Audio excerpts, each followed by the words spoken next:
Hallie Jackson Now. Weekdays at 5 on NBC News Now. What do you love about fatherhood? The chaos, the learning. Is climate change one of your top priorities? What's your message to girls who want to make a difference in their own communities? Believe in yourself. NBC News, streaming free now.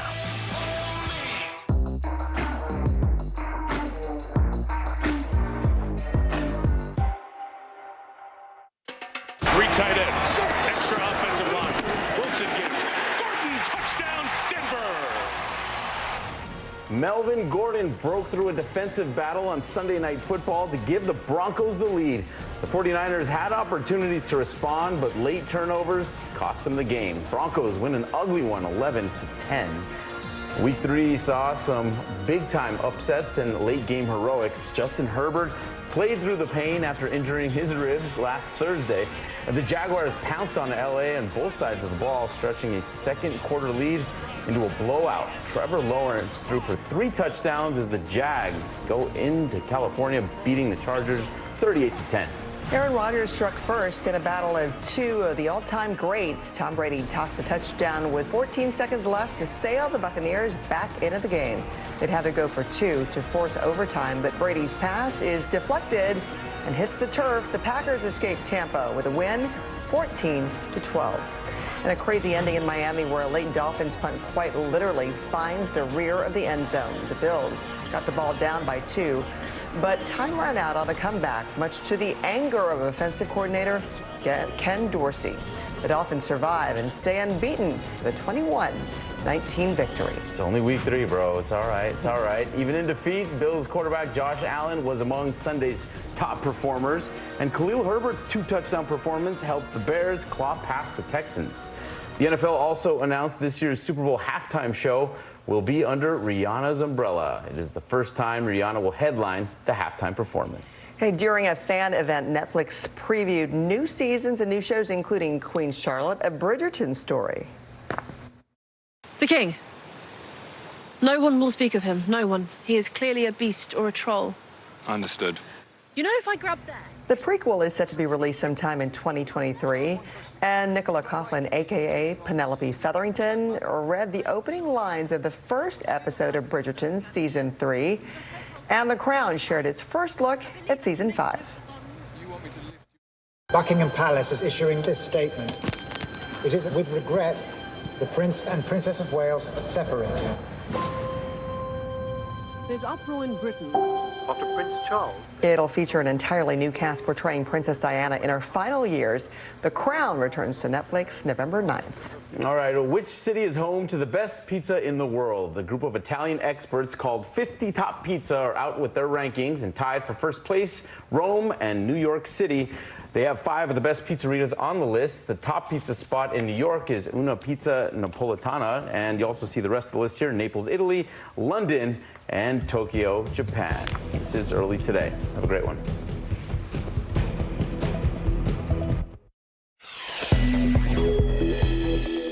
We have activated the Florida National Guard. They are activating 2,500 guardsmen at the moment, and if there is a need for more, then we could do more.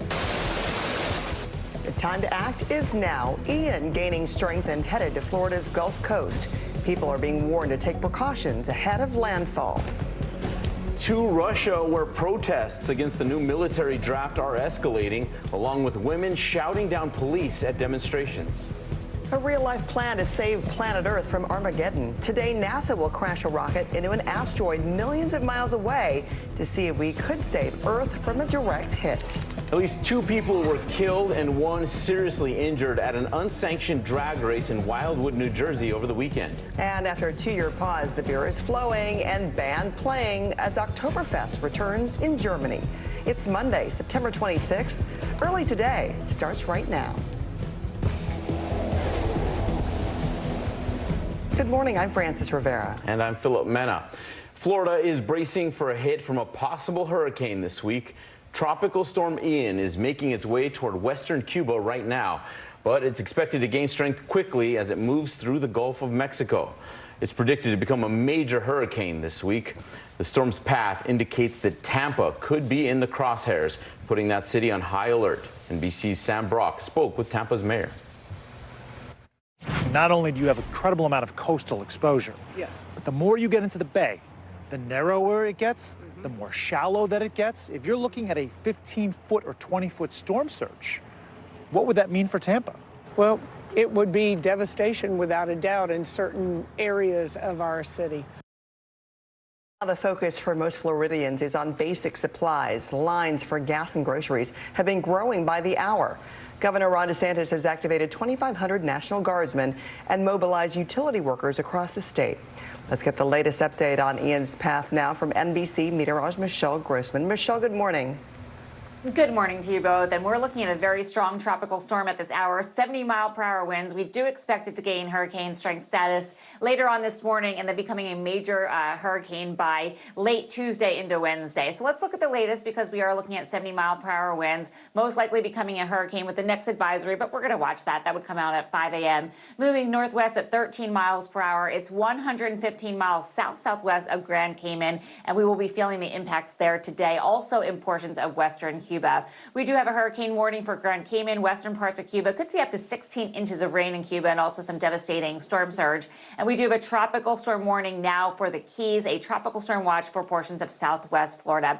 Here is the track becoming a major hurricane by Wednesday and then even into a Category 4 storm later Tuesday into Wednesday. And then we do expect it to weaken as it makes landfall later Thursday into Friday. We're going to watch that for you. And we'll talk more about Ian in just a bit. All right, sounds good, Michelle. Thank you. And as Ian gains strength, the damage assessment is just beginning for Fiona. The storm left behind devastation in parts of Canada and Puerto Rico. It could take months, if not years, to repair everything. Our Maggie Vespa is in hard-hit Nova Scotia. A daunting recovery along Canada's east coast.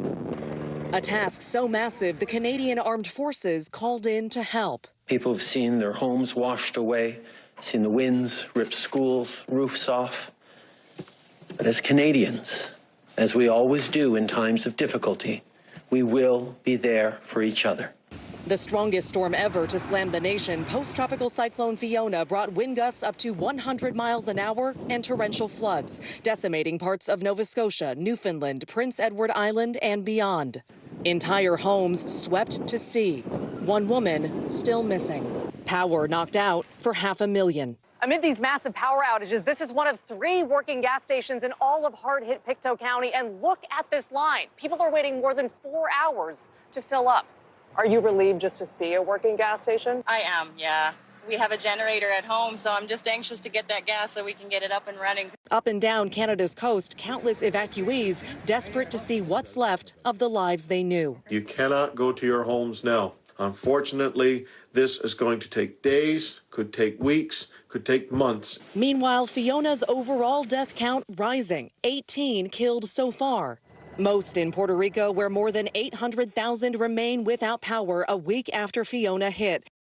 And back here in Trenton in Nova Scotia, this is what progress in the cleanup process looks like. Mangled roofing and siding that was just piled up here by local construction crews. And for reference, officials don't think stuff like this is bad enough to warrant sending Canada's military to this area. They see them going to regions that were even harder hit.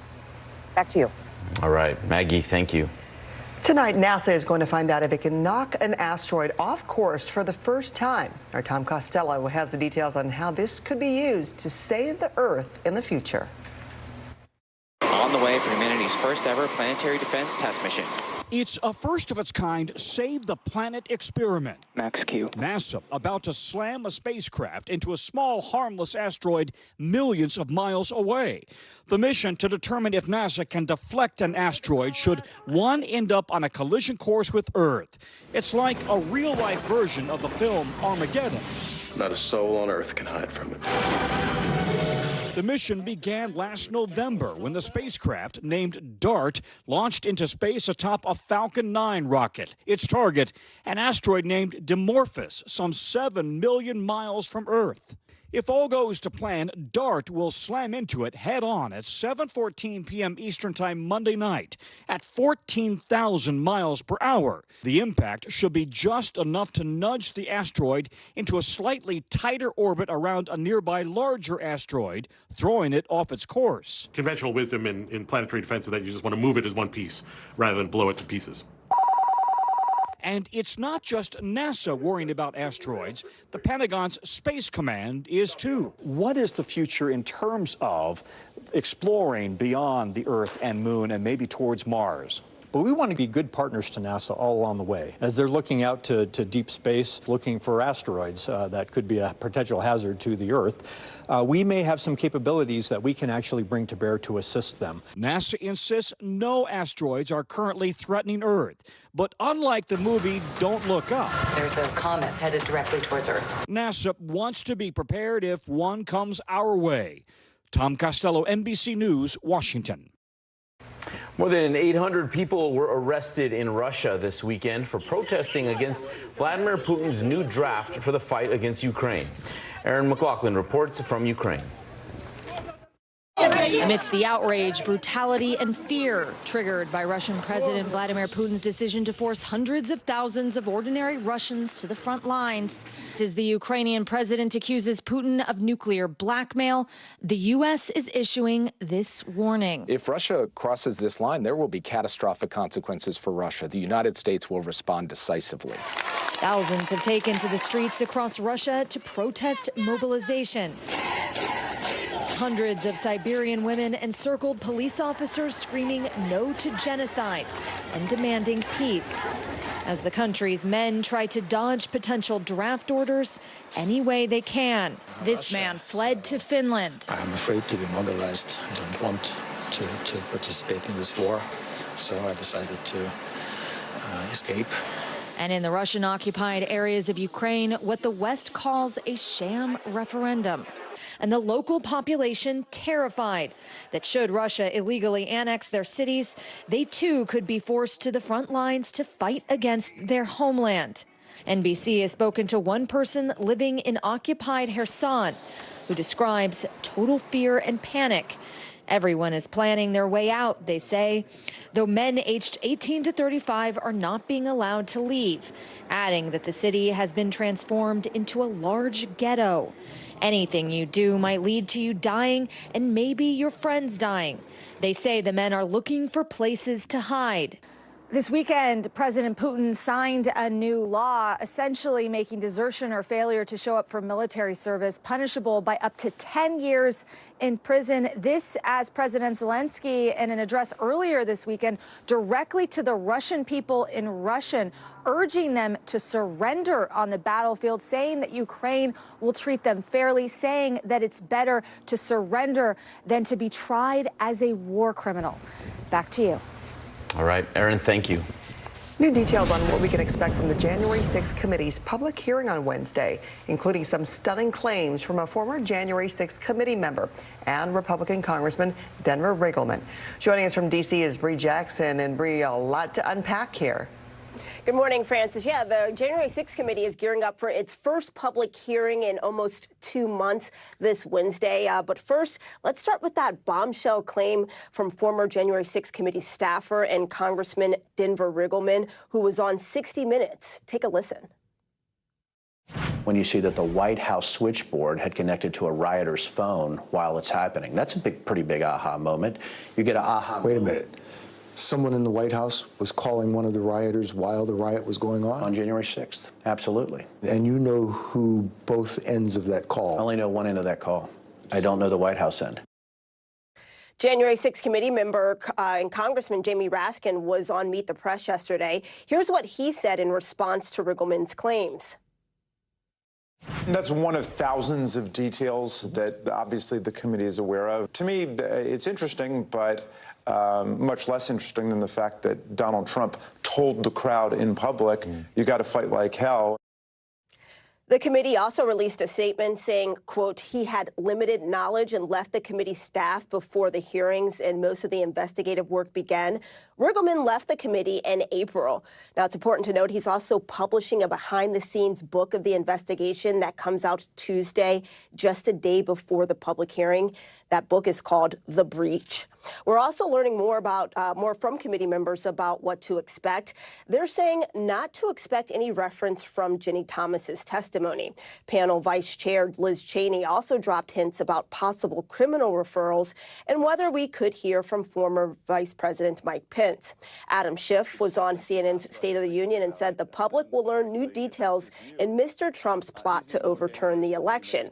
Benny Thompson said he does expect Wednesday's hearing to be the last one, but it's not set in stone. No word on whether the final report by the committee will be available before the midterm elections. Francis, back to you. Bree Jackson for us. Bree, thank you. Let's go back to Michelle Grossman for more on today's weather. Hello again, Michelle. Hi there, guys. Great to see you. And we continue to track Tropical Storm Ian. We're going to do so all throughout the week. We do expect it to gain hurricane status as we head throughout today. We do have tropical storm alerts. We also have storm surge alerts. That's going to be a big concern this week. Storm surge is a wall of water that moves on shore. So we're seeing those alerts from portions of southwestern Florida into the Keys. And we could see 4 to 7 foot storm surges in some spots. That will be a big concern this week. That's a look at the big weather story of the day. Here's a closer look at your day ahead. All right, it's feeling a little fall-like in portions of the Northeast, New England, the upper Midwest. Also watching the chance for some showers in the Great Lakes. And then as we go throughout the South, feeling a little summer-like. Temperatures in the 80s and 90s, 97 in Corpus Christi, 91 in Brownsville, and 93 in Houston. All right, guys, when I come back, we're going to look at that weekday forecast in just a bit. Okay, a whole lot for you to start the week. Thank you, Michelle. Germany is saying Guten Tag once again to Oktoberfest. The 187th annual celebration finally returned to Munich after a 2-year pandemic pause. And despite a worldwide increase in brew prices, thousands flock to eat, drink, and be merry at the largest beer festival in the world, which also hails as one of the country's largest tourism events. All right, Early Today is back in just 1 minute with a deadly turn out of an out-of-control drag race along the Jersey Shore. You're watching Early Today this Monday. For Dateline Premium, subscribe now on Apple Podcasts. Mr. Secretary, when is this going to get better? You came into this job saying you were to fight crime. Have you been successful? Found a way to put that. Can you update us on the status of negotiations? To cover the news, you have to be in it. This is how so many towns and cities are protecting themselves. They're pushing the gates open. Was there a school officer on campus? That's what we've been told. No. Top Story with Tom Llamas, weeknights at 7 on NBC News Now. Mr. Secretary, when is this going to get better? You came into this job saying you were to fight crime. Have you been successful? Found a way to put that. Can you update us on the status of negotiations? I think when you open your eyes, you get to decide, how's my day going to be? We want to be a way to start your day, lighten your load, every single morning. To cover the news, you have to be in it. This is how so many towns and cities are protecting themselves. They're pushing the gates open. Was there a school officer on campus? That's what we've been told. No. Top Story with Tom Llamas, weeknights at 7 on NBC News Now. Harry Styles! We're here to start conversations about the big things happening in our world, because it's not my job to tell you what to think. My job is to think about what you tell me. Now Tonight with Joshua Johnson, streaming weeknights at 8 on NBC News Now. Mr. Secretary, when is this going to get better? You came into this job saying you were to fight crime. Have you been successful? Found a way to put that. Can you update us on the status of negotiations?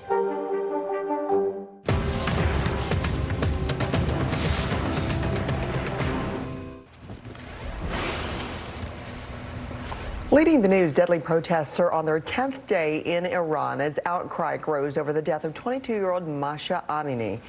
Iranian state media reports that at least 41 people have died in the clashes so far. The protests erupted across the country's provinces and worldwide. Amini was arrested by the morality police for alleged violations of the country's Islamic dress code. She died in the hospital 3 days after she was taken into police custody. Police say she suffered a heart attack brought on by a pre-existing condition. Her family denies that claim. A driver has been charged after 2 people were killed during an unsanctioned car rally called H2OI in Wildwood, New Jersey. Another person was seriously injured. According to the Cape May County Prosecutor's Office, Gerald J. White struck a Honda Civic and then 2 pedestrians. He then tried to flee the scene but was quickly caught and arrested.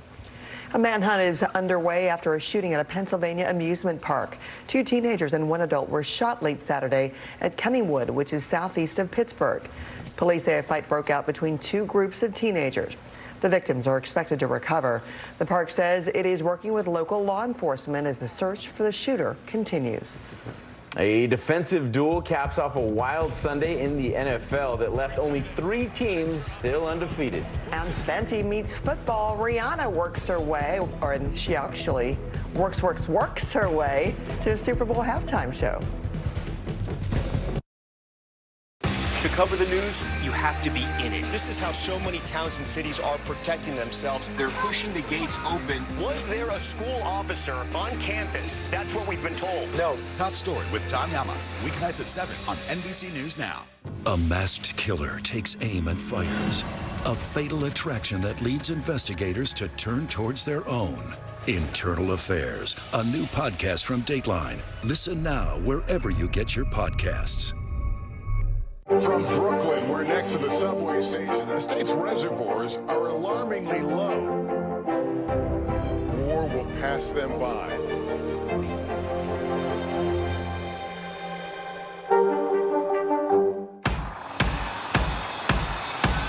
News is happening now.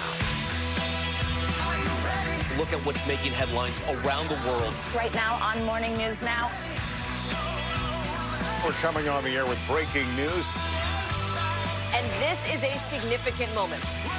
Whenever it happens, wherever you are, NBC News, streaming free now. Live from Ukraine, from Uvalde, Texas, from Mayfield, Kentucky. To cover the news, you have to be in it. This is how so many towns and cities are protecting themselves. You can actually see they're pushing the gates open. Was there a school officer on campus? That's what we've been told. No. Do you remember any tornado as bad as this one? You look at this and you're thinking, we're not going to have power for weeks, if not months. Exactly. Every night, it's your news playlist. Top story with Tom Yamas. Weeknights at 7 on NBC News Now.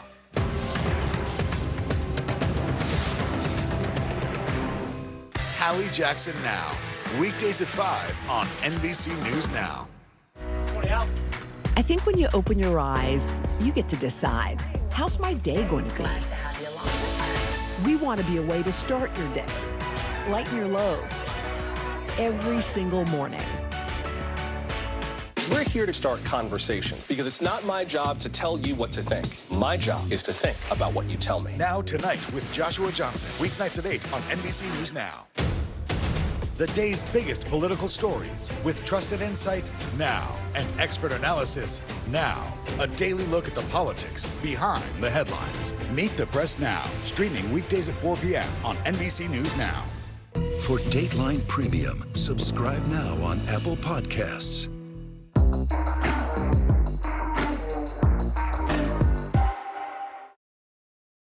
3 tight ends, extra offensive line. Wilson gives Gordon, touchdown, Denver. Melvin Gordon broke through a defensive battle on Sunday Night Football to give the Broncos the lead. The 49ers had opportunities to respond, but late turnovers cost them the game. The Broncos win an ugly one, 11-10. Across the league, Week 3 had its share of gutsy performances and late-game heroics. Case in point here, Lamar Jackson. He had himself over 200 yards passing and over 100 yards on the ground in Foxborough. The Patriots tried to battle back late, but a clutch rushing touchdown from who else? Lamar Jackson would seal the game. Baltimore wins it on the road 37-26. There are only 3 undefeated teams through 3 games. The Philadelphia Eagles are one of them. Jalen Hurts threw 3 touchdowns in the second quarter as the Eagles beat the Commanders 24-8. And a crazy ending in Miami where a late Dolphins punt quite literally finds the rear of the end zone. The Bills got the ball down by 2, but time ran out on the comeback, much to the anger of offensive coordinator Ken Dorsey. Just can't let it go. The Dolphins survive and stay unbeaten with a 21-19 victory. Even in defeat, Bills QB Josh Allen was among Sunday's top performers. Khalil Herbert's 2-touchdown performance helped the Bears claw past the Texans. The NFL also announced this year's Super Bowl halftime show. It will be under Rihanna's umbrella. It is the first time that Rihanna will headline the halftime performance. The league updated their social media bios accordingly, calling themselves the National Fenty League. All right, keep that umbrella handy. Michelle is next with the weather for the week ahead. And a high honor for the Rocket Man. Elton John feels the love at the White House. These days, it feels like the news never stops. So let's get into it. What's happening right now, what it all means for you for an hour every day. It can be hard to keep up, so let's get started together. Hallie Jackson Now, weekdays at 5 on NBC News Now. You don't know when your moment's coming, but when it does, you take it. Tonight, I interviewed Secretary of Transportation Pete Buttigieg about the ongoing delays. You seem to be pointing the finger at the airlines. They're pointing the finger back. Mr. Secretary, when is this going to get better? No stress, no mess, just yum. That's it. A masked killer takes aim and fires. A fatal attraction that leads investigators to turn towards their own. Internal Affairs, a new podcast from Dateline. Listen now wherever you get your podcasts. News is happening now. Look at what's making headlines around the world. We're coming on the air with breaking news. This is a significant moment. Whenever it happens, wherever you are, NBC News, streaming free now. A masked killer takes aim and fires. A fatal attraction that leads investigators to turn towards their own. Internal Affairs, a new podcast from Dateline. Listen now wherever you get your podcasts. These days, it feels like the news never stops. So let's get into it. What's happening right now, what it all means for you for an hour every day. It can be hard to keep up, so let's get started together. Hallie Jackson Now, weekdays at 5 on NBC News Now. What do you love about fatherhood? The chaos, the learning. Is climate change one of your top priorities? What's your message to girls who want to make a difference in their own communities? Believe in yourself.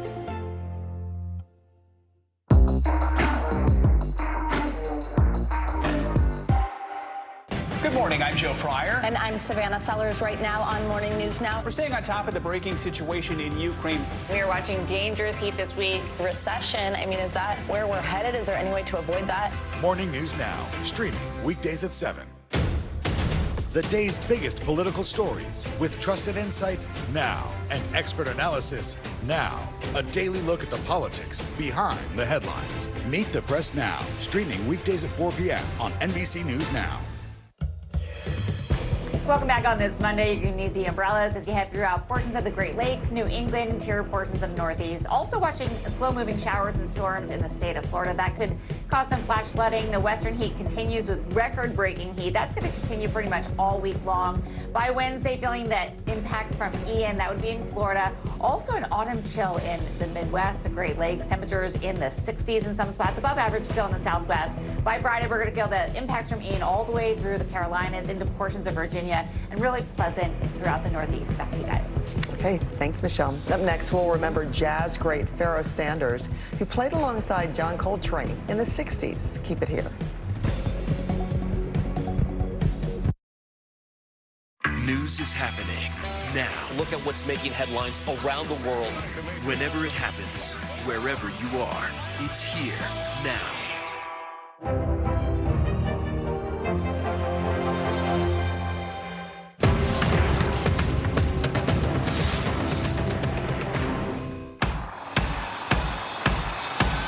News is happening now. Look at what's making headlines around the world. Right now on Morning News Now. We're coming on the air with breaking news. And this is a significant moment. Whenever it happens, wherever you are, NBC News, streaming free now.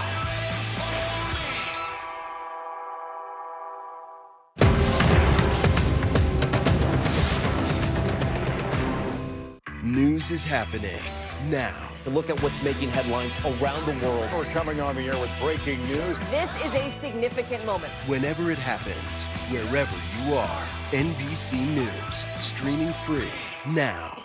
Good morning. Welcome to Today. I love mornings. They're full of possibility.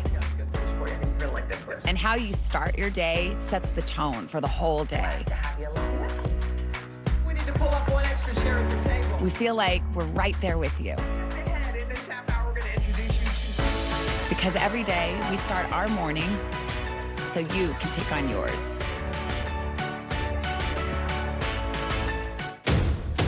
The day's biggest political stories with trusted insight now and expert analysis now. A daily look at the politics behind the headlines. Meet the Press Now, streaming weekdays at 4 p.m. on NBC News Now.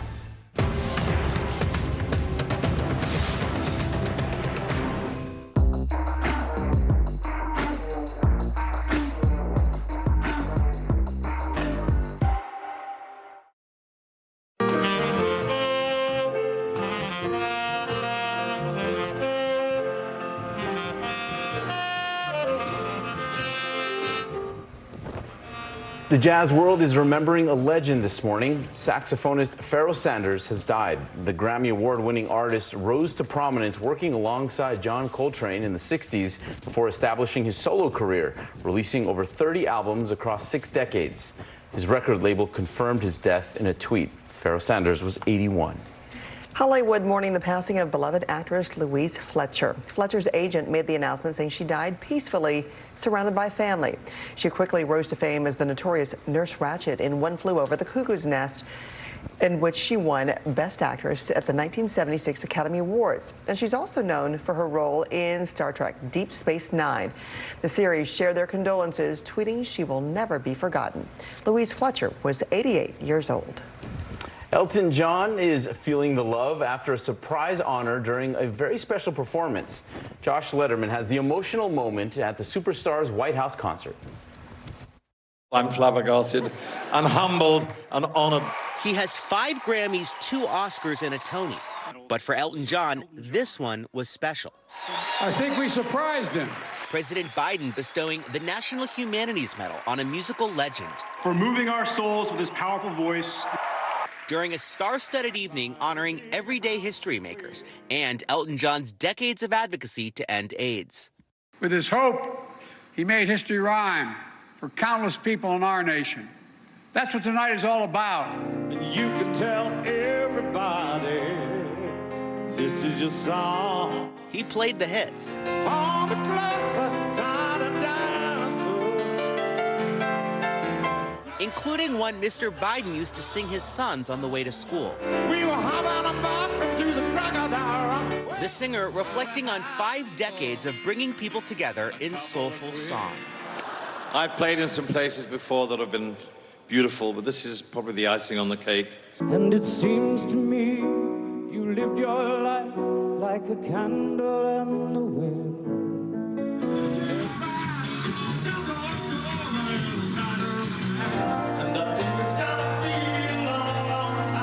The White House, an unexpected stop on Elton John's American farewell tour.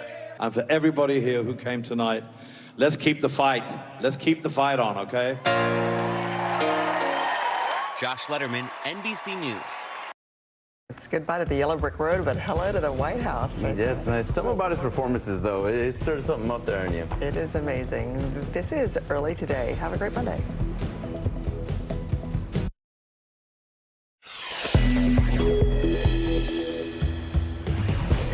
Tracking Tropical Storm Ian as it gains strength and will soon be a hurricane as it makes its way towards Florida's Gulf Coast. This is Hurricane Fiona left a path of destruction in hard-hit Canada and surrounding areas.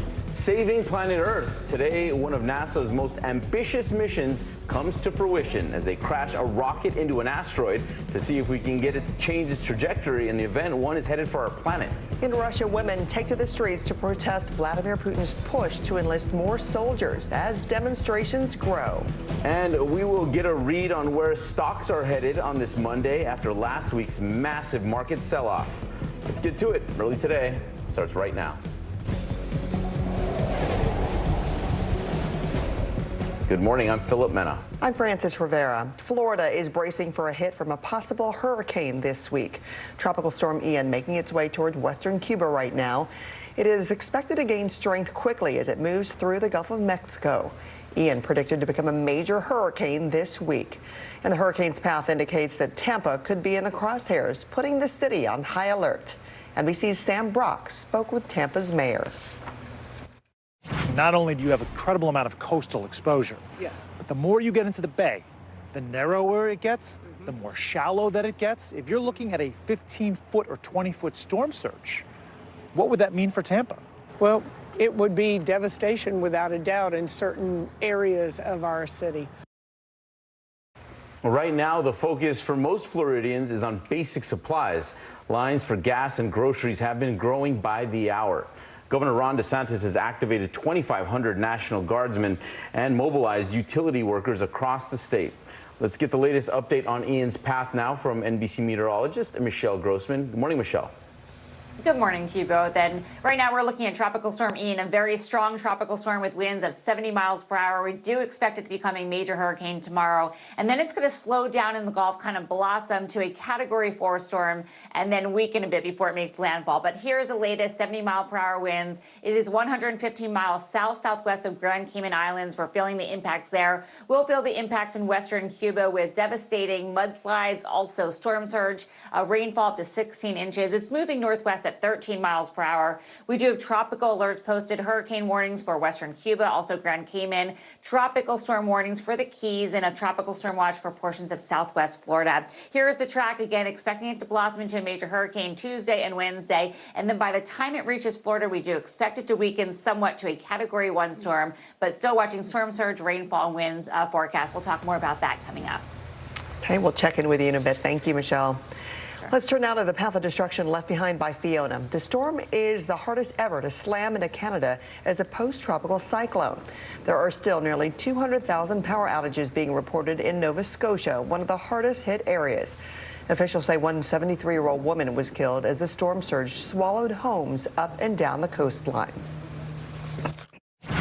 Yeah, we watched a house over here just completely get ripped off its foundation by a wave, and there was actually a house behind me right where we're standing, and that's completely gone now, and we watched that one just disappear.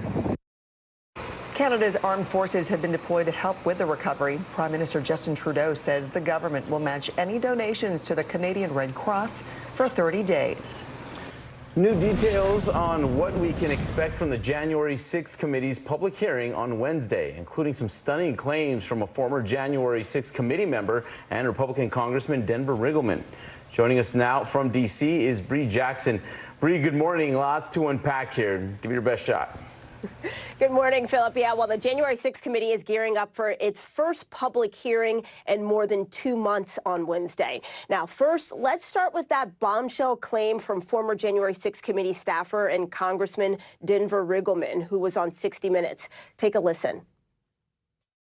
When you see that the White House switchboard had connected to a rioter's phone while it's happening, that's a pretty big aha moment.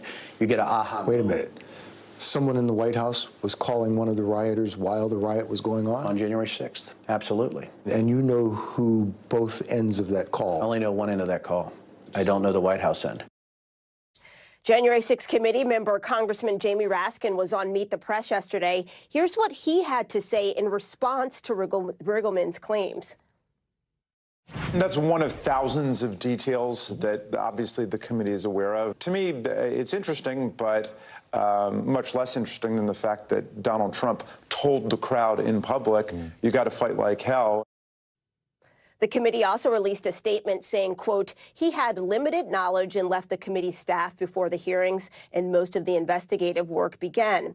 Riggleman left the committee in April. He's also publishing a behind-the-scenes book on the investigation that comes out Tuesday, just a day before the public hearing. That book, it's called The Breach. We're also learning more from committee members about what to expect on Wednesday's hearing. They're saying not to expect any reference from Ginny Thomas's testimony. Panel Vice Chair Liz Cheney also dropped hints about possible criminal referrals and whether we could hear from former Vice President Mike Pence. Take a listen. Are you optimistic based on the conversations that we will see him testify? I am hopeful that Vice President Pence will recognize his obligations. Adam Schiff was on CNN's State of the Union and said the public will learn new details in Mr. Trump's plot to overturn the election. Benny Thompson said he does expect Wednesday's hearing to be the last one, but it's not set in stone. No word on whether the final report will be available before the midterm elections. Philip, back to you. And a lot has happened since they last met. All right, Bree, thank you. Tonight, NASA is going to find out if it can knock an asteroid off course for the first time. Our Tom Costello has the details on how this could be used to save the Earth in the future. On the way for humanity's first ever planetary defense test mission. It's a first of its kind Save the Planet experiment. Max Q. NASA about to slam a spacecraft into a small, harmless asteroid millions of miles away. The mission to determine if NASA can deflect an asteroid should one end up on a collision course with Earth. It's like a real-life version of the film Armageddon. Not a soul on Earth can hide from it. The mission began last November when the spacecraft, named DART, launched into space atop a Falcon 9 rocket. Its target, an asteroid named Dimorphos, some 7 million miles from Earth. If all goes to plan, DART will slam into it head-on at 7:14 p.m. Eastern Time Monday night at 14,000 miles per hour. The impact should be just enough to nudge the asteroid into a slightly tighter orbit around a nearby larger asteroid, throwing it off its course. Conventional wisdom in planetary defense is that you just want to move it as one piece rather than blow it to pieces. And it's not just NASA worrying about asteroids. The Pentagon's Space Command is too. What is the future in terms of exploring beyond the Earth and Moon and maybe towards Mars? But we want to be good partners to NASA all along the way. As they're looking out to deep space, looking for asteroids that could be a potential hazard to the Earth, we may have some capabilities that we can actually bring to bear to assist them. NASA insists no asteroids are currently threatening Earth. But unlike the movie Don't Look Up, there's a comet headed directly towards Earth. NASA wants to be prepared if one comes our way. Tom Costello, NBC News, Washington. Deadly protests are on their 10th day in Iran as outcry grows over the death of 22-year-old Mahsa Amini. Iranian state media reports at least 41 people have died in the clashes so far. The protests erupting across most of the country's provinces and worldwide. Amini was arrested by the morality police for alleged violations of the country's Islamic dress code. She died in the hospital 3 days after she was taken into police custody. Iranian officials deny mistreating her and released this edited surveillance video. They say she suffered a heart attack brought on by a pre-existing condition. It's unclear what happened beforehand. Her father denies that and claims she was beaten to death by police. More than 800 people were arrested in Russia this weekend for protesting against Vladimir Putin's new draft for the fight against Ukraine. Aaron McLaughlin reports from Ukraine. Amidst the outrage, brutality, and fear triggered by Russian President Vladimir Putin's decision to force hundreds of thousands of ordinary Russians to the front lines. As the Ukrainian president accuses Putin of nuclear blackmail, the U.S. is issuing this warning. If Russia crosses this line, there will be catastrophic consequences for Russia. The United States will respond decisively. Thousands have taken to the streets across Russia to protest mobilization. Hundreds of Siberian women encircled police officers screaming no to genocide and demanding peace.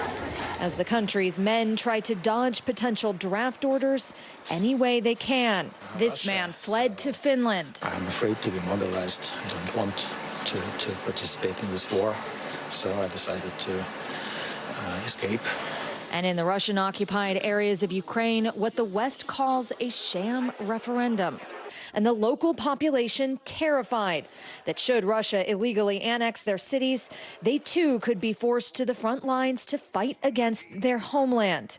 NBC has spoken to one person living in occupied Kherson who describes total fear and panic. Everyone is planning their way out, they say, though men aged 18 to 35 are not being allowed to leave, adding that the city has been transformed into a large ghetto. Anything you do might lead to you dying and maybe your friends dying. They say the men are looking for places to hide. This weekend, President Putin signed a new law essentially making desertion or failure to show up for military service punishable by up to 10 years in prison. This as President Zelensky, in an address earlier this weekend, directly to the Russian people in Russian, urging them to surrender on the battlefield, saying that Ukraine will treat them fairly, saying that it's better to surrender than to be tried as a war criminal. Back to you. Okay, Aaron, thank you. Let's get another check of your day ahead with NBC meteorologist Michelle Grossman. Hello again, Michelle. Hi there, guys, and we continue to watch Tropical Storm Ian. We're going to continue to watch Ian throughout the week here, and we're concerned about the impact, storm surge, life-threatening storm surge, heavy rainfall, and also hurricane force winds. So we do have storm surge alerts. That's along the southwest of Florida into the Keys. We could see 4 to 7 foot storm surge in portions of the west coast of Florida, including near Fort Myers, also 1 to 3 feet in the Keys. Looking at heavy rainfall, could see up to 10 inches in some spots. That's going to extend up into the Carolinas, and also looking at hurricane force winds. That's a look at the big weather story of the day. Here's a closer look at your day ahead. All right, we're looking at temperatures really cool in the northeast. It's going to feel like fall in some spots. 59 in Buffalo with showers falling. Also showers along the Great Lakes into New England, interior portions of the northeast. And feeling very summer-like with sunshine in the south. Dallas 87, 93 in Houston. All right, guys, we're going to take a look at that work week forecast in just a few minutes. Okay, we're looking forward to it. Thank you, Michelle. Over the weekend at Julian's Auctions, Betty White's possessions sold for way over their estimated price.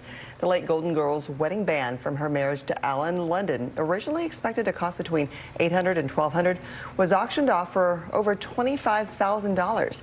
And the front door of her home went for $10,000 after being estimated between $2,000 and $3,000. Early Today is back in a minute with the most family-friendly cities in America. Did yours make the cut? And more fallout for Brett Favre amid his Mississippi welfare scandal. The indictment of a former president, or perhaps candidate for president, would arguably tear the country apart. Is that your concern? Can you update us on the status of negotiations? Good morning, I'm Joe Fryer. And I'm Savannah Sellers right now on Morning News Now. We're staying on top of the breaking situation in Ukraine. We are watching dangerous heat this week. Recession, I mean, is that where we're headed? Is there any way to avoid that? Morning News Now, streaming weekdays at 7. Internal Affairs, the new podcast from Dateline. Listen now. As we look out over the latest city-turned-crime scene, we see the things left behind.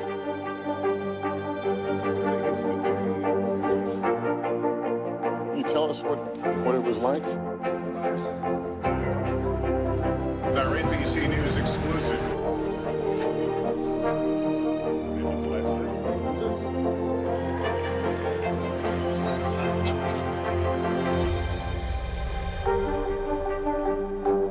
Hey, podcast fans, ready to unlock our true crime mysteries? Try Dateline Premium on Apple Podcasts. You'll get early access to originals, plus bonus content, and everything is ad-free. So head to Apple Podcasts now to subscribe. News is happening now. Look at what's making headlines around the world. Whenever it happens, wherever you are, it's here now.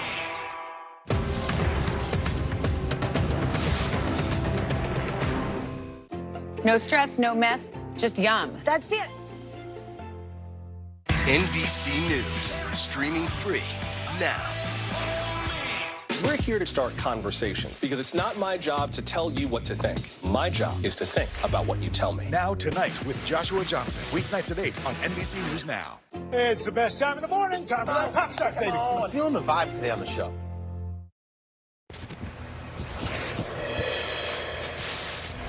New this morning, Sirius XM is hitting pause on Brett Favre's weekly show. The Hall of Fame quarterback has been hosting the football talk show since 2018. Well, the news of his show being put on hold coming as Favre was named as part of Mississippi's welfare scandal, accusing him of asking the state's former governor to use welfare funds to help build a new volleyball arena. Favre has not been criminally charged in the scandal, and he has denied all wrongdoing. James Earl Jones is telling Star Wars fans the voice may be with them after announcing his retirement from the Lucasfilm franchise. According to Vanity Fair, while the actor himself will no longer be voicing Darth Vader, the films have acquired the rights to use his voice in future projects via a new AI technology.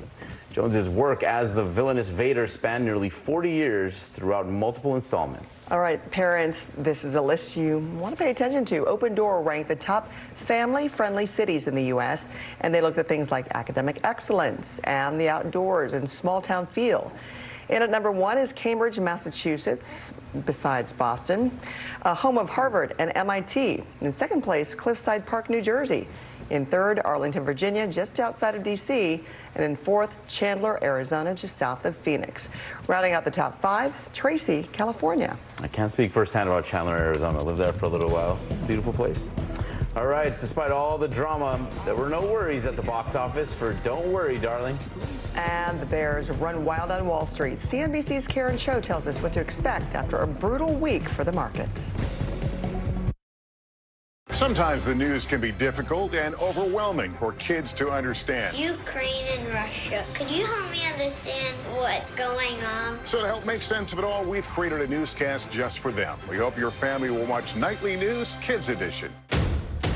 The day's biggest political stories with trusted insight now and expert analysis now. A daily look at the politics behind the headlines. Meet the Press Now, streaming weekdays at 4 p.m. on NBC News Now.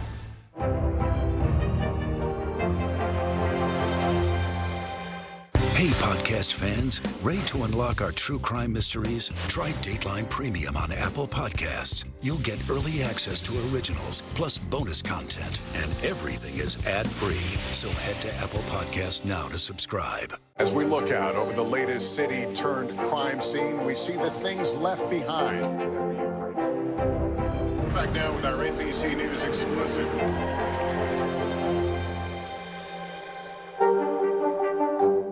We're here to start conversations about the big things happening in our world, because it's not my job to tell you what to think.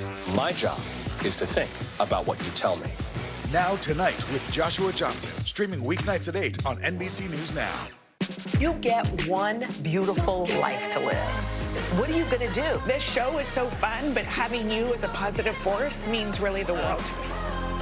Jenna doesn't stop till it's sold, okay? We have this circle of women that love each other. I decided I'm going to go with the rhythm of life. And you love riding the wave. This is a moment we're in right now. This is really electric. I love ya. I love you too. Sometimes the news can be difficult and overwhelming for kids to understand. Ukraine and Russia. Could you help me understand what's going on? So to help make sense of it all, we've created a newscast just for them. We hope your family will watch Nightly News Kids Edition. These days, it feels like the news never stops. So let's get into it. What's happening right now, what it all means for you for an hour every day. It can be hard to keep up, so let's get started together. Hallie Jackson Now, weekdays at 5 on NBC News Now. Here's what's happening in your neck of the woods.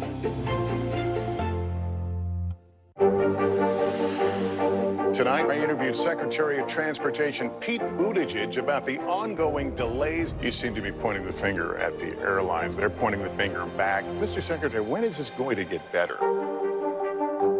It's the best time of the morning. Time for that pop start, baby. I'm feeling the vibe today on the show. Our life together. We could lose this. I don't trust him.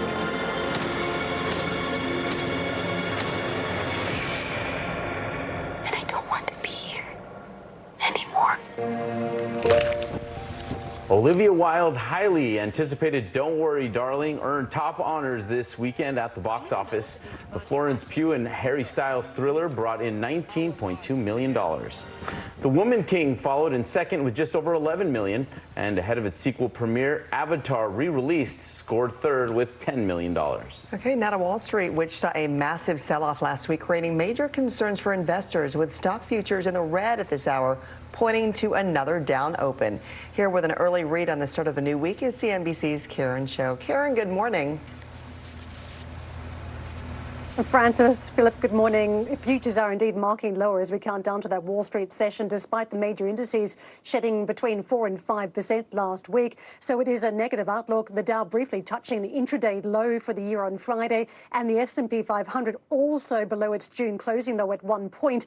Many investors have been warning for weeks that we would retest those lows for the year, and exactly what is playing out on markets. This as investors adjust to a new reality that the Fed could be on its way to 4.6% on interest rates.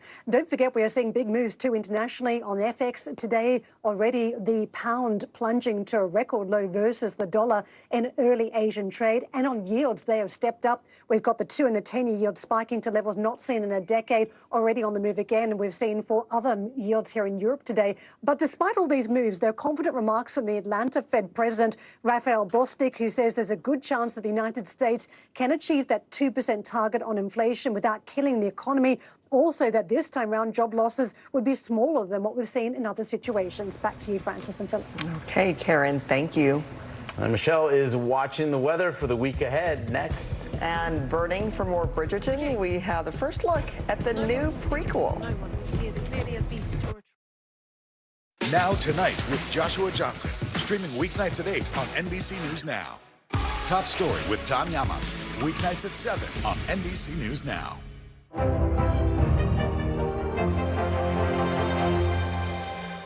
Hallie Jackson Now, weekdays at 5 on NBC News Now. News is happening now. Look at what's making headlines around the world. We're coming on the air with breaking news. This is a significant moment. Whenever it happens, wherever you are, NBC News, streaming free now.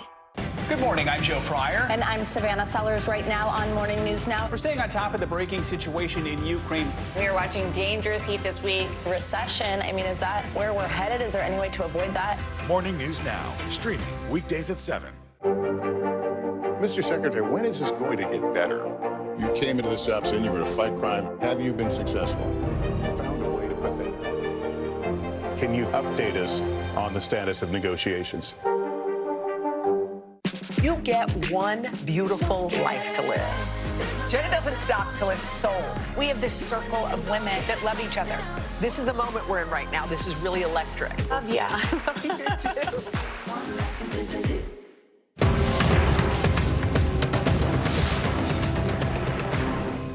News is happening now. Look at what's making headlines around the world. Whenever it happens, wherever you are, it's here now. Mr. Secretary, when is this going to get better? You came into this job saying you were to fight crime. Have you been successful? Found a way to put that. Can you update us on the status of negotiations? We're here to start conversations because it's not my job to tell you what to think. My job is to think about what you tell me. Now Tonight with Joshua Johnson, weeknights at 8 on NBC News Now. It's the best time of the morning. Time for that pop start, baby. I'm feeling the vibe today on the show.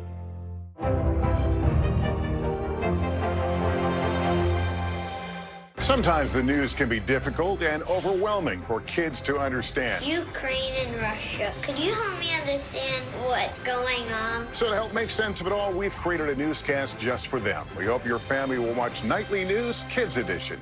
Hallie Jackson Now, weekdays at 5 on NBC News Now. Welcome back on this Monday. The record heat continues in the west. We're going to see that heat continuing, and a little bit of relief comes on Friday. Lingering showers in the Great Lakes, portions of the Northeast, also New England, and we're looking at slow-moving storms throughout Florida today. Then we will feel the impacts of Ian in Florida with storm surge, some really strong winds, and also some heavy rainfall. An autumn chill by Wednesday in the Great Lakes, temperatures in the 50s and 60s, above average still in the southwest. And Friday, we're going to feel those impacts from Ian all the way to the Carolinas. A nice day in the Northeast. Back to you guys. All right, Michelle, thank you.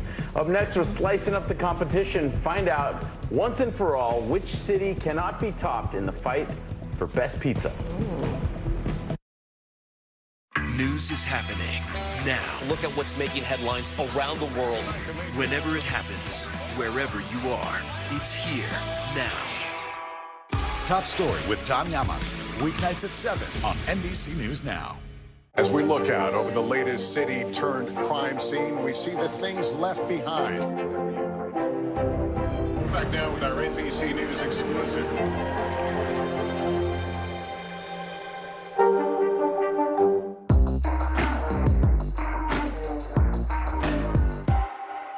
And what do you love about fatherhood? The chaos, the learning. Is climate change one of your top priorities?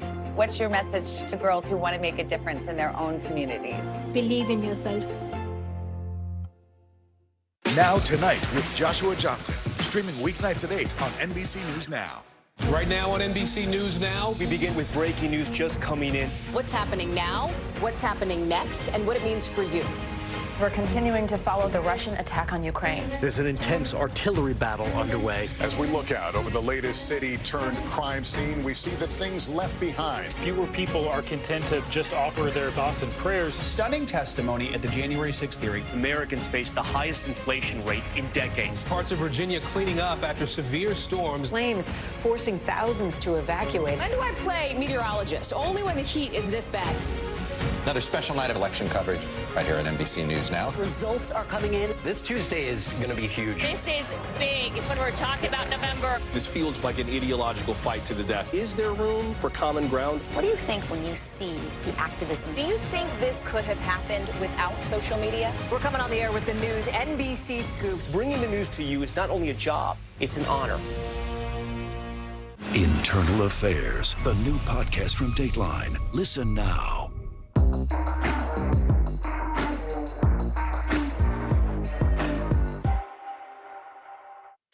Three tight ends.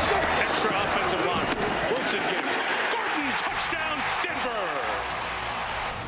Melvin Gordon broke through a defensive battle on Sunday Night Football to give the Broncos the lead. The 49ers had opportunities to respond, but late turnovers cost them the game. Broncos win an ugly one, 11-10. Week 3 saw some big-time upsets and late-game heroics. Justin Herbert played through the pain after injuring his ribs last Thursday.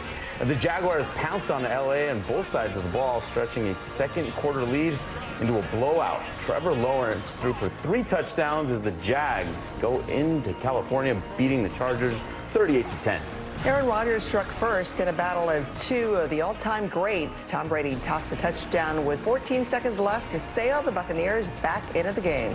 They'd have to go for 2 to force overtime, but Brady's pass is deflected and hits the turf. The Packers escape Tampa with a win, 14-12.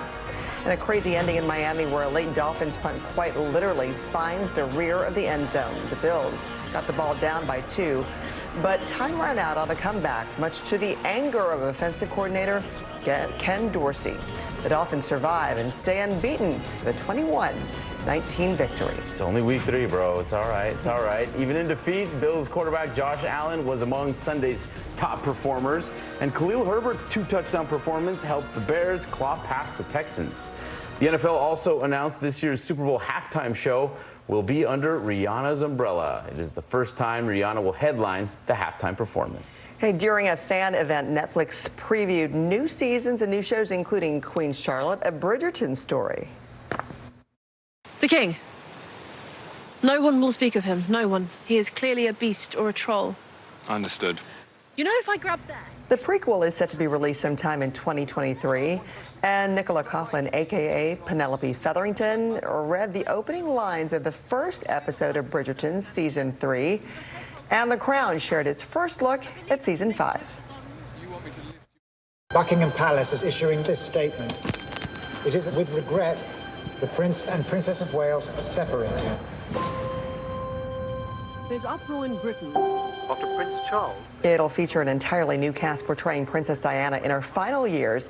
The Crown returns to Netflix November 9th. All right, which city is home to the best pizza in the world? The group of Italian experts called 50 Top Pizza are out with their rankings, and tied for first place, Rome and New York City.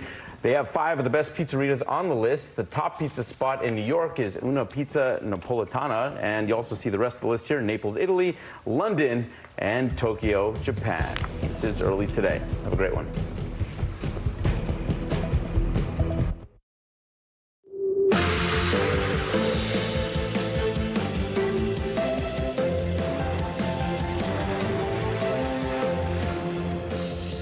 Good Monday morning. morning. I'm Joe Fryer. And I'm Stephen Romo in for Savannah today. Right now on Morning News Now, bracing for impact in the Gulf of Mexico as Ian strengthens into a hurricane overnight. A state of emergency has been declared in Florida by Governor Ron DeSantis ahead of the hurricane's possible landfall later this week. He's urging residents to prepare for the worst. The closer you are to where the eye of the storm makes landfall, anticipate power outages. That is something that will likely to happen with a hurricane of this magnitude. Anticipate fuel disruptions. This morning, we're tracking the path of the hurricane, which now has Cuba in its crosshairs. Back in the spotlight, the January 6th committee's latest public hearing is set for Wednesday. What to expect from that as new allegations emerge about what allegedly went down in the White House on the day of the Capitol riots. Plus, the latest on the Senate battle to push through a last-minute funding bill to avoid a government shutdown by the end of the week. Iran's president vows to deal decisively with violent protests that continue to sweep the country as Iranians vent their anger at the death of a young woman in police custody. The latest as the deadly demonstrations grow throughout the country. And meteoric rise. It's been 10 years since basketball star Jeremy Lin took the NBA by storm.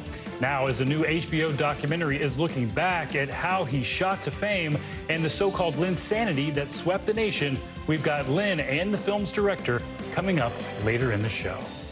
A lot going on this Monday morning. Thanks for being here. Yeah, little Linsanity on a Monday morning for you. Yeah, lots of Linsanity. Can't wait for that one. But we do begin this morning with the latest on Ian, getting stronger overnight, now growing to a Category 1 hurricane with winds of 75 miles per hour. Ian is in the Caribbean Sea now, and hurricane warnings are posted for Grand Cayman as well as western Cuba, where hurricane-force winds, flash flooding, and storm surges are likely. Ian is expected to make landfall along the Florida Gulf Coast later this week, and people throughout the state are bracing for impact. All weekend long, they've been stocking up on food, water, and gas, and preparing sandbags ahead of the storm.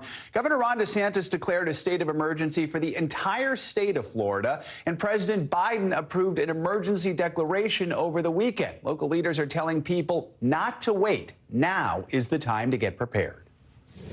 As we've all seen, this storm is unpredictable.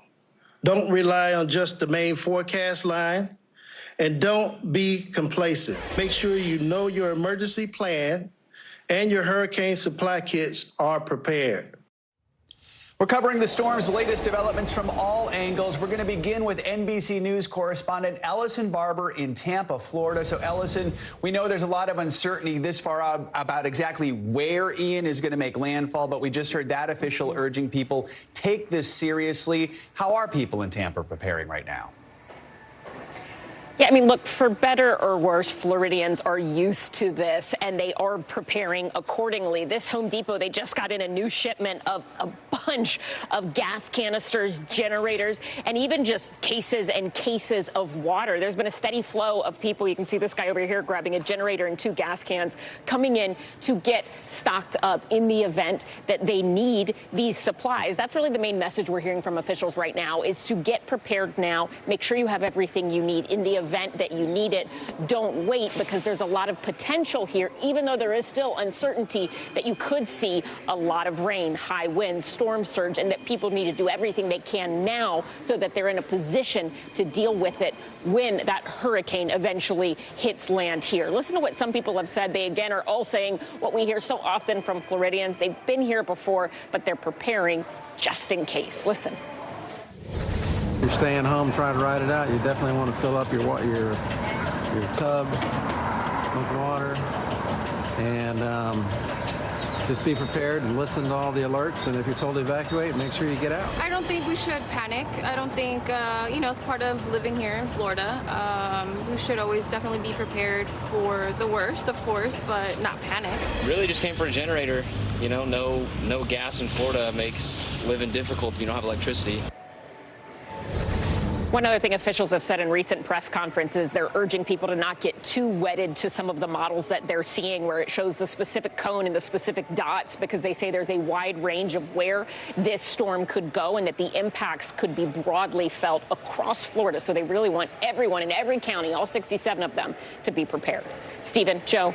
Always good advice, Ellison. So we know the governor declared a state of emergency. The president quickly approved that on the federal level. What sort of resources does that provide the state as they prepare for this?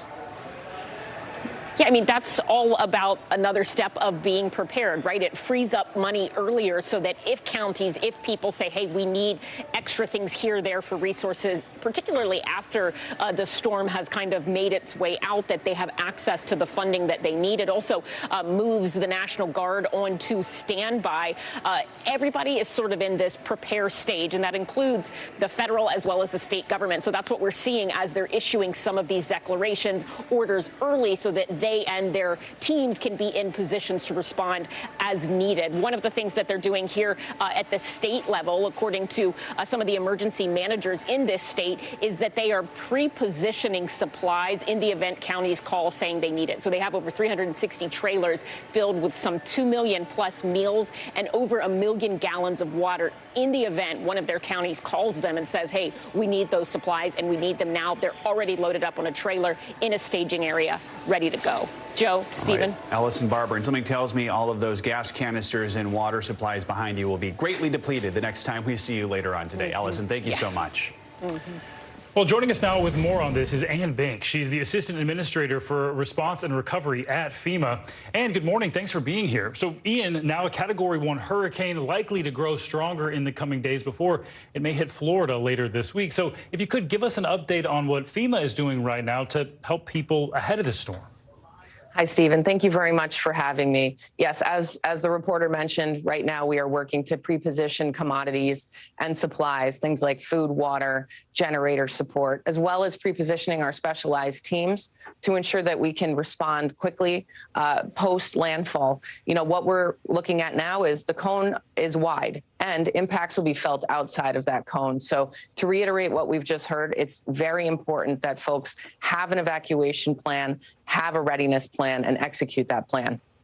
And then yesterday, Governor Ron DeSantis had this to say about the potential effects of Ian on Florida. Let's listen.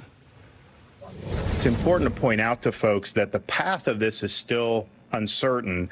The impacts will be broad throughout the state of Florida. Anticipate power outages. That is something that will likely to happen with a hurricane of this magnitude. Anticipate fuel disruptions. So we hear him talking about power outages and fuel disruptions. What plans should people be taking now to make sure they have what they're going to need to stay safe? Absolutely. With the rapid intensification of this storm, it is highly likely there will be power outages upon and even possibly before landfall. It's very important to go to ready.gov and make your plans. It's also important to download the FEMA app where you can get emergency alerts and warnings. Listen to your local officials. If they urge evacuation, heed those warnings. This is a very large and powerful storm system that will not only drive heavy rains and storm surge, but also dangerous winds. And you mentioned evacuations. From what we can tell right now, do you expect that people will be asked to evacuate? So know your zones. Those decisions will be made at the local level. So pay attention to your local officials. Make sure you're ready.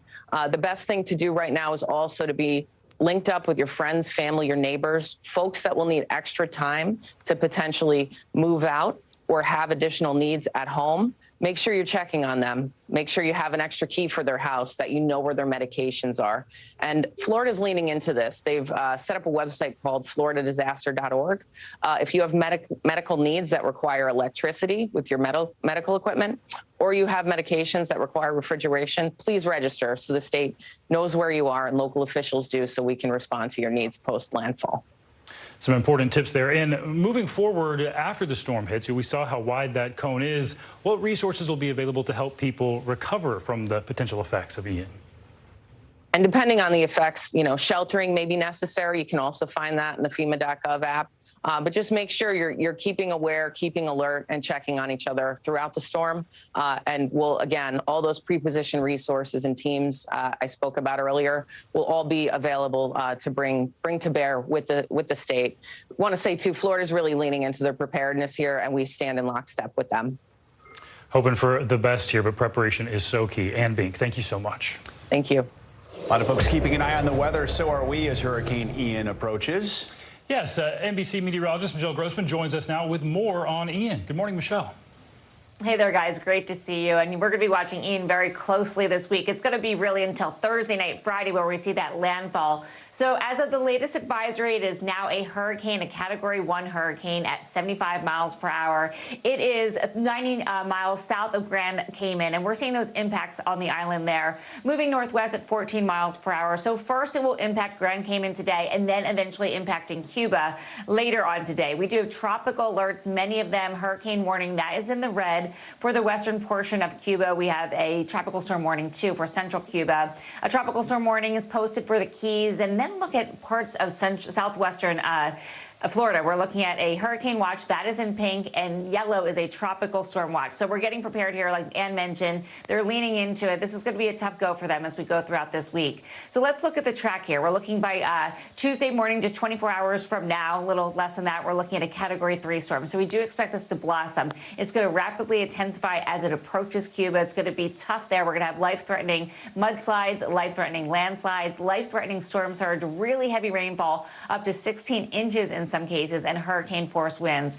Then it's going to enter the Gulf. It's going to slow down and widen. We're going to see a Category 4 storm by Wednesday morning, remaining a Category 4 storm for quite some time. So notice that cone of concern sort of touching the peninsula of Florida. We could feel those impacts as early as late Tuesday, Wednesday into the peninsula of Florida. Key West, you're going to feel that later on tonight into Tuesday. So now is the time to prepare. If you didn't get the plywood, you didn't get the gas, you didn't get the water, you need to do that today because that window is closing. Then as we go out Thursday into Friday, that's where we expect the landfall. We do expect it to weaken somewhat. It's going to encounter some drier air, some wind shear, but still a really strong storm. And notice that cone. We've been talking about this, how it sort of widens out. Still really uncertain because we're 4 or 5 days out from this, where that landfall is going to be. So the takeaway is when you see a cone like this, where you see that line, there's an equal opportunity for that landfall to be occurring on that line. And it is wide. So anywhere from the Panhandle of Florida, the Big Bend of Florida, down to the Peninsula of Florida, north, central, even southern Florida could see an impact. And then we're going to still see tropical storm force winds as it enters into the southwest and Carolinas. You're going to get a lot of rain as well, too. Storm surge alerts. This is a big one. Storm surge is a wall of water as it moves onshore. On the west coast of Florida, especially around Tampa, it is tough to get that water back out. So we are concerned for this. Where you see the purple, that is your storm surge watches. We're looking anywhere up to 5 to 8 feet of storm surge. That includes Tampa, 4 to 7. A little further down the Keys, you're going to see 1 to 3 feet. A lot of rainfall is expected as well, up to 10 inches in some spots, even locally up to 15 inches. Some of this soil is sandy. It can accept some of that water, but that is still a lot of water. And it's going to be raining for days and days as we're going to feel that impact early by the middle of the week through at least Saturday, at least through the weekend. And we're looking at the winds as well. Remember that ground is going to be really saturated. Trees are going to come down. Power lines are going to come down. We're going to see those power outages. Real quick, we're looking at heavy rain today in the Great Lakes, showers and storms in Florida, and we're looking at record heat, too, in the west. Back to you guys. Right, yeah, with the hurricane, rain, wind, storm surge, so many things to keep an eye on. All right, Michelle, thank you so much. Well, the focus is on Ian this morning, but the cleanup is still ongoing from the damage caused by Fiona. In Puerto Rico, about half of the island is still without power 1 week after Fiona made landfall there. And they're just beginning to clean up in Canada after the storm hit this weekend, causing extensive damage there. NBC News correspondent Maggie Vespa has the latest from Nova Scotia. A daunting recovery along Canada's east coast. A task so massive, the Canadian Armed Forces called in to help. People have seen their homes washed away, seen the winds rip schools, roofs off. But as Canadians, as we always do in times of difficulty, we will be there for each other. The strongest storm ever to slam the nation, post-tropical cyclone Fiona brought wind gusts up to 100 miles an hour and torrential floods, decimating parts of Nova Scotia, Newfoundland, Prince Edward Island, and beyond. Entire homes swept to sea. One woman still missing. Power knocked out for 500,000. Amid these massive power outages, this is one of 3 working gas stations in all of hard-hit Pictou County. And look at this line. People are waiting more than 4 hours to fill up. Are you relieved just to see a working gas station? I am, yeah. We have a generator at home, so I'm just anxious to get that gas so we can get it up and running. Up and down Canada's coast, countless evacuees desperate to see what's left of the lives they knew. You cannot go to your homes now. Unfortunately, this is going to take days, could take weeks, could take months. Meanwhile, Fiona's overall death count rising, 18 killed so far. Most in Puerto Rico, where more than 800,000 remain without power a week after Fiona hit. And back here in Trenton in Nova Scotia, this is what progress in the cleanup process looks like. Mangled roofing and siding that was just piled up here by local construction crews. And for reference, officials don't think stuff like this is bad enough to warrant sending Canada's military to this area. They see them going to regions that were even harder hit. Back to you. All right, Maggie Vespa in Canada. Maggie, thank you.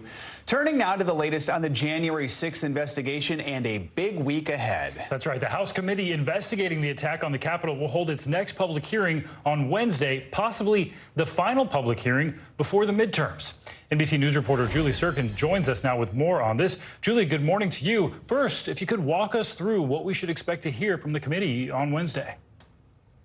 Yeah, good morning to you both. Well, first of all, we don't have any witness list or a topic for Wednesday's hearing, but panel members were all over the Sunday shows yesterday, sort of previewing what to come and what to expect in this potentially final hearing, right? Adam Schiff, a member of the committee, said that is the plan unless they have some sort of other revelations that come after the fact. But this right now plans to be the last one. And they still have a lot to show in terms of how former President Trump did, in fact, what his actions were on the day of January 6th, why it took him so long to call up the riot, sort of these details that were illustrated in the first 8 hearings. But the committee says they still have a lot to display and facts to show. We know they've been busy over the last 2 months since the 8th hearing, the last one that took place in July, interviewing other witnesses, hearing from people and securing cooperation, including from Ginny Thomas, who the panel expects to interview soon. We do not know yet at this point if she will be a part of Wednesday's testimony or not. Julie, we also heard some new claims about what was allegedly happening at the White House on the day of the attack. Let's take a listen to what former GOP congressman, former committee staffer Denver Ringelman told 60 Minutes last night. Do you get a real aha moment when you see that the White House switchboard had connected to a rioter's phone while it's happening? That's a pretty big aha moment. You get an aha. Wait a minute. Someone in the White House was calling one of the rioters while the riot was going on? On January 6th, absolutely. So it's important to note that it's not clear who placed the call or whether they were even in a position of authority. But Julie, how does this account by Ringelman fit into the evidence that the committee has already laid out? And bottom line, how significant is it if it's true? Well, look, the first thing I should point out is that Denver Ringelman left the committee in April. So it's been a very long time since he's had sort of the inside scoop as to what the committee is working on. And we heard from Adam Schiff yesterday, who responded to this basically in real time. He said, look, we looked into every single allegation that Ringelman and others provided. There is a reason we did not mention this yet. And he sort of threw cold water on this idea. He said, I cannot say whether this in detail is true or not, but just big picture to kind of, have a realistic picture of Ringelman's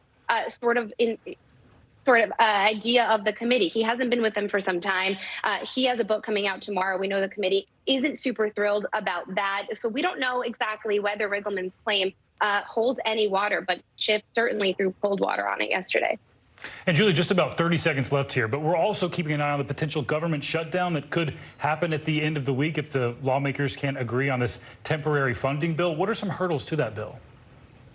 Look, the big picture is there's no alarm bells ringing now. There's no one concerned, Republican or Democrat, that the government actually will shut down simply because we are weeks away from the midterm election. And in this current economy, there is no appetite for something like that to happen. But there are some real hurdles. We know, first of all, $12 billion in Ukraine aid is set to be a part of this, including disaster aid. We just heard from sources this morning, Fort Jackson, Mississippi, the water crisis, and things of that nature in the U.S. One big hangup right now is over permitting reform. Senator Manchin's proposal that Democrats like Bernie Sanders says goes against what climate groups want. It speeds up the permit approval process for drilling for oil, including the Mountain Valley Pipeline in West Virginia.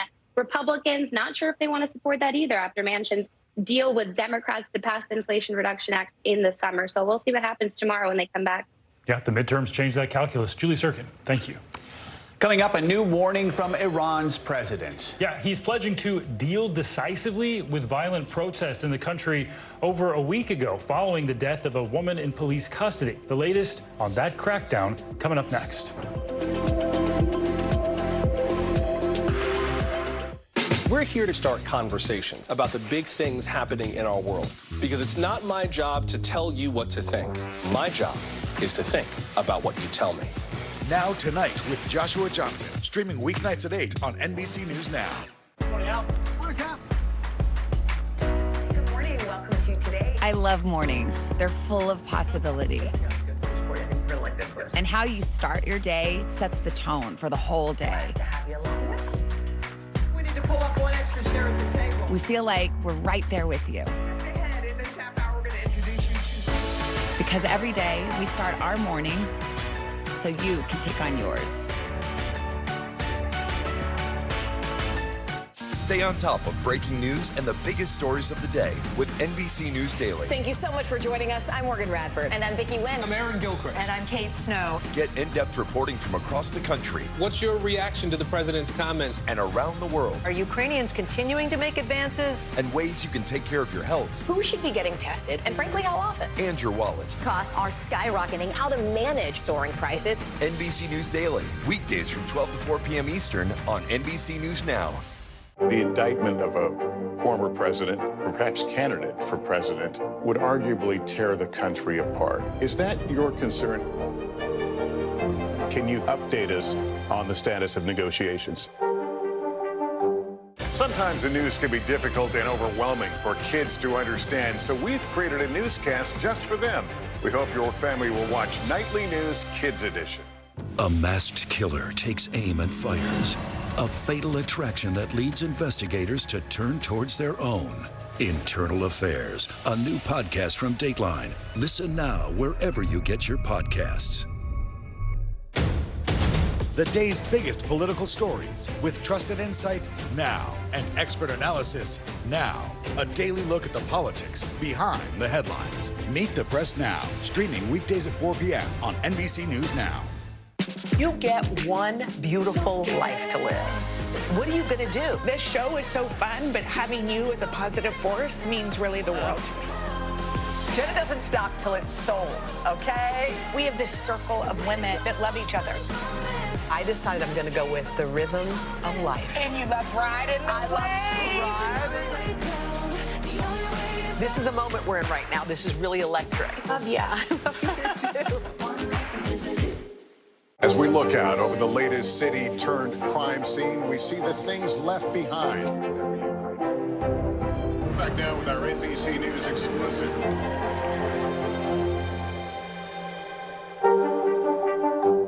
For Dateline Premium, subscribe now on Apple Podcasts. Welcome back. Government officials in Iran continue to violently crack down on the growing number of protests sweeping the country. Those demonstrations followed the death of 22-year-old Mahsa Amini. Iran's president is pledging to, quote, deal decisively with those who oppose the country's security and tranquility. State media is reporting at least 41 people have been killed since the protests began over a week ago.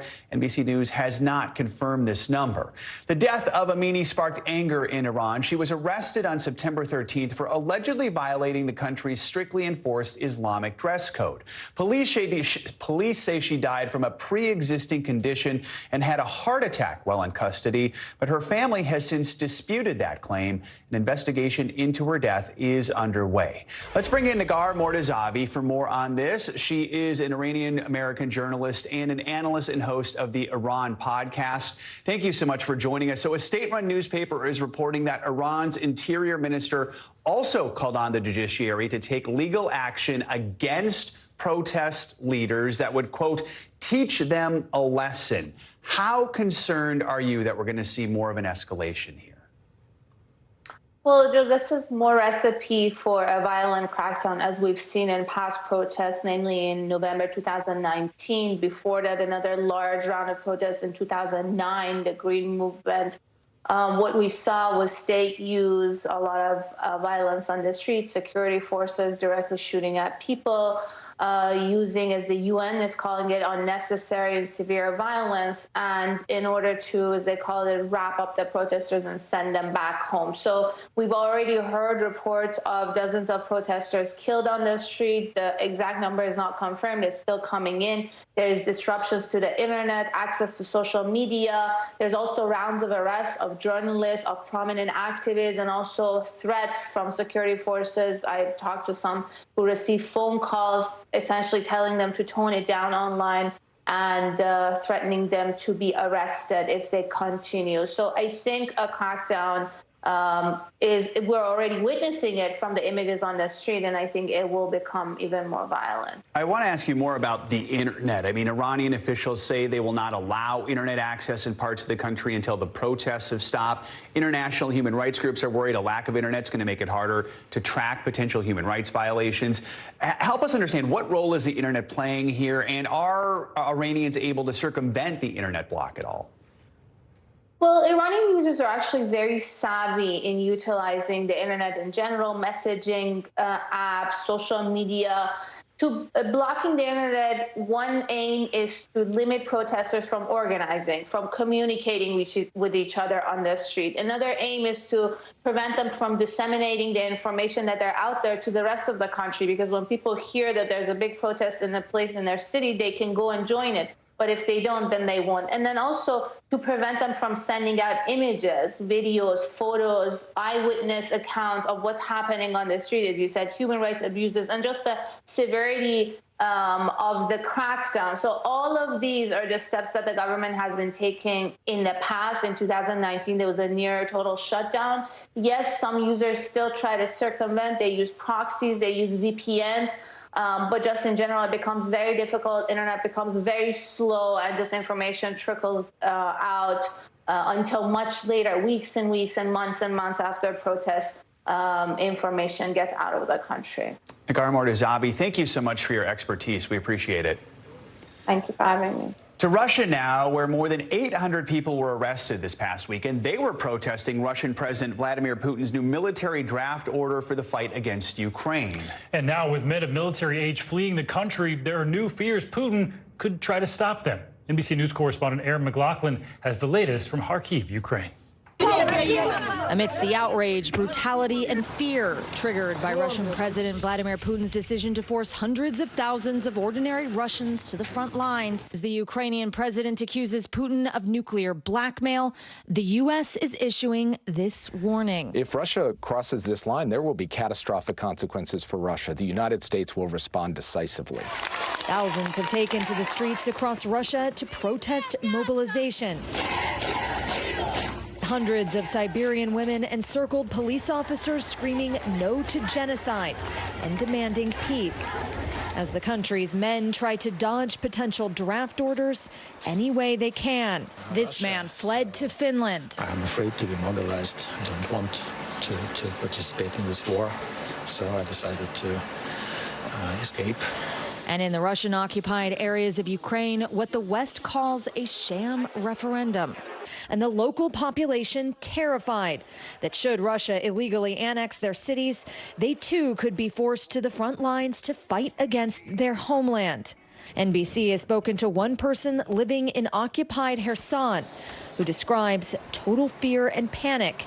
Everyone is planning their way out, they say, though men aged 18 to 35 are not being allowed to leave, adding that the city has been transformed into a large ghetto. Anything you do might lead to you dying and maybe your friends dying. They say the men are looking for places to hide. Over the weekend, President Putin signed a new law essentially making desertion or failure to show up for military service punishable by up to 10 years in prison. This as President Zelensky addressing the Russian people this weekend directly in Russia, urging them to surrender if they're part of this partial mobilization, saying they will be treated fairly by Ukraine, saying that it's better to surrender than to be tried as a war criminal. Back to you. All right, Aaron, thank you. To Italy now, where far-right nationalist Giorgia Meloni is on course to become the country's next prime minister as election results come in. She'll be Italy's first woman leader and signal the country's most right-wing government since World War II. NBC News foreign correspondent Claudio Lavanga joins us now from Rome with more on these elections. Claudio, good morning to you. So Meloni, considered to be a far-right nationalist in Italy, and her Brothers of Italy party has roots in Italy's post-war fascist movement. So what else should we know about her, and how did she pull this off? Good morning, Stephen. Well, she's relatively young. She's only 45, but she's been in politics almost forever, as far as we know. I mean, she was a very young activist. As a young political activist, she was the leader of a youth movement of a post-fascist party founded by a former member of the fascist party. And she never hid her sympathy, her appreciation of fascism and Benito Mussolini. At some point when she was this young leader of this youth movement, she said that she thought that no politician until now has been as good as Benito Mussolini. She toned that down now, recently, of course, during the past few weeks during the political campaign, saying that she and her party have relegated fascism to the history books. But it's not just her past convictions that are worrying certain analysts around here and abroad. It's her present policies.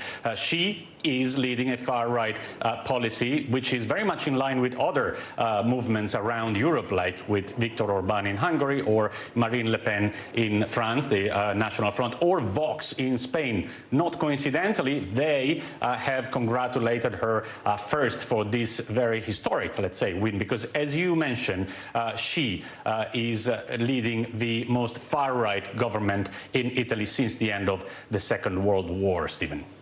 Making headlines for several reasons, Claudio, including, as we mentioned, Meloni is the first woman to hold the prime minister title in Italy. So what does that mean for the country? Well, that's right. I mean, but the thing is that for those women who thought that the fact that she could become Italy's first female prime minister would raise the profile of women in Italy, well, they probably would have been disappointed yesterday when on TikTok during election day, she posted a video of herself showing two melons in front of her breasts. Now, let me explain that. Meloni means melons in Italian, which is, of course, also street language for breasts. Well, that will have been disappointing because, you know, that doesn't do any good to the objectification of women here in Italy, as she was objectifying herself, essentially. Also, during the political campaign, she said something interesting about abortion. She said that she wanted to introduce the right of women not to give abortion, which may sound weird because obviously women in Italy have the right to give birth as well as to give abortion. But some have interpreted that as she wants to make it more difficult for women to give abortion, or at least discourage them from doing so, Stephen. Many dynamics at play here. Claudio Lavanga, thank you for that update. Coming up, Hard Knocks. Some conservative-leaning canvassing groups under fire this morning over their alleged hostile door-to-door tactics. How they're reportedly operating and how it could all affect the upcoming midterm elections. That's coming up next.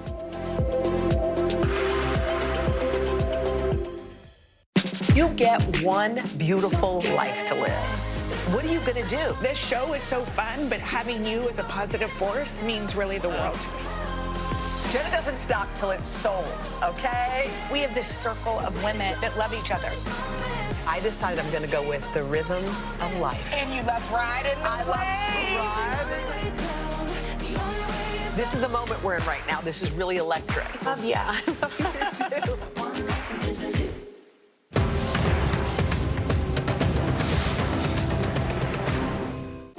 No stress, no mess, just yum. That's it. These days, it feels like the news never stops. So let's get into it. What's happening right now, what it all means for you for an hour every day. It can be hard to keep up, so let's get started together. Hallie Jackson Now, weekdays at 5 on NBC News Now.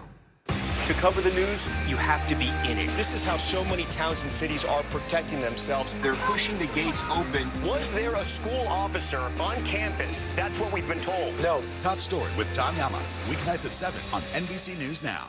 You don't know when your moment's coming, but when it does, you take it. Now Tonight with Joshua Johnson, streaming weeknights at 8 on NBC News Now.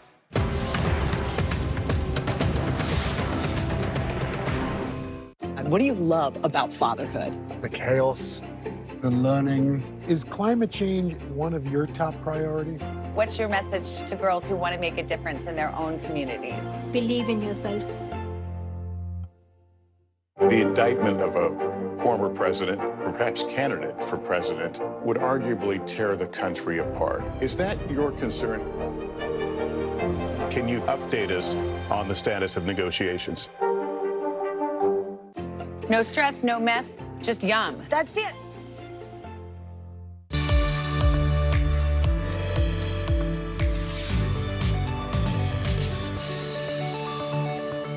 Welcome back. Across the country, complaints are growing about conservative canvassing groups going door to door looking for potential evidence of fraud in former President Donald Trump's 2020 election loss. While the grassroots effort is scrutinizing local election procedures across the country. NBC News correspondent Dasha Burns joins us now with more on this. Good morning, Dasha. Hey, Stephen, good morning. Yeah, canvassers claiming they're helping clean up voter rolls have been knocking on doors in at least 11 states. These grassroots groups have raised concerns among election officials, civil rights groups, even the Department of Justice. To learn more, we traveled to Washington State, where county auditors have received complaints of canvassers becoming hostile, telling voters they work for state or county elections offices, even displaying fake badges. Washington Secretary of State calling it voter intimidation. Spokane mom Catherine Teskey says two visitors with an aggressive tone rang her doorbell earlier this year. She says they told her they were there to make sure no one had voted fraudulently. I felt insulted, but I also felt angry because it's like I felt like we weren't being trusted and we couldn't figure out why. Like, what about us makes us suspicious voters? The visits came amid a massive door-knocking effort organized by the Washington Voter Research Project. Glenn Morgan, a conservative activist, saying he founded the organization last year to clean up the state's voter rolls. We have about 350 volunteers in the state, and it's pretty widespread. Of the 39 counties, we have about 23 of them with doorbelling teams. Morgan says the goal is to help local auditors who run elections in each Washington county. But some, like Vicki Dalton, argue this effort isn't helpful. In fact, they've received complaints from residents about canvassers' tactics. One of the gentlemen would flash what a person described as a fakey metal badge. Does it seem like these people were trying to imply that they were affiliated with your office? People were representing themselves as either doing this for the Secretary of State or doing it for that particular county auditor's office. A complaint to Vancouver area officials stated that a canvasser, quote, claimed everyone in the building needed to fill out a form or their votes would retroactively be purged from recent elections. As more counties reported complaints, Secretary of State Steve Hobbs launched an outreach campaign to tell voters they don't need to answer canvassers' questions. No county auditor, no county government, the Secretary of State's office would ever go to your house to find out how you voted or if you're a voter. We would never do that. We've received multiple reports that some of the people who are canvassing are implying that they're with the county or with the Secretary of State's office. What's going on there?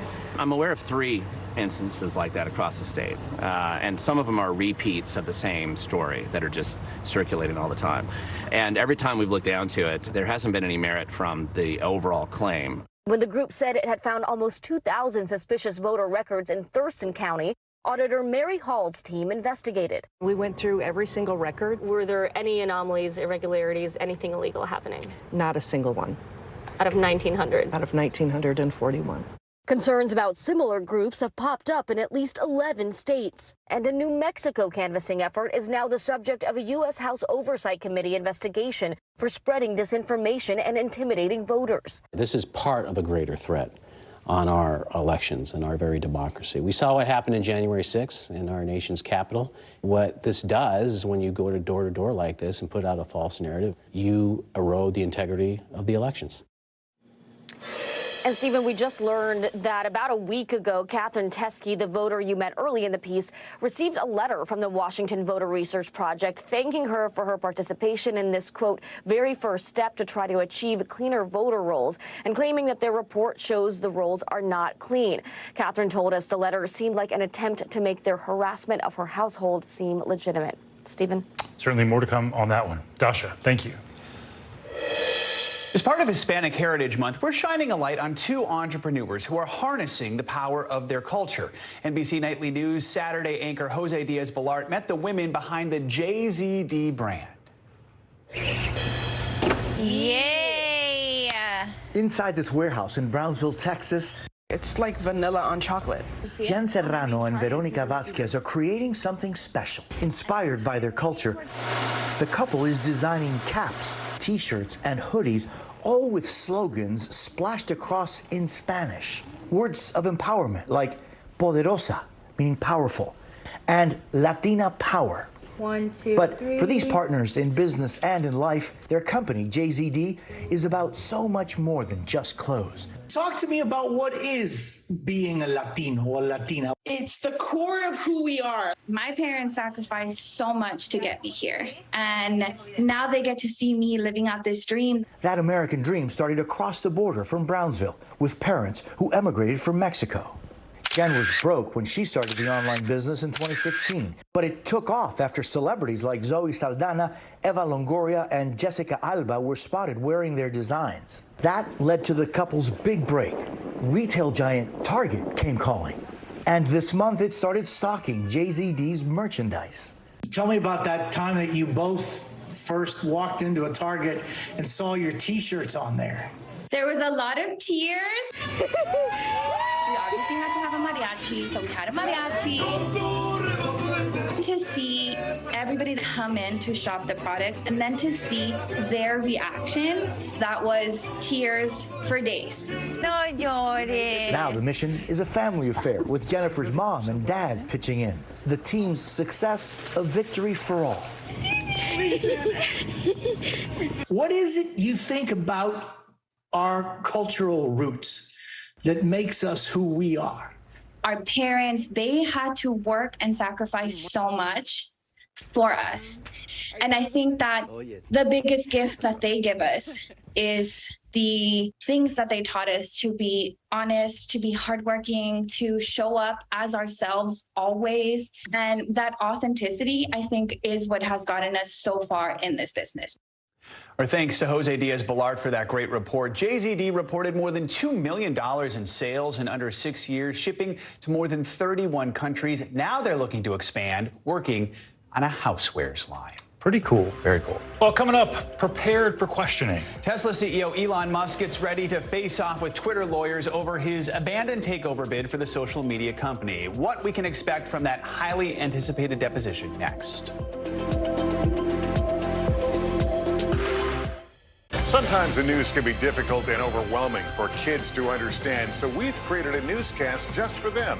We hope your family will watch Nightly News Kids Edition. A masked killer takes aim and fires.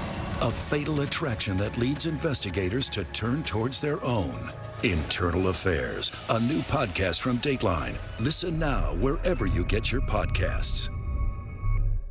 You get one beautiful life to live. Jenna doesn't stop till it's sold. We have this circle of women that love each other. This is a moment we're in right now. This is really electric. Love ya. I love you too. Internal Affairs, the new podcast from Dateline. Listen now. Morning, Al. Morning, Cap. Good morning. Welcome to Today. I love mornings. They're full of possibility.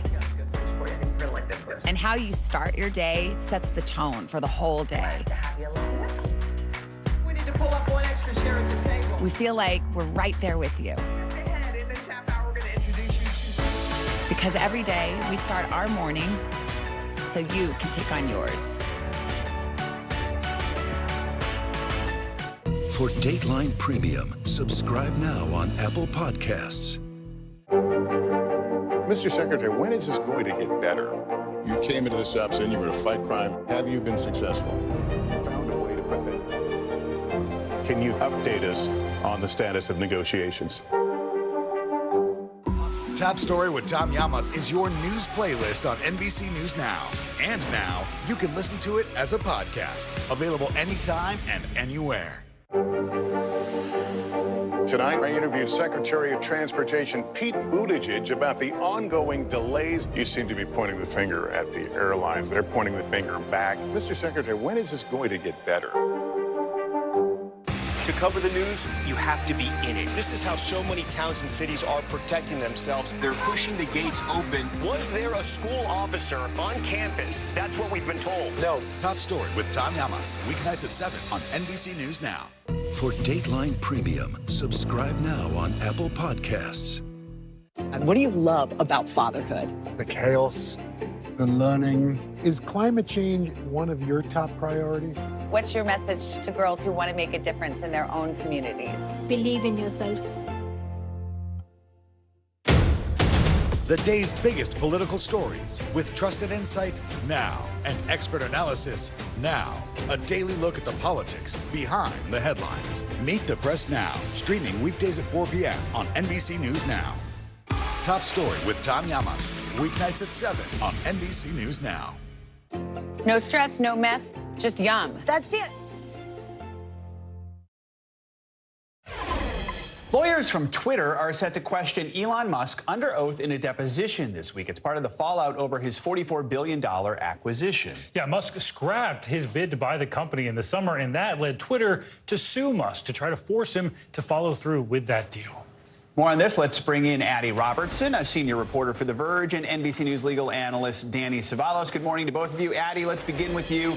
This deposition expected to take 2 days, maybe 3 days if necessary. What's expected to take place? What information is Twitter trying to get from Musk here?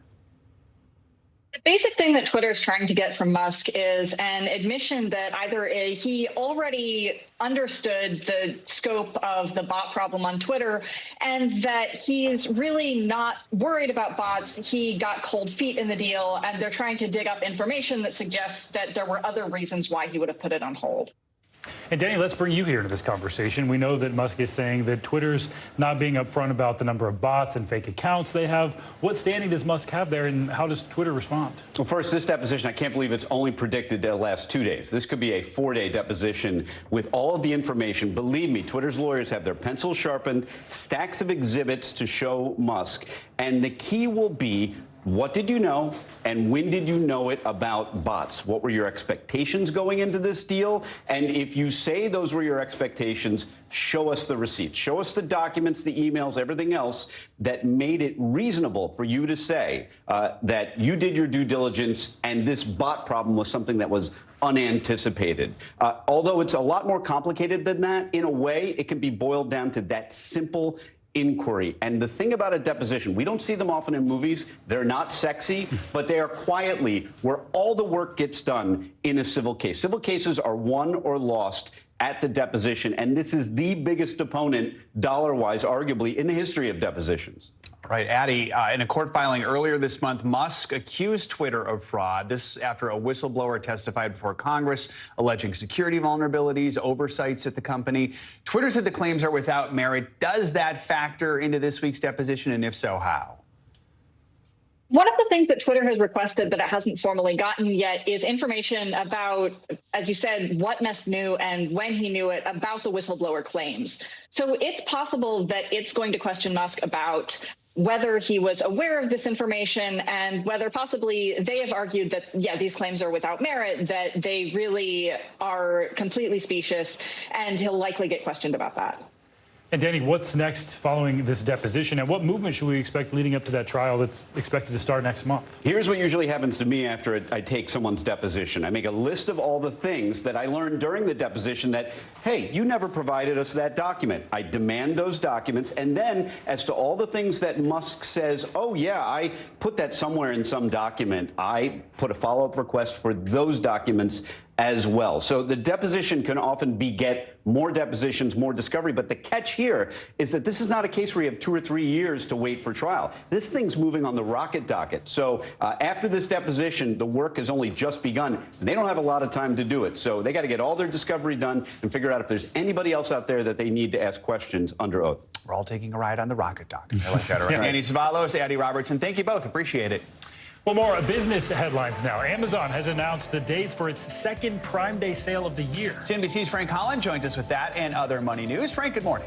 Hey, good morning, guys. Well, Amazon will host Prime Early Access on October 11th and 12th. The event marks the first time that Amazon's held 2 Prime Day-like deal events in the same year. The event is only open to Amazon Prime subscribers, and it could help Amazon jumpstart holiday shopping early. According to the company, the event will feature hundreds of thousands of holiday deals. Berkshire Hathaway and Amazon, they could be the hardest hit by a new corporate minimum tax, according to a new study from the University of North Carolina Tax Center. Researchers applied the Inflation Reduction Act's 15% minimum corporate tax on the 2021 company earnings. And that study finds the tax would impact only about 78 companies. Among those, Berkshire Hathaway and Amazon would have to pay up the most. And the highest grossing film of all time is back in theaters. Disney's expected to generate $30 million in ticket sales globally from its theatrical re-release of the 2009 film Avatar. Avatar's return to movie theaters this weekend comes 3 months ahead of the film's long-delayed sequel, Avatar: The Way of the Water. And you know what? I think I might go back in the theater and see it. I remember the first one was just amazing. Yeah, and that's a good place to see it. That is definitely a theater movie, and they're trying to just squeeze a little more box office money out of that one. All right. Thank you, Frank. Appreciate it. Thanks, guys. Well, coming up, reliving Linsanity. That's right. A decade after Jeremy Lin's landmark season with the New York Knicks, a new documentary takes a look back. Jeremy Lin himself and the film's director join us, so stay with us. It's after this.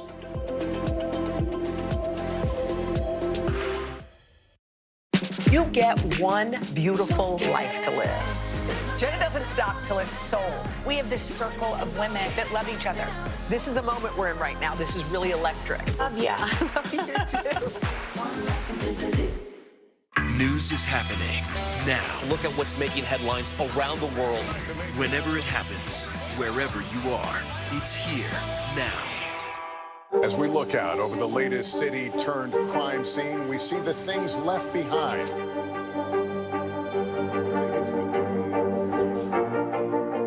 Can you tell us what it was like?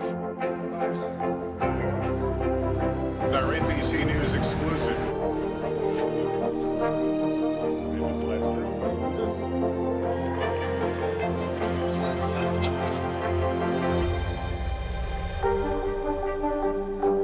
You don't know when your moment's coming, but when it does, you take it.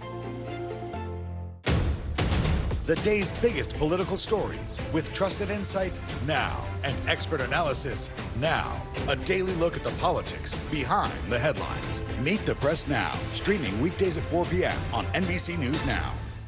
You get one beautiful life to live. Jenna doesn't stop till it's sold. We have this circle of women that love each other. This is a moment we're in right now. This is really electric. Love ya. I love you too. For Dateline Premium, subscribe now on Apple Podcasts. Here's what's happening in your neck of the woods. Good morning, I'm Joe Fryer. And I'm Savannah Sellers right now on Morning News Now. We're staying on top of the breaking situation in Ukraine. We are watching dangerous heat this week. Recession, I mean, is that where we're headed? Is there any way to avoid that? Morning News Now, streaming weekdays at 7. Internal Affairs, the new podcast from Dateline. Listen now. Right now on NBC News Now, we begin with breaking news just coming in. What's happening now, what's happening next, and what it means for you. We're continuing to follow the Russian attack on Ukraine. There's an intense artillery battle underway. As we look out over the latest city-turned-crime scene, we see the things left behind. Fewer people are content to just offer their thoughts and prayers. Stunning testimony at the January 6th hearing. Americans face the highest inflation rate in decades. Parts of Virginia cleaning up after severe storms. Flames forcing thousands to evacuate. When do I play meteorologist? Only when the heat is this bad.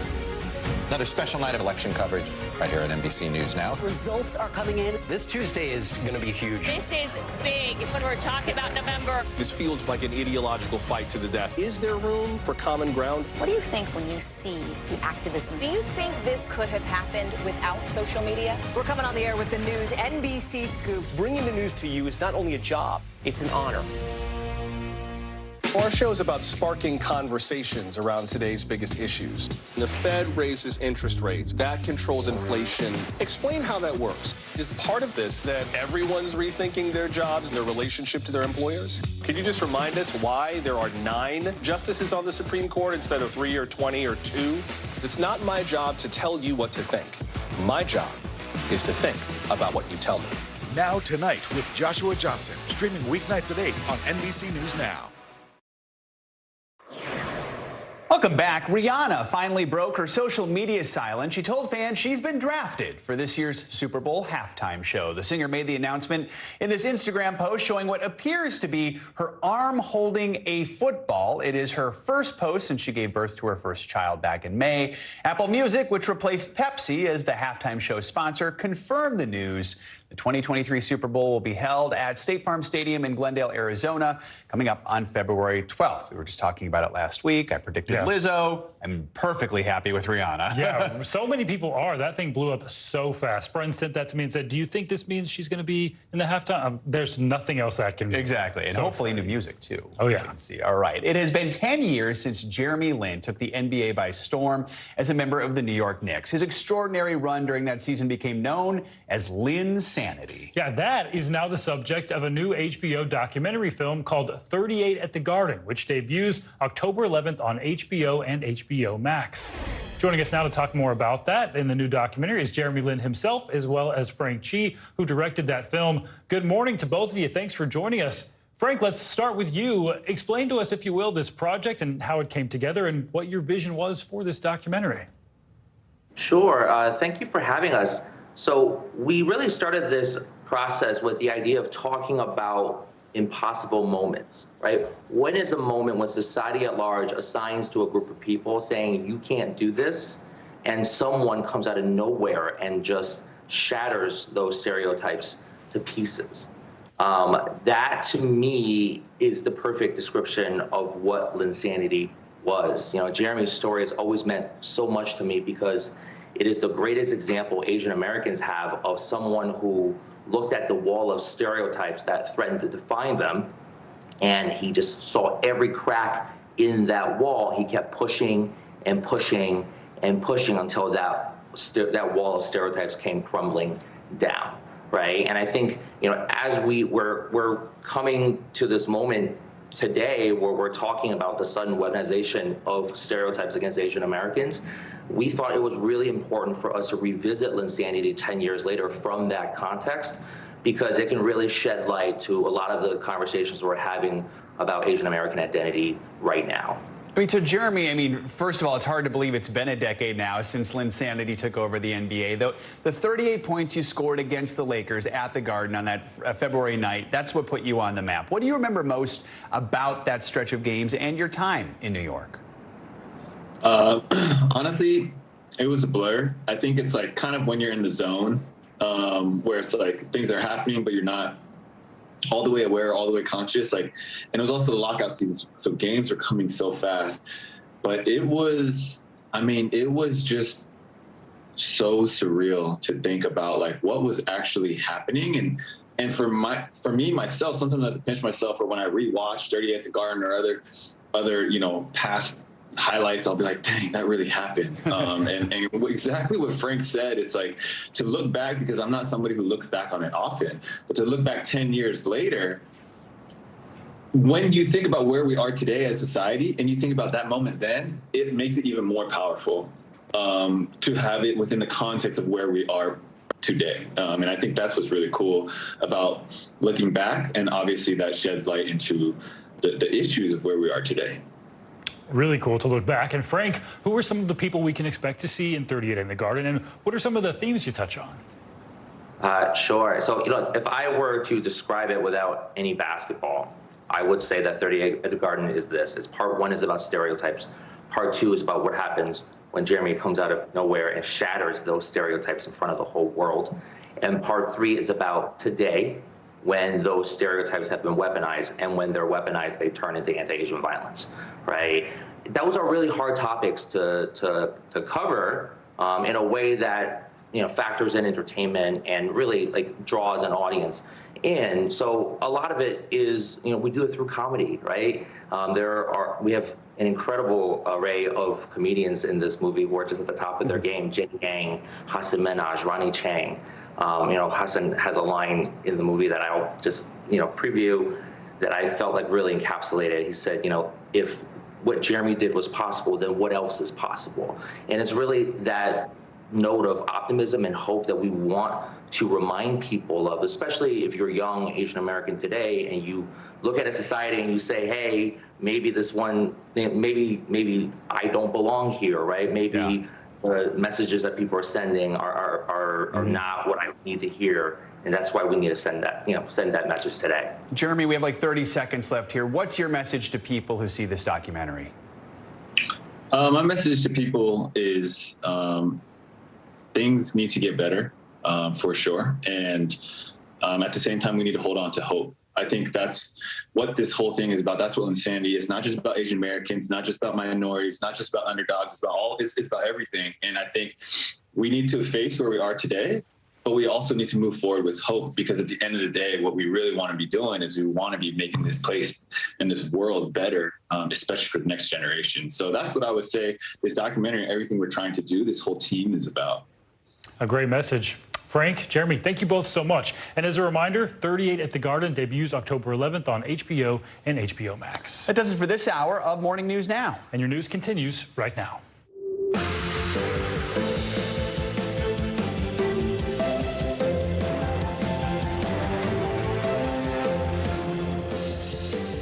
Good morning. Thanks for being here. I'm Stephen Romo in for Savannah. I'm Joe Fryer. Right now on Morning News Now, gaining strength. Breaking overnight, tropical storm upgraded to a Category 1 hurricane as it churns toward the U.S. Right now, millions of Floridians are waking up under a state of emergency. Shelves are empty and gas lines are long as the state prepares for the possibility of a direct hit. We've got the latest on where Ian is heading and how strong it is going to get. Explosive allegations days before the January 6th committee is set to hold its 9th public hearing. There are new allegations that the White House switchboard allegedly connected a call to a rioter's phone during the attack on the Capitol on January 6th, although the full details have yet to come to light. The latest on the investigation as Committee Vice Chair Liz Cheney issues strong new words for her own party and reveals the one thing that could make her leave the GOP. Nuclear threat. The United States responding now to Russia's thinly veiled nuclear warning. Ukraine's president says he believes Vladimir Putin's threat to use nuclear weapons in Ukraine is real, and now the U.S. is issuing a warning of its own. Well, let me say it plainly. If Russia crosses this line, there will be catastrophic consequences for Russia. The United States will respond decisively. The growing crackdown inside Russia as Putin forces hundreds of thousands of ordinary Russians to the front lines, and how Russia could force many Ukrainians to fight against their own homeland. And playing asteroids. It may sound like the plot of the movie Armageddon, but tonight scientists at NASA will attempt to intentionally crash a spacecraft into an asteroid at 14,000 miles an hour. The new insight into the mission that experts say could potentially one day save the world. So no stakes there. Yeah. Just saving the world. That is so cool. Even that animation is awesome. Can't wait for that one. Exactly. And we'll have Astro Mike with us a little later, so you're going to want to stay with us. All right, we're going to begin with the latest on Hurricane Ian. Getting stronger overnight now, a Category 1 hurricane with winds of at least 75 miles an hour. Yeah, that storm is in the Caribbean now, but it appears to be barreling toward Florida's Gulf Coast. NBC News correspondent Sam Brock has the latest on how people there are preparing. But good morning.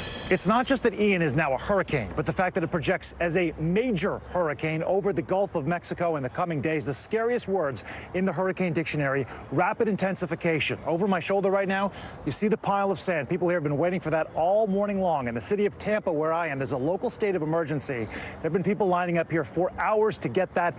Yesterday, Tampa distributed some 21,000 sandbags as residents here right now are bracing for impact.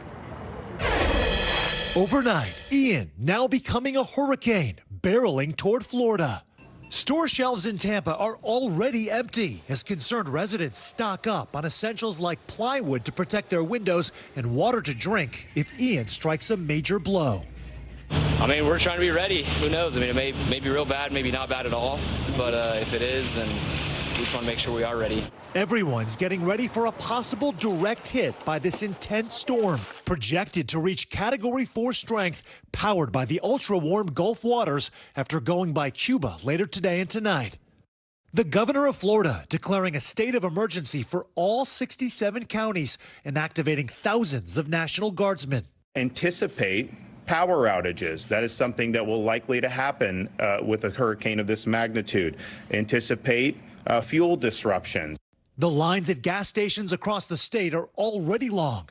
Emergency management officials say they're preparing for the worst. More than 2 million meals and more than 1 million gallons of water to be ready to be sent into impacted areas. I just got here and it's saying that there's no water here.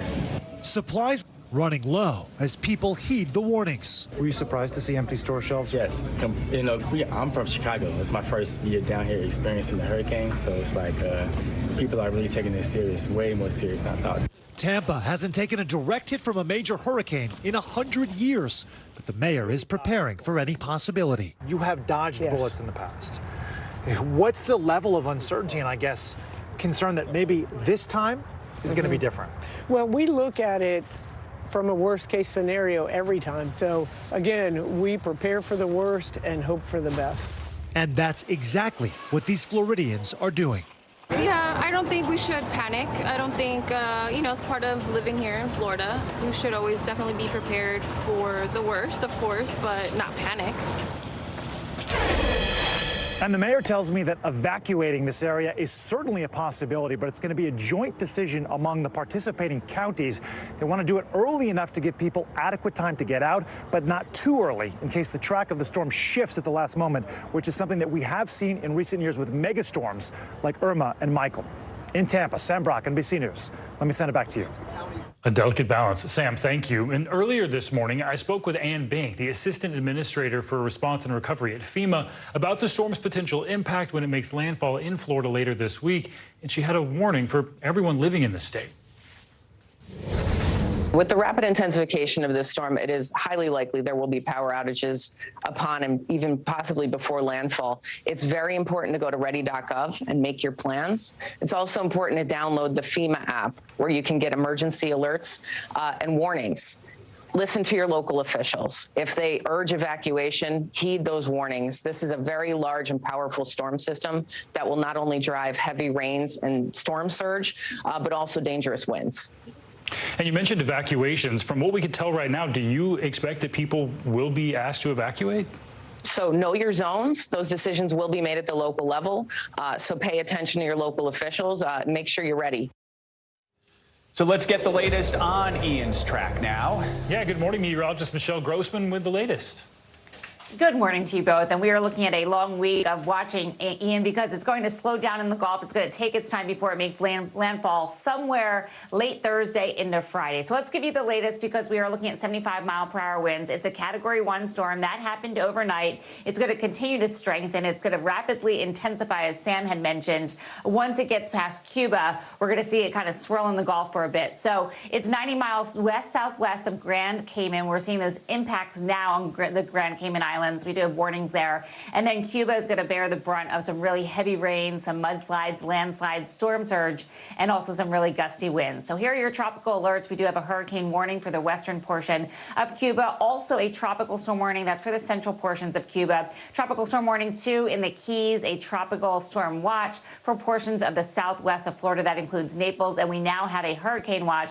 That is in pink, and that includes Tampa. We're particularly concerned about the storm surge along the west coast of Florida. I'll explain that why in just a few minutes. But as we look at the track here, again, a Category 1 storm, it's going to blossom into a Category 3 storm. It's going to rapidly intensify, and that's going to happen within 24 hours. It's going to move over Cuba, impacting Cuba tonight into tomorrow, and then it's going to begin to impact the Keys, too, tonight. So we're looking at a Category 4 storm off the coast of Florida. That's going to cause a lot of storm surge in some spots, still a Category 4 storm late Wednesday. And then as we extend this track out here, we notice by Thursday, Category 3 storm parallel to the coast of Florida. That's going to extend some winds. It's going to drop some rain. It's going to bring some storm surge. And then we do expect it to weaken somewhat. It's going to encounter some wind shear, also some drier air. So a Category 1 storm at landfall. But it really doesn't matter in terms of the intensity. We're still going to have huge impacts from the storm.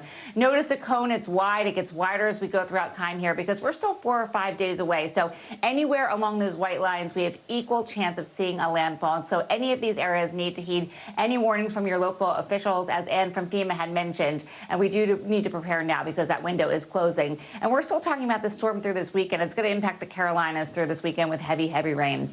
Let's first talk about one of the impacts, storm surge. We have storm surge alerts. A storm surge is a wall of water. It gets pushed by wind onshore. Now, what's difficult with the state of Florida, at least the west coast of Florida, the topography, it's really shallow. So the water gets pushed in and then it kind of gets stuck. And we're going to see this for days and days and days because this hurricane is going to be off the coast for days, kind of swirling in the Gulf. And we're going to see that push of water for several days. That's one of the concerns. We're looking at 5 to 8 feet in some spots, 4 to 7 in others. The key you're going to see 1 to 3 feet. Also talking about a lot of rainfall because it will be hanging on for a while. We're looking at 8 to 10 inches, locally up to 15 inches. Where you see those brighter colors, that's where we're seeing the heaviest rain falling. And then, of course, it's going to be about the winds. We're looking at tropical storm force winds. We're looking at hurricane force winds, and that will last several days as it's sort of just off the coast, parallel to the coast of Florida.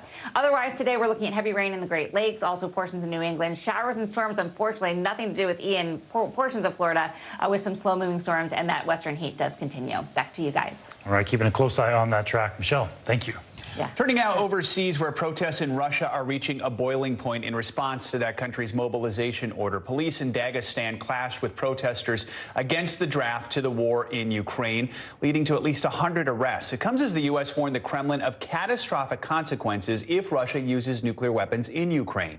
NBC News correspondent Aaron McLaughlin joins us now from Kharkiv with the latest. Aaron, good morning. Good morning, Joe. President Zelensky is accusing Russia of nuclear blackmail, saying he does not believe President Putin is bluffing. This as the U.S. is issuing a warning of its own. Days after Russian President Vladimir Putin issued a thinly veiled nuclear threat, U.S. officials sending a message of their own. If Russia crosses this line, there will be catastrophic consequences for Russia. The United States will respond decisively. That warning coming the same weekend that outrage, fear, and brutality swept cities across Russia. Protesters railing against Putin's new call to send hundreds of thousands of reservists to the front lines. The response growing violent. At an enlistment center in eastern Russia today, a man shot the military commissar at point-blank range. A growing number of Russian men trying to dodge those draft orders any way they can. This man fled to Finland, which has open borders. I'm afraid to be mobilized. I don't want to participate in this war. And in Russian-occupied areas of Ukraine, what the West is calling a sham referendum. Russian soldiers monitoring ballot boxes and the local population terrified that should Russia illegally annex their cities, they could be forced to the front lines to fight against their homeland. NBC News has spoken to one person living in occupied Kherson who describes total fear and panic. Everyone is planning their way out, they told us, although men aged 18 to 35 are not being allowed to leave. The potential land grab and mobilization of reservists meant to bolster Russian forces after Ukraine's effective counteroffensive in the northeast. Inside this bombed-out Ukrainian church near the destroyed town of Izum, a clear sign the Ukrainians have Russian troops on the run. The Russians used this church as a staging area and field hospital. They left behind stretchers, boxes. It's very clear looking around here that when they left in a hurry. And with Russians on the defensive, there are growing concerns about what they might do next and what the U.S. response might be. U.S. officials say they have communicated the specific consequences of a possible Russian nuclear strike on Ukraine to the Kremlin in private. Joe. Aaron McLaughlin, thank you so much. All right, turning now to Washington, the potential revelation regarding the Trump White House and the attack on the Capitol on January 6th. A former staffer on the House committee says the White House switchboard connected a call from a rioter's phone during the attack. NBC News senior Washington correspondent and News Now anchor Hallie Jackson has the latest on that. Good morning. The January 6th committee is now trying to distance itself from one of its former advisors who made that allegation, one that is a potentially critical new detail about the insurrection, raising a lot of questions this morning. New fallout this morning from an explosive allegation from a former January 6th committee advisor. You get a real aha moment when you see that the White House switchboard had connected to a rioter's phone while it's happening. Wait a minute. someone in the White House was calling one of the rioters while the riot was going on? On January 6th, absolutely. Former GOP Congressman Denver Riggleman, who served on the committee's staff, telling 60 Minutes Sunday that someone at the White House on January 6th, 2021, placed a call to a rioter at the Capitol. But this morning, the circumstances of that call, including who placed it, still not clear. The committee telling NBC News Mr. Riggleman had, quote, limited knowledge of the committee's investigation. And as members of the committee look to refocus the nation's attention to the events of January 6th, they also seem to be downplaying the call's potential significance. I can't say anything specific about that particular call, but we are aware of it, and we're aware of lots of contacts between people in the White House and different people that were involved. Without the advantage of the additional information we've gathered since he left the committee, you know, it I think poses real risk to be suggesting things. It comes as the committee gets ready to hold its 9th public hearing on Wednesday. Its first since late July, focusing on former President Trump's attempts to overturn the 2020 election. Leading that hearing, Committee Vice Chair Liz Cheney, a fierce Trump critic who now says she would campaign for Democrats in order to stop any Republican candidates promoting election lies. Cheney, who lost her primary to a Trump-backed challenger last month, also threatening to leave the GOP if Mr. Trump is the party's 2024 nominee. I'm going to make sure Donald Trump, I'm going to do everything I can to make sure he's not the nominee. And if he is the nominee, I won't be a Republican. And as we look ahead to that next January 6th hearing this week, it's expected to be more sweeping, potentially, than the previous ones, with new information set to be revealed, according to Congressman Adam Schiff, who also says any potential criminal referral for Donald Trump would probably have to be a unanimous one by members of the committee. Lots going on this week. Back to you. More to come on that. Hallie, thank you. Protests in Iran are growing increasingly violent as the country's president threatens more consequences for demonstrators in the streets. It all comes following the death of 22-year-old Mahsa Amini, who allegedly violated the country's Islamic dress code. NBC News Tehran bureau chief and correspondent Ali Arouzi joins us now from Tehran with the latest. Ali, good morning. Good morning, Joe. Well, the anger and the outrage here is still palpable. As the protests continue to grow, so does the death toll. Officially, at least 41 people have been killed since the unrest began. However, Norway-based group Iran Human Rights say at least 57 people have died, but say internet blackouts are making it difficult to confirm fatalities. Extraordinary scenes in Iran, where protesters have taken to the streets for 10 consecutive nights in defiance of an unforgiving crackdown, threats, a near internet blackout, and severe warnings from the country's leaders. Iran's president telling authorities they must deal decisively with those who oppose the country's security and tranquility. The protests sparked by the death of 22-year-old Mahsa Amini. She had been arrested by the country's morality police for an alleged violation of Iran's strict Islamic dress code. Officials released this video showing Amini collapsing, but it's unclear what happened beforehand. Police took Amini to a hospital where she died 3 days later. They deny mistreating her. Demonstrations continue nationwide, women leading the charge in a monumental movement. They are burning their headscarves, cutting their hair in public, facing off with riot police, and walking the streets boldly without a hijab, despite the massive, possibly life-threatening risks. This younger generation of Iranians, you know, they've lived their whole life in a securitized state, a crumbling economy, you know, a country isolated from the world. And they've had enough. These protests are shaking the very foundations of the Islamic Republic. Many arrests are being made even during the day when protests are not happening. Security agents identifying people they believe were on the streets at night. At least 18 journalists have been arrested, many of them women. Around the world, demonstrators showing their support for the Iranian people. Protests in the US, France, Germany, and Canada. In London, there were violent clashes with police outside the Iranian embassy. Authorities here in Iran taking all measures to crush dissent. The internet all but gone, apps completely blocked, leaving protesters struggling to upload images of the rolling crackdown. And Joe, the government has also shut down universities as they are a traditional hotbed of dissent here. But that didn't stop students in dorms making their voice heard last night.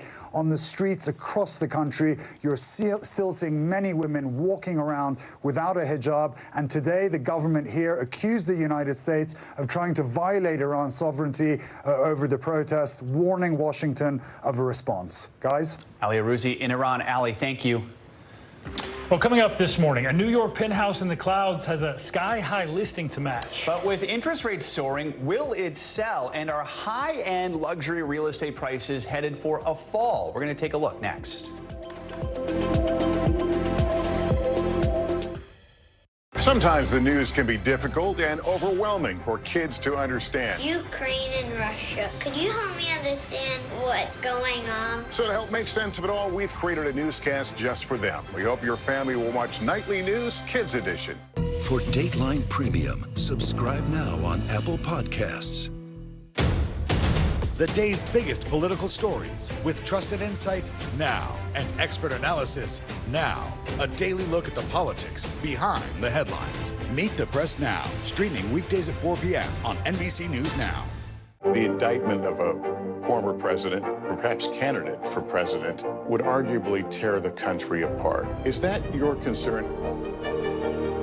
Can you update us on the status of negotiations? It's the best time of the morning. Time for that pop start, baby. I'm feeling the vibe today on the show. Our show is about sparking conversations around today's biggest issues. The Fed raises interest rates. That controls inflation. Explain how that works. Is part of this that everyone's rethinking their jobs and their relationship to their employers? Could you just remind us why there are 9 justices on the Supreme Court instead of 3 or 20 or 2? It's not my job to tell you what to think. My job is to think about what you tell me. Now Tonight with Joshua Johnson, streaming weeknights at 8 on NBC News Now.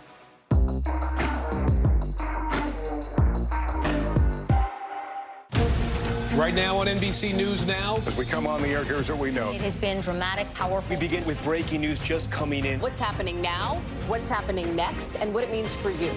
We're continuing to follow the Russian attack on Ukraine. There's an intense artillery battle underway. We're getting out of this area right now because more air raid sirens are sounding. As we look out over the latest city-turned-crime scene, we see the things left behind. Was there a school officer on campus? Because that's what we've been told.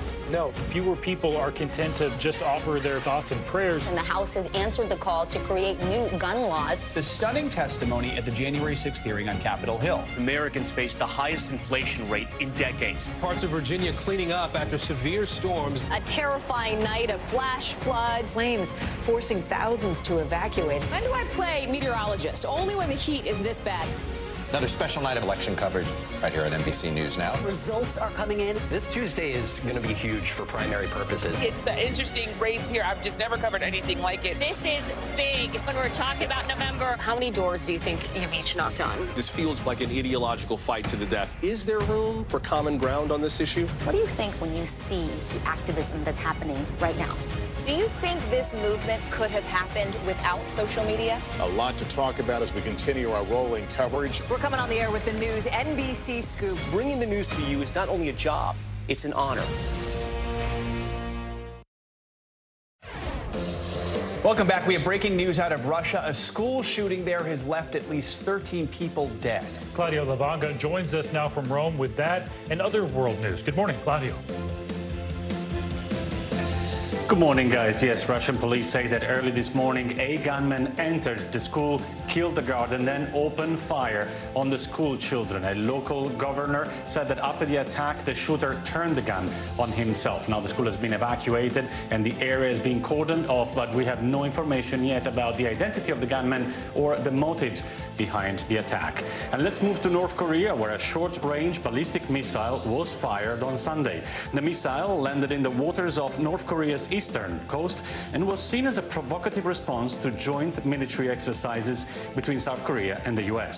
South Korea denounced the launch as a clear violation of UN Security Council resolutions and accused the North of raising tensions in the region. And let's go to Tonga, a Polynesian archipelago of 170 islands, or should we say 171. A new island is being shaped in the Pacific Ocean after an underwater volcano started spewing lava, steam, and ash. The new baby island, observed by the NASA Earth Observatory, has grown so far to 6 acres in size. But before anybody thinks about going to visit the newest island in the Pacific Ocean, just mind you, the volcano is still spewing. It's still erupting, so it may not be the paradise island that you think it is. Not a vacation spot. All right, Claudio, thank you so much. Well, as interest rates soar, the feds are working to get inflation under control. This means a potential downturn for the luxury housing market. CNBC correspondent Robert Frank has more on how the epitome of New York City luxury could become slightly more accessible. It's got 6 bedrooms, 11 bathrooms, 2 kitchens, and a ballroom that's over 2,000 square feet with 27-foot-high ceilings. The terrace is the highest in the world, giving you airplane-like views of Manhattan, the 5 boroughs, even the ocean and the hills of New Jersey. The penthouse of Central Park Tower stretches over 17,000 square feet. But with stocks falling and the housing market under pressure, it may also be a reach. Sales of ultra-luxury apartments in Manhattan down 38% so far this year. People are looking for places to put money. They're looking at the volatility in the stock market, and they're saying, whether I have $1 million to put away or $250 million, real estate is a safe, tangible asset. This penthouse is priced under $15,000 a square foot. So I know it sounds crazy, but relatively speaking, it's priced at a great value on a price per foot basis. It's a very, very big apartment and has a lot of amenities to it. And those building amenities include a game room, a screening room, an indoor and outdoor pool, a spa, a private restaurant, and your own wine and cigar bar. Wow, I was telling Joe, I need a bigger ballroom. We'll take a look. All the things on our list. Robert, thanks for that. Yeah. Coming up, from apps to trackers, people are paying more attention to their sleep than ever before. Yeah, but how much does a good night's sleep really affect your day? We're talking to the experts about unlocking the secrets of your sleep. That's coming up next. Here's what's happening in your neck of the woods. Live from Ukraine, from Uvalde, Texas, from Mayfield, Kentucky. To cover the news, you have to be in it. This is how so many towns and cities are protecting themselves. You can actually see they're pushing the gates open. Was there a school officer on campus? That's what we've been told. No. Do you remember any tornado as bad as this one? You look at this and you're thinking, we're not going to have power for weeks, if not months. Exactly. Every night, it's your news playlist. Top Story with Tom Llamas, weeknights at 7 on NBC News Now. The indictment of a former president, or perhaps candidate for president, would arguably tear the country apart. Is that your concern? Can you update us on the status of negotiations? You don't know when your moment's coming, but when it does, you take it.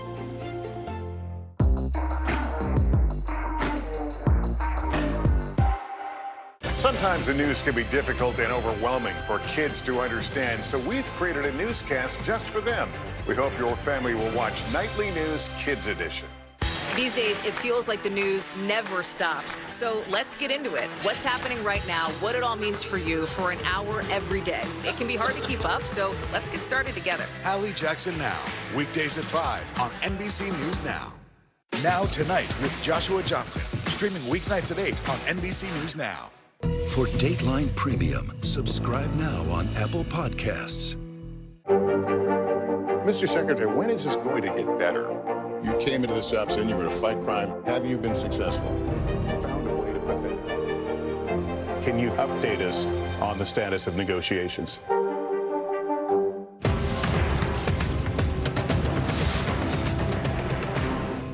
It's the best time of the morning. Time for that pop start, baby. I'm feeling the vibe today on the show.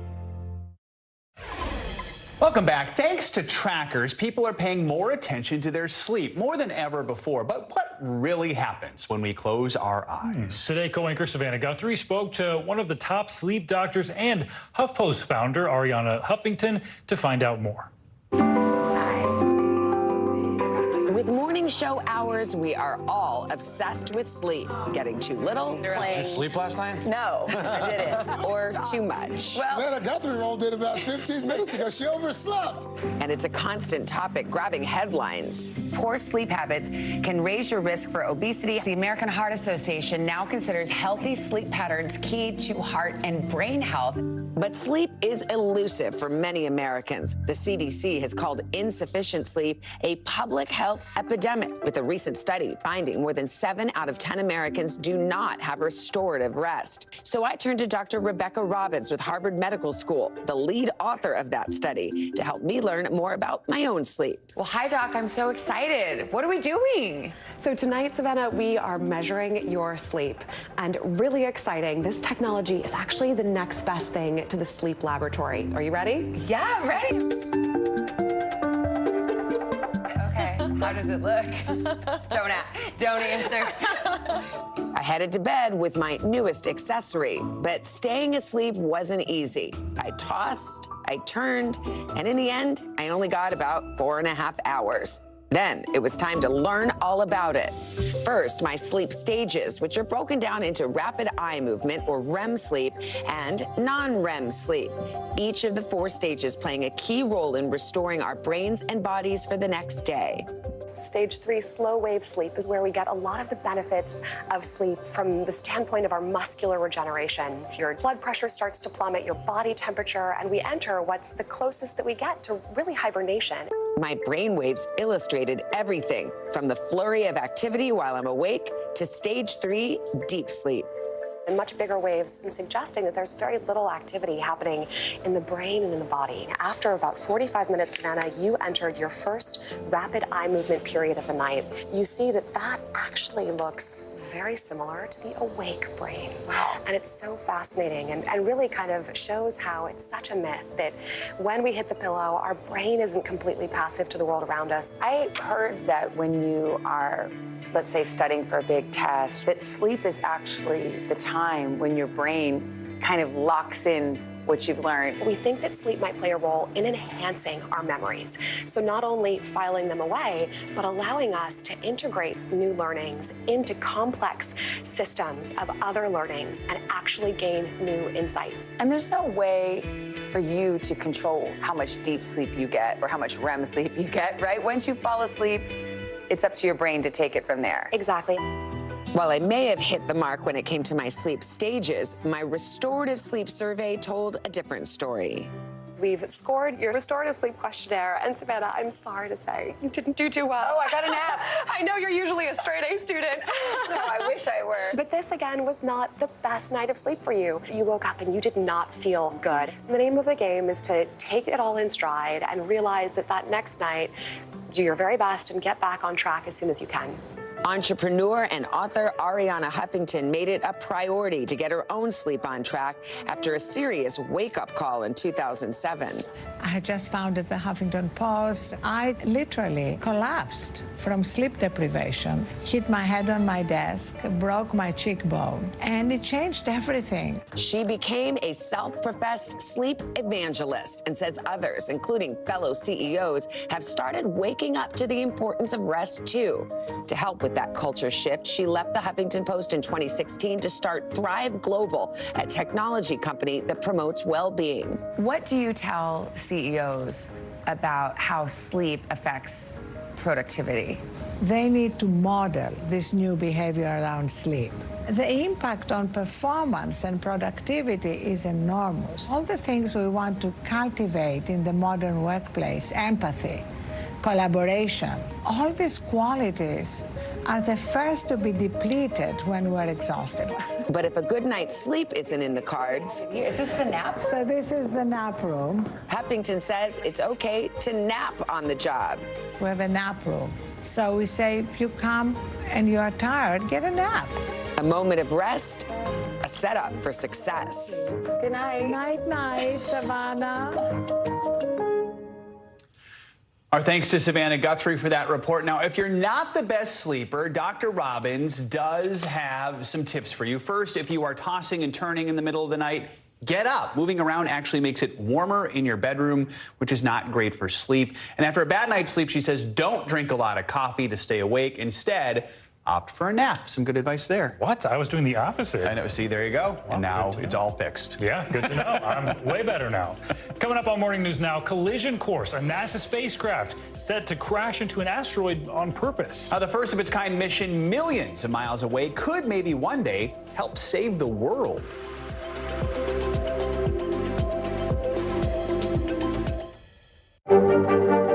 Mr. Secretary, when is this going to get better? You came into this job saying you were to fight crime. Have you been successful?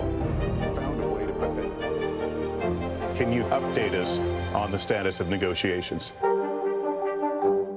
We're here to start conversations about the big things happening in our world, because it's not my job to tell you what to think. My job is to think about what you tell me. Now Tonight with Joshua Johnson, streaming weeknights at 8 on NBC News Now.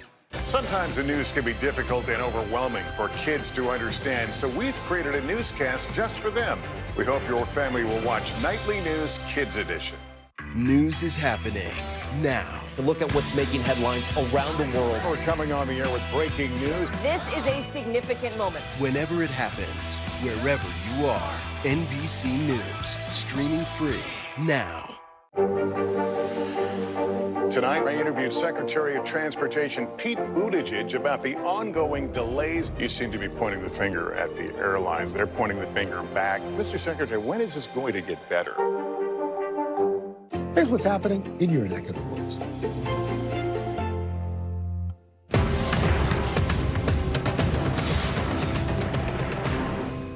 To cover the news, you have to be in it. This is how so many towns and cities are protecting themselves. They're pushing the gates open. Was there a school officer on campus? That's what we've been told. No. Top Story with Tom Yamas, weeknights at 7 on NBC News Now. Mr. Secretary, when is this going to get better? You came into this job saying you were to fight crime. Have you been successful? Found a way to put that. Can you update us on the status of negotiations? You don't know when your moment's coming, but when it does, you take it. The day's biggest political stories with trusted insight now and expert analysis now. A daily look at the politics behind the headlines. Meet the Press Now, streaming weekdays at 4 p.m. on NBC News Now. These days, it feels like the news never stops. So let's get into it. What's happening right now, what it all means for you for an hour every day. It can be hard to keep up, so let's get started together. Hallie Jackson Now, weekdays at 5 on NBC News Now. You get one beautiful life to live. What are you going to do? This show is so fun, but having you as a positive force means really the world to me. Jenna doesn't stop till it's sold, okay? We have this circle of women that love each other. I decided I'm going to go with the rhythm of life. And you love riding the wave. This is a moment we're in right now. This is really electric. Yeah, I love you too. Hallie Jackson Now, weekdays at 5 on NBC News Now. Welcome back. QAnon's rise in popularity has reached new levels thanks to its acceptance by former President Trump. But the conspiracy group's impact is now going far beyond just politics. NBC News correspondent Vaughn Hilliard joins us now with more on this. Good morning, Vaughn. Yeah, good morning. This is a situation where you're talking about a movement that for years was considered much more fringe, a part of the population that had yet to be embraced by the Republican Party or even Donald Trump. But what you have seen in the last month is an overt embrace by the former president of this conspiracy movement, which has put this country and potentially this population on a dangerous path. Take a look. It seems like this when Donald Trump's embrace of QAnon became clear. We will fight for America like no one has ever fought before. The former president at rallies over the last week, closing with the song. And in no condition to lead our country. The music, I think it's where we go one, we go all. That's the title of the QAnon conspiracy movement theme song. And Trump has reposted a flurry of QAnon memes on his social media account. But now QAnon's conspiracy theories have become vast and violent. I believe he has the military behind him, and I believe that Biden he's going to be gone. What does that mean, gone? He's going to go to jail for treason. Will the military help Donald Trump with that? What does that look like? Yes, that's what I believe. The movement believes there's a cabal of Satan-worshipping pedophiles and hopes that Donald Trump will wage a secret battle with the military to reclaim power, arresting and even executing government officials, Democrats, Hollywood figures, and other elites. Do you believe like Democratic leaders should be executed? Anybody that's treason. The reach of the QAnon movement is enormous. And you're seeing the ideas of QAnon worm their way into places that they never would have before. But the QAnon movement has become more than memes, slogans, in internet rabbit holes. My dad thought that he'd carry out martial law.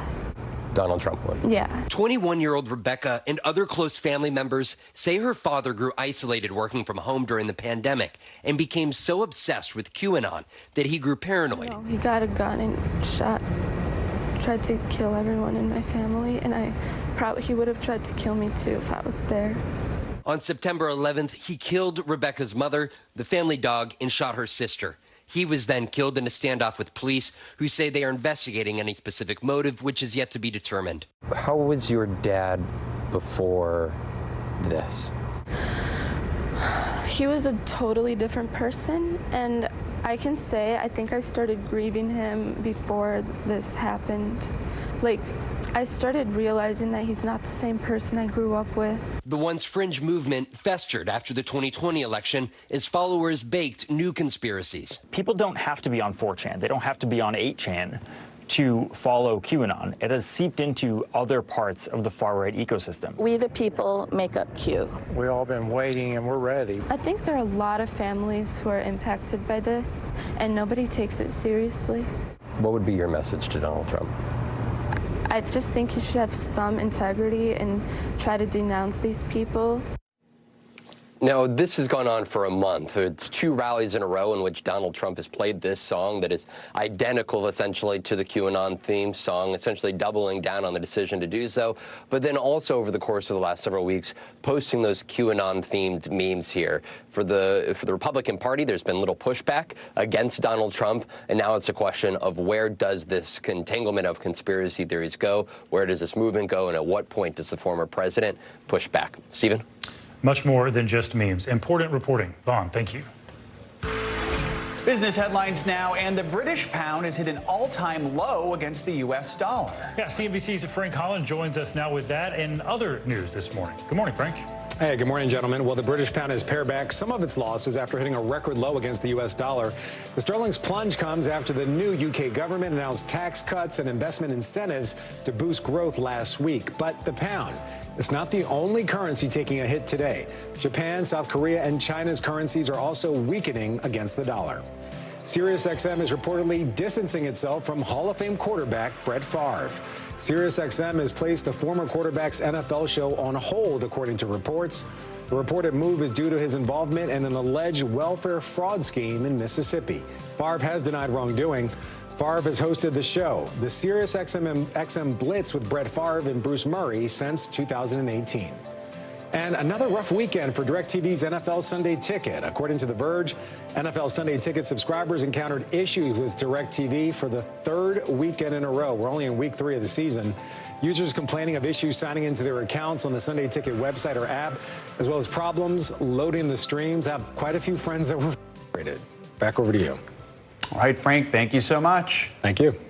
Well, NASA has delayed Thursday's planned launch of the Artemis 1 rocket again, this time due to weather concerns from now Hurricane Ian. But in addition to Artemis, NASA and its partners are preparing for a separate crucial mission set to play out some 7 million miles away from our planet. NBC News correspondent Tom Costello covers space for us and joins us now with details on this. Tom, this sounds like the plot of a blockbuster movie or at least a really cool video game.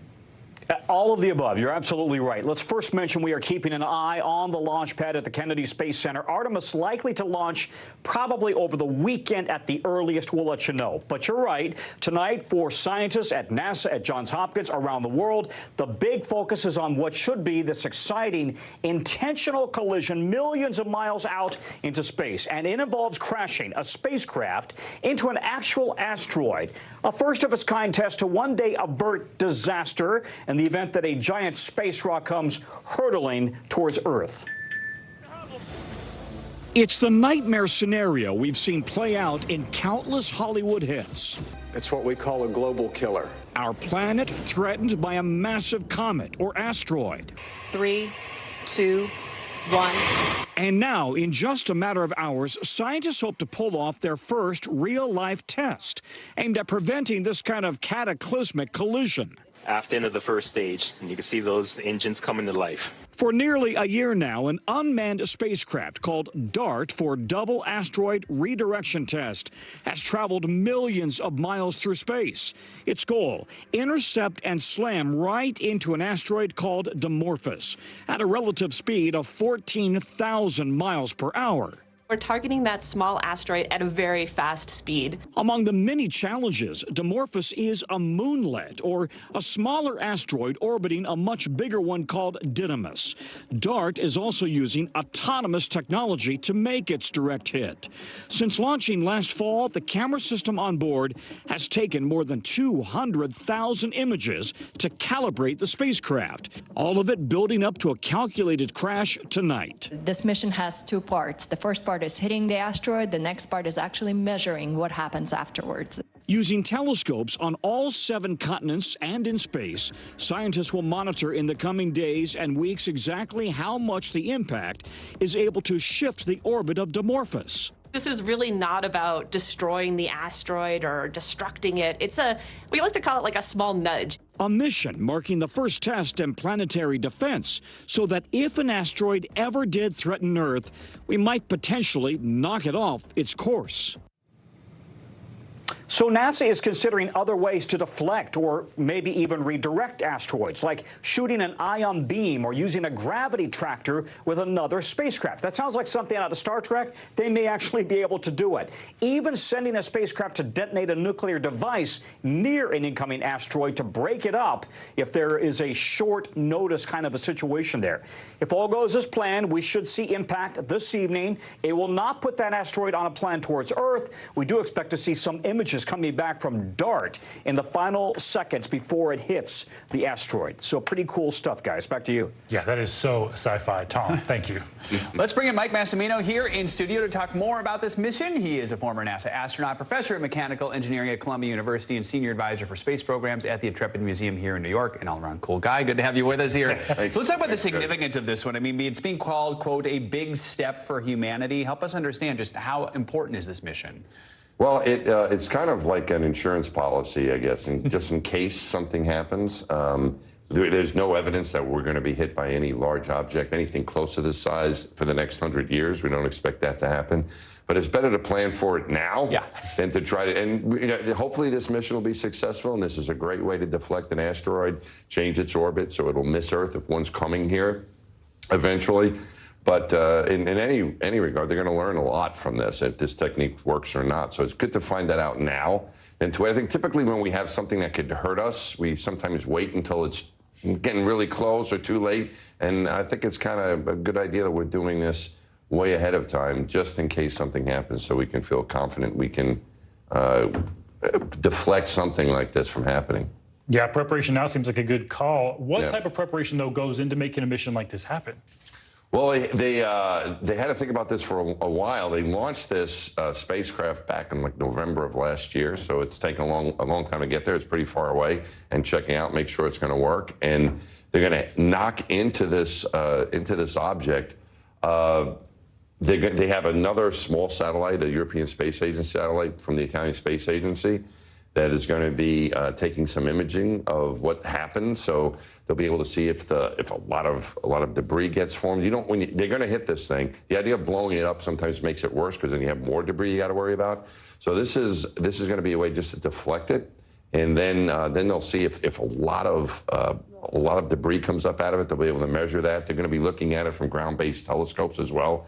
And then they're going to be sending another probe to go see it in a couple of years to take some more imaging and measurements of what happened. So it's very interesting. It's a really clever way to do this. I think it's something that we see in the movies that we're worried about. You know, this might happen. We're really in no danger, absolutely in no danger of anything coming near us.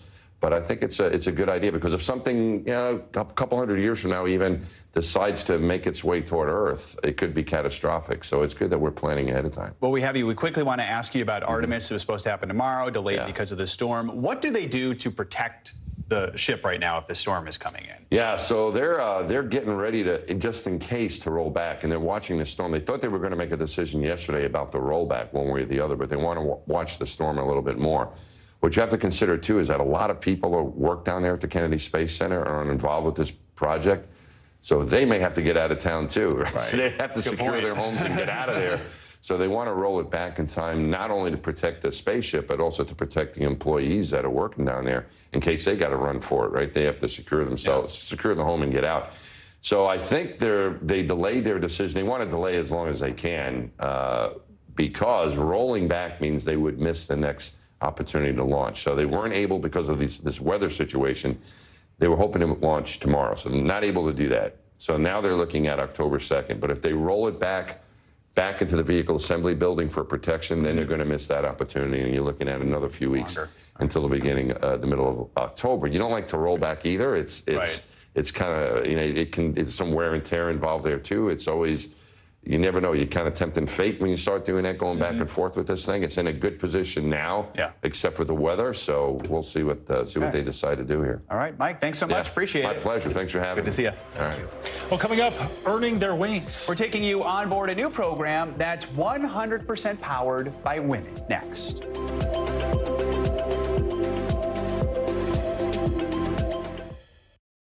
Sometimes the news can be difficult and overwhelming for kids to understand. Ukraine and Russia. Could you help me understand what's going on? So to help make sense of it all, we've created a newscast just for them. We hope your family will watch Nightly News Kids Edition.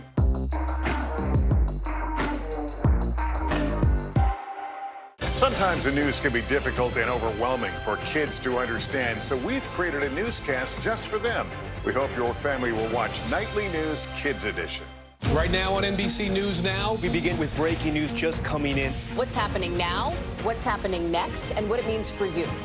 We're continuing to follow the Russian attack on Ukraine. There's an intense artillery battle underway. As we look out over the latest city-turned-crime scene, we see the things left behind. Fewer people are content to just offer their thoughts and prayers. Stunning testimony at the January 6th hearing. Americans face the highest inflation rate in decades. Parts of Virginia cleaning up after severe storms. Flames forcing thousands to evacuate. When do I play meteorologist? Only when the heat is this bad.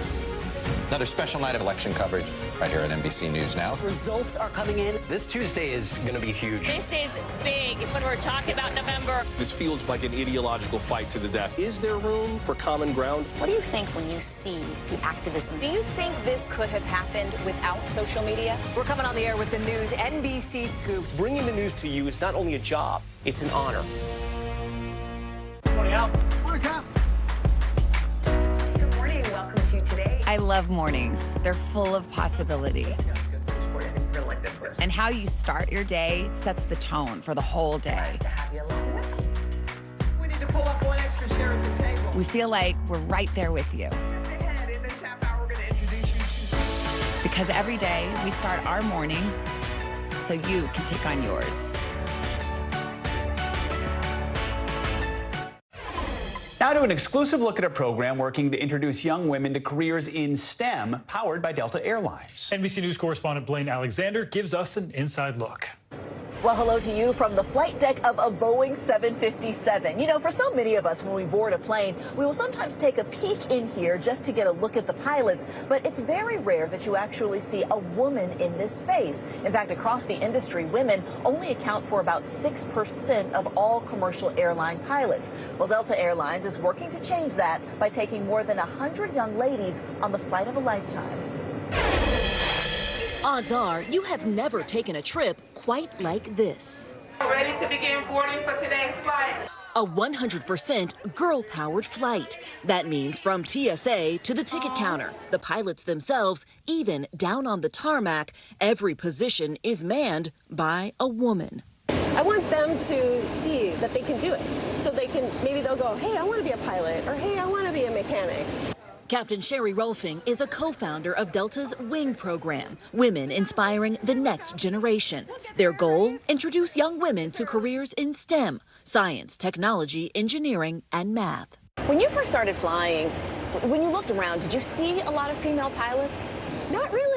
No, often I'd be at the airport and I'd be the only girl out there learning to fly, and it was just kind of the norm. Now they're working to change that with some very special passengers. Who is this their first time flying on a plane? This is your first time!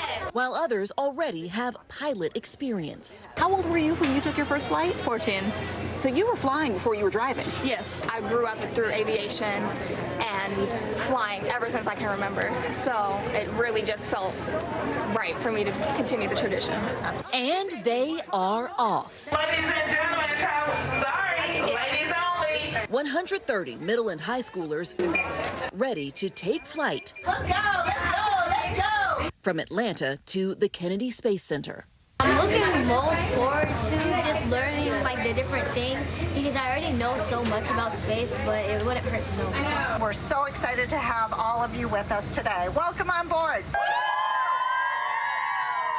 This flight made history the second it touched down. It's the first commercial plane to ever fly into Kennedy Space Center.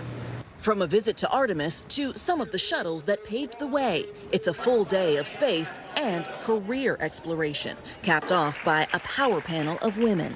Jenny Lyons has been with NASA for more than 30 years. She started with the shuttle program. Now she's part of the team working on Artemis.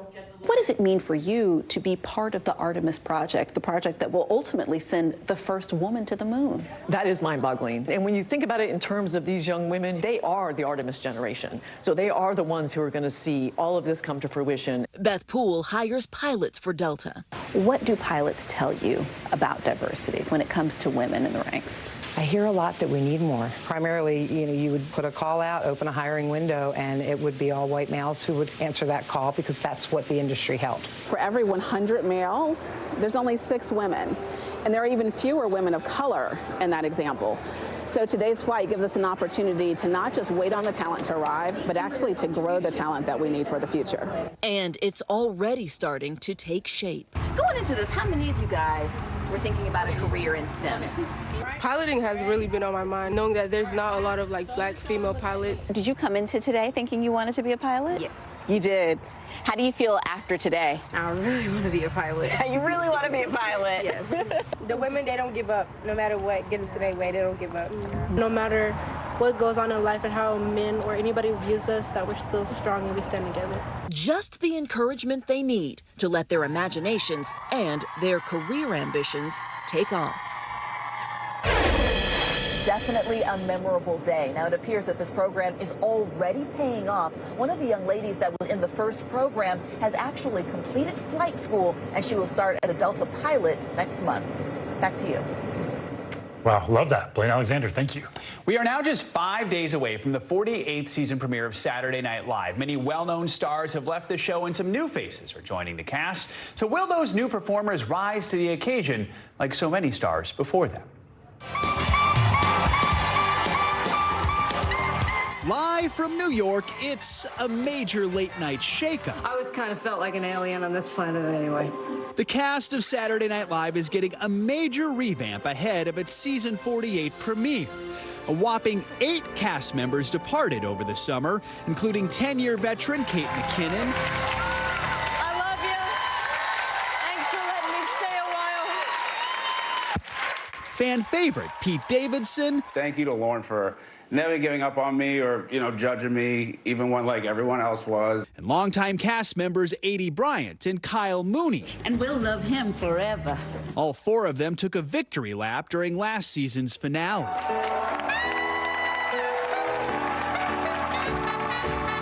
In a new interview with the New York Times, executive producer Lorne Michaels says this is a year of reinvention, and change is exhilarating. That change includes 4 new featured players, all looking to make their marks. Michael Longfellow is a stand-up comic based in L.A. I made more money in 2020 than I've ever made in a single year in my entire life. Thank you. It was because I was on unemployment. Molly Kearney already made SNL history as the first non-binary cast member, recently taking a swing at acting in the new A League of Their Own reboot. Marcelo Hernandez, the first Latino man to take the stage in Studio 8H since Fred Armisen left in 2013, and Devon Walker, who has written on shows including Big Mouth, round out the new cast. Live from New York, it's Saturday night! Over the course of SNL's nearly 5-decade history, huge shakeups like this one have paved the way for some of the show's biggest stars. But we, yes! After the original cast departed and Lorne Michaels took a brief leave, critics and viewers were disappointed with their replacements and ready to change the channel. A beautiful day for a neighbor. Would you be mine? Could you be mine? But Eddie Murphy changed that. His iconic Buckwheat and Mr. Robinson sketches credited with bringing the show back from the brink. Would you be mine? Won't you be mine? I wish you was my neighbor. The 90s ushered in another era of tumult when a star-studded cast with big names like Mike Myers and Dana Carvey fell apart. Well, it's not special. And iconic performers Chris Farley and Adam Sandler were fired. Holy cannoli! Something Sandler joked about when he was invited back to host in 2019. I was fired.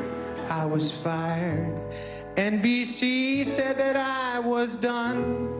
Then I made over $4 billion at the box office. So I guess you could say I won. From the ashes rose the next superstar, Will Ferrell. And so the cycle of SNL continues. That's kind of the beauty of SNL, where it's going into its 48th season, and we are constantly comparing new members to past members. So it's like, if you didn't make a dent in our collective mind, most people won't lose sleep if you're gone. Come October 1st, we'll learn if these new players, though not ready for prime time, are ready for late night. Miles Teller will host the premiere this Saturday with music guest Kendrick Lamar. That does it for this hour of Morning News Now. But your news continues right now.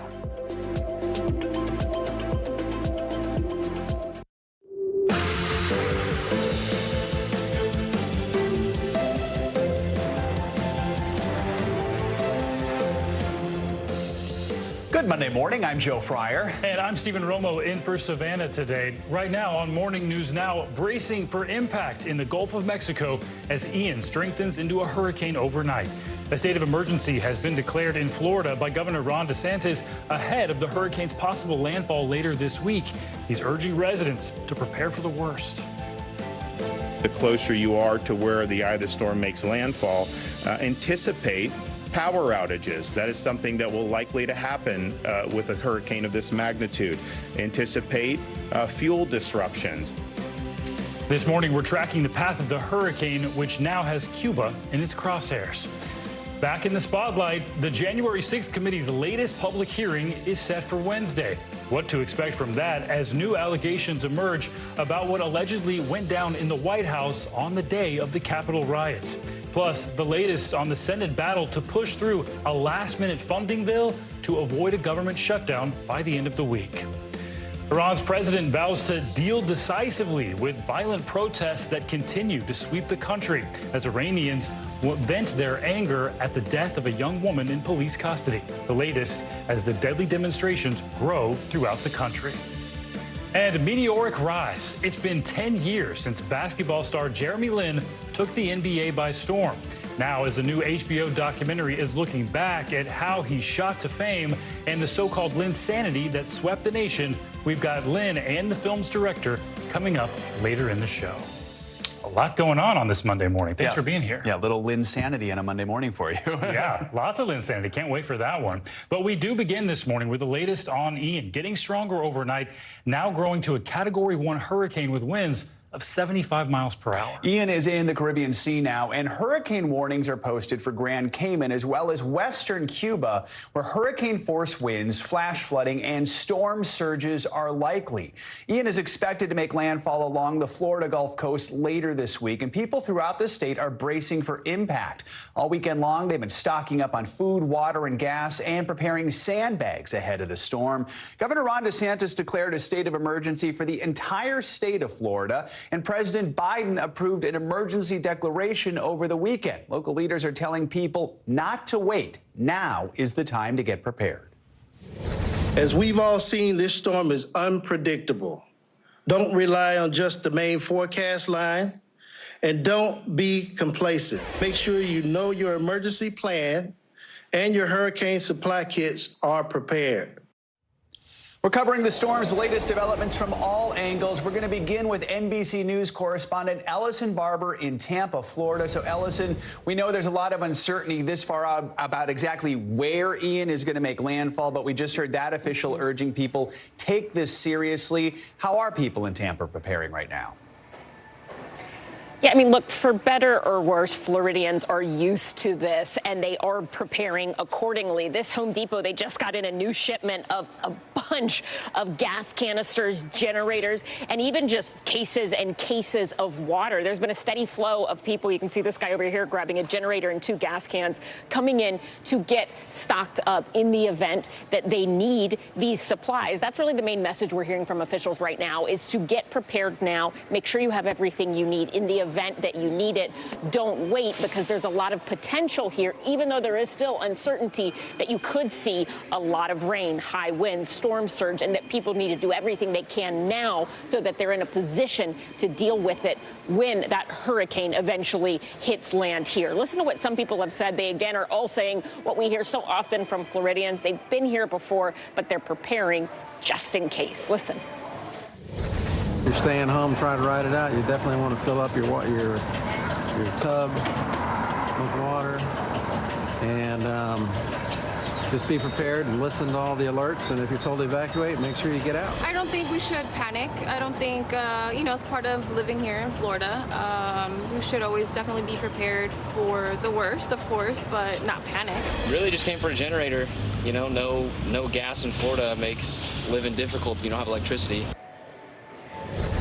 One other thing officials have said in recent press conferences, they're urging people to not get too wedded to some of the models that they're seeing where it shows the specific cone and the specific dots, because they say there's a wide range of where this storm could go and that the impacts could be broadly felt across Florida. So they really want everyone in every county, all 67 of them, to be prepared. Stephen, Joe.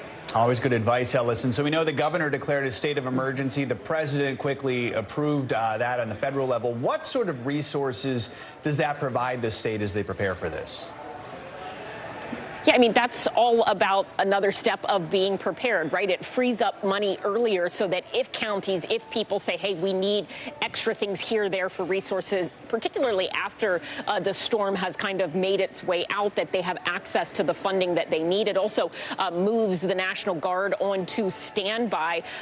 Everybody is sort of in this prepare stage, and that includes the federal as well as the state government. So that's what we're seeing as they're issuing some of these declarations, orders early, so that they and their teams can be in positions to respond as needed. One of the things that they're doing here at the state level, according to some of the emergency managers in this state, is that they are pre-positioning supplies in the event counties call saying they need it. So they have over 360 trailers filled with some 2 million plus meals and over 1 million gallons of water in the event one of their counties calls them and says, hey, we need those supplies and we need them now. They're already loaded up on a trailer in a staging area, ready to go. Joe, Stephen. Right. Ellison Barber, and something tells me all of those gas canisters and water supplies behind you will be greatly depleted the next time we see you later on today. Ellison, thank you so much.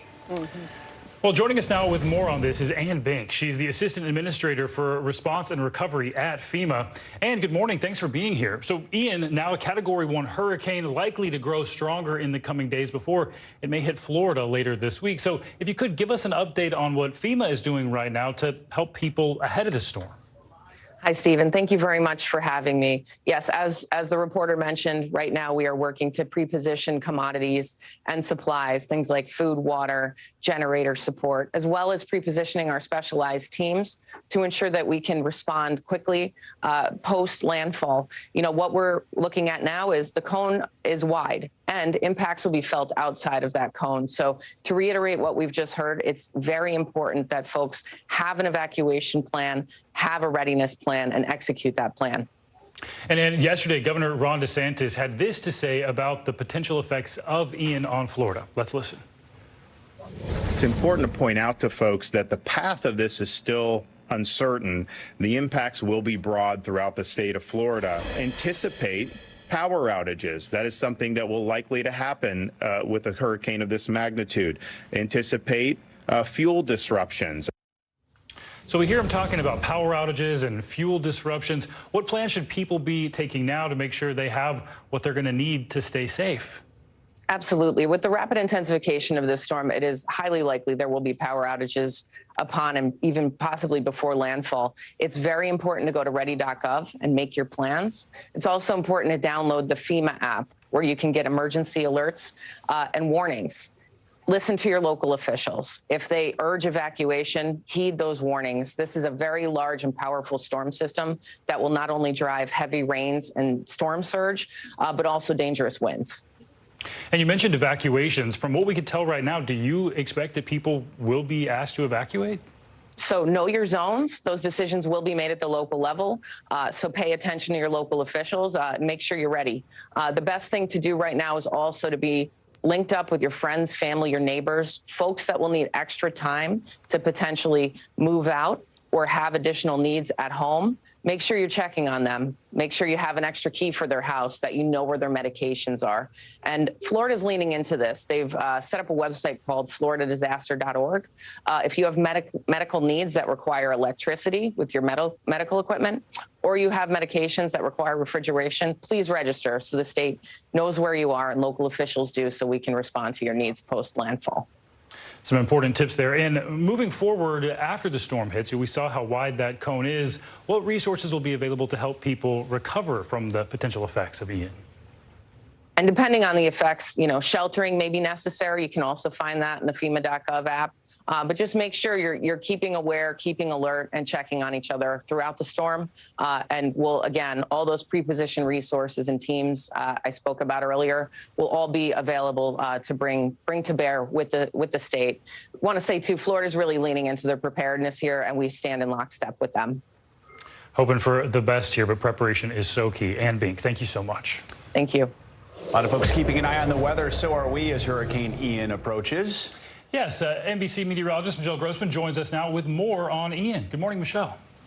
Hey there, guys. Great to see you. And we're going to be watching Ian very closely this week. It's going to be really until Thursday night, Friday, where we see that landfall. So as of the latest advisory, it is now a hurricane, a Category 1 hurricane at 75 miles per hour. It is 90 miles south of Grand Cayman, and we're seeing those impacts on the island there, moving northwest at 14 miles per hour. So first it will impact Grand Cayman today, and then eventually impacting Cuba later on today. We do have tropical alerts, many of them hurricane warning. That is in the red for the western portion of Cuba. We have a tropical storm warning, too, for central Cuba. A tropical storm warning is posted for the Keys, and then look at parts of southwestern Florida. We're looking at a hurricane watch that is in pink, and yellow is a tropical storm watch. So we're getting prepared here, like Ann mentioned. They're leaning into it. This is going to be a tough go for them as we go throughout this week. So let's look at the track here. We're looking by Tuesday morning, just 24 hours from now, a little less than that. We're looking at a Category 3 storm. So we do expect this to blossom. It's going to rapidly intensify as it approaches Cuba. It's going to be tough there. We're going to have life-threatening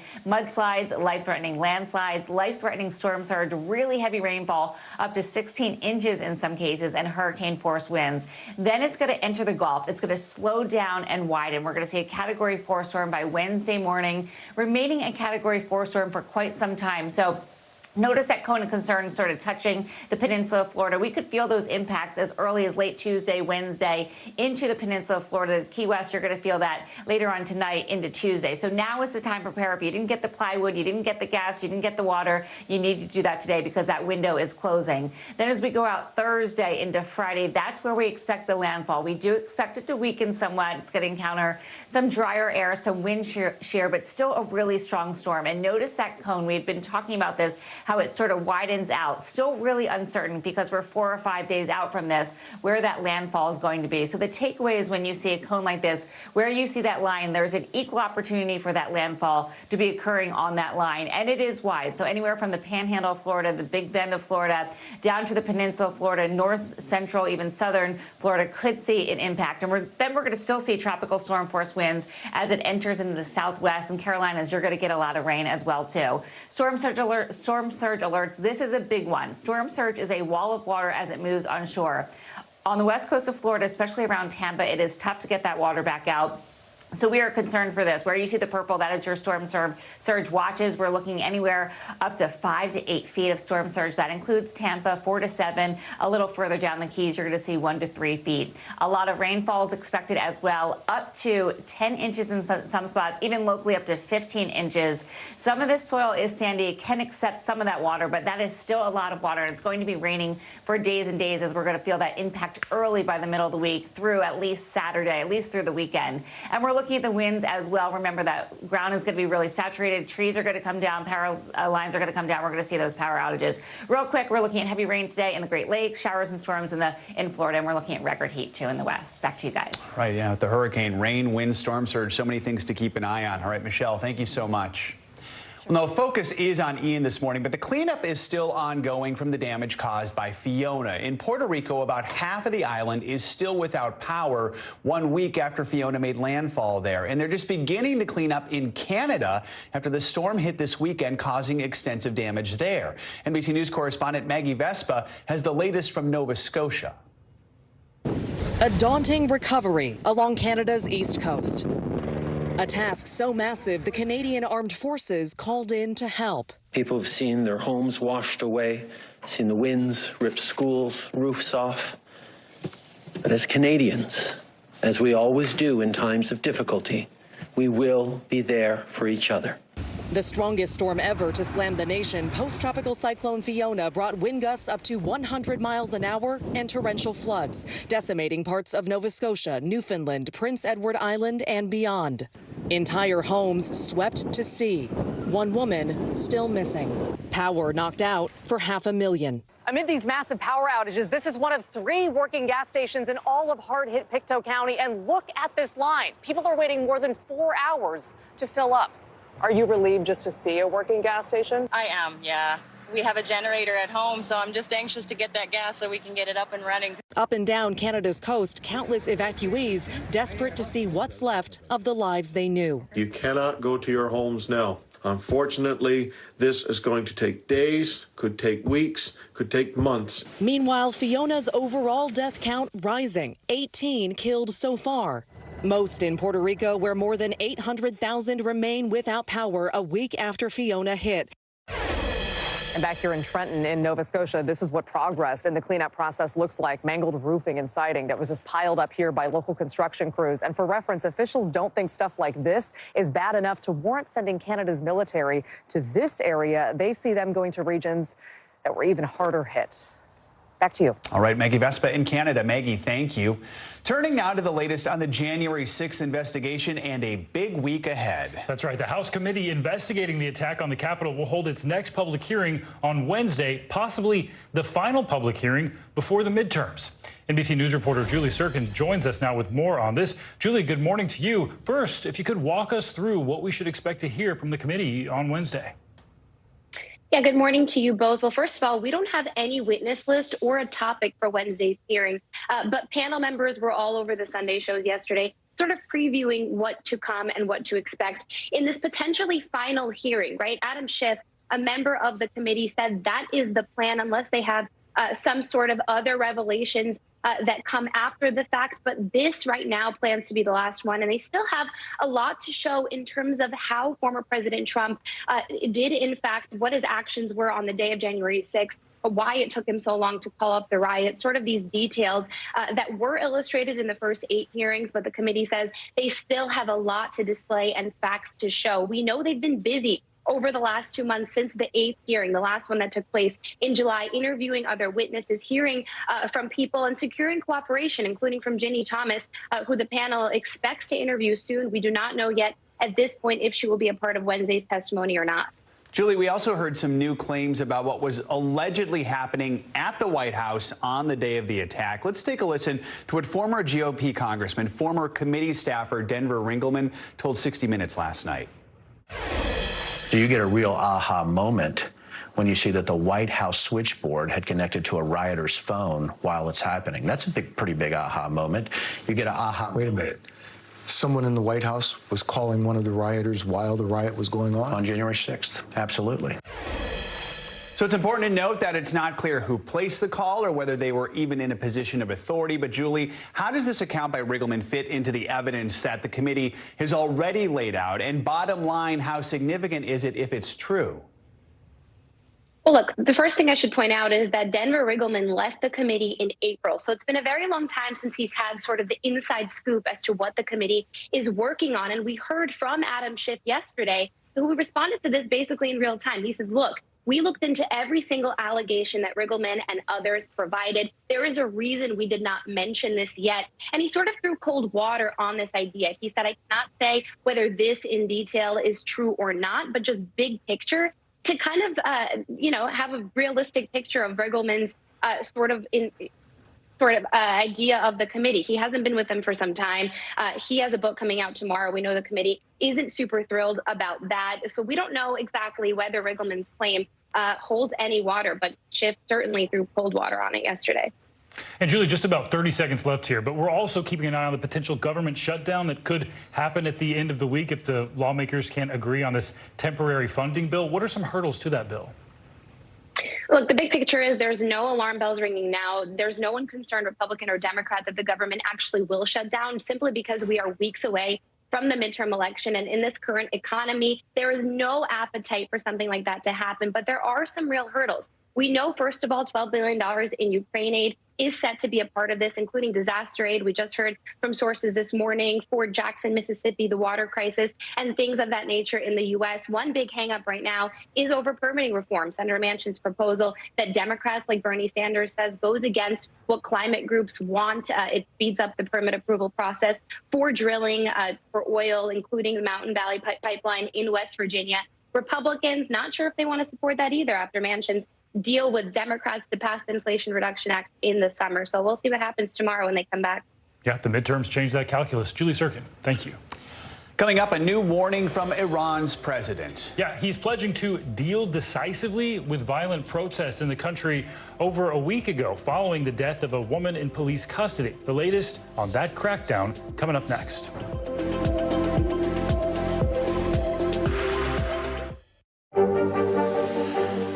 Tonight, I interviewed Secretary of Transportation Pete Buttigieg about the ongoing delays. You seem to be pointing the finger at the airlines. They're pointing the finger back. Mr. Secretary, when is this going to get better? Harry Styles! Internal Affairs, the new podcast from Dateline. Listen now. Mr. Secretary, when is this going to get better? You came into this job saying you were going to fight crime. Have you been successful? Found a way to put that. Can you update us on the status of negotiations? A masked killer takes aim and fires. A fatal attraction that leads investigators to turn towards their own. Internal Affairs, a new podcast from Dateline. Listen now wherever you get your podcasts. Live from Ukraine, from Uvalde, Texas, from Mayfield, Kentucky. To cover the news, you have to be in it.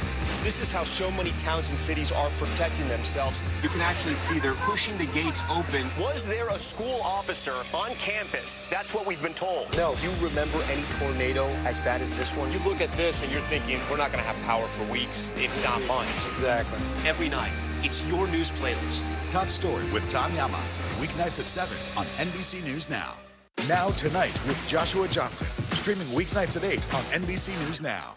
Sometimes the news can be difficult and overwhelming for kids to understand. Ukraine and Russia. Could you help me understand what's going on? So to help make sense of it all, we've created a newscast just for them. We hope your family will watch Nightly News Kids Edition.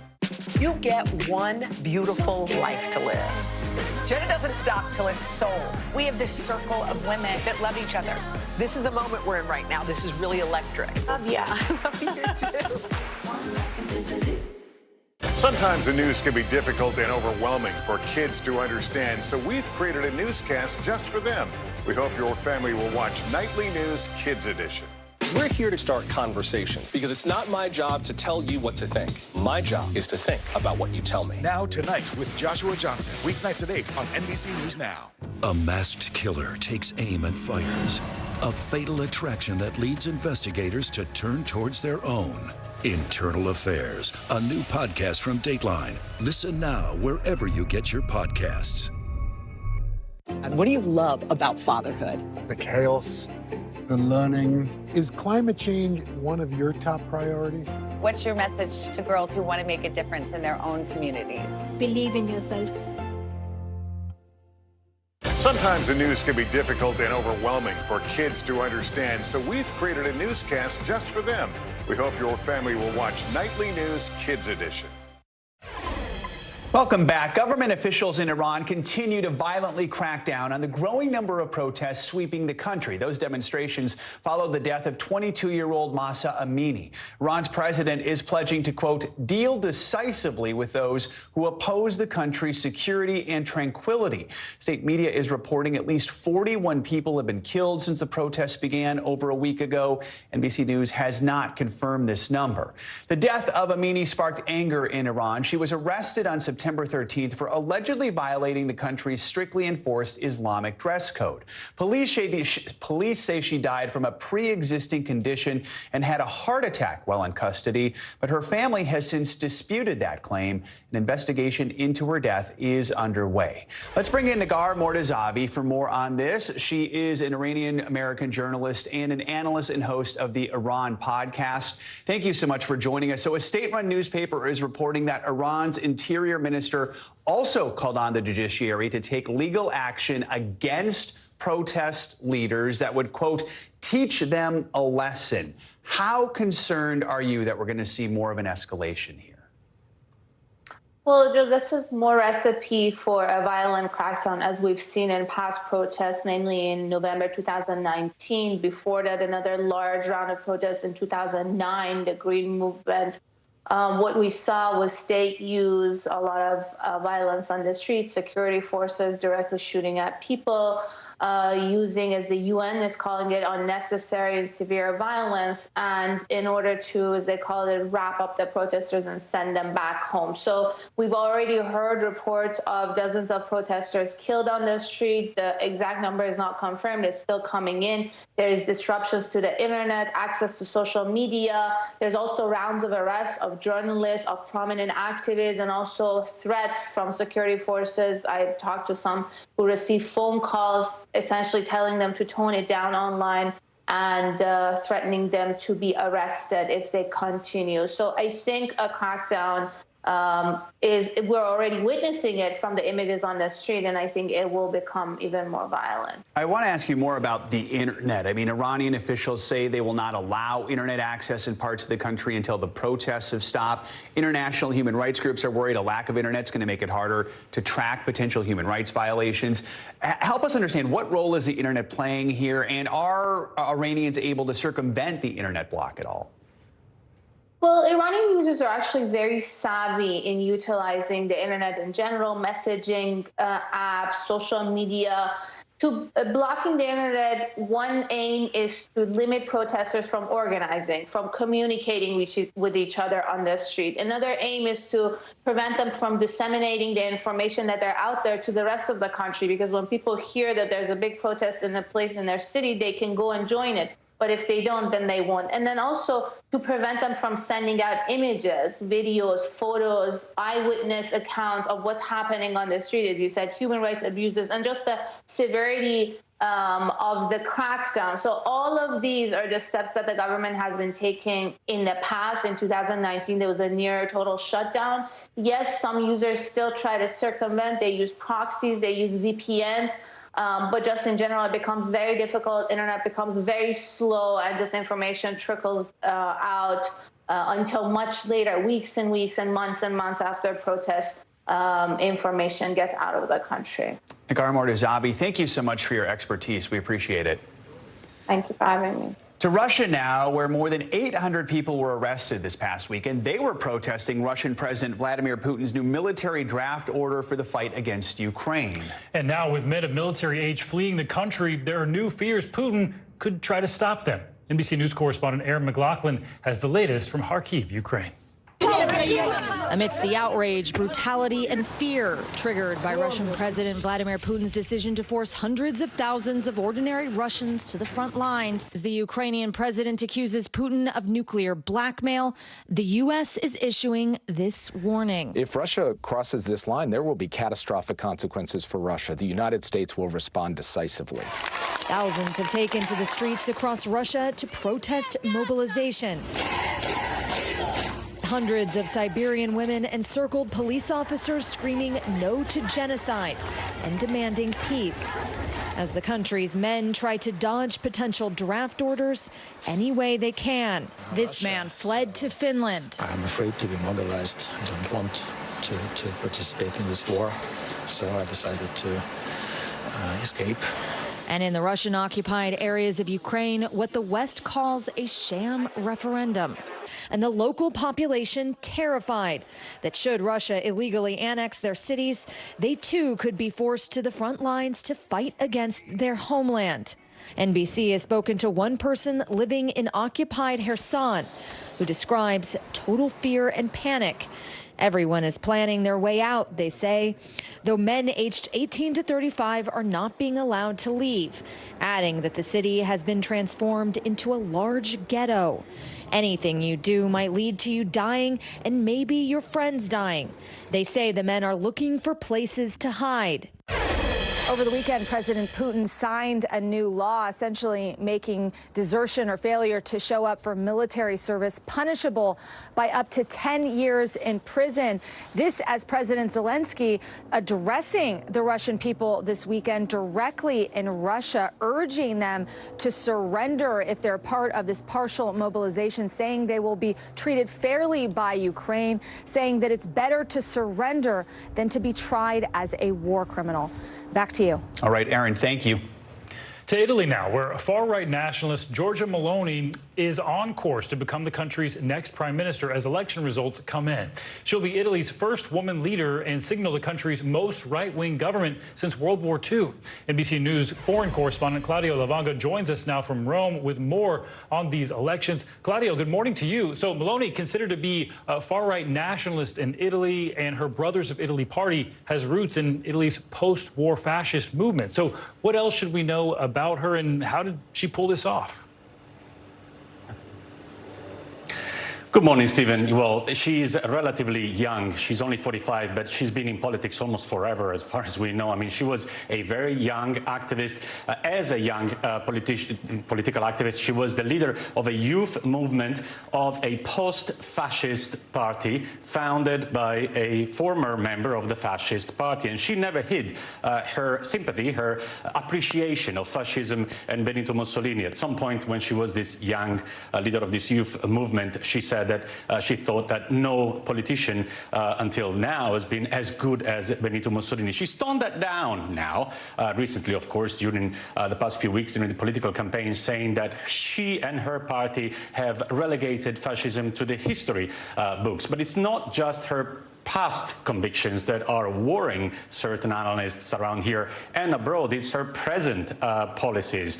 She is leading a far-right policy, which is very much in line with other movements around Europe, like with Viktor Orban in Hungary or Marine Le Pen in France, the National Front, or Vox in Spain. Not coincidentally, they have congratulated her first for this very historic, let's say, win, because as you mentioned, she is leading the most far-right government in Italy since the end of the Second World War, Stephen. Making headlines for several reasons, Claudio, including, as we mentioned, Meloni is the first woman to hold the prime minister title in Italy. So what does that mean for the country? Well, that's right. I mean, but the thing is that for those women who thought that the fact that she could become Italy's first female prime minister would raise the profile of women in Italy, well, they probably would have been disappointed yesterday when on TikTok during election day, she posted a video of herself showing 2 melons in front of her breasts. Now, let me explain that. Meloni means melons in Italian, which is, of course, also street language for breasts. Well, that will have been disappointing because, you know, that doesn't do any good to the objectification of women here in Italy, as she was objectifying herself, essentially. Also, during the political campaign, she said something interesting about abortion. She said that she wanted to introduce the right of women not to give abortion, which may sound weird because obviously women in Italy have the right to give birth as well as to give abortion.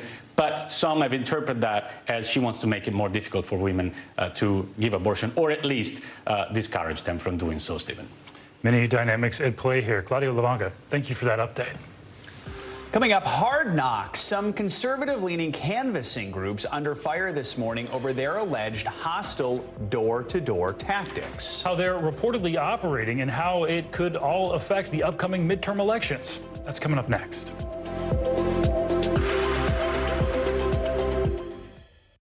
For Dateline Premium, subscribe now on Apple Podcasts. Hallie Jackson Now, weekdays at 5 on NBC News Now. Sometimes the news can be difficult and overwhelming for kids to understand. Ukraine and Russia. Could you help me understand what's going on? So to help make sense of it all, we've created a newscast just for them. We hope your family will watch Nightly News Kids Edition. Right now on NBC News Now, we begin with breaking news just coming in. What's happening now, what's happening next, and what it means for you. We're continuing to follow the Russian attack on Ukraine. There's an intense artillery battle underway. As we look out over the latest city-turned-crime scene, we see the things left behind. Fewer people are content to just offer their thoughts and prayers. Stunning testimony at the January 6th hearing. Americans face the highest inflation rate in decades. Parts of Virginia cleaning up after severe storms. Flames forcing thousands to evacuate. When do I play meteorologist? Only when the heat is this bad. Another special night of election coverage right here at NBC News Now. Results are coming in. This Tuesday is going to be huge. This is big when we're talking about November. This feels like an ideological fight to the death. Is there room for common ground? What do you think when you see the activism? Do you think this could have happened without social media? We're coming on the air with the news NBC Scoop. Bringing the news to you is not only a job, it's an honor. A masked killer takes aim and fires. A fatal attraction that leads investigators to turn towards their own. Internal Affairs, a new podcast from Dateline. Listen now wherever you get your podcasts. No stress, no mess, just young. That's it. News is happening now. Look at what's making headlines around the world. We're coming on the air with breaking news. This is a significant moment. Whenever it happens, wherever you are, NBC News, streaming free now.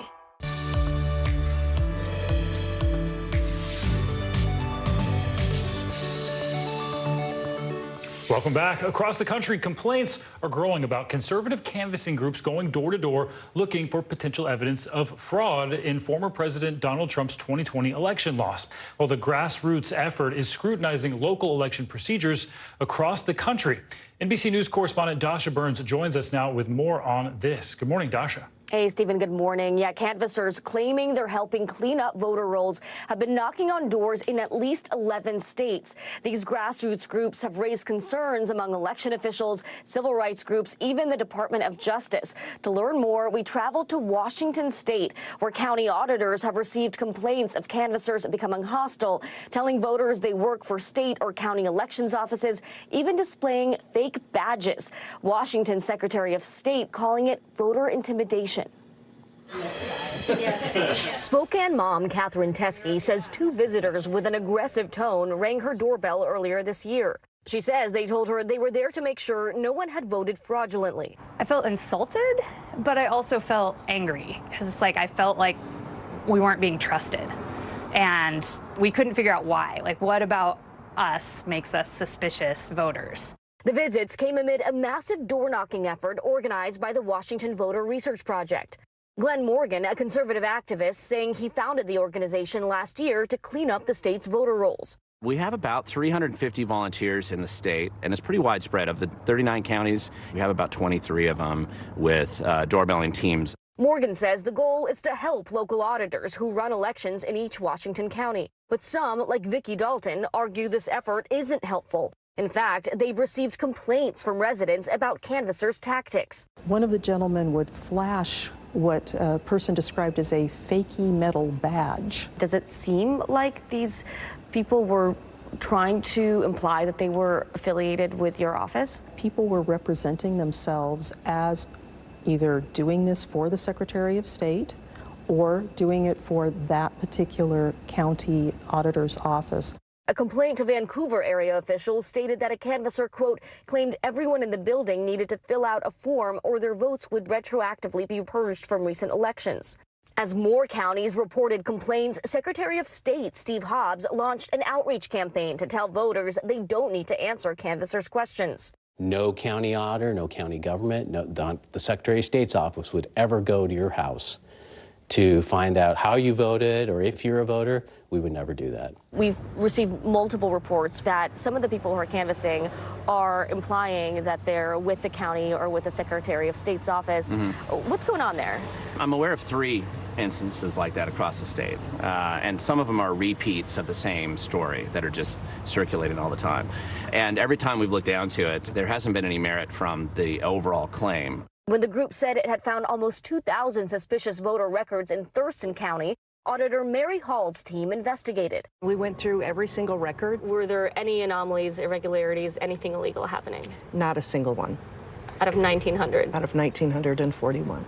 Concerns about similar groups have popped up in at least 11 states. And a New Mexico canvassing effort is now the subject of a U.S. House Oversight Committee investigation for spreading disinformation and intimidating voters. This is part of a greater threat on our elections and our very democracy. We saw what happened in January 6th in our nation's capital. What this does is when you go to door like this and put out a false narrative, you erode the integrity of the elections. And Stephen, we just learned that about a week ago, Catherine Teskey, the voter you met early in the piece, received a letter from the Washington Voter Research Project thanking her for her participation in this, quote, very first step to try to achieve cleaner voter rolls, and claiming that their report shows the rolls are not clean. Catherine told us the letter seemed like an attempt to make their harassment of her household seem legitimate. Stephen? Certainly more to come on that one. Dasha, thank you. As part of Hispanic Heritage Month, we're shining a light on 2 entrepreneurs who are harnessing the power of their culture. NBC Nightly News Saturday anchor Jose Diaz-Balart met the women behind the JZD brand.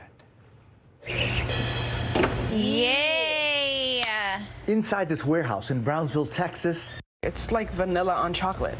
Jen Serrano and Veronica Vasquez are creating something special. Inspired by their culture, the couple is designing caps, t-shirts, and hoodies, all with slogans splashed across in Spanish. Words of empowerment like poderosa, meaning powerful, and Latina power, 1, 2, But 3. for these partners in business and in life, their company, JZD, is about so much more than just clothes. Talk to me about what is being a Latino or Latina. It's the core of who we are. My parents sacrificed so much to get me here, and now they get to see me living out this dream. That American dream started across the border from Brownsville with parents who emigrated from Mexico. Jen was broke when she started the online business in 2016, but it took off after celebrities like Zoe Saldana, Eva Longoria, and Jessica Alba were spotted wearing their designs. That led to the couple's big break. Retail giant Target came calling, and this month it started stocking JZD's merchandise. Tell me about that time that you both first walked into a Target and saw your T-shirts on there. There was a lot of tears. We obviously had to have a mariachi, so we had a mariachi. To see everybody come in to shop the products and then to see their reaction, that was tears for days. No llores. Now the mission is a family affair with Jennifer's mom and dad pitching in. The team's success, a victory for all.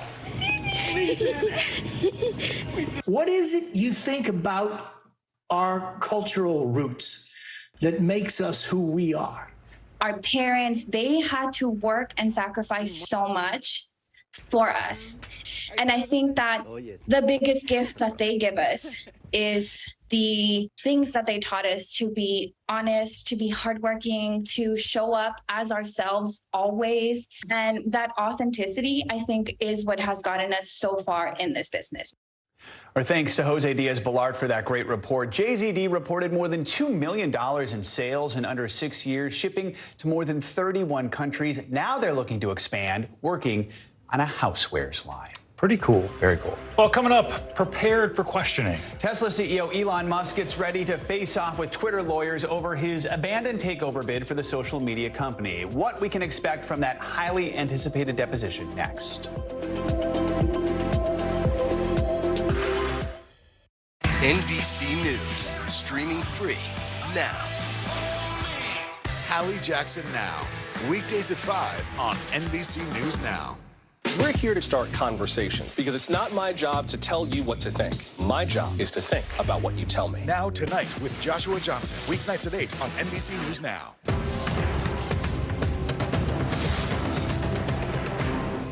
Hallie Jackson Now, weekdays at 5 on NBC News Now. Our show is about sparking conversations around today's biggest issues. The Fed raises interest rates. That controls inflation. Explain how that works. Is part of this that everyone's rethinking their jobs and their relationship to their employers? Could you just remind us why there are 9 justices on the Supreme Court instead of 3 or 20 or 2? It's not my job to tell you what to think. My job is to think about what you tell me. Now tonight with Joshua Johnson, streaming weeknights at 8 on NBC News Now. I think when you open your eyes, you get to decide, how's my day going to be? We want to be a way to start your day, lighten your load, every single morning. As we look out over the latest city-turned-crime scene, we see the things left behind. Back now with our NBC News exclusive.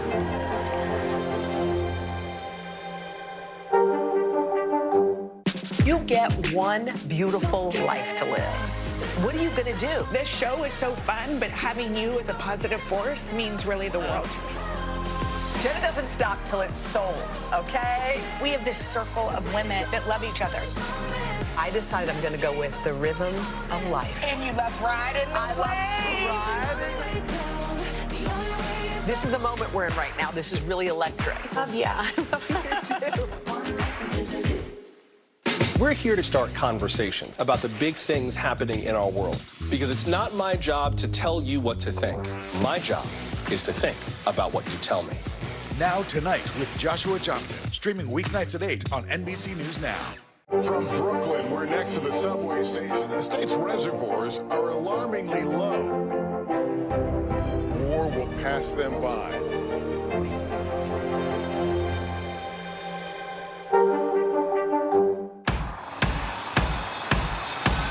News is happening now. look at what's making headlines around the world. Right now on Morning News Now. We're coming on the air with breaking news. And this is a significant moment.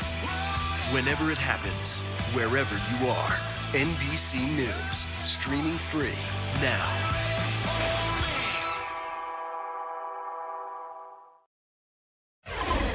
Lawyers from Twitter are set to question Elon Musk under oath in a deposition this week. It's part of the fallout over his $44 billion acquisition. Yeah, Musk scrapped his bid to buy the company in the summer, and that led Twitter to sue Musk to try to force him to follow through with that deal. More on this, let's bring in Addie Robertson, a senior reporter for The Verge, and NBC News legal analyst Danny Savalos. Good morning to both of you. Addie, let's begin with you.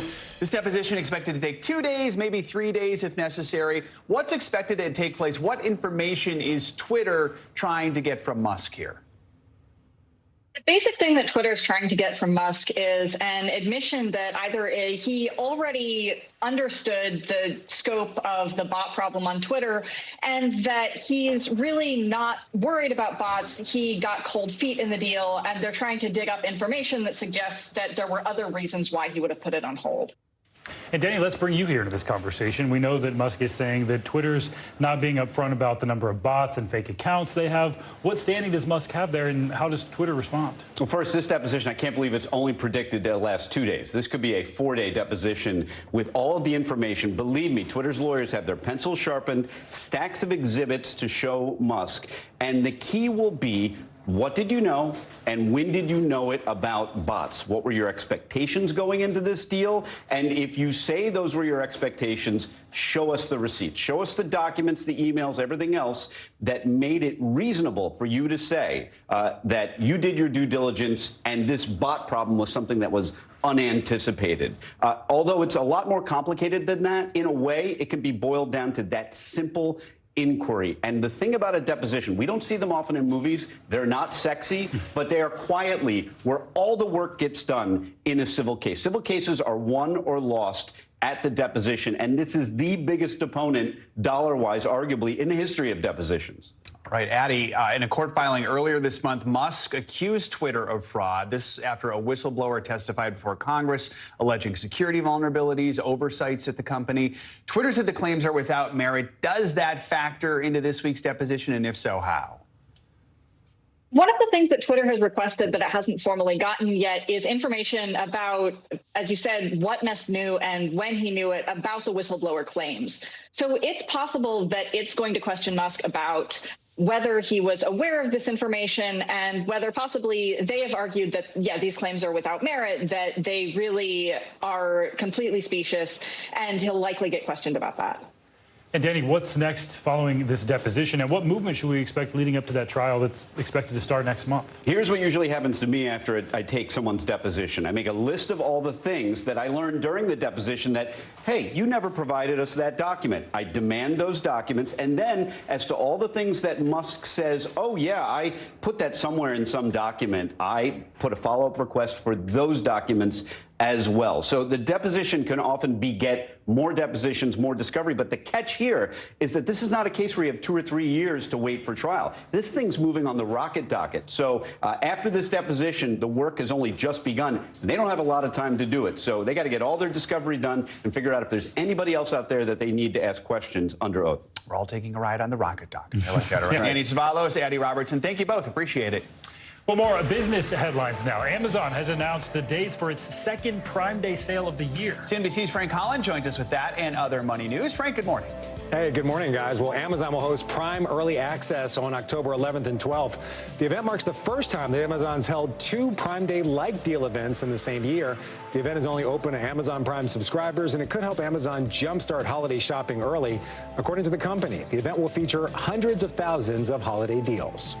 Berkshire Hathaway and Amazon, they could be the hardest hit by a new corporate minimum tax, according to a new study from the University of North Carolina Tax Center.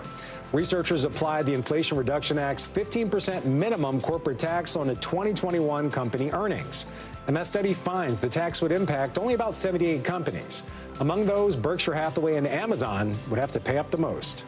And the highest grossing film of all time is back in theaters. Disney's expected to generate $30 million in ticket sales globally from his theatrical re-release of the 2009 film Avatar. Avatar's return to movie theaters this weekend comes 3 months ahead of the film's long-delayed sequel, Avatar: The Way of the Water. And you know what? I think I might go back in the theater and see it. I remember the first one was just amazing. Yeah, and that's a good place to see it. That is definitely a theater movie, and they're trying to just squeeze a little more box office money out of that one. All right. Thank you, Frank. Appreciate it. Thanks, guys.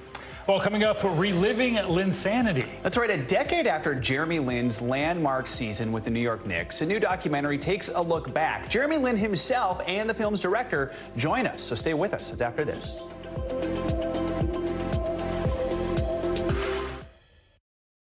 As we look out over the latest city-turned-crime scene, we see the things left behind.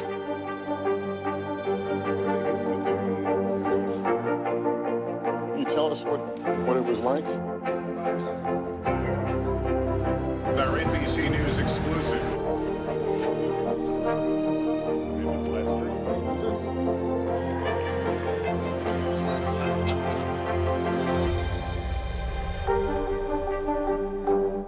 These days, it feels like the news never stops. So let's get into it. What's happening right now, what it all means for you for an hour every day. It can be hard to keep up, so let's get started together. Hallie Jackson Now, weekdays at 5 on NBC News Now. Sometimes the news can be difficult and overwhelming for kids to understand, so we've created a newscast just for them.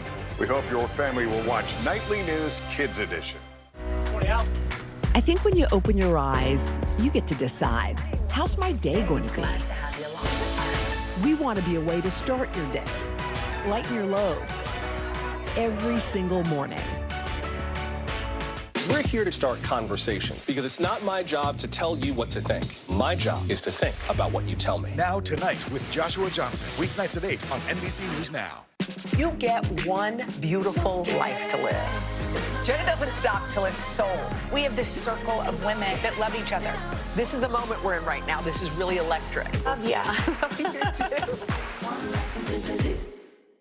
These days, it feels like the news never stops. So let's get into it. What's happening right now, what it all means for you for an hour every day. It can be hard to keep up, so let's get started together. Hallie Jackson Now, weekdays at 5 on NBC News Now. Top Story with Tom Llamas is your news playlist on NBC News Now.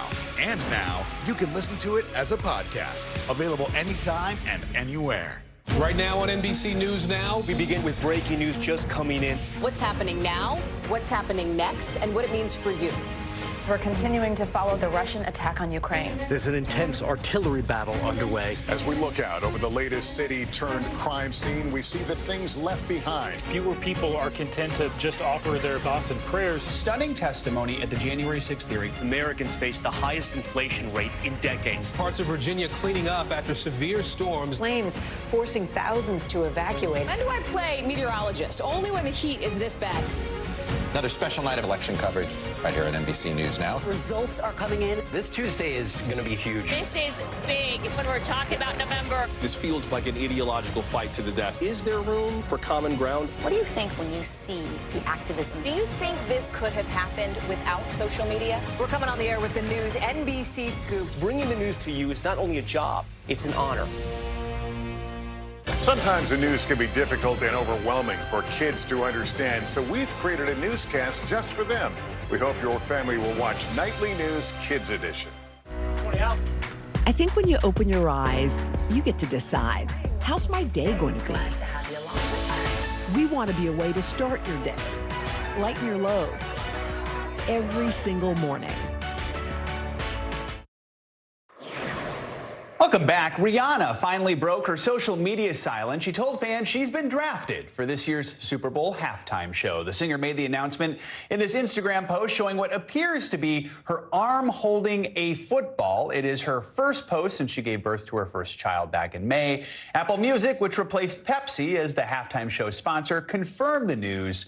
The 2023 Super Bowl will be held at State Farm Stadium in Glendale, Arizona, coming up on February 12th. We were just talking about it last week. I predicted Rizzo. I'm perfectly happy with Rihanna. Yeah, so many people are. That thing blew up so fast. Bren sent that to me and said, do you think this means she's going to be in the halftime? There's nothing else that can mean. Exactly, and so hopefully exciting. new music, too. Oh, yeah. See. All right. It has been 10 years since Jeremy Lin took the NBA by storm as a member of the New York Knicks. His extraordinary run during that season became known as Linsanity. Yeah, that is now the subject of a new HBO documentary film called 38 at the Garden, which debuts October 11th on HBO and HBO Max. Joining us now to talk more about that in the new documentary is Jeremy Lin himself, as well as Frank Chi, who directed that film. Good morning to both of you. Thanks for joining us. Frank, let's start with you. Explain to us, if you will, this project and how it came together and what your vision was for this documentary. Sure. Thank you for having us. So we really started this process with the idea of talking about impossible moments, right? When is a moment when society at large assigns to a group of people saying you can't do this, and someone comes out of nowhere and just shatters those stereotypes to pieces? That to me is the perfect description of what Linsanity was. You know, Jeremy's story has always meant so much to me because it is the greatest example Asian Americans have of someone who looked at the wall of stereotypes that threatened to define them, and he just saw every crack in that wall. He kept pushing and pushing and pushing until that wall of stereotypes came crumbling down, right? And I think, you know, as we're coming to this moment today where we're talking about the sudden weaponization of stereotypes against Asian Americans, we thought it was really important for us to revisit Linsanity 10 years later from that context, because it can really shed light to a lot of the conversations we're having about Asian American identity right now. I mean, so Jeremy, first of all, it's hard to believe it's been a decade now since Linsanity took over the NBA. The 38 points you scored against the Lakers at the Garden on that February night, that's what put you on the map. What do you remember most about that stretch of games and your time in New York? Honestly, it was a blur. I think it's like kind of when you're in the zone, where it's like things are happening, but you're not all the way aware, all the way conscious. And it was also the lockout season, so games were coming so fast. But it was just so surreal to think about like what was actually happening.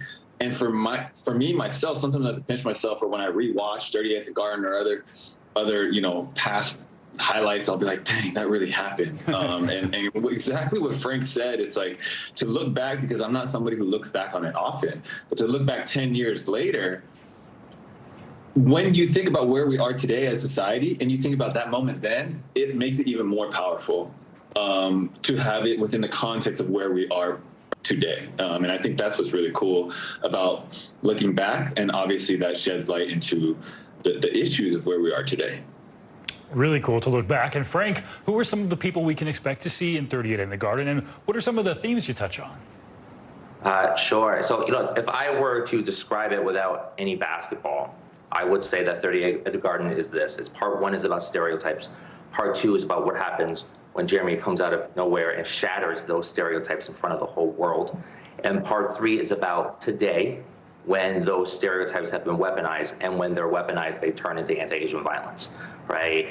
Those are really hard topics to cover in a way that, factors in entertainment and really draws an audience in. So a lot of it is, we do it through comedy, right?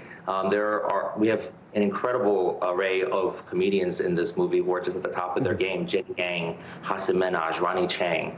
Hassan has a line in the movie that I'll just, preview that I felt like really encapsulated. He said, if what Jeremy did was possible, then what else is possible?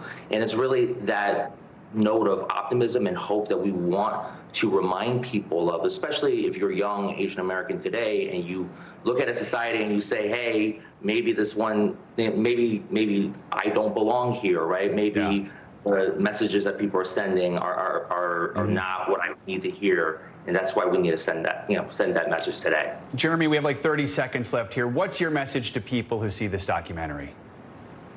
My message to people is things need to get better, for sure. And at the same time, we need to hold on to hope. I think that's what this whole thing is about. That's what insanity is. It's not just about Asian Americans, not just about minorities, not just about underdogs. It's about all. It's about everything. And I think we need to face where we are today, but we also need to move forward with hope, because at the end of the day, what we really want to be doing is we want to be making this place and this world better, especially for the next generation. So that's what I would say this documentary and everything we're trying to do, this whole team is about.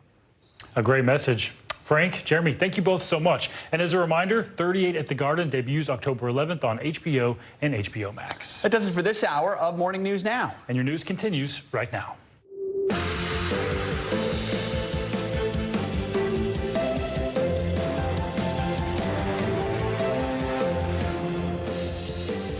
Good morning. Thanks for being here. I'm Stephen Romo in for Savannah. I'm Joe Fryer. Right now on Morning News Now, gaining strength. Breaking overnight, tropical storm upgraded to a Category 1 hurricane as it churns toward the U.S. Right now, millions of Floridians are waking up under a state of emergency. Shelves are empty and gas lines are long as the state prepares for the possibility of a direct hit. We've got the latest on where Ian is heading and how strong it is going to get.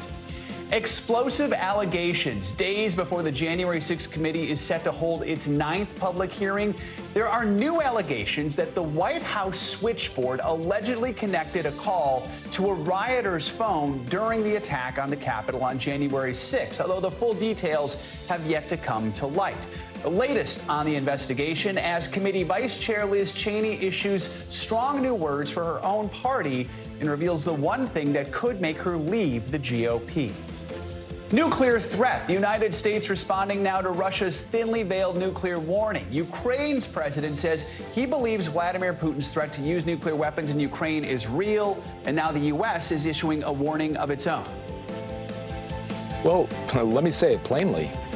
If Russia crosses this line, there will be catastrophic consequences for Russia. The United States will respond decisively. The growing crackdown inside Russia as Putin forces hundreds of thousands of ordinary Russians to the front lines, and how Russia could force many Ukrainians to fight against their own homeland.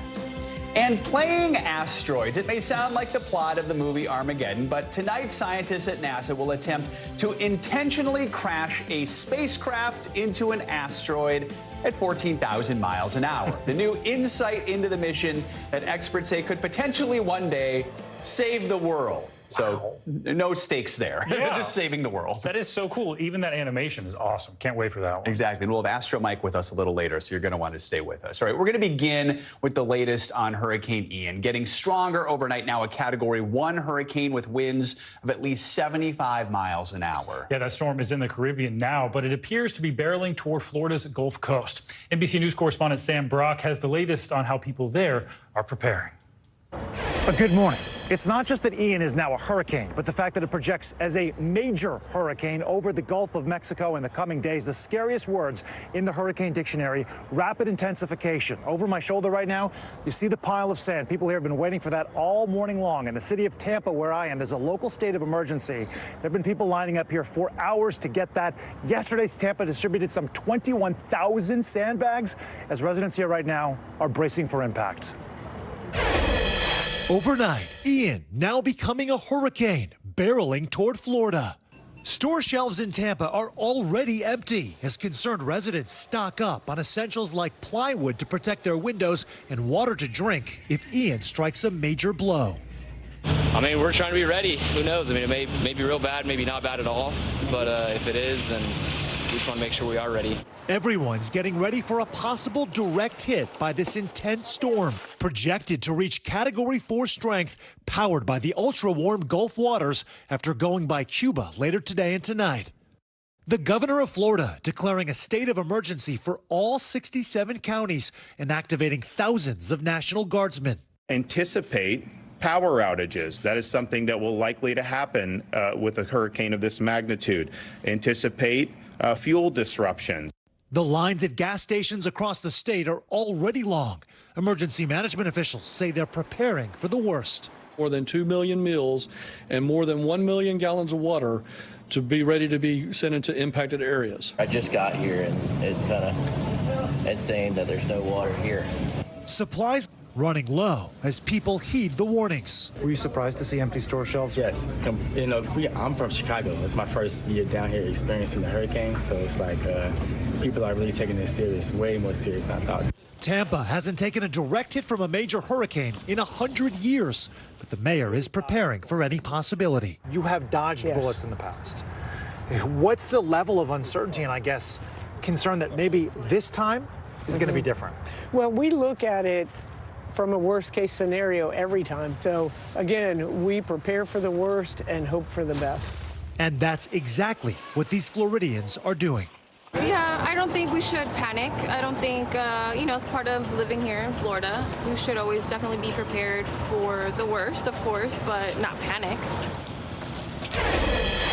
And the mayor tells me that evacuating this area is certainly a possibility, but it's going to be a joint decision among the participating counties. They want to do it early enough to give people adequate time to get out, but not too early in case the track of the storm shifts at the last moment, which is something that we have seen in recent years with megastorms like Irma and Michael. In Tampa, Sam Brock, NBC News. Let me send it back to you. A delicate balance. Sam, thank you. And earlier this morning, I spoke with Ann Bink, the Assistant Administrator for Response and Recovery at FEMA, about the storm's potential impact when it makes landfall in Florida later this week. And she had a warning for everyone living in the state.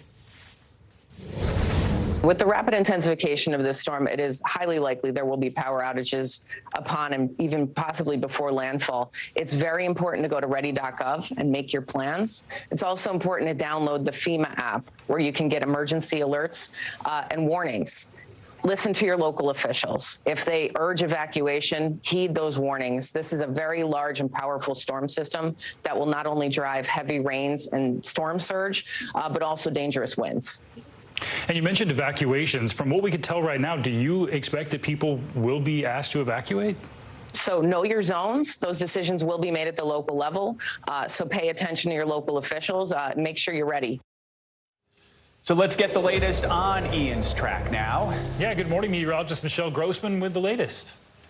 Good morning to you both. And we are looking at a long week of watching Ian because it's going to slow down in the Gulf. It's going to take its time before it makes landfall somewhere late Thursday into Friday. So let's give you the latest because we are looking at 75-mile-per-hour winds. It's a Category 1 storm. That happened overnight. It's going to continue to strengthen. It's going to rapidly intensify, as Sam had mentioned. Once it gets past Cuba, we're going to see it kind of swirl in the Gulf for a bit. So it's 90 miles west-southwest of Grand Cayman. We're seeing those impacts now on the Grand Cayman Islands. We do have warnings there. And then Cuba is going to bear the brunt of some really heavy rain, some mudslides, landslides, storm surge, and also some really gusty winds. So here are your tropical alerts. We do have a hurricane warning for the western portion of Cuba. Also a tropical storm warning. That's for the central portions of Cuba. Tropical storm warning, too, in the Keys. A tropical storm watch for portions of the southwest of Florida. That includes Naples. And we now have a hurricane watch.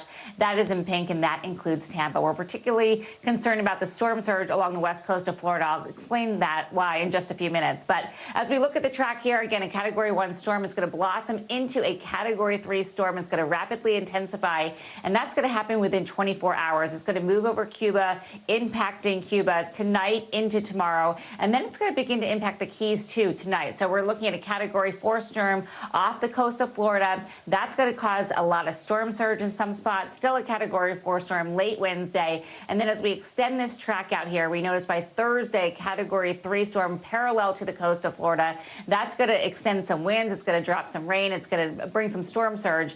And then we do expect it to weaken somewhat. It's going to encounter some wind shear, also some drier air. So a Category 1 storm at landfall. But it really doesn't matter in terms of the intensity. We're still going to have huge impacts from the storm. Notice a cone. It's wide. It gets wider as we go throughout time here because we're still 4 or 5 days away. So anywhere along those white lines, we have equal chance of seeing a landfall. And so any of these areas need to heed any warnings from your local officials, as Ann from FEMA had mentioned. And we do need to prepare now because that window is closing. And we're still talking about the storm through this weekend. It's going to impact the Carolinas through this weekend with heavy, heavy rain.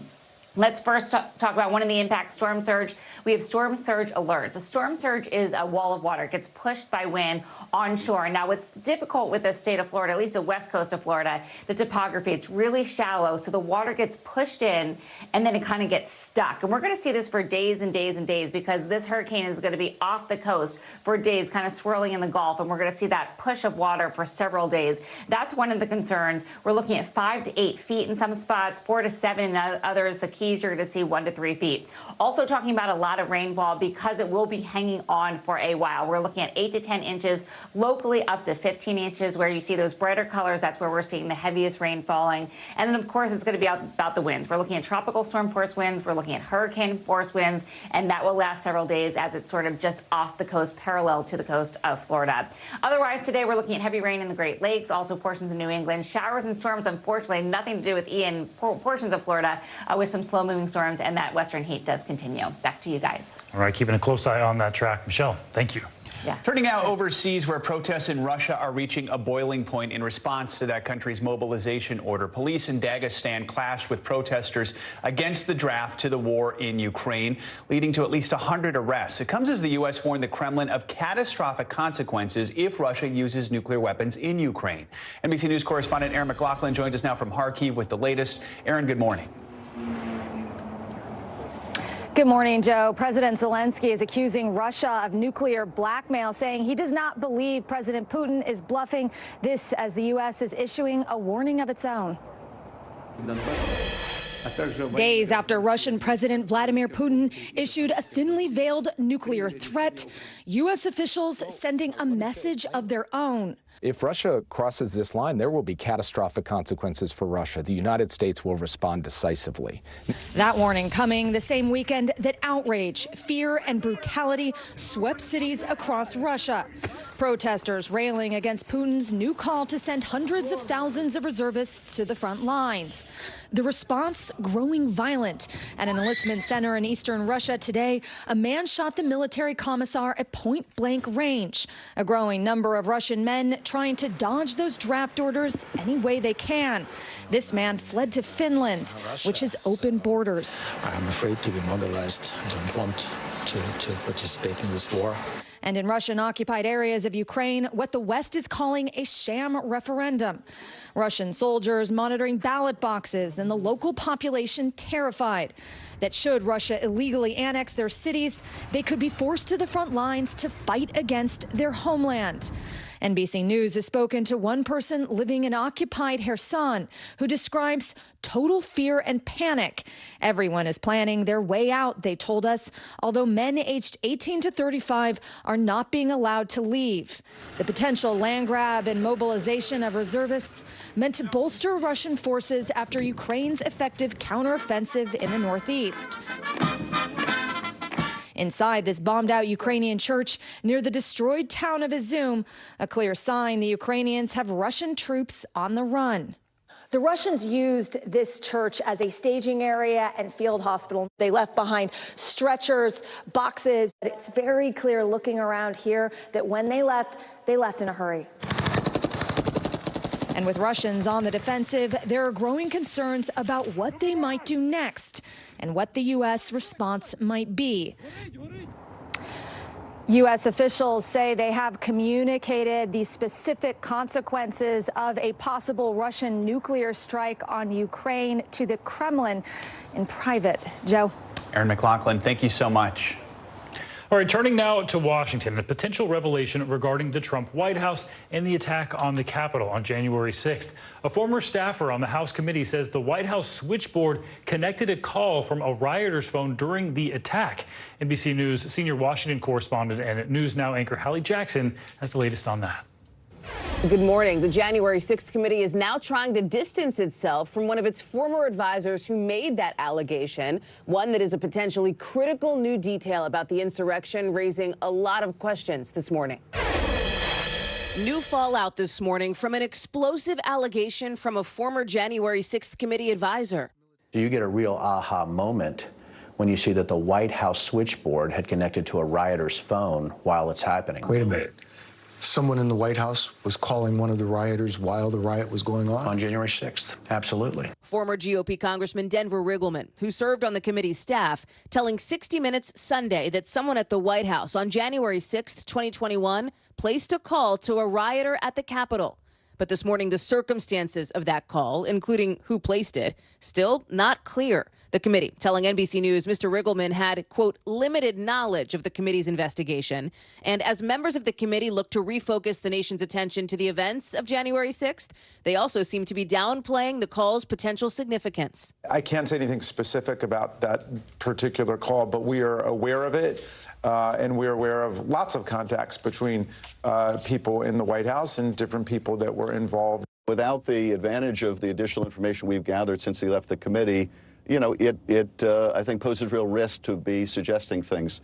It comes as the committee gets ready to hold its 9th public hearing on Wednesday, its first since late July, focusing on former President Trump's attempts to overturn the 2020 election. Leading that hearing, Committee Vice Chair Liz Cheney, a fierce Trump critic who now says she would campaign for Democrats in order to stop any Republican candidates promoting election lies. Cheney, who lost her primary to a Trump-backed challenger last month, also threatening to leave the GOP if Mr. Trump is the party's 2024 nominee. I'm going to make sure Donald Trump, I'm going to do everything I can to make sure he's not the nominee. And if he is the nominee, I won't be a Republican. And as we look ahead to that next January 6th hearing this week, it's expected to be more sweeping, potentially, than the previous ones, with new information set to be revealed, according to Congressman Adam Schiff, who also says any potential criminal referral for Donald Trump would probably have to be a unanimous one by members of the committee. Lots going on this week. Back to you. More to come on that. Hallie, thank you. Protests in Iran are growing increasingly violent as the country's president threatens more consequences for demonstrators in the streets. It all comes following the death of 22-year-old Mahsa Amini, who allegedly violated the country's Islamic dress code. NBC News Tehran bureau chief and correspondent Ali Arouzi joins us now from Tehran with the latest. Ali, good morning. Good morning, Joe. Well, the anger and the outrage here is still palpable. As the protests continue to grow, so does the death toll. Officially, at least 41 people have been killed since the unrest began. However, Norway-based group Iran Human Rights say at least 57 people have died, but say internet blackouts are making it difficult to confirm fatalities. Extraordinary scenes in Iran, where protesters have taken to the streets for 10 consecutive nights in defiance of an unforgiving crackdown, threats, a near internet blackout, and severe warnings from the country's leaders. Iran's president telling authorities they must deal decisively with those who oppose the country's security and tranquility. The protests sparked by the death of 22-year-old Mahsa Amini. She had been arrested by the country's morality police for an alleged violation of Iran's strict Islamic dress code. Officials released this video showing Amini collapsing, but it's unclear what happened beforehand. Police took Amini to a hospital where she died 3 days later. They deny mistreating her.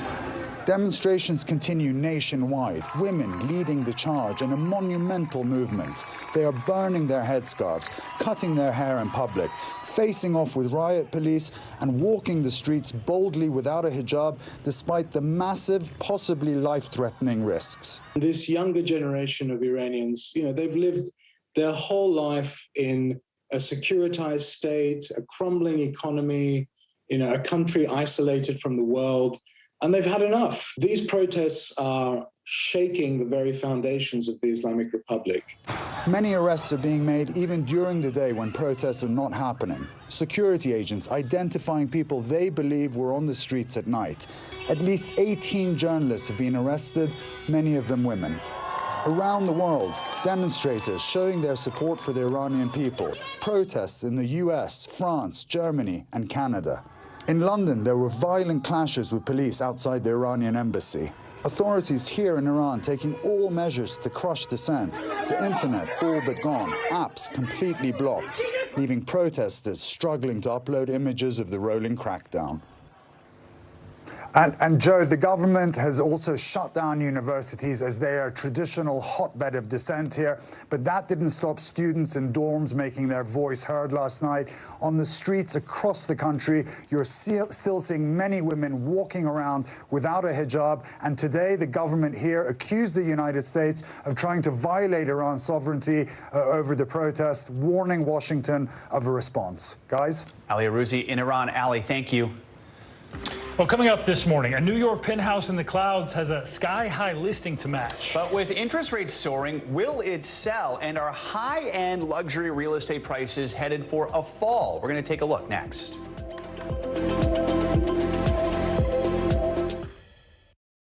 For Dateline Premium, subscribe now on Apple Podcasts. Here's what's happening in your neck of the woods. Now Tonight with Joshua Johnson, streaming weeknights at 8 on NBC News Now.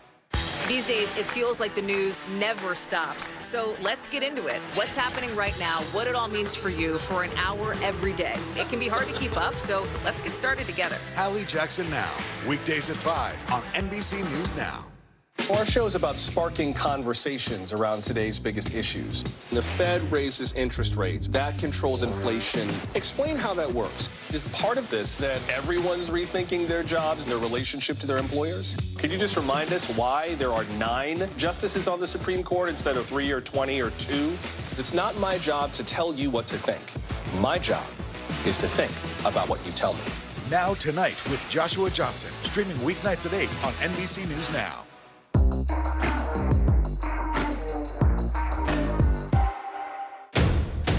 The day's biggest political stories with trusted insight now and expert analysis now. A daily look at the politics behind the headlines. Meet the Press Now, streaming weekdays at 4 p.m. on NBC News Now. Good morning, I'm Joe Fryer. And I'm Savannah Sellers right now on Morning News Now. We're staying on top of the breaking situation in Ukraine. We are watching dangerous heat this week. Recession, I mean, is that where we're headed? Is there any way to avoid that? Morning News Now, streaming weekdays at 7. These days, it feels like the news never stops. So let's get into it. What's happening right now, what it all means for you for an hour every day. It can be hard to keep up, so let's get started together. Hallie Jackson Now, weekdays at 5 on NBC News Now. Top Story with Tom Llamas is your news playlist on NBC News Now. And now, you can listen to it as a podcast. Available anytime and anywhere. Hallie Jackson Now, weekdays at 5 on NBC News Now. You get one beautiful life to live. What are you going to do? This show is so fun, but having you as a positive force means really the world to me. Jenna doesn't stop till it's sold, okay? We have this circle of women that love each other. I decided I'm going to go with the rhythm of life. And you love riding the wave. This is a moment we're in right now. This is really electric. Yeah. I love you too. For Dateline Premium, subscribe now on Apple Podcasts. Now Tonight with Joshua Johnson, streaming weeknights at 8 on NBC News Now. NBC News, streaming free now.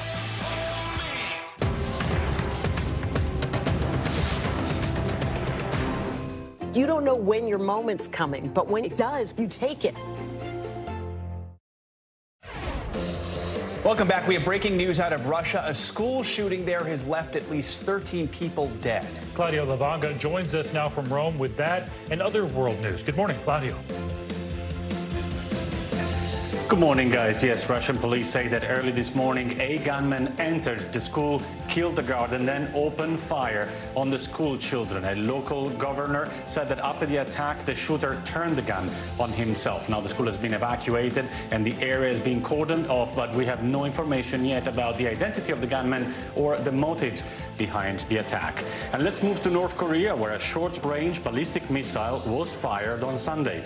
The missile landed in the waters of North Korea's eastern coast and was seen as a provocative response to joint military exercises between South Korea and the U.S. South Korea denounced the launch as a clear violation of UN Security Council resolutions and accused the North of raising tensions in the region. And let's go to Tonga, a Polynesian archipelago of 170 islands, or should we say 171. A new island is being shaped in the Pacific Ocean after an underwater volcano started spewing lava, steam, and ash. The new baby island, observed by the NASA Earth Observatory, has grown so far to 6 acres in size. But before anybody thinks about going to visit the newest island in the Pacific Ocean, just mind you, the volcano is still spewing. It's still erupting, so it may not be the paradise island that you think it is. Not a vacation spot. All right, Claudio, thank you so much. Well, as interest rates soar, the feds are working to get inflation under control. This means a potential downturn for the luxury housing market. CNBC correspondent Robert Frank has more on how the epitome of New York City luxury could become slightly more accessible. It's got 6 bedrooms, 11 bathrooms, 2 kitchens, and a ballroom that's over 2,000 square feet with 27-foot-high ceilings. The terrace is the highest in the world, giving you airplane-like views of Manhattan, the 5 boroughs, even the ocean and the hills of New Jersey. The penthouse of Central Park Tower stretches over 17,000 square feet. But with stocks falling and the housing market under pressure, it may also be a reach. Sales of ultra-luxury apartments in Manhattan down 38% so far this year. People are looking for places to put money. They're looking at the volatility in the stock market, and they're saying, whether I have $1 million to put away or $250 million, real estate is a safe, tangible asset. This penthouse is priced under $15,000 a square foot. So I know it sounds crazy, but relatively speaking, it's priced at a great value on a price per foot basis. It's a very, very big apartment and has a lot of amenities to it. And those building amenities include a game room, a screening room, an indoor and outdoor pool, a spa, a private restaurant, and your own wine and cigar bar. Wow, I was telling Joe, I need a bigger ballroom. We'll take a look. All the things on our list. Robert, thanks for that. Yeah. Coming up, from apps to trackers, people are paying more attention to their sleep than ever before. Yeah, but how much does a good night's sleep really affect your day? We're talking to the experts about unlocking the secrets of your sleep. That's coming up next.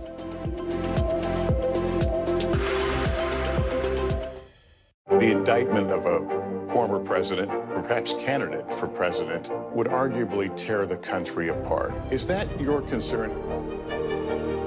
Can you update us on the status of negotiations? Here's what's happening in your neck of the woods. These days, it feels like the news never stops. So let's get into it. What's happening right now, what it all means for you for an hour every day. It can be hard to keep up, so let's get started together. Hallie Jackson Now, weekdays at 5 on NBC News Now. As we look out over the latest city-turned-crime scene, we see the things left behind. Back now with our NBC News exclusive.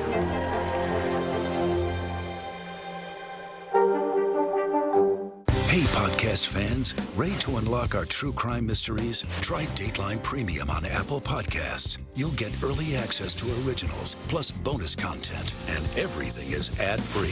So head to Apple Podcasts now to subscribe. The day's biggest political stories with trusted insight now and expert analysis now. A daily look at the politics behind the headlines. Meet the Press Now, streaming weekdays at 4 p.m. on NBC News Now.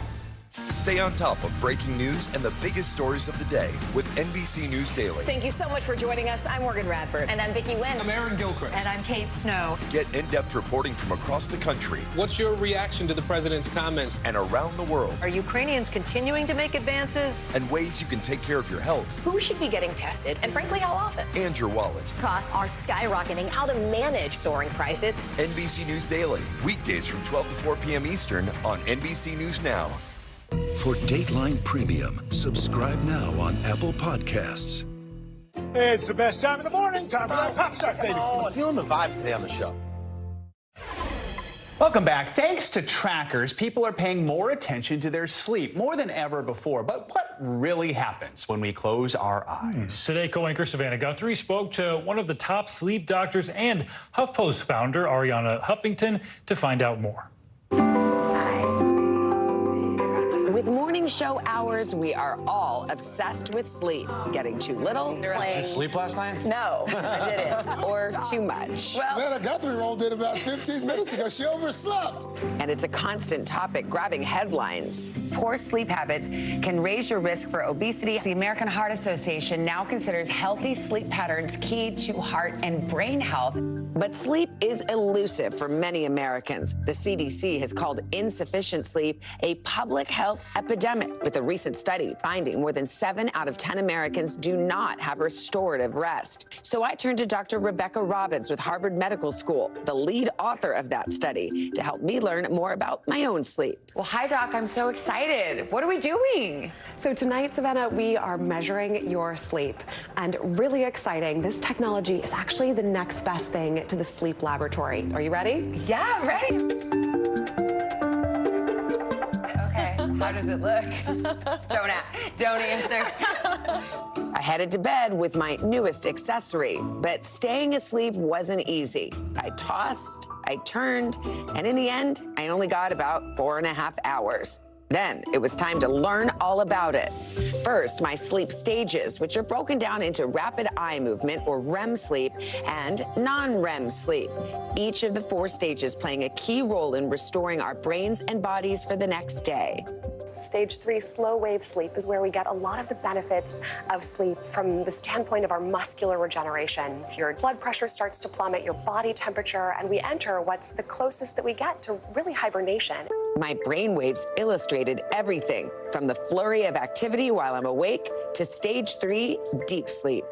And much bigger waves, and suggesting that there's very little activity happening in the brain and in the body. After about 45 minutes, Savannah, you entered your first rapid eye movement period of the night. You see that that actually looks very similar to the awake brain. Wow. And it's so fascinating and really kind of shows how it's such a myth that when we hit the pillow, our brain isn't completely passive to the world around us. I heard that when you are, let's say, studying for a big test, that sleep is actually the time when your brain kind of locks in what you've learned. We think that sleep might play a role in enhancing our memories. So not only filing them away, but allowing us to integrate new learnings into complex systems of other learnings and actually gain new insights. And there's no way for you to control how much deep sleep you get or how much REM sleep you get, right? Once you fall asleep, it's up to your brain to take it from there. Exactly. While I may have hit the mark when it came to my sleep stages, my restorative sleep survey told a different story. We've scored your restorative sleep questionnaire, and Savannah, I'm sorry to say, you didn't do too well. Oh, I got an F. I know you're usually a straight A student.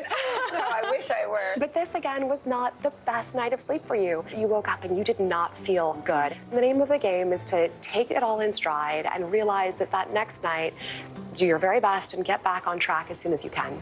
Entrepreneur and author Ariana Huffington made it a priority to get her own sleep on track after a serious wake-up call in 2007.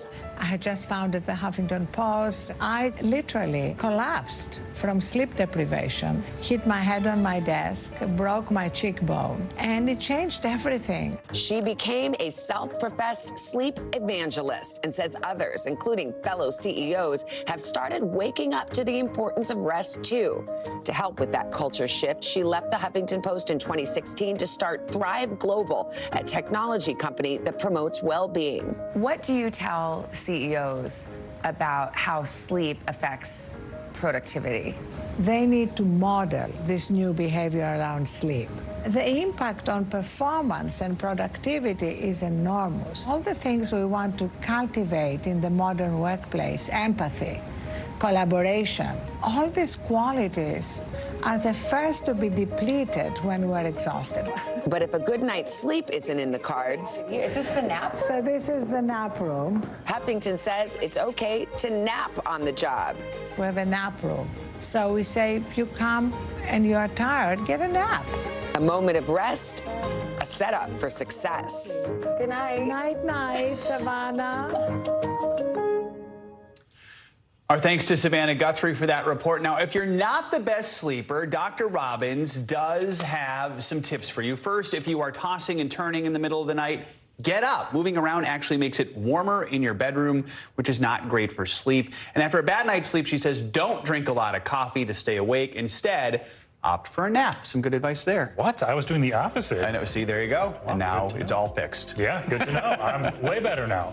Coming up on Morning News Now, collision course. A NASA spacecraft set to crash into an asteroid on purpose. The first of its kind mission, millions of miles away, could maybe one day help save the world.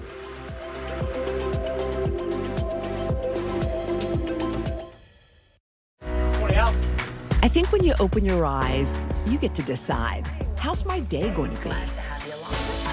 We want to be a way to start your day, lighten your load, every single morning. Good morning, I'm Joe Fryer. And I'm Savannah Sellers right now on Morning News Now. We're staying on top of the breaking situation in Ukraine. We are watching dangerous heat this week. Recession, I mean, is that where we're headed? Is there any way to avoid that? Morning News Now, streaming weekdays at 7. Live from Ukraine, from Uvalde, Texas, from Mayfield, Kentucky. To cover the news, you have to be in it.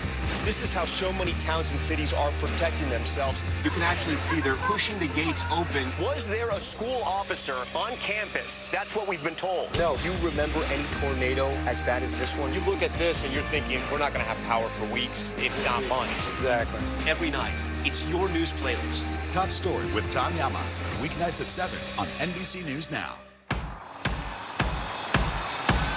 News is happening now. Look at what's making headlines around the world. Right now on Morning News Now. We're coming on the air with breaking news. And this is a significant moment. Whenever it happens, wherever you are, NBC News, streaming free now.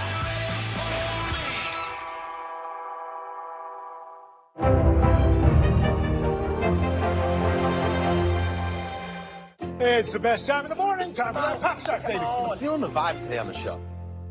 For Dateline Premium, subscribe now on Apple Podcasts. Sometimes the news can be difficult and overwhelming for kids to understand. Ukraine and Russia. Could you help me understand what's going on? So to help make sense of it all, we've created a newscast just for them. We hope your family will watch Nightly News Kids Edition. Now Tonight with Joshua Johnson, streaming weeknights at 8 on NBC News Now. A masked killer takes aim and fires. A fatal attraction that leads investigators to turn towards their own. Internal Affairs, a new podcast from Dateline. Listen now wherever you get your podcasts. You get one beautiful life to live. What are you going to do? This show is so fun, but having you as a positive force means really the world to me. Jenna doesn't stop till it's sold, okay? We have this circle of women that love each other. I decided I'm going to go with the rhythm of life. And you love riding the wave. This is a moment we're in right now. This is really electric. Yeah. I love you too.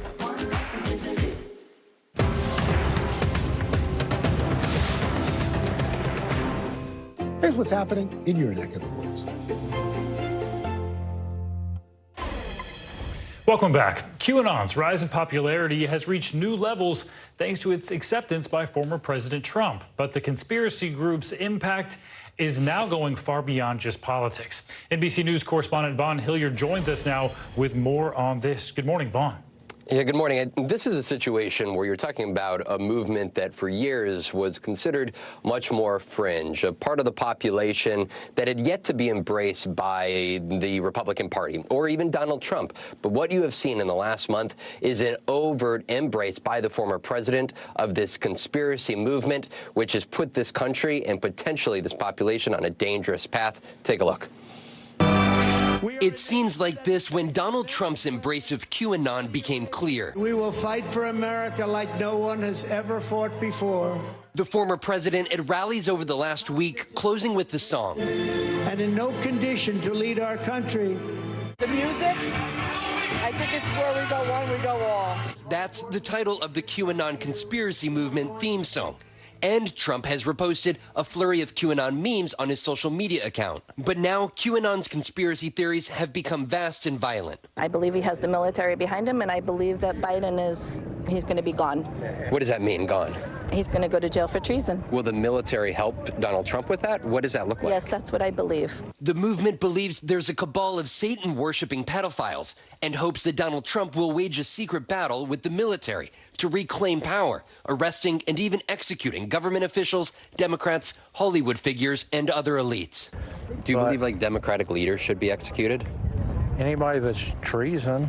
The reach of the QAnon movement is enormous. And you're seeing the ideas of QAnon worm their way into places that they never would have before. But the QAnon movement has become more than memes, slogans in internet rabbit holes. My dad thought that he'd carry out martial law. Donald Trump would. Yeah. 21-year-old Rebecca and other close family members say her father grew isolated working from home during the pandemic and became so obsessed with QAnon that he grew paranoid. He got a gun and tried to kill everyone in my family, and he would have tried to kill me too if I was there. On September 11th, he killed Rebecca's mother, the family dog, and shot her sister. He was then killed in a standoff with police, who say they are investigating any specific motive, which is yet to be determined. How was your dad before this? He was a totally different person, and I can say I think I started grieving him before this happened.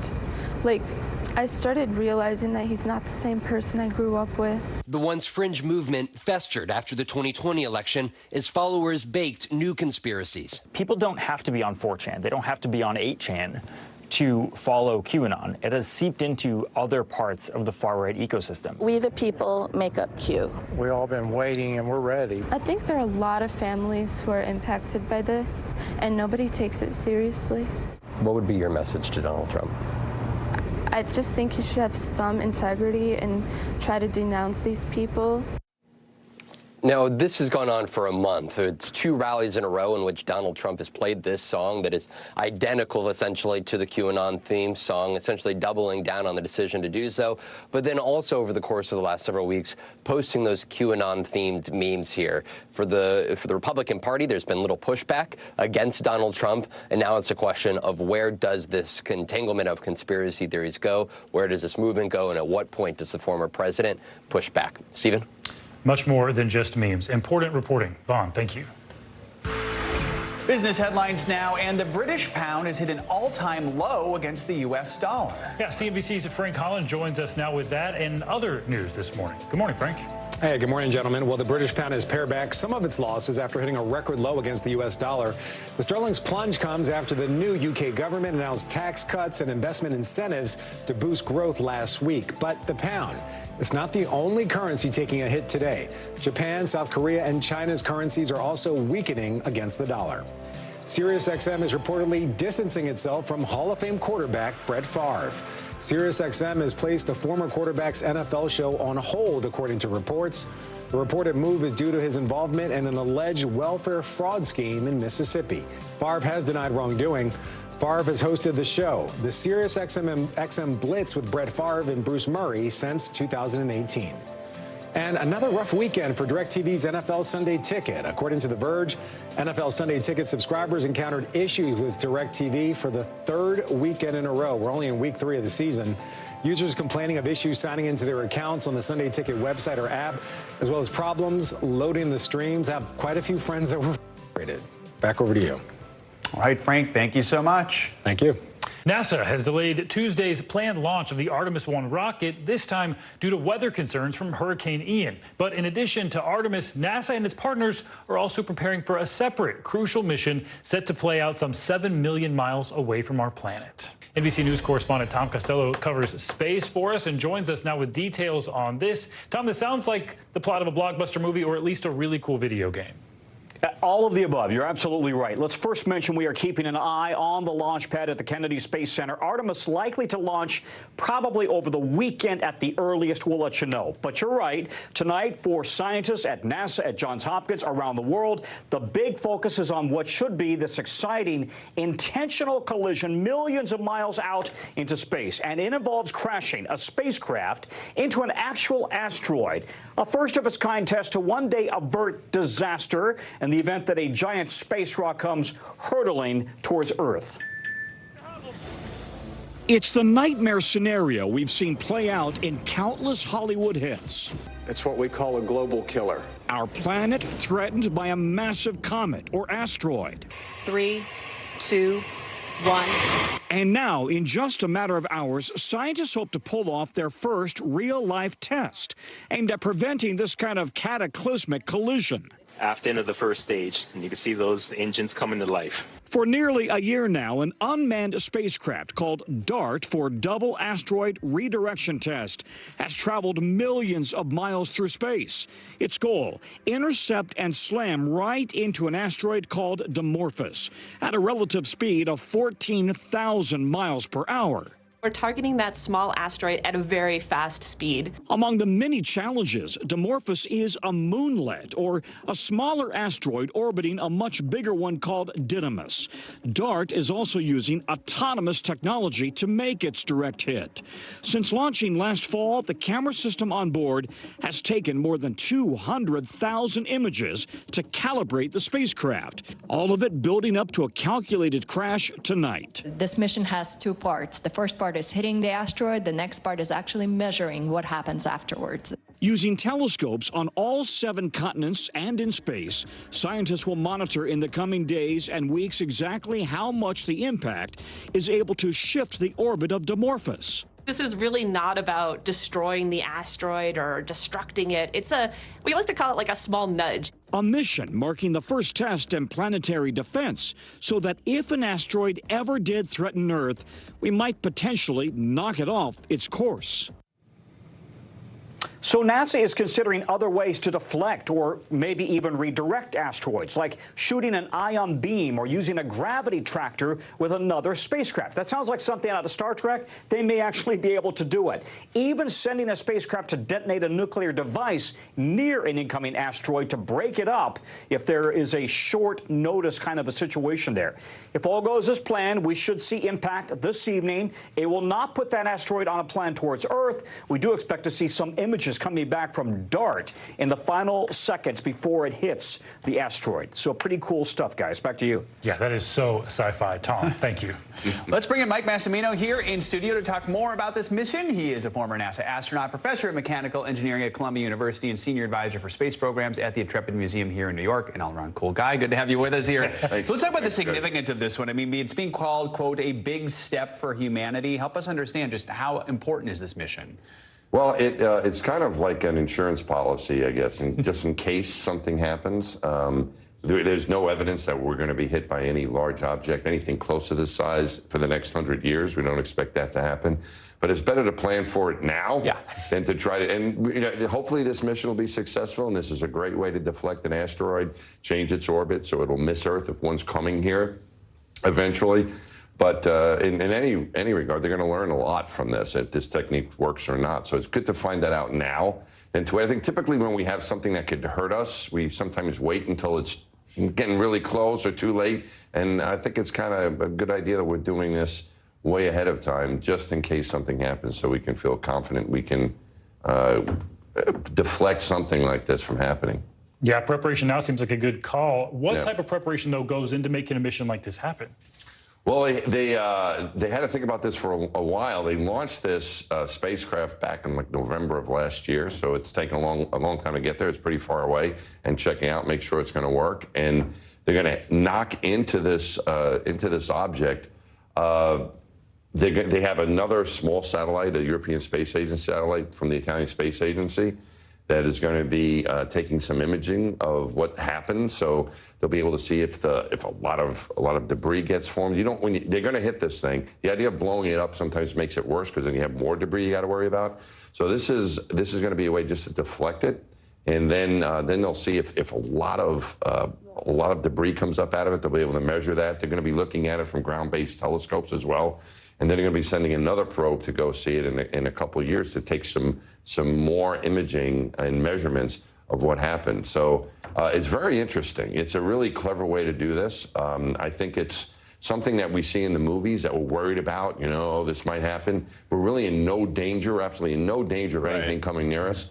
But I think it's a good idea, because if something, you know, a couple hundred years from now even decides to make its way toward Earth, it could be catastrophic. So it's good that we're planning ahead of time. Well, we have you. We quickly want to ask you about Artemis. It was supposed to happen tomorrow, delayed because of the storm. What do they do to protect the ship right now if the storm is coming in? Yeah, so they're getting ready to, just in case, to roll back, and they're watching the storm. They thought they were going to make a decision yesterday about the rollback one way or the other, but they want to watch the storm a little bit more.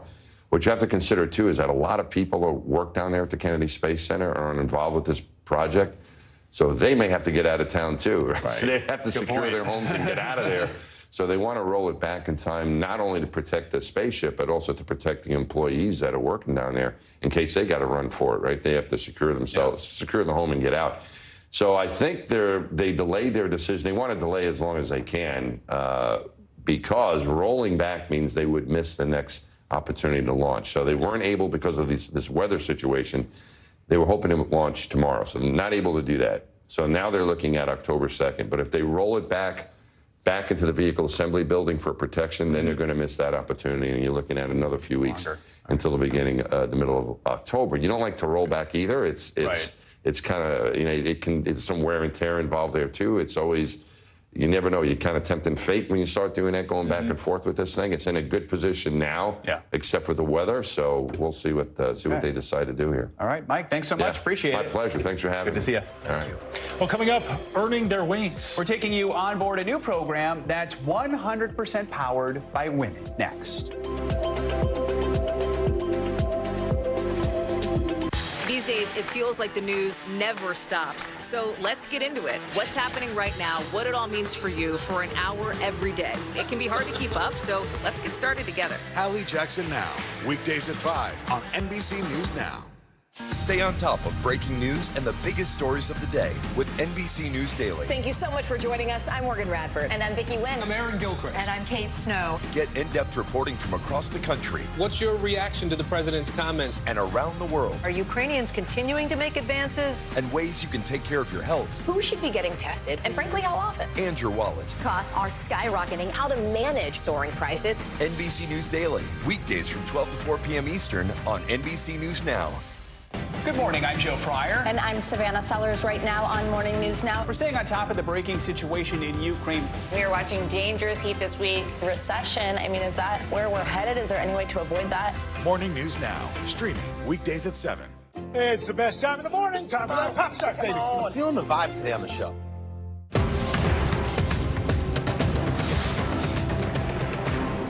You don't know when your moment's coming, but when it does, you take it. Our show is about sparking conversations around today's biggest issues. The Fed raises interest rates. That controls inflation. Explain how that works. Is part of this that everyone's rethinking their jobs and their relationship to their employers? Could you just remind us why there are 9 justices on the Supreme Court instead of 3 or 20 or 2? It's not my job to tell you what to think. My job is to think about what you tell me. Now Tonight with Joshua Johnson, streaming weeknights at 8 on NBC News Now. News is happening now. Look at what's making headlines around the world. We're coming on the air with breaking news. This is a significant moment. Whenever it happens, wherever you are, NBC News, streaming free now. Now to an exclusive look at a program working to introduce young women to careers in STEM, powered by Delta Airlines. NBC News correspondent Blaine Alexander gives us an inside look. Well, hello to you from the flight deck of a Boeing 757. You know, for so many of us, when we board a plane, we will sometimes take a peek in here just to get a look at the pilots. But it's very rare that you actually see a woman in this space. In fact, across the industry, women only account for about 6% of all commercial airline pilots. Well, Delta Airlines is working to change that by taking more than 100 young ladies on the flight of a lifetime. Odds are you have never taken a trip quite like this. Ready to begin boarding for today's flight. A 100% girl-powered flight. That means from TSA to the ticket counter, the pilots themselves, even down on the tarmac, every position is manned by a woman. I want them to see that they can do it. So maybe they'll go, hey, I want to be a pilot, or hey, I want to be a mechanic. Captain Sherry Rolfing is a co-founder of Delta's WING program, Women Inspiring the Next Generation. Their goal, introduce young women to careers in STEM, science, technology, engineering, and math. When you first started flying, when you looked around, did you see a lot of female pilots? Not really. No, often I'd be at the airport and I'd be the only girl out there learning to fly, and it was just kind of the norm. Now they're working to change that with some very special passengers. Who is this their first time flying on a plane? This is your first time! While others already have pilot experience. How old were you when you took your first flight? 14. So you were flying before you were driving? Yes, I grew up through aviation and flying ever since I can remember. So it really just felt right for me to continue the tradition. And they are off. Ladies and gentlemen, sorry, ladies only. 130 middle and high schoolers ready to take flight. Let's go, let's go, let's go! From Atlanta to the Kennedy Space Center. I'm looking most forward to just learning like the different things because I already know so much about space, but it wouldn't hurt to know more. We're so excited to have all of you with us today. Welcome on board. This flight made history the second it touched down. It's the first commercial plane to ever fly into Kennedy Space Center. From a visit to Artemis to some of the shuttles that paved the way, it's a full day of space and career exploration, capped off by a power panel of women. Jenny Lyons has been with NASA for more than 30 years. She started with the shuttle program. Now she's part of the team working on Artemis.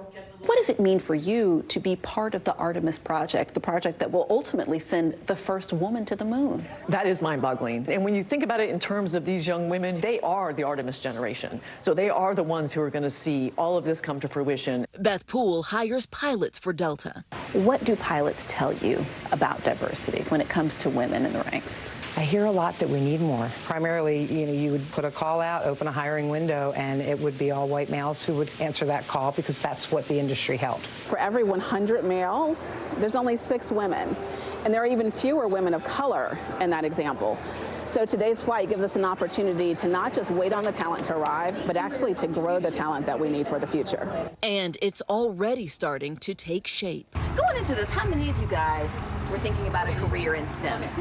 Piloting has really been on my mind, knowing that there's not a lot of black female pilots. Did you come into today thinking you wanted to be a pilot? Yes. You did. How do you feel after today? I really want to be a pilot. You really want to be a pilot? Yes. The women, they don't give up. No matter what gets in their way, they don't give up. No matter what goes on in life and how men or anybody views us, that we're still strong and we stand together. Just the encouragement they need to let their imaginations and their career ambitions take off.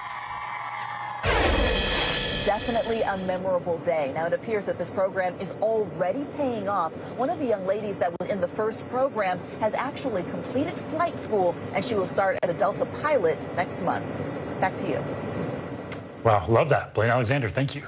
We are now just 5 days away from the 48th season premiere of Saturday Night Live. Many well-known stars have left the show and some new faces are joining the cast. So will those new performers rise to the occasion like so many stars before them? Live from New York, it's a major late-night shakeup. I always kind of felt like an alien on this planet anyway. The cast of Saturday Night Live is getting a major revamp ahead of its season 48 premiere. A whopping 8 cast members departed over the summer, including 10-year veteran Kate McKinnon. I love you. Thanks for letting me stay a while. Fan favorite Pete Davidson. Thank you to Lauren for never giving up on me or, judging me, even when, everyone else was. And longtime cast members Adie Bryant and Kyle Mooney. And we'll love him forever. All 4 of them took a victory lap during last season's finale.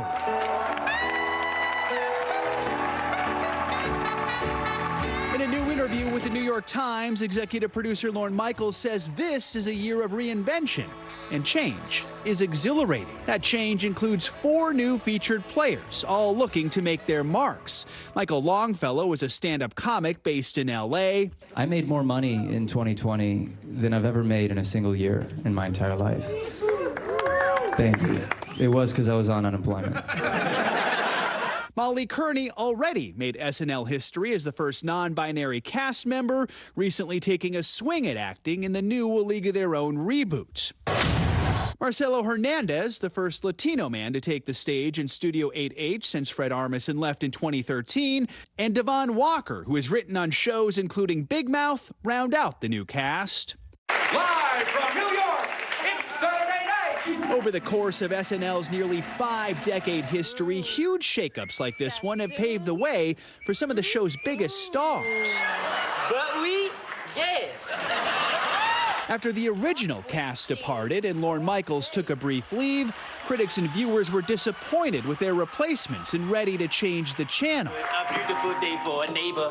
Would you be mine? Could you be mine? But Eddie Murphy changed that. His iconic Buckwheat and Mr. Robinson sketches credited with bringing the show back from the brink. Would you be mine? Won't you be mine? I wish you was my neighbor. The 90s ushered in another era of tumult when a star-studded cast with big names like Mike Myers and Dana Carvey fell apart. Well, it's not special. And iconic performers Chris Farley and Adam Sandler were fired. Holy cannoli! Something Sandler joked about when he was invited back to host in 2019. I was fired. I was fired. NBC said that I was done. Then I made over $4 billion at the box office. So I guess you could say I won. From the ashes rose the next superstar, Will Ferrell. And so the cycle of SNL continues. That's kind of the beauty of SNL, where it's going into its 48th season, and we are constantly comparing new members to past members. So it's like, if you didn't make a dent in our collective mind, most people won't lose sleep if you're gone. Come October 1st, we'll learn if these new players, though not ready for prime time, are ready for late night. And Miles Teller will host the premiere this Saturday with music guest Kendrick Lamar. That does it for this hour of Morning News Now. But your news continues right now.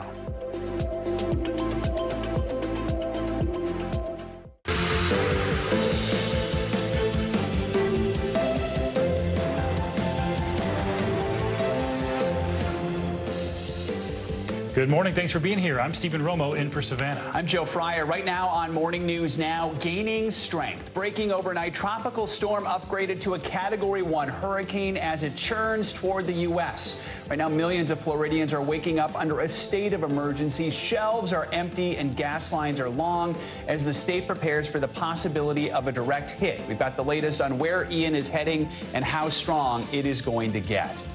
Explosive allegations days before the January 6th committee is set to hold its 9th public hearing.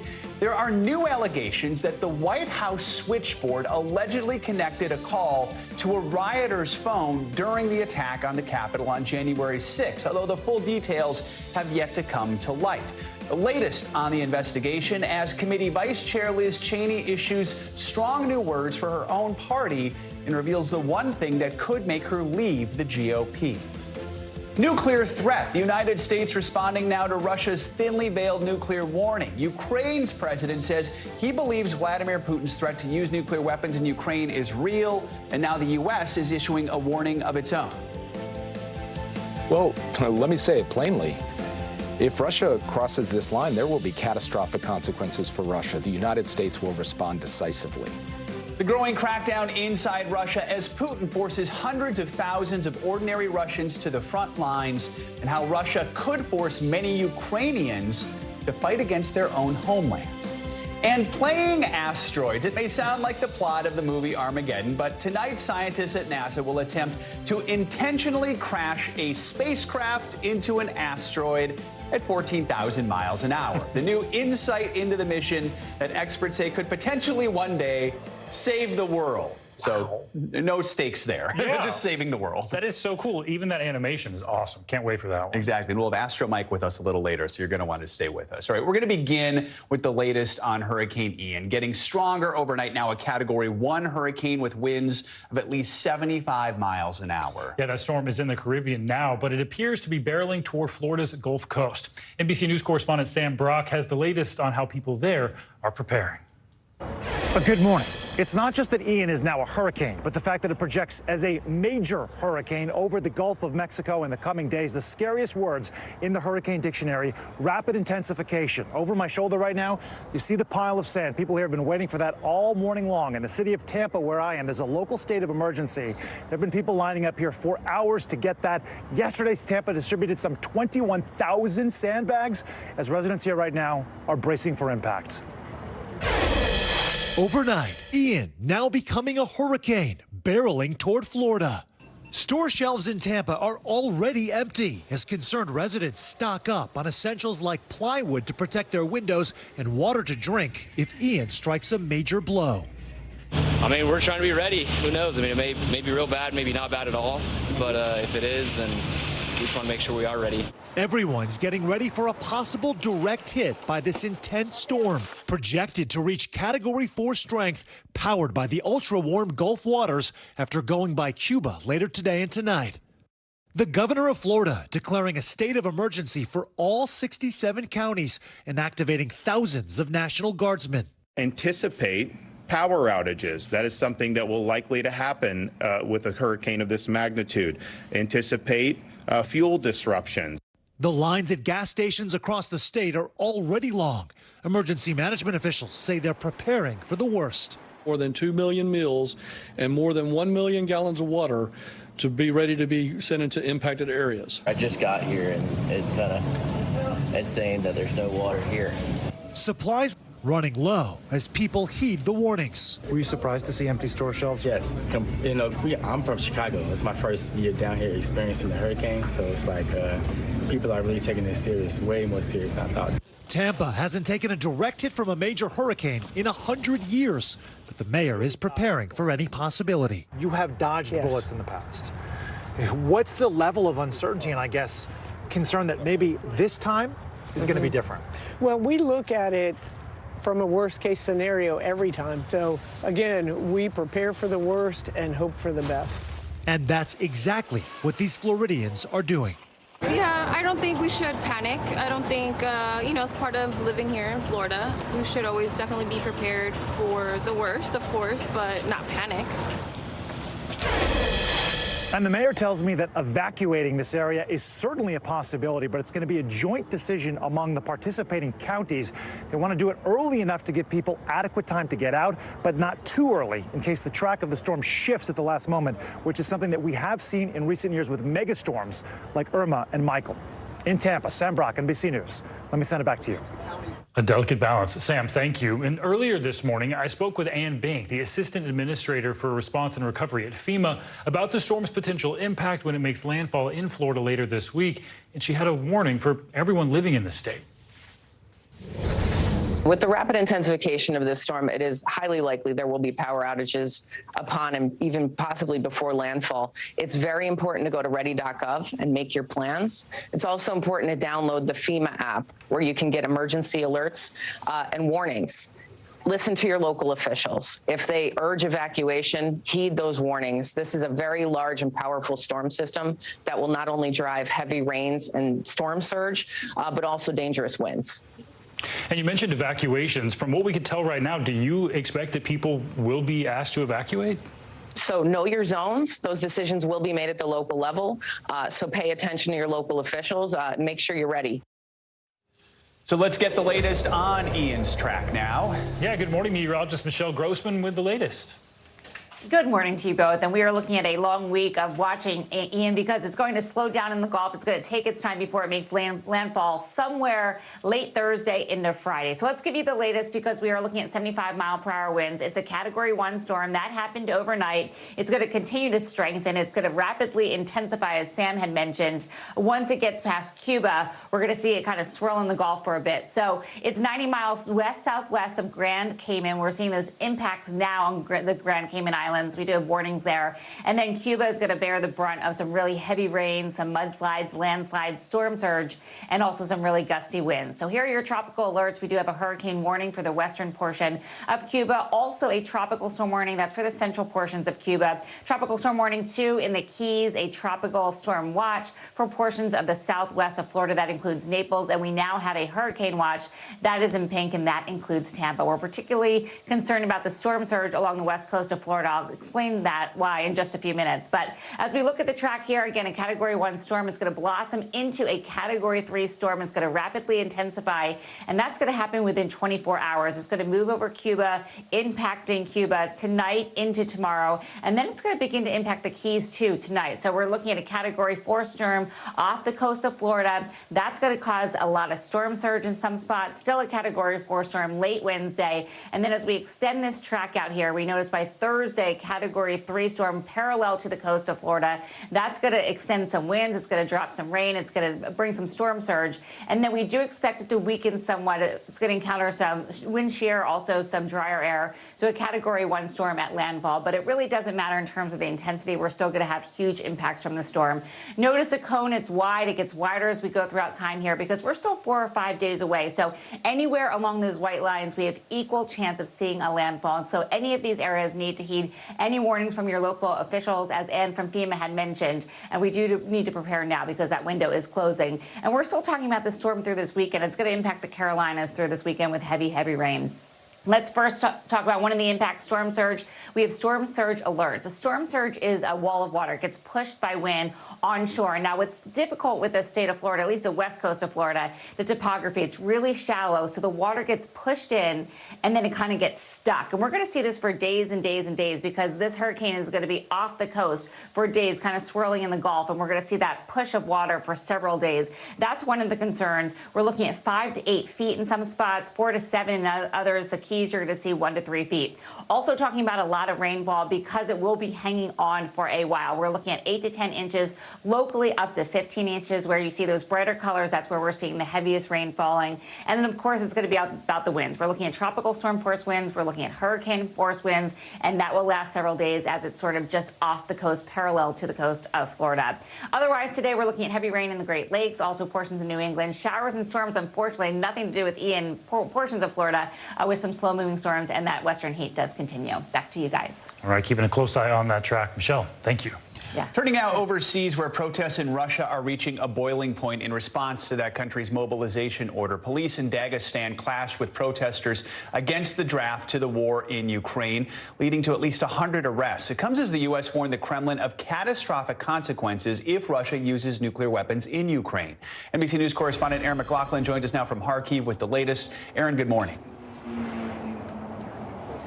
Good morning, Joe. President Zelensky is accusing Russia of nuclear blackmail, saying he does not believe President Putin is bluffing. This as the U.S. is issuing a warning of its own. Days after Russian President Vladimir Putin issued a thinly veiled nuclear threat, U.S. officials sending a message of their own. If Russia crosses this line, there will be catastrophic consequences for Russia. The United States will respond decisively. That warning coming the same weekend that outrage, fear, and brutality swept cities across Russia. Protesters railing against Putin's new call to send hundreds of thousands of reservists to the front lines. The response growing violent. At an enlistment center in eastern Russia today, a man shot the military commissar at point-blank range. A growing number of Russian men trying to dodge those draft orders any way they can. This man fled to Finland, which has open borders. I'm afraid to be mobilized. I don't want to participate in this war.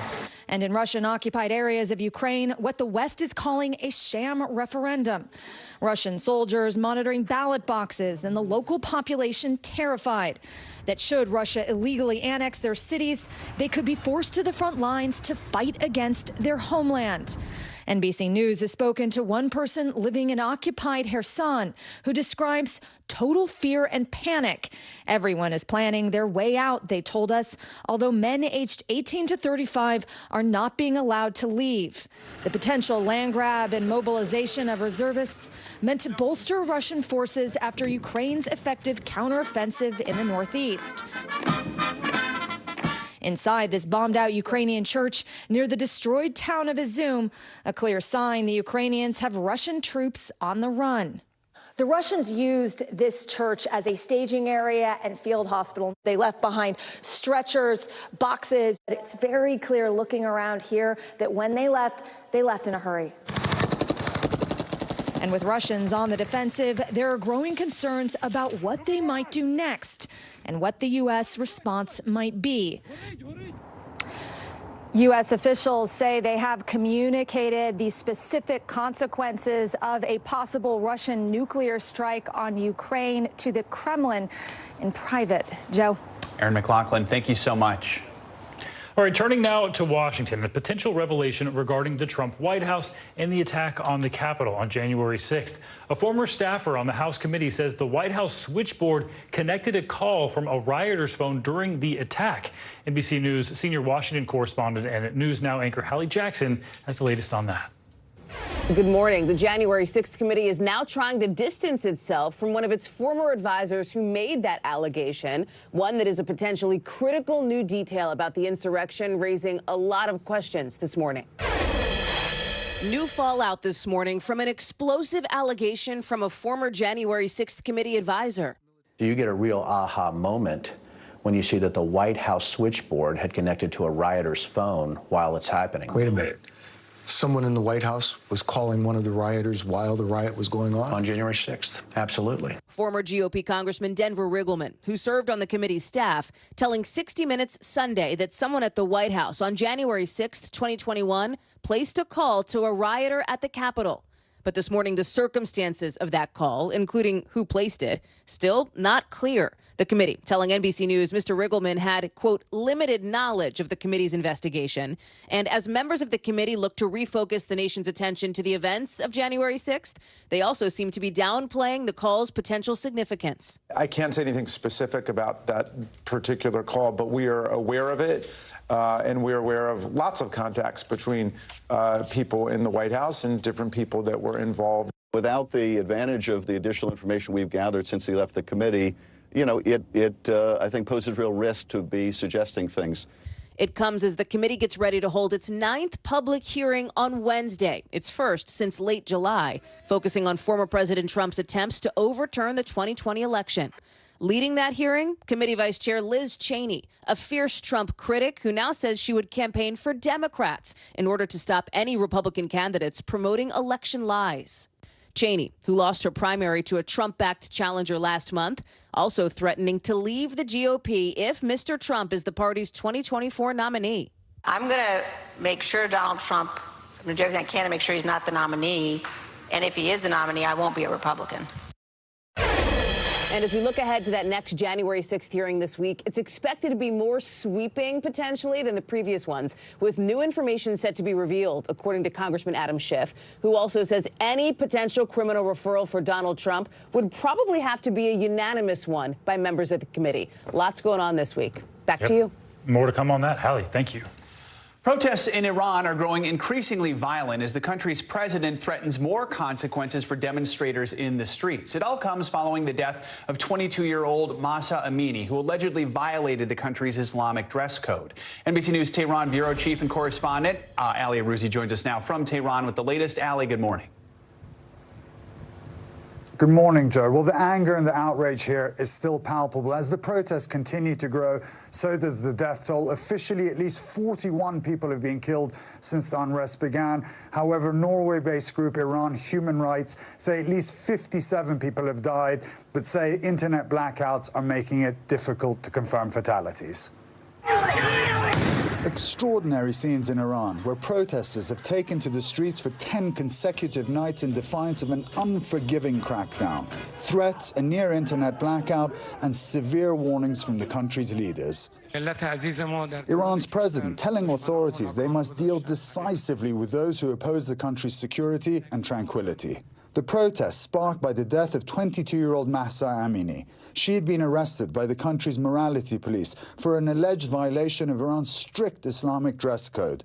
Officials released this video showing Amini collapsing, but it's unclear what happened beforehand. Police took Amini to a hospital where she died 3 days later. They deny mistreating her. Demonstrations continue nationwide, women leading the charge in a monumental movement. They are burning their headscarves, cutting their hair in public, facing off with riot police, and walking the streets boldly without a hijab, despite the massive, possibly life-threatening risks. This younger generation of Iranians, they've lived their whole life in a securitized state, a crumbling economy, a country isolated from the world, and they've had enough. These protests are shaking the very foundations of the Islamic Republic. Many arrests are being made even during the day when protests are not happening. Security agents identifying people they believe were on the streets at night. At least 18 journalists have been arrested, many of them women. Around the world, demonstrators showing their support for the Iranian people. Protests in the US, France, Germany, and Canada. In London, there were violent clashes with police outside the Iranian embassy. Authorities here in Iran taking all measures to crush dissent. The internet all but gone, apps completely blocked, leaving protesters struggling to upload images of the rolling crackdown. And Joe, the government has also shut down universities as they are a traditional hotbed of dissent here. But that didn't stop students in dorms making their voice heard last night.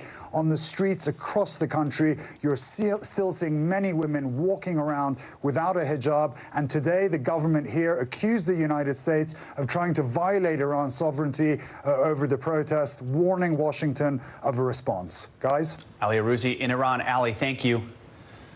Well, coming up this morning, a New York penthouse in the clouds has a sky-high listing to match. But with interest rates soaring, will it sell? And are high-end luxury real estate prices headed for a fall? We're going to take a look next.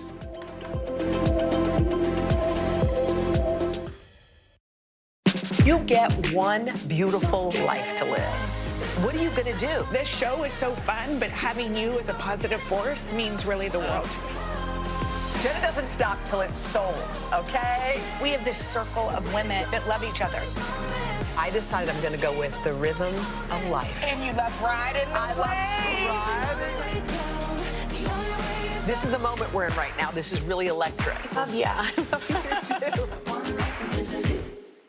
A masked killer takes aim and fires.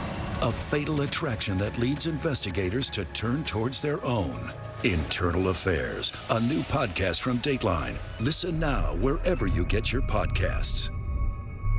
As we look out over the latest city-turned-crime scene, we see the things left behind.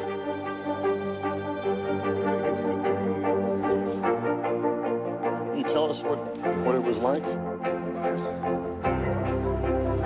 Our NBC News exclusive.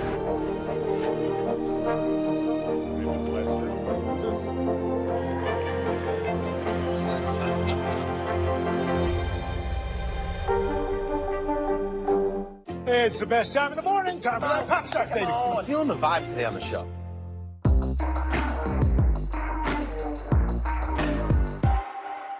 Here's what's happening in your neck of the woods.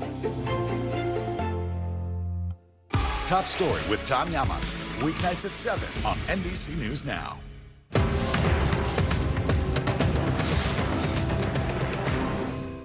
You get one beautiful life to live. Jenna doesn't stop till it's sold. We have this circle of women that love each other. This is a moment we're in right now. This is really electric. Yeah, I love you too. Our show is about sparking conversations around today's biggest issues. The Fed raises interest rates. That controls inflation. Explain how that works. Is part of this that everyone's rethinking their jobs and their relationship to their employers? Could you just remind us why there are 9 justices on the Supreme Court instead of 3 or 20 or 2? It's not my job to tell you what to think. My job is to think about what you tell me. Now Tonight with Joshua Johnson, streaming weeknights at 8 on NBC News Now. News is happening now. Look at what's making headlines around the world. Whenever it happens, wherever you are, it's here now. The day's biggest political stories with trusted insight now and expert analysis now. A daily look at the politics behind the headlines. Meet the Press Now, streaming weekdays at 4 p.m. on NBC News Now. Harry Styles! Now Tonight with Joshua Johnson, streaming weeknights at 8 on NBC News Now. Welcome back. We have breaking news out of Russia. A school shooting there has left at least 13 people dead. Claudio Lavanga joins us now from Rome with that and other world news. Good morning, Claudio. Good morning, guys. Yes, Russian police say that early this morning, a gunman entered the school, killed the guard, and then opened fire on the school children. A local governor said that after the attack, the shooter turned the gun on himself. Now, the school has been evacuated and the area is being cordoned off, but we have no information yet about the identity of the gunman or the motives behind the attack. And let's move to North Korea, where a short-range ballistic missile was fired on Sunday. The missile landed in the waters of North Korea's eastern coast and was seen as a provocative response to joint military exercises between South Korea and the U.S. South Korea denounced the launch as a clear violation of UN Security Council resolutions and accused the North of raising tensions in the region. And let's go to Tonga, a Polynesian archipelago of 170 islands, or should we say 171. A new island is being shaped in the Pacific Ocean after an underwater volcano started spewing lava, steam, and ash.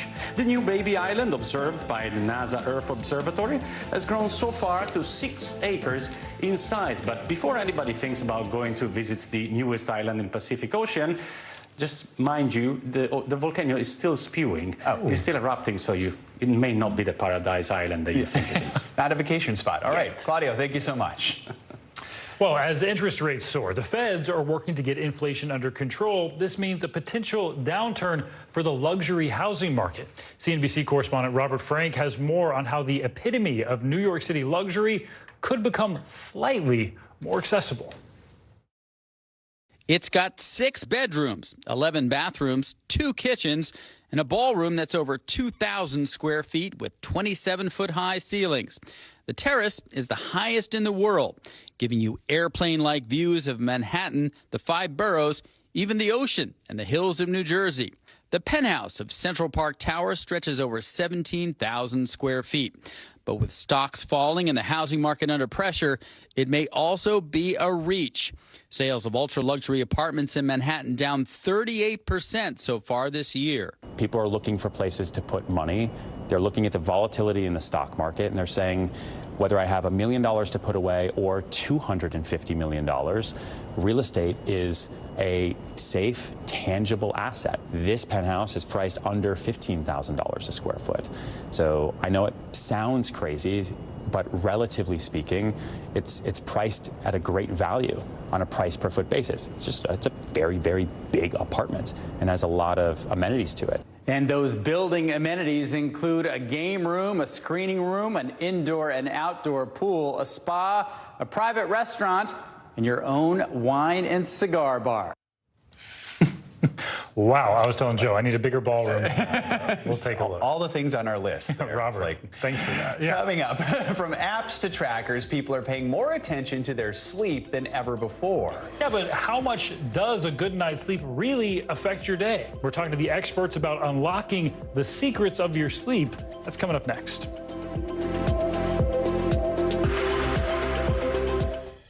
You don't know when your moment's coming, but when it does, you take it. Right now on NBC News Now, we begin with breaking news just coming in. What's happening now, what's happening next, and what it means for you. We're continuing to follow the Russian attack on Ukraine. There's an intense artillery battle underway. As we look out over the latest city-turned-crime scene, we see the things left behind. Fewer people are content to just offer their thoughts and prayers. Stunning testimony at the January 6th hearing. Americans face the highest inflation rate in decades. Parts of Virginia cleaning up after severe storms. Flames forcing thousands to evacuate. When do I play meteorologist? Only when the heat is this bad.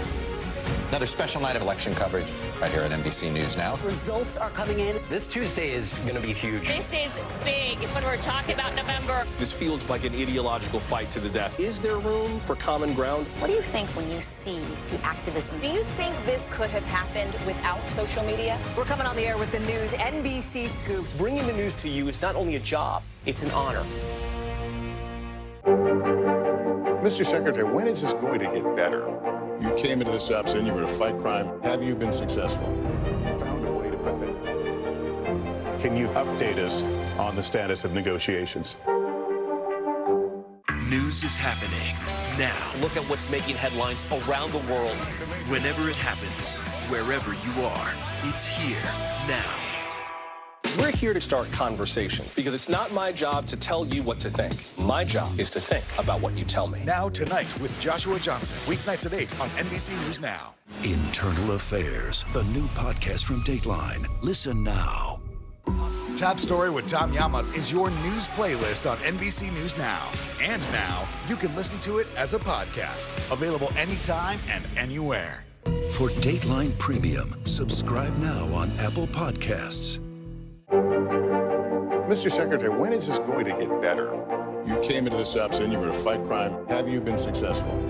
Found a way to put that. Can you update us on the status of negotiations?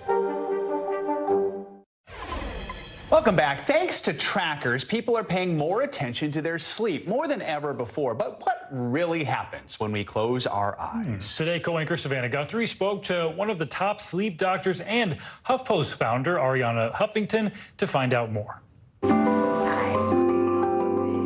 With morning show hours, we are all obsessed with sleep. Getting too little. Did you sleep last night? No, I didn't. Or too much. Savannah Guthrie rolled in about 15 minutes ago. She overslept. And it's a constant topic grabbing headlines. Poor sleep habits can raise your risk for obesity. The American Heart Association now considers healthy sleep patterns key to heart and brain health. But sleep is elusive for many Americans. The CDC has called insufficient sleep a public health epidemic, with a recent study finding more than 7 out of 10 Americans do not have restorative rest. So I turned to Dr. Rebecca Robbins with Harvard Medical School, the lead author of that study, to help me learn more about my own sleep. Well, hi, Doc. I'm so excited. What are we doing? So tonight, Savannah, we are measuring your sleep. And really exciting, this technology is actually the next best thing to the sleep laboratory. Are you ready? Yeah, ready. How does it look? Don't answer. I headed to bed with my newest accessory, but staying asleep wasn't easy. I tossed, I turned, and in the end, I only got about 4.5 hours. Then it was time to learn all about it. First, my sleep stages, which are broken down into rapid eye movement, or REM sleep, and non-REM sleep. Each of the 4 stages playing a key role in restoring our brains and bodies for the next day. Stage 3 slow wave sleep is where we get a lot of the benefits of sleep from the standpoint of our muscular regeneration. Your blood pressure starts to plummet, your body temperature, and we enter what's the closest that we get to really hibernation. My brain waves illustrated everything from the flurry of activity while I'm awake to stage 3 deep sleep. And much bigger waves and suggesting that there's very little activity happening in the brain and in the body. After about 45 minutes, Savannah, you entered your first rapid eye movement period of the night. You see that actually looks very similar to the awake brain. Wow. And it's so fascinating and really kind of shows how it's such a myth that when we hit the pillow, our brain isn't completely passive to the world around us. I heard that when you are, let's say, studying for a big test, that sleep is actually the time when your brain kind of locks in what you've learned. We think that sleep might play a role in enhancing our memories. So not only filing them away, but allowing us to integrate new learnings into complex systems of other learnings and actually gain new insights. And there's no way for you to control how much deep sleep you get or how much REM sleep you get, right? Once you fall asleep, it's up to your brain to take it from there. Exactly. While I may have hit the mark when it came to my sleep stages, my restorative sleep survey told a different story. We've scored your restorative sleep questionnaire, and Savannah, I'm sorry to say, you didn't do too well. Oh, I got an F. I know you're usually a straight A student. No, I wish I were. But this, again, was not the best night of sleep for you. You woke up and you did not feel good. And the name of the game is to take it all in stride and realize that that next night, do your very best and get back on track as soon as you can. Entrepreneur and author Ariana Huffington made it a priority to get her own sleep on track after a serious wake-up call in 2007. I had just founded the Huffington Post. I literally collapsed from sleep deprivation, hit my head on my desk, broke my cheekbone, and it changed everything. She became a self-professed sleep evangelist and says others, including fellow CEOs, have started waking up to the importance of rest too. To help with that culture shift, she left the Huffington Post in 2016 to start Thrive Global, a technology company that promotes well-being. What do you tell CEOs about how sleep affects productivity? They need to model this new behavior around sleep. The impact on performance and productivity is enormous. All the things we want to cultivate in the modern workplace, empathy, collaboration, all these qualities are the first to be depleted when we're exhausted. But if a good night's sleep isn't in the cards... Is this the nap? So this is the nap room. Huffington says it's okay to nap on the job. We have a nap room. So we say, if you come and you are tired, get a nap. A moment of rest, a setup for success. Good night. Night, night, Savannah. Our thanks to Savannah Guthrie for that report. Now, if you're not the best sleeper, Dr. Robbins does have some tips for you. First, if you are tossing and turning in the middle of the night, get up. Moving around actually makes it warmer in your bedroom, which is not great for sleep. And after a bad night's sleep, she says, don't drink a lot of coffee to stay awake. Instead, opt for a nap. Some good advice there. What? I was doing the opposite. I know. See, there you go. Well, and now it's all fixed. Yeah, good to know. I'm way better now. Coming up on Morning News Now, collision course. A NASA spacecraft set to crash into an asteroid on purpose. The first of its kind mission millions of miles away could maybe one day help save the world.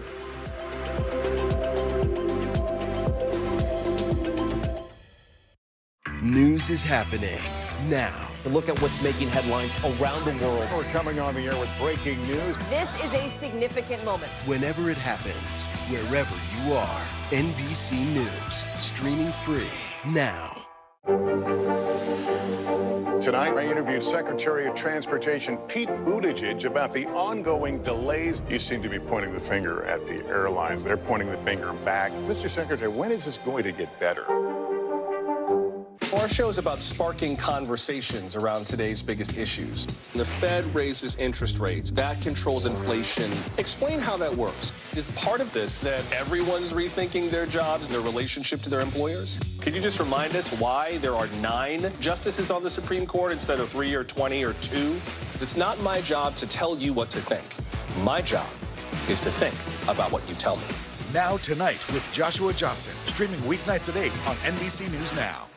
NBC News, streaming free now.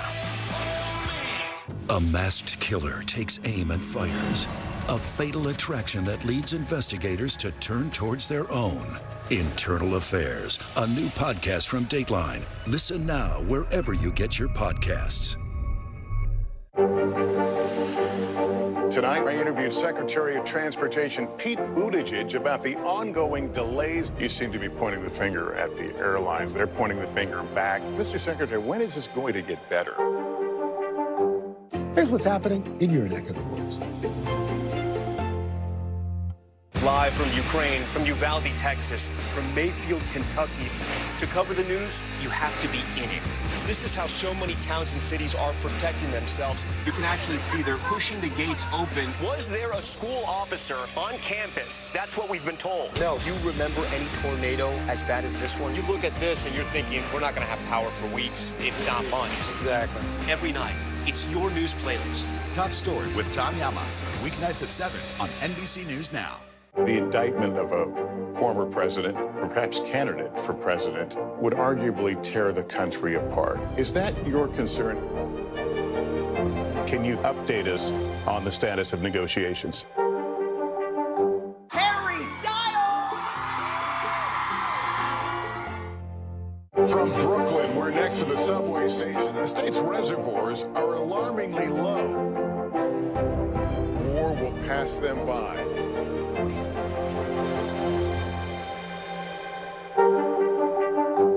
Hallie Jackson Now, weekdays at 5 on NBC News Now.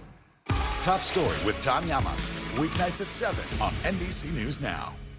For Dateline Premium, subscribe now on Apple Podcasts. Welcome back. QAnon's rise in popularity has reached new levels thanks to its acceptance by former President Trump. But the conspiracy group's impact is now going far beyond just politics. NBC News correspondent Vaughn Hilliard joins us now with more on this. Good morning, Vaughn. Yeah, good morning. This is a situation where you're talking about a movement that for years was considered much more fringe, a part of the population that had yet to be embraced by the Republican Party or even Donald Trump. But what you have seen in the last month is an overt embrace by the former president of this conspiracy movement, which has put this country and potentially this population on a dangerous path. Take a look. It seems like this when Donald Trump's embrace of QAnon became clear. We will fight for America like no one has ever fought before. The former president at rallies over the last week, closing with the song. And in no condition to lead our country. The music, I think it's where we go one, we go all. That's the title of the QAnon conspiracy movement theme song. And Trump has reposted a flurry of QAnon memes on his social media account. But now QAnon's conspiracy theories have become vast and violent. I believe he has the military behind him, and I believe that Biden he's going to be gone. What does that mean, gone? He's going to go to jail for treason. Will the military help Donald Trump with that? What does that look like? Yes, that's what I believe. The movement believes there's a cabal of Satan-worshipping pedophiles and hopes that Donald Trump will wage a secret battle with the military to reclaim power, arresting and even executing government officials, Democrats, Hollywood figures, and other elites. Do you believe like Democratic leaders should be executed? Anybody that's treason. The reach of the QAnon movement is enormous. And you're seeing the ideas of QAnon worm their way into places that they never would have before. But the QAnon movement has become more than memes, slogans in internet rabbit holes. My dad thought that he'd carry out martial law.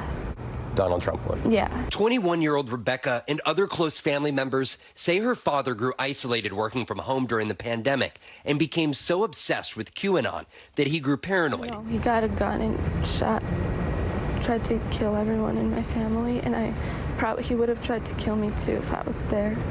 On September 11th, he killed Rebecca's mother, the family dog, and shot her sister. He was then killed in a standoff with police who say they are investigating any specific motive, which is yet to be determined. How was your dad before this? He was a totally different person, and I can say I think I started grieving him before this happened. I started realizing that he's not the same person I grew up with. The once fringe movement festered after the 2020 election as followers baked new conspiracies. People don't have to be on 4chan. They don't have to be on 8chan to follow QAnon. It has seeped into other parts of the far-right ecosystem. We the people make up Q. We've all been waiting and we're ready. I think there are a lot of families who are impacted by this, and nobody takes it seriously. What would be your message to Donald Trump? I just think you should have some integrity and try to denounce these people.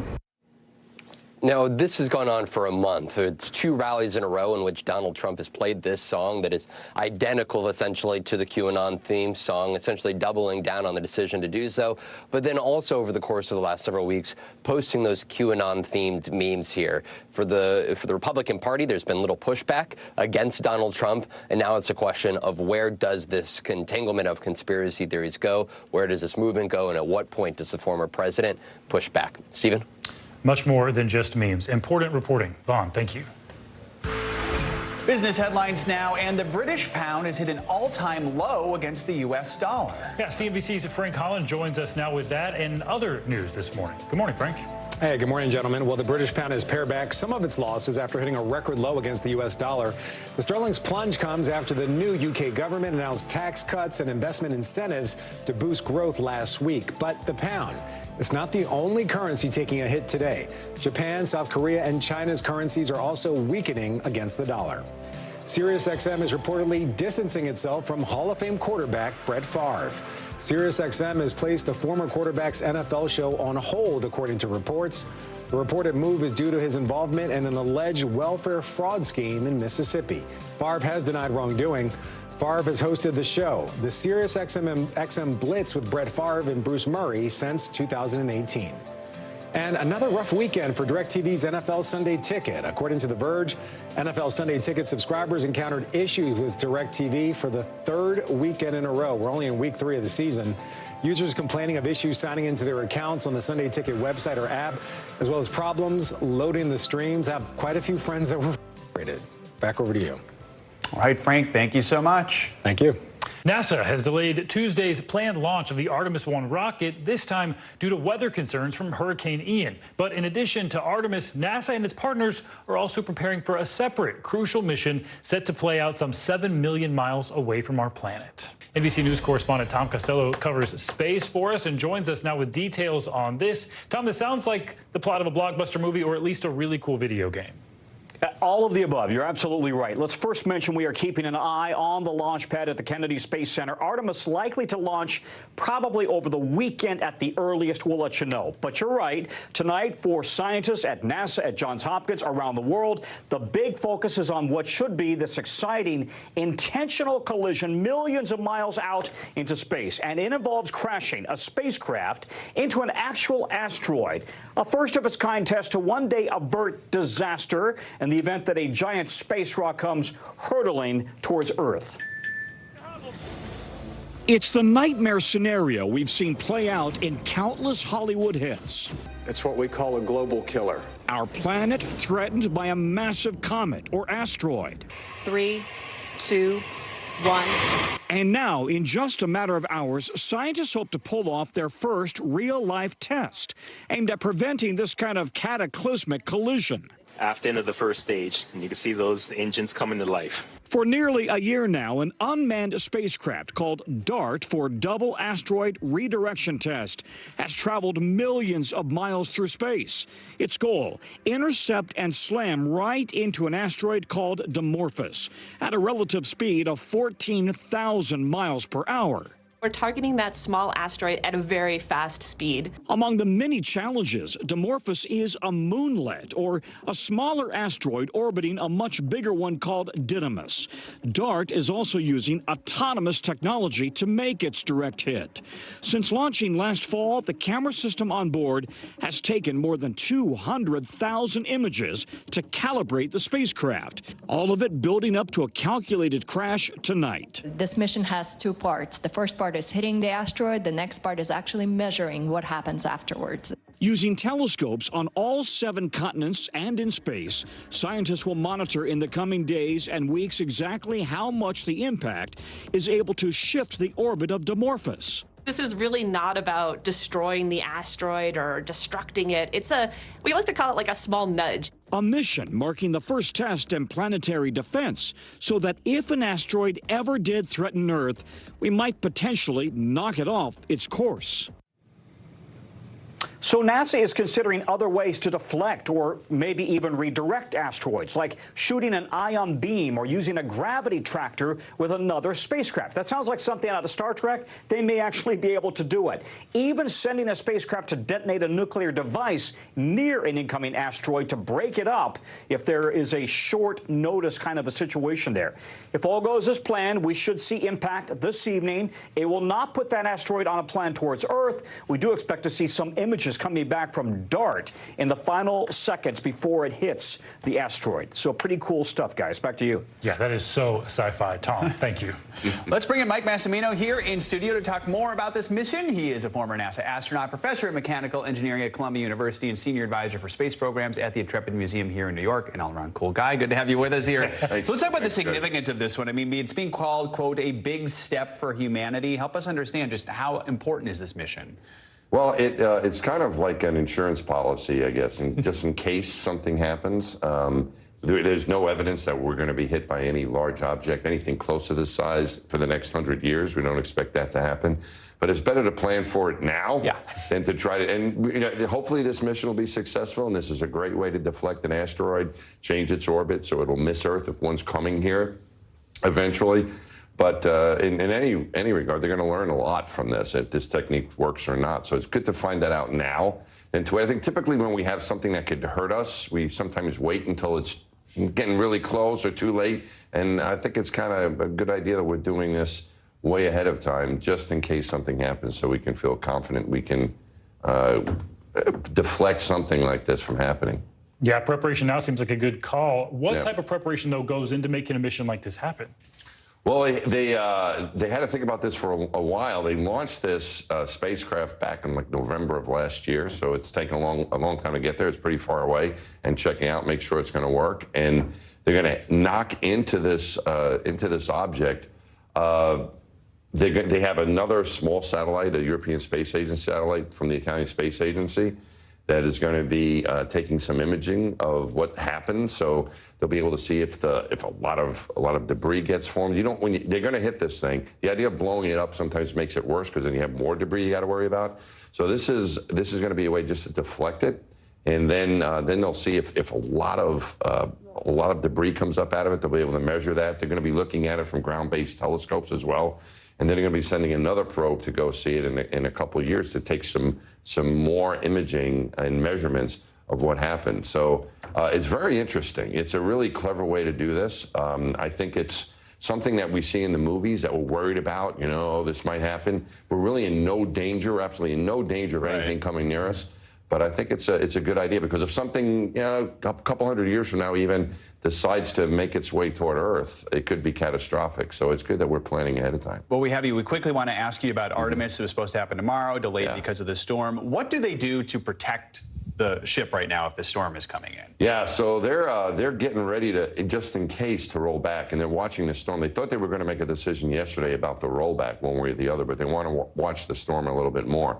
What you have to consider, too, is that a lot of people who work down there at the Kennedy Space Center are involved with this project. So they may have to get out of town, too. Right? So they have to secure their homes and get out of there. So they want to roll it back in time, not only to protect the spaceship, but also to protect the employees that are working down there in case they got to run for it, right? They have to secure themselves, secure the home and get out. So I think they delayed their decision. They want to delay as long as they can, because rolling back means they would miss the next opportunity to launch. So they weren't able, because of this weather situation. They were hoping to launch tomorrow, so they're not able to do that. So now they're looking at October 2nd. But if they roll it back into the vehicle assembly building for protection, then they're going to miss that opportunity, and you're looking at another few weeks until the beginning, the middle of October. You don't like to roll back either. It's kind of, it's some wear and tear involved there too. It's always, you never know. You're kind of tempting fate when you start doing that, going back and forth with this thing. It's in a good position now, except for the weather. So we'll see what they decide to do here. All right, Mike, thanks so much. Appreciate it. My pleasure. Thanks for having me. Good to see you. All right. Well, coming up, earning their wings. We're taking you on board a new program that's 100% powered by women. Next. These days, it feels like the news never stops. So let's get into it. What's happening right now, what it all means for you for an hour every day. It can be hard to keep up, so let's get started together. Hallie Jackson Now, weekdays at 5 on NBC News Now. You get one beautiful life to live. What are you going to do? This show is so fun, but having you as a positive force means really the world to me. Jenna doesn't stop till it's sold, okay? We have this circle of women that love each other.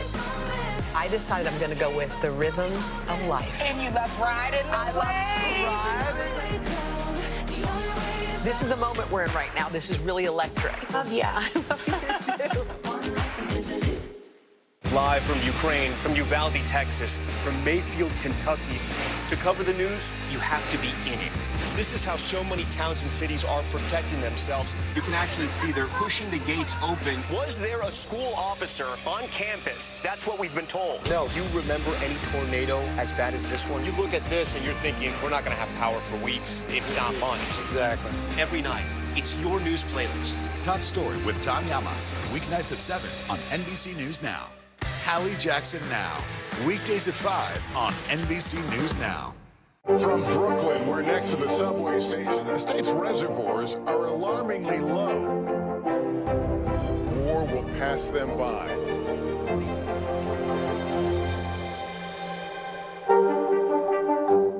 We're here to start conversations about the big things happening in our world, because it's not my job to tell you what to think.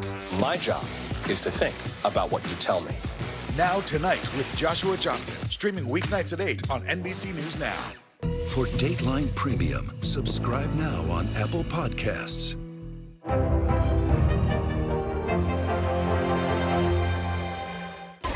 Now to an exclusive look at a program working to introduce young women to careers in STEM, powered by Delta Airlines. NBC News correspondent Blaine Alexander gives us an inside look.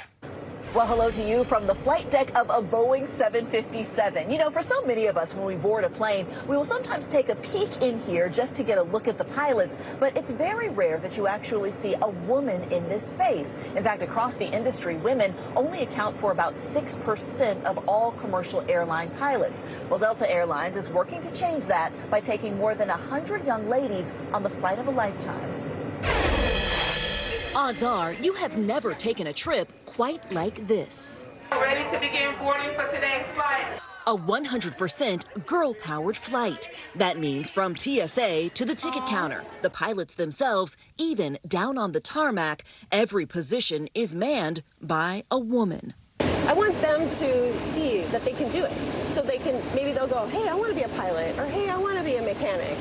Captain Sherry Rolfing is a co-founder of Delta's WING program, Women Inspiring the Next Generation. Their goal, introduce young women to careers in STEM, science, technology, engineering, and math. When you first started flying, when you looked around, did you see a lot of female pilots? Not really. No, often I'd be at the airport and I'd be the only girl out there learning to fly, and it was just kind of the norm. Now they're working to change that with some very special passengers. Who is this their first time flying on a plane? This is your first time! While others already have pilot experience. How old were you when you took your first flight? 14. So you were flying before you were driving? Yes, I grew up through aviation and flying ever since I can remember. So it really just felt right for me to continue the tradition. And they are off. Ladies and gentlemen, sorry, ladies only. 130 middle and high schoolers ready to take flight. Let's go, let's go, let's go! From Atlanta to the Kennedy Space Center. I'm looking most forward to just learning like the different things because I already know so much about space, but it wouldn't hurt to know more. We're so excited to have all of you with us today. Welcome on board. This flight made history the second it touched down. It's the first commercial plane to ever fly into Kennedy Space Center. From a visit to Artemis to some of the shuttles that paved the way, it's a full day of space and career exploration, capped off by a power panel of women. Jenny Lyons has been with NASA for more than 30 years. She started with the shuttle program. Now she's part of the team working on Artemis. What does it mean for you to be part of the Artemis project, the project that will ultimately send the first woman to the moon? That is mind-boggling. And when you think about it in terms of these young women, they are the Artemis generation. So they are the ones who are going to see all of this come to fruition. Beth Poole hires pilots for Delta. What do pilots tell you about diversity when it comes to women in the ranks? I hear a lot that we need more. Primarily, you would put a call out, open a hiring window, and it would be all white males who would answer that call because that's what the industry held. For every 100 males, there's only 6 women, and there are even fewer women of color in that example. So today's flight gives us an opportunity to not just wait on the talent to arrive, but actually to grow the talent that we need for the future. And it's already starting to take shape. Going into this, how many of you guys were thinking about a career in STEM? Piloting has really been on my mind, knowing that there's not a lot of black female pilots. Did you come into today thinking you wanted to be a pilot? Yes. You did. How do you feel after today? I really want to be a pilot. You really want to be a pilot? Yes. The women, they don't give up. No matter what gets in their way, they don't give up. No matter what goes on in life and how men or anybody views us, that we're still strong and we stand together. Just the encouragement they need to let their imaginations and their career ambitions take off. Definitely a memorable day. Now, it appears that this program is already paying off. One of the young ladies that was in the first program has actually completed flight school, and she will start as a Delta pilot next month. Back to you. Wow, love that. Blaine Alexander, thank you. We are now just 5 days away from the 48th season premiere of Saturday Night Live. Many well-known stars have left the show and some new faces are joining the cast. So will those new performers rise to the occasion like so many stars before them? Live from New York, it's a major late-night shakeup. I always kind of felt like an alien on this planet anyway. The cast of Saturday Night Live is getting a major revamp ahead of its season 48 premiere. A whopping 8 cast members departed over the summer, including 10-year veteran Kate McKinnon. I love you. Thanks for letting me stay a while. Fan favorite Pete Davidson. Thank you to Lauren for never giving up on me or, judging me, even when, everyone else was. And longtime cast members Adie Bryant and Kyle Mooney. And we'll love him forever. All 4 of them took a victory lap during last season's finale.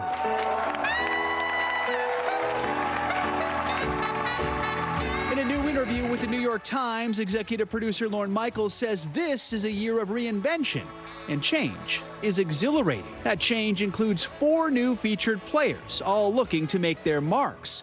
Michael Longfellow is a stand-up comic based in L.A. I made more money in 2020 than I've ever made in a single year in my entire life. Thank you. It was because I was on unemployment. Molly Kearney already made SNL history as the first non-binary cast member, recently taking a swing at acting in the new A League of Their Own reboot.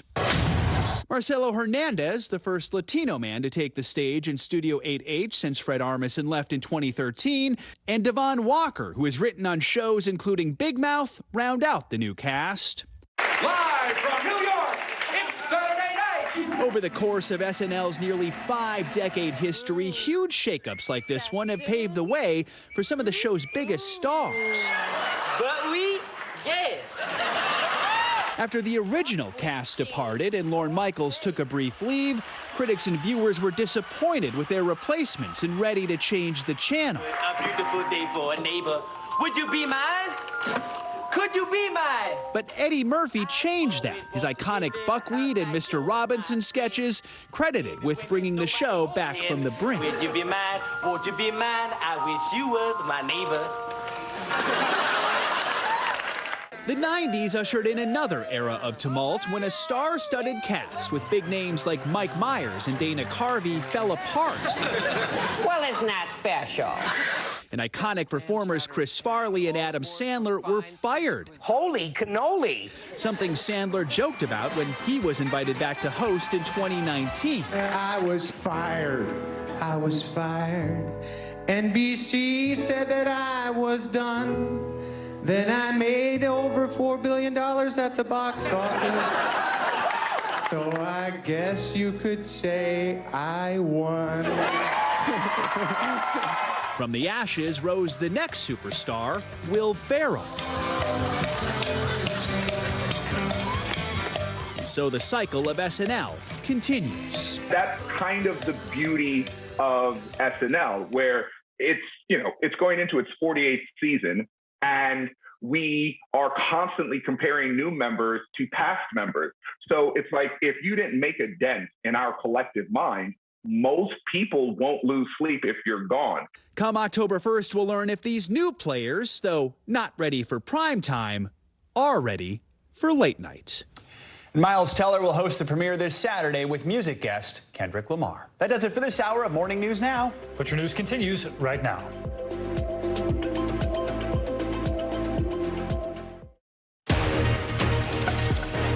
Hey there, good Monday to you, and thank you so much for joining us. I'm Morgan Radford. And I'm Vicki Wynn. NBC News Daily starts right now.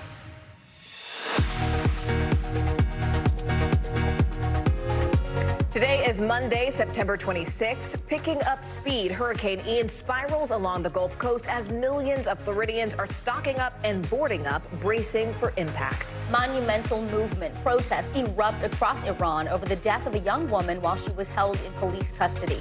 The women taking to the streets and how these demonstrations could signal a cultural shift in the Middle East. Door to door, conservative groups are going house to house in some states, trying to find any proof that there was fraud behind Donald Trump's 2020 election loss. We'll tell you why some officials are calling it voter intimidation. Up, and away. We'll take a look at how one airline is trying to inspire young women to get involved in STEM, science, technology, engineering, and math by flying them to NASA's Kennedy Space Center with an all-female crew, from the ticket counter to the cockpit. Welcome to NBC News Daily. We start with Hurricane Ian gaining strength and projected to reach the maximum intensity of a Category 4 storm. The National Hurricane Center says significant wind and storm surge damage could soon be on the way. Now, Ian currently stands at sustained winds of 75 miles an hour.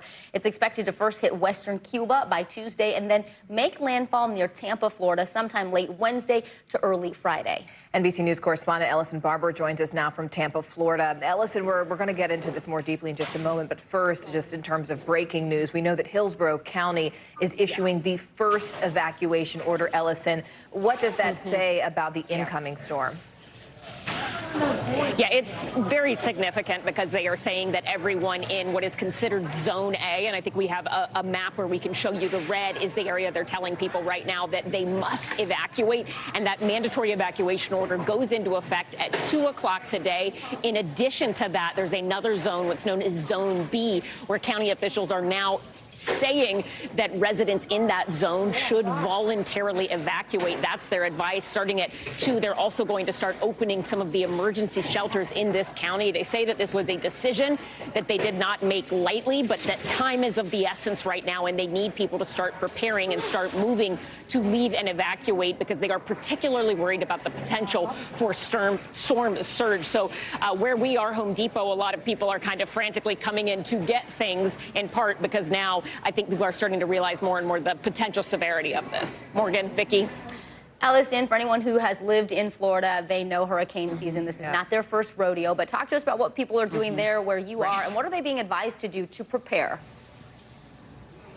Yeah, so that's sort of the thing. You talk to people here and they'll say, we're from Florida. We are used to dealing with hurricanes. We have watched just all day since really 6 o'clock this morning as people have come into this store grabbing cases of water and generators. There were probably 4 or 5 times the amount of generators here when we first got here this morning. Now most of them are gone, and the same goes for all these red gas canisters. People are coming to get whatever they can right now because, again, they have been through this. They know how to prepare, but for some people, they're trying to kind of just take some final steps to make sure that all of their supplies are updated.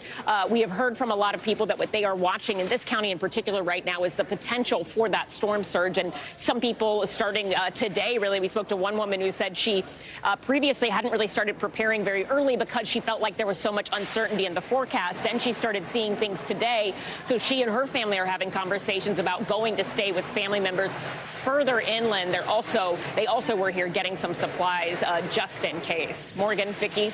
All right, NBC News correspondent Ellison Barber for us there. Thank you, Ellison. And in Florida, as Elson mentioned, evacuations have already started. Hillsborough County officials say evacuations are mandatory for Zone A, which makes up the Tampa Bay coastline. Those will be in effect starting at 2 p.m. today. Meanwhile, emergency shelters are also opening up as officials issue a voluntary evacuation order for Zone B. That's the area that lies just behind the coastline. With us now is the Public Information Officer for the Hillsborough County Fire Chief, Rob Herron. Mr. Herron, thank you so much for being with us. We appreciate your time. First off, what type of scale are we talking about? How many people are affected by this evacuation order? Well, in evacuation zone A, there's a lot of coastal residents that will be required to evacuate starting at 2 p.m. today. And we are prepared to accommodate up to 300,000 evacuees potentially. Rob, the National Hurricane Center is warning about the storm surge effects from the storm, not just the winds and rain, but the storm surge itself. What does that mean for the Tampa Bay community and all those folks who live along the coast there? Yeah, that storm surge is what you evacuate. We Floridians know to protect our home if it's a wind event only, but if you are in these evacuation zones, we strongly urge residents to heed our warning. The mandatory evacuation for Zone A begins at 2 p.m. this afternoon, and we recommend Zone B residents also start thinking about evacuating as well. That storm surge can get upon us pretty quickly and cause some devastation along our coasts. Speaking of that devastation, though, what about the aftermath? What type of resources do you all have available for the residents as they prepare to look at the days ahead? Yeah, our emergency operations center is fully activated as of 7 o'clock this morning and will be so throughout the duration of the event. Hillsborough County Fire Rescue has advised our personnel to start making plans with their families. There will potentially be a full callback of all firefighters in the area ready to stand by to assist the citizens who have been affected by the storm. Chief Herron, we're looking at these maps right now. So much red, really, essentially all along the coastline there, the western coastline of Florida. Sometimes people are reluctant to leave their homes. They hear the evacuation. They've survived hurricanes and these storms before. They don't want to get out for whatever reason. What are you urging people to do and why? Talk about how much more difficult it makes your job when people don't leave. Yeah, we certainly are urging them to evacuate. If some of their hesitation is related to leaving their home and their belongings, rest assured that local law enforcement agencies are going to have ramped up staffing as well to protect those areas. So we need to make sure that these citizens and visitors heed our warning, evacuate. Now, we're going to have 41 shelters opened at the 2 p.m. And, that's a last resort. If they can go somewhere 20 miles inland with family or friends, we encourage them to do that as well. But not evacuating means we are going to be busy after the storm. All right, Public Information Officer for the Hillsborough County Fire Chief, Rob Herron, for us there. Chief Herron, thank you. Meanwhile, NBC News meteorologist Bill Cairns is tracking Ian's path moment by moment. Bill, where is Ian? Where is Ian headed? It's heading for Florida. We know that. Which part exactly? We're starting to narrow that window of who we're concerned with the most. So here's the latest from the Hurricane Center. It has ticked up from 75 to now 80 miles per hour. It is undergoing what we call rapid intensification. And we're going to take this over western Cuba late tonight into early tomorrow morning. That's when it should become a major hurricane. And then by Wednesday morning, we're going to be a Category 4 just off the southwest Florida coast. That's about as concerning as it gets. That forecast keeps it away from Key West, which is good, keeps it away from Miami, so we don't have to worry about big effects there. We are going to see tropical storm gusts in areas like Key West, so maybe some minor damage, but they're pretty much built for that. And then here's the forecast path taking it up towards the Tampa area. That's if you focus on the red line. But the cone of uncertainty goes from about Fort Myers all the way to Panama City. We can have a landfall anywhere in that general direction, and this is going to bring a lot of water to this region. And notice how slow it moves. Wednesday, 8 a.m. to Friday a.m. That's all it does in 2 days. There's going to be a ton of rain. Even though Florida has sandy soil, eventually it gets saturated, and we can have flash flooding. Still, our models are a little bit broken up here. Some of them still going towards Sarasota, Tampa, direct landfall, but others keep it off the coast and then bring it northward slowly as we go to Friday. So the exact landfall date could be anywhere from Wednesday to Friday, guys. Water kills the most people in these storms. Storm surge will be one of our biggest things we're concerned with. All right, NBC's Bill Cairns for us there. Bill, thank you. Canada is in the early stages of recovery and cleanup. The remnants of Fiona passed through the eastern part of the country over the weekend. Right now, hundreds of thousands of people remain without power. NBC News correspondent Maggie Vespa has more now from Nova Scotia, Canada. A daunting recovery along Canada's east coast. A task so massive, the Canadian Armed Forces called in to help. People have seen their homes washed away, seen the winds rip schools, roofs off. But as Canadians, as we always do in times of difficulty, we will be there for each other. The strongest storm ever to slam the nation, post-tropical cyclone Fiona brought wind gusts up to 100 miles an hour and torrential floods, decimating parts of Nova Scotia, Newfoundland, Prince Edward Island, and beyond. Entire homes swept to sea. Power knocked out for 500,000. Amid these massive power outages, this is one of 3 working gas stations in all of hard-hit Pictou County. And look at this line. People are waiting more than 4 hours to fill up. Are you relieved just to see a working gas station? I am, yeah. We have a generator at home, so I'm just anxious to get that gas so we can get it up and running. Up and down Canada's coast, countless evacuees desperate to see what's left of the lives they knew. You cannot go to your homes now. Unfortunately, this is going to take days, could take weeks, could take months. Meanwhile, Fiona's overall death count rising, 18 killed so far. Most in Puerto Rico, where more than 800,000 remain without power a week after Fiona hit. And that was our Maggie Vespa reporting. Now turning to our CNBC Money Minute, U.S. investors are on edge as the British pound plunges to a new low. CNBC Tech Check co-anchor Deirdre Bosa joins us now. Hi, Deirdre. This is good news for any Americans who are traveling to England, but talk to us about what's behind that sterling slump. Well, the pound has been sliding since the new UK government announced big tax cuts to stimulate the economy. The markets are worried that all the money being added to the system will spark even more inflation. So within the last hour, the Bank of England tried to calm the markets, saying it won't hesitate to raise interest rates if needed to control inflation and, in effect, support the pound. Now, we're also following a Wall Street fear gauge known as the VIX that has hit its highest level since June. It measures expectations for volatility, which is associated with fear among investors because prices are falling. But here's the twist. When the VIX is very high, as it is right now, it can also be a sign that the market is about to end its slide and turn higher, at least for the short term, because all that fear means that the people who wanted to sell have already done so. And for the first time, guys, Apple is assembling a new iPhone model in India. Most of the devices are still made in China, but Apple wants to diversify and get more customers in India, where its sales are still relatively small. Back over to you guys. All right, that's CNBC's Deirdre Bosa. Deirdre, thanks so much. Well, trusting your gut is now more important than ever. Straight ahead, how getting your gut in check can actually help your health from the inside out. You're watching NBC News Daily.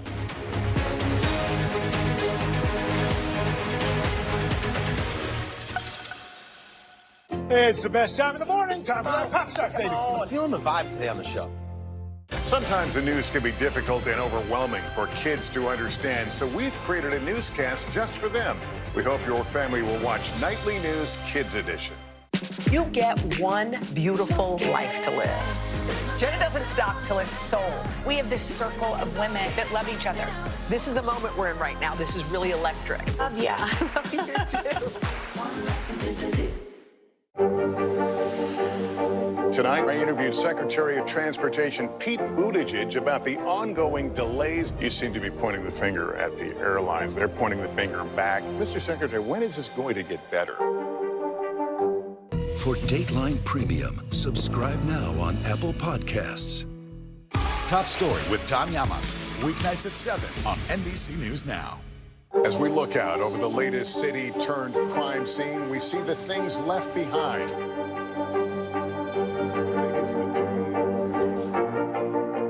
Can you tell us what it was like? Our NBC News exclusive.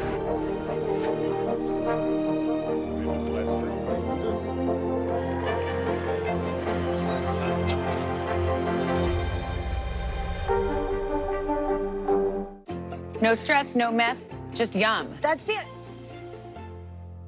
Sometimes the news can be difficult and overwhelming for kids to understand, so we've created a newscast just for them. We hope your family will watch Nightly News Kids Edition. A masked killer takes aim and fires.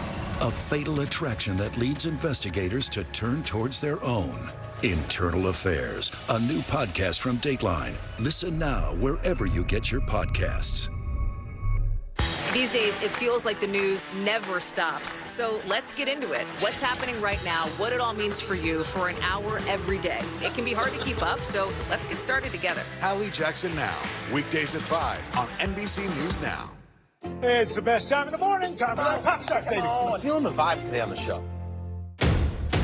The day's biggest political stories with trusted insight now and expert analysis now.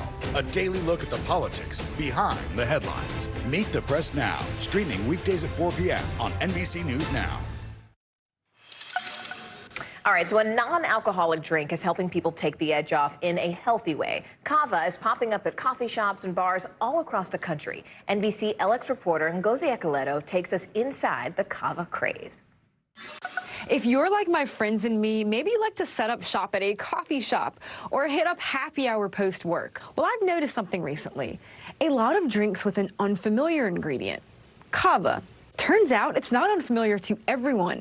Gen Zs and millennials are drinking it up, all in the name of feeling better. The first time that I had it, I felt just very mellow. I was surprised at how it had a lot of the anxiolytic properties of like having a few glasses of wine or taking CBD, but I felt that I was still more alert, but still totally have your wits about you. So let's take a step back, because kava isn't actually new. The plant's origin comes from the South Pacific Islands, where kava has been consumed and used in rituals for thousands of years.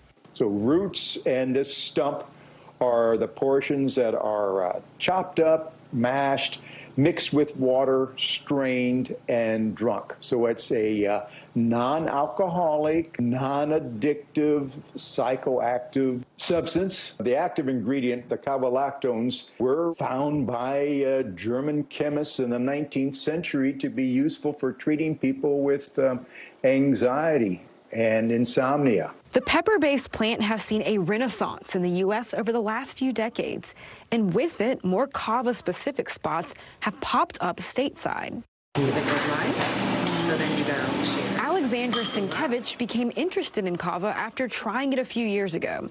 In January 2020, she decided to turn her obsession into a business venture and opened her own kava bar called Kava Social. We opened the doors and immediately had a great reception. I mean, in this neighborhood of Williamsburg, a lot of curious people, a lot of people willing to try new things. And for those that imbibe, they say the taste is quite unique. The flavor of kava has been described by some people as drinking muddy water, but with clean kava, some of the descriptions I've heard is, oh, it tastes like overwintered carrot juice. It's like an earthier style of a tea, but I really like it. It's not sweet, it has a bitter taste. If you like beets, kind of in that similar family. We've really been creative with the way that, we mix the kava so that it's more appealing for, a larger group of people. That was NBC LX reporter Ngozi Ekeleto. Well, do you feel sluggish, moody, or more stressed? You may need to check your gut literally. That's right. 1 in 4 Americans suffers from some form of stomach issues daily. Board-certified gastroenterologist and author of Gut Renovation, Dr. Roshini Raj joins us now. Dr. Raj, your book, it focuses on the power that the stomach has. And it not just has to do with sort of your overall health, but internally and externally. Why is gut health so important? It really is. Now it's evident that your gut is kind of command central for your entire body. It affects mood for sure, immunity, your risk of many chronic diseases, how you manage weight and calories, but specifically this connection between stress and the gut. It's so clear that we call the gut often your second brain or your little brain. We actually make neurotransmitters like serotonin more in our gut than we do in our brain. So the big question everyone has is, what should we do to help nourish our gut so that it helps the rest of our bodies? Great question. So you really can affect the balance of your microbiome, and that's what we're talking about when we're talking about your gut here.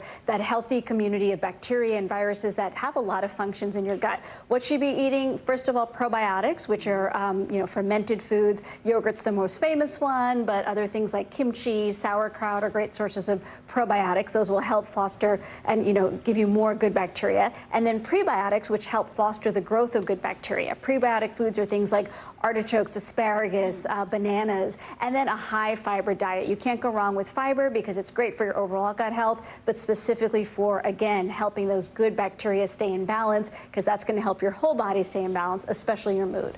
I want to go back to something you just said about stress. Just very briefly, we only have about 30 seconds left, but how can you tell the difference between something that is like physically wrong with your gut and something that is stress related? Right. It's a great question. You can't always tell on your own, which is why I always recommend speaking to your healthcare professionals or try to tease it out. But some clues are, if you're also having trouble sleeping, if you're craving really fatty or sugary foods, these are often signs of stress as opposed to a GI condition only in your gut. Another one that I find in my practice, if your symptoms of your digestive issues are only happening during the week and on the weekend you feel fine, that's a clue that it might be related to stress. In that case, probably work-related stress. So much great advice, Dr. Roshni Raj. We really appreciate it. Thank you. Well, as volunteers canvass neighborhoods to ensure the integrity of the upcoming midterm elections, we will show you why some are calling the conversations a form of intimidation. You are watching NBC News Daily.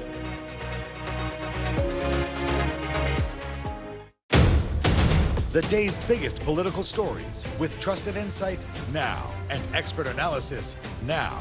A daily look at the politics behind the headlines. Meet the Press Now, streaming weekdays at 4 p.m. on NBC News Now. No stress, no mess, just yum. That's it. News is happening now. Look at what's making headlines around the world. Right now on Morning News Now. We're coming on the air with breaking news.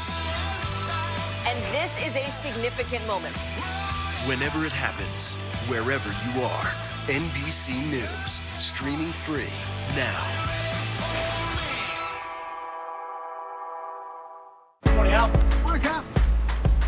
Good morning. Welcome to Today. I love mornings. They're full of possibility.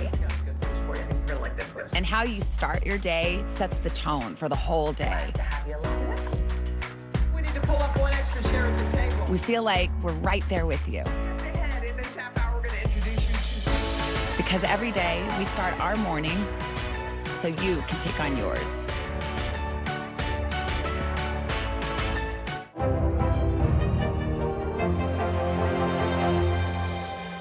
A masked killer takes aim and fires. A fatal attraction that leads investigators to turn towards their own. Internal Affairs, a new podcast from Dateline. Listen now wherever you get your podcasts. The indictment of a former president, or perhaps candidate for president, would arguably tear the country apart. Is that your concern? Can you update us on the status of negotiations? Now Tonight with Joshua Johnson, streaming weeknights at 8 on NBC News Now. Tonight, I interviewed Secretary of Transportation Pete Buttigieg about the ongoing delays. You seem to be pointing the finger at the airlines. They're pointing the finger back. Mr. Secretary, when is this going to get better? Sometimes the news can be difficult and overwhelming for kids to understand, so we've created a newscast just for them. We hope your family will watch Nightly News Kids Edition. It's the best time of the morning. Time for that pop stuff, baby. I'm feeling the vibe today on the show. All right, so on Sunday's Meet the Press, National Security Advisor Jake Sullivan addressed Russia's growing army and nuclear threats, and Representative Jamie Raskin discussed how Republican-controlled Congress could affect the January 6th probe. Here are some of the highlights. So based on those two developments, what is the U.S. assessment right now of why Putin is making these moves? And is it a sign that he's losing this war? Well, Chuck, throwing together sham referenda on 3 days' notice and scrambling to call up hundreds of thousands of people who are going to need to get trained and organized is not a sign of strength. It's not a sign of confidence. Quite the opposite. It's a sign that he is struggling very badly in Ukraine, that the Russian army is struggling badly, and that he doesn't have a lot of options left because he really did not want to have to move to mobilization. So the Russian army is in trouble, and the Ukrainian army is making gains on the battlefield and stopping the Russians from making progress in areas where they continue to try to advance. But that doesn't mean that the danger is over. If Republicans take control of Congress, this probe goes away. Are you going to have a report out before Election Day for the voters to decide whether they should factor that into their decision about who controls Congress? Our plan is to complete our report before the end of this Congress, but not before the election. I don't know whether it will be done then, but our commitment is to get it done by the end of this Congress. You know, the House of Representatives, unlike the Senate, ends every 2 years and a completely new Congress comes in. So that's the end of our lease on life. And so we need to get it out to people. When he says that Liz's loss in the primary means the end of the January 6th, you know, wouldn't it be nice from his perspective? But he's absolutely wrong about that.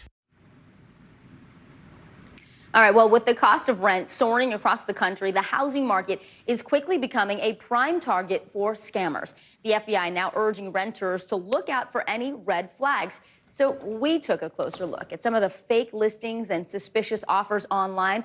We even spoke to a scammer on the phone. Here's what you need to watch out for. Rents hitting an all-time high. The average one-bedroom, $1,770 a month, up 39% from last year. In 10 major cities, the average one-bedroom now costs more than $3,000 a month.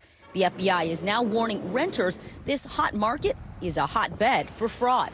All over this country, as rents, home prices increase, as inflation goes, we're seeing scams. Special Agent Brian Galuli says overseas scammers can use multiple online rental platforms, taking real photos and descriptions to make bogus listings. We found dozens of suspicious offers, including this one for a Manhattan apartment listed for $1,000 cheaper than similar units. I'm Vicki Wynn. So I called to ask why. You're renting directly from the owner of the place. I explained this to you at the start of my conversation earlier. Yeah, Wilson, the thing is, we called the owner of the apartment building, and they say this is not their listing, that they did not put this apartment on rent on Craigslist. So is this a scam or is this for real? Okay, that is not a problem. So you can go ahead and rent it from the person that you call. So what are you doing, Wilson, with this apartment rental? He hung up. In 2021, renters lost more than $350 million to these scams, a 64% increase from the previous year. Christina Ivorone says she was scammed out of nearly $8 grand after sending money to secure a room in this New York apartment that she never saw in person. It was like perfect for a first apartment. But when she showed up after a 3-hour drive from Rhode Island, she discovered the apartment didn't exist and the person she'd been talking to ghosted her. I had everything in my U-Haul. I had my dog. We were ready. I had plans for the next day to go to a picnic with some friends, and now I was trying to figure out where I was going to live. Are there any red flags when it comes to the listing? Obviously looking for a deal that's too good to be true, or is if someone is saying that they're out of the country or that there is a need for speed. How often are these people brought to justice? We're focusing our efforts more on the prevention side because once the money is gone, it is extremely difficult to recover. It is wild. If you do get caught up in this scam, you want to call your bank right away to try and stop that payment. And of course, report the crime to the FBI at ic3.gov. It's really a reminder, Morgan, in this hot rental market, people need to just pump their brakes a little bit and take a pause before they send that money. Yep. All right. You're watching NBC News Daily. Our show is about sparking conversations around today's biggest issues. The Fed raises interest rates. That controls inflation. Explain how that works. Is part of this that everyone's rethinking their jobs and their relationship to their employers? Could you just remind us why there are 9 justices on the Supreme Court instead of 3 or 20 or 2? It's not my job to tell you what to think. My job is to think about what you tell me. Now Tonight with Joshua Johnson, streaming weeknights at 8 on NBC News Now. These days, it feels like the news never stops. So let's get into it. What's happening right now, what it all means for you for an hour every day. It can be hard to keep up, so let's get started together. Hallie Jackson Now, weekdays at 5 on NBC News Now. Top Story with Tom Llamas, weeknights at 7 on NBC News Now. Now Tonight with Joshua Johnson, streaming weeknights at 8 on NBC News Now. For Dateline Premium, subscribe now on Apple Podcasts. As we look out over the latest city-turned-crime scene, we see the things left behind.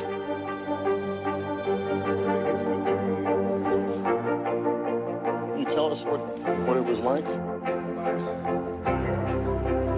Our NBC News exclusive.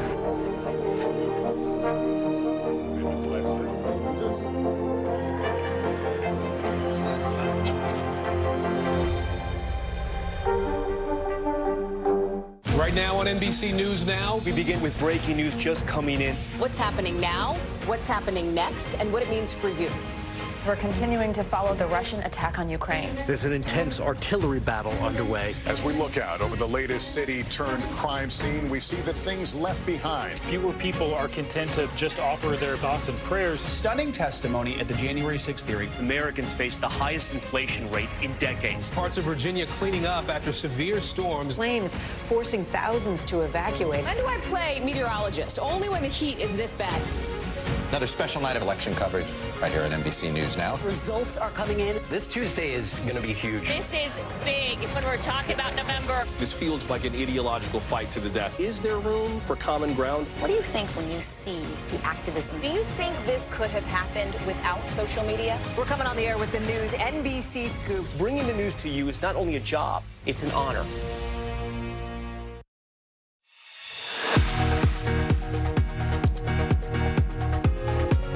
Hey there, welcome back. I'm Morgan Radford. And I'm Vicki Wynn, making news right now. Floridians along the Gulf of Mexico are preparing for Hurricane Ian. Meteorologists are expecting the storm to strengthen to a Category 4 hurricane. Ian could make landfall by Wednesday evening. Residents are filling sandbags, boarding up windows, and fueling up their gas tanks. Florida Governor Ron DeSantis has already declared a state of emergency. Well, today, Pfizer is asking the FDA to expand the emergency use authorization for its Omicron COVID-19 booster shot to kids between 5 and 11. Now, this all comes a few weeks after both Pfizer and Moderna released their updated booster for people 12 and older. This push is all in hopes of curbing a possible winter surge. Same-sex marriage is coming to Cuba. A sweeping family law was approved by nearly 70% of Cuban voters. It comes with the support of Cuba's communist government. The newly approved code will allow same-sex couples to marry and adopt children. It will also redefine rights for children and grandparents. All right, so we are nearly 40 days away from those midterm elections, and officials are warning about an uninvited guest possibly on your doorstep. Complaints are emerging about conservative canvassing groups allegedly going door to door looking for proof of fraud. That's since former President Donald Trump's 2020 election loss. NBC News correspondent Dasha Burns takes us to Washington State to help unpack this grassroots effort. Yes. Spokane mom Catherine Teskey says two visitors with an aggressive tone rang her doorbell earlier this year. They had a clipboard that had the names and information on everybody in our house, and then on top of that they had the Spokane County logo. She says they told her they were there to make sure no one had voted fraudulently. They said they needed to know if everybody on their clipboard actually lived here. Suspicious, Teskey contacted the county. And they said, no, that definitely was not anybody with our office. They came to your house twice? Yes, 2 weekends in a row. I felt insulted, but I also felt angry. It's like I felt like we weren't being trusted. And we couldn't figure out why. Like, what about us makes us suspicious voters? The visits came amid a massive door-knocking effort organized by the Washington Voter Research Project. Glenn Morgan, a conservative activist, saying he founded the organization last year to clean up the state's voter rolls. We have about 350 volunteers in the state, and it's pretty widespread. Of the 39 counties, we have about 23 of them with doorbelling teams. Morgan says the goal is to help local auditors who run elections in each Washington county. But some, like Vicki Dalton, argue this effort isn't helpful. In fact, they've received complaints from residents about canvassers' tactics. One of the gentlemen would flash what a person described as a fakey metal badge. Does it seem like these people were trying to imply that they were affiliated with your office? People were representing themselves as either doing this for the Secretary of State or doing it for that particular county auditor's office. As more counties reported complaints, Secretary of State Steve Hobbs launched an outreach campaign to tell voters they don't need to answer canvassers' questions. No county auditor, no county government, the Secretary of State's office would ever go to your house to find out how you voted or if you're a voter. We would never do that. We've received multiple reports that some of the people who are canvassing are implying that they're with the county or with the Secretary of State's office. What's going on there? I'm aware of 3 instances like that across the state, and some of them are repeats of the same story that are just circulating all the time. And every time we've looked down to it, there hasn't been any merit from the overall claim. Seattle area elections officials tell NBC News that canvassers were asking residents who they voted for. A complaint to Vancouver area officials stated that a canvasser, quote, claimed everyone in the building needed to fill out a form or their votes would retroactively be purged from recent elections. And in Spokane, one resident filed a police report. Why is this different than traditional canvassing? Well, it's different because you're questioning whether or not the person that lives there has a right to vote. And that's wrong. It's a bit of voter intimidation in my mind. The Washington Voter Research Project says these complaints have no basis in fact. When the group said it had found almost 2,000 suspicious voter records in Thurston County, Auditor Mary Hall's team investigated. We went through every single record. Were there any anomalies, irregularities, anything illegal happening? Not a single one. Out of 1,900? Out of 1,941. Concerns about similar groups have popped up in at least 11 states. And a New Mexico canvassing effort is now the subject of a U.S. House Oversight Committee investigation for spreading disinformation and intimidating voters. This is part of a greater threat on our elections and our very democracy. We saw what happened in January 6th in our nation's capital. What this does is when you go to door like this and put out a false narrative, you erode the integrity of the elections. And elections officials we spoke with say they're worried about these efforts ramping up around the midterms and what could happen in the aftermath, especially if there are some tight races. And in a recent development in Washington, we learned that about a week ago, Catherine Teskey, the voter you met earlier in the piece, received a letter from the Washington Research Project thanking her for her participation in this, quote, very first step to try and achieve cleaner voter rolls, and claiming that their report shows the rolls are not clean. Catherine Teskey told us the letter seemed like an attempt to make their harassment of her household seem legitimate. I mean, it's the idea of positioning oneself, self-appointing as a position of authority, and then spreading disinformation. I mean, coming twice, a weekend after a weekend. I mean, it does seem like a lot for these folks to deal with. Do we have a sense? Sorry, I know we have to go, but do we have a sense if that's happening in other places as well? Yeah, in at least 11 states we found. And as you heard there in Washington state, there are over 300 volunteers, 23 counties. So, and this is something that we're seeing happen over and over again. And the concern from elections officials, this is sort of part of that effort to sow distrust in the system. Gosh, Dasha, great reporting. Dasha Burns with us in studio. Thanks so much, Dasha. We appreciate it. Well, a monumental movement in Iran, protests against the treatment of women, now continue into their second week in that country. Take a look at these scenes showing demonstrators on the streets for the 10th straight night. It's been difficult to get information to the outside world amid internet blackouts, but protesters, many of them women, are trying to show the world what's happening. All of this prompted by the death of 22-year-old Mahsa Amini while she was in police custody. She was arrested by the morality police for allegedly violating Iran's strict dress code. Police deny mistreating her.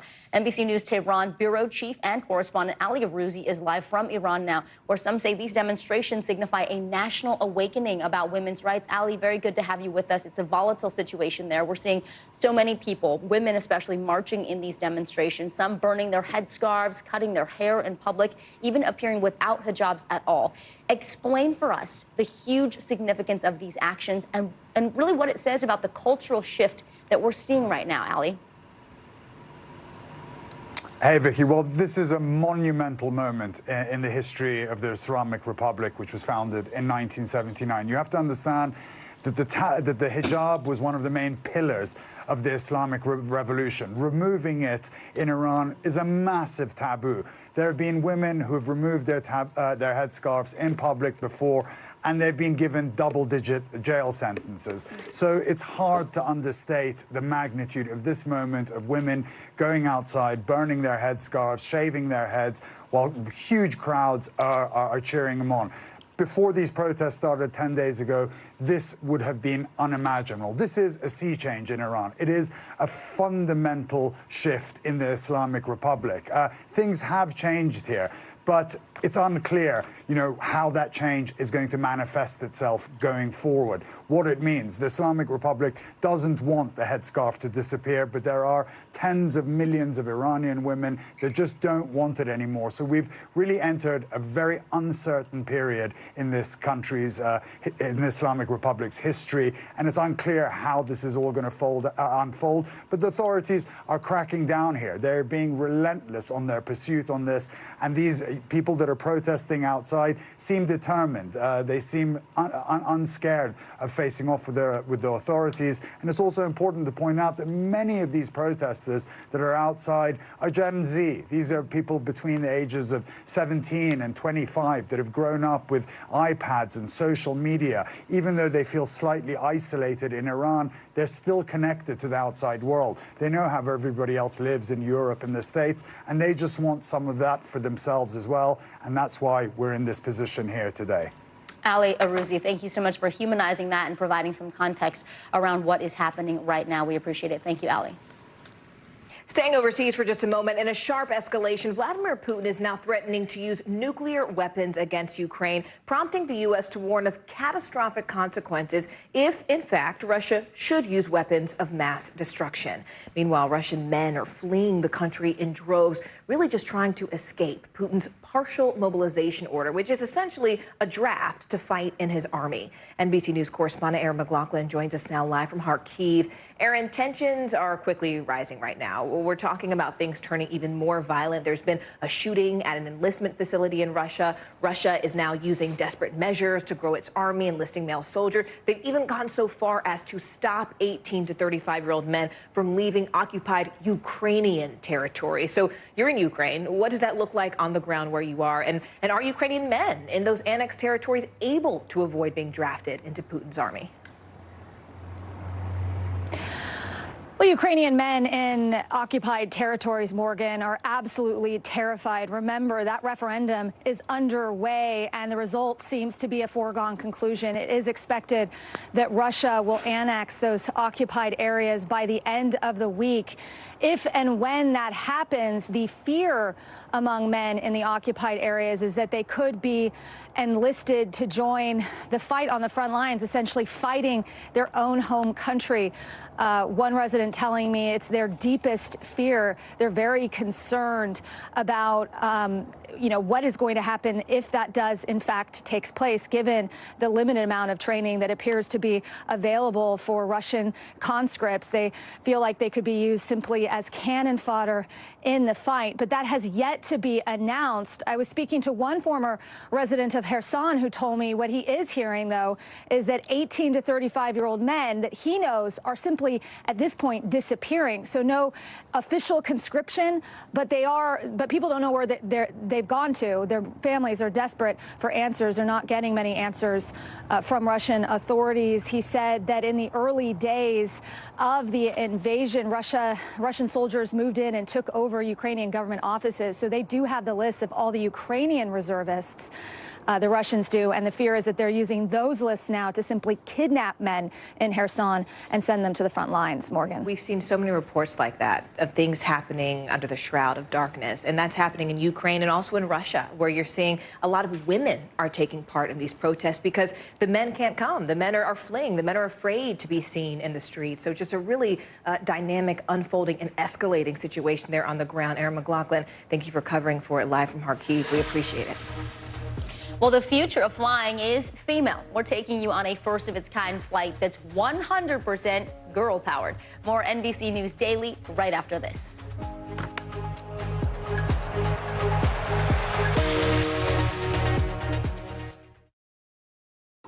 Top Story with Tom Llamas is your news playlist on NBC News Now.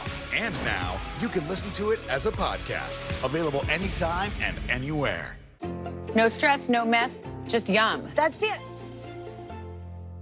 Internal Affairs, the new podcast from Dateline. Listen now. As we look out over the latest city-turned-crime scene, we see the things left behind.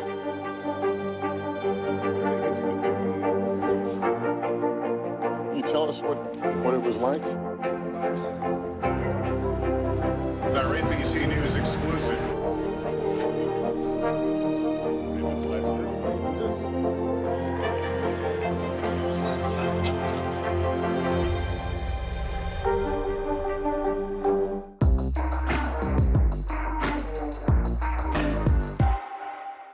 You get one beautiful life to live.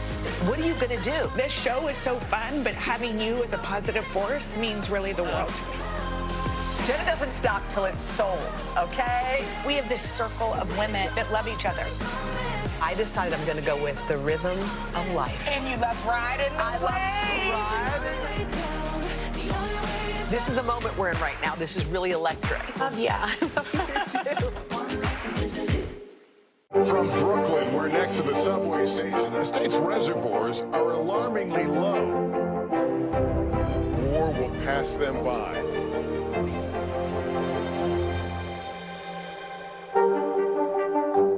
For Dateline Premium, subscribe now on Apple Podcasts. As we look out over the latest city-turned-crime scene, we see the things left behind.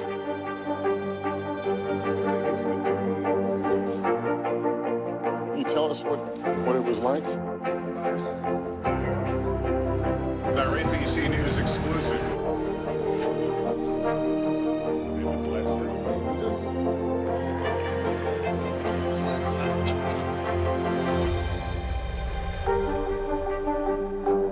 A masked killer takes aim and fires. A fatal attraction that leads investigators to turn towards their own. Internal Affairs, a new podcast from Dateline. Listen now wherever you get your podcasts. Change is on the horizon for the future of aviation. Delta wants to be on the leading edge of that transformation with a program encouraging young women to pursue careers in STEM. The overall goal, to boost the number of female commercial airline pilots. NBC News correspondent Blaine Alexander got an exclusive up-close look. Well, hello to you from the flight deck of a Boeing 757. You know, for so many of us, when we board a plane, we will sometimes take a peek in here just to get a look at the pilots. But it's very rare that you actually see a woman in this space. In fact, across the industry, women only account for about 6% of all commercial airline pilots. Well, Delta Airlines is working to change that by taking more than 100 young ladies on the flight of a lifetime. Odds are you have never taken a trip quite like this. Ready to begin boarding for today's flight. A 100% girl-powered flight. That means from TSA to the ticket counter, the pilots themselves, even down on the tarmac, every position is manned by a woman. I want them to see that they can do it. So they can, maybe they'll go, hey, I want to be a pilot, or hey, I want to be a mechanic. Captain Sherry Rolfing is a co-founder of Delta's Wing program, Women Inspiring the Next Generation. Their goal, introduce young women to careers in STEM, science, technology, engineering, and math. When you first started flying, when you looked around, did you see a lot of female pilots? Not really. No, often I'd be at the airport and I'd be the only girl out there learning to fly, and it was just kind of the norm. Now they're working to change that with some very special passengers. Who is this their first time flying on a plane? This is your first time! While others already have pilot experience. How old were you when you took your first flight? 14. So you were flying before you were driving? Yes, I grew up through aviation and flying ever since I can remember. So it really just felt right for me to continue the tradition. And they are off. Ladies and gentlemen, sorry, ladies only. 130 middle and high schoolers ready to take flight. Let's go, let's go, let's go! From Atlanta to the Kennedy Space Center. I'm looking most forward to just learning like the different things because I already know so much about space, but it wouldn't hurt to know more. We're so excited to have all of you with us today. Welcome on board. This flight made history the second it touched down. It's the first commercial plane to ever fly into Kennedy Space Center. From a visit to Artemis to some of the shuttles that paved the way, it's a full day of space and career exploration, capped off by a power panel of women. Jenny Lyons has been with NASA for more than 30 years. She started with the shuttle program. Now she's part of the team working on Artemis. What does it mean for you to be part of the Artemis project, the project that will ultimately send the first woman to the moon? That is mind-boggling. And when you think about it in terms of these young women, they are the Artemis generation. So they are the ones who are going to see all of this come to fruition. Beth Poole hires pilots for Delta. What do pilots tell you about diversity when it comes to women in the ranks? I hear a lot that we need more. Primarily, you would put a call out, open a hiring window, and it would be all white males who would answer that call because that's what the industry held. For every 100 males, there's only 6 women. And there are even fewer women of color in that example. So today's flight gives us an opportunity to not just wait on the talent to arrive, but actually to grow the talent that we need for the future. And it's already starting to take shape. Going into this, how many of you guys were thinking about a career in STEM?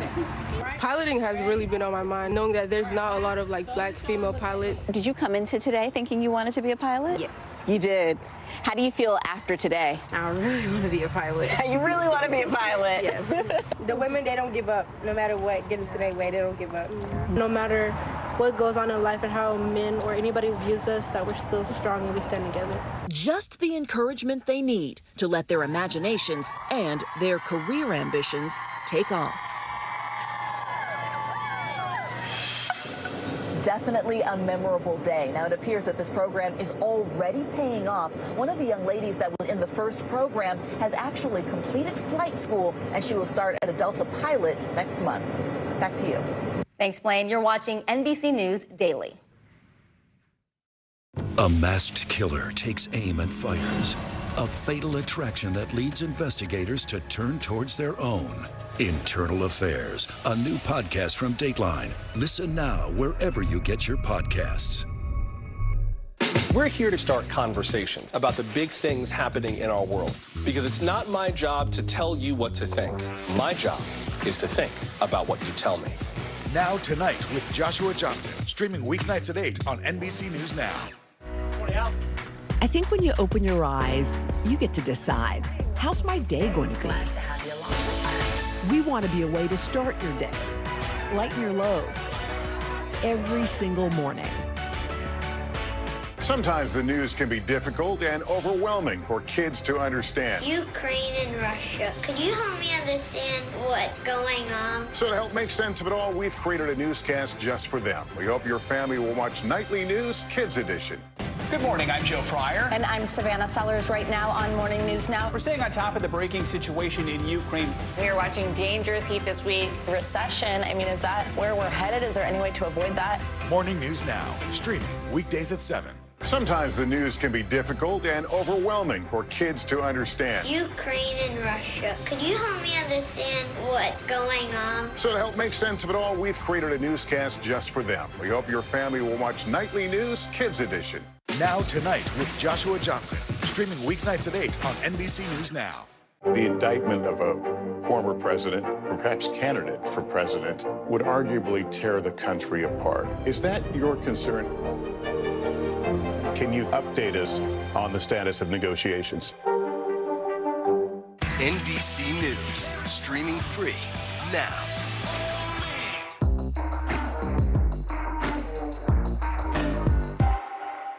These days, it feels like the news never stops. So let's get into it. What's happening right now, what it all means for you for an hour every day. It can be hard to keep up, so let's get started together. Hallie Jackson Now, weekdays at 5 on NBC News Now.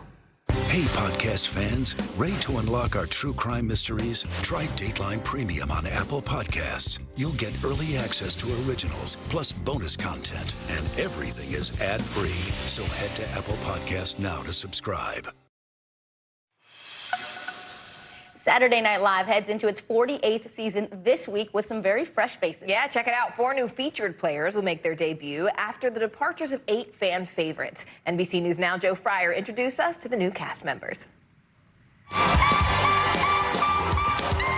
Live from New York, it's a major late-night shakeup. I always kind of felt like an alien on this planet anyway.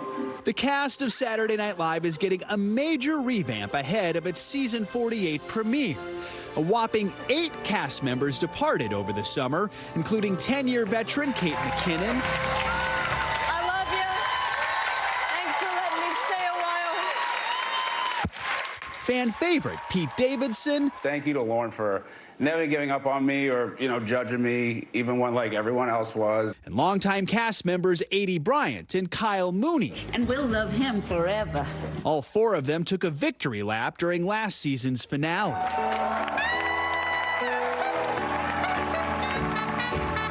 In a new interview with the New York Times, executive producer Lorne Michaels says this is a year of reinvention, and change is exhilarating. That change includes 4 new featured players, all looking to make their marks. Michael Longfellow is a stand-up comic based in L.A. I made more money in 2020 than I've ever made in a single year in my entire life.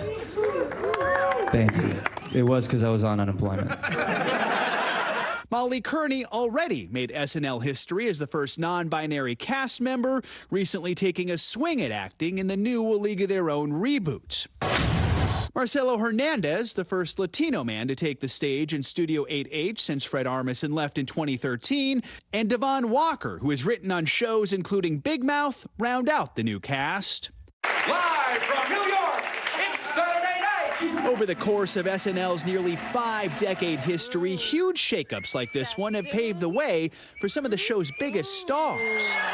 But yes! After the original cast departed and Lorne Michaels took a brief leave, critics and viewers were disappointed with their replacements and ready to change the channel. A beautiful day for a neighbor. Would you be mine? Could you be mine? But Eddie Murphy changed that. His iconic Buckwheat and Mr. Robinson sketches credited with bringing the show back from the brink. Would you be mine? Won't you be mine? I wish you was my neighbor. The 90s ushered in another era of tumult when a star-studded cast with big names like Mike Myers and Dana Carvey fell apart. Well, isn't that special? And iconic performers Chris Farley and Adam Sandler were fired. Holy cannoli! Something Sandler joked about when he was invited back to host in 2019. I was fired. I was fired. NBC said that I was done. Then I made over $4 billion at the box office. So I guess you could say I won. From the ashes rose the next superstar, Will Ferrell. And so the cycle of SNL continues. That's kind of the beauty of SNL, where it's going into its 48th season, and we are constantly comparing new members to past members. So it's like, if you didn't make a dent in our collective mind, most people won't lose sleep if you're gone. Come October 1st, we'll learn if these new players, though not ready for prime time, are ready for late night. Joe Fryer, NBC News. Well, trending now, the first season of Netflix's The Crown since Queen Elizabeth II's death premieres on November 9th. Season 5 centers on then Prince Charles and Diana's divorce and the tragic car crash in Paris that killed the People's Princess 25 years ago. Imelda Staunton takes over the role of Queen Elizabeth II. Dominic West will play now King Charles III. Elizabeth Debicki will play late Princess Diana, and Olivia Williams plays now Queen Consort Camilla. We got that sorted. Peacemaker star John Cena is proving he's a superhero off-screen too. The Guinness Book of World Records says Cena now holds the record for most wishes granted through the Make-A-Wish Foundation with a whopping 650 wishes. No one has ever granted more than 200 wishes in the 42 years of Make-A-Wish. And you know what? He is making kids' dreams come true. I used to be a Make-A-Wish volunteer and do that. I'm Morgan Radford. I'm Vicki Wynn. You're watching NBC News Daily. You get one beautiful life to live. What are you going to do? This show is so fun, but having you as a positive force means really the world to me. Jenna doesn't stop till it's sold, okay? We have this circle of women that love each other. I decided I'm going to go with the rhythm of life. And you love riding the wave. This is a moment we're in right now. This is really electric. Yeah, I love you too. The indictment of a former president, or perhaps candidate for president, would arguably tear the country apart. Is that your concern? Can you update us on the status of negotiations? You get one beautiful life to live. Jenna doesn't stop till it's sold. We have this circle of women that love each other. This is a moment we're in right now. This is really electric. Yeah, I love you too. News is happening now. Look at what's making headlines around the world. We're coming on the air with breaking news. This is a significant moment. Whenever it happens, wherever you are, NBC News, streaming free now. Top Story with Tom Llamas, weeknights at 7 on NBC News Now. No stress, no mess, just yum. That's it.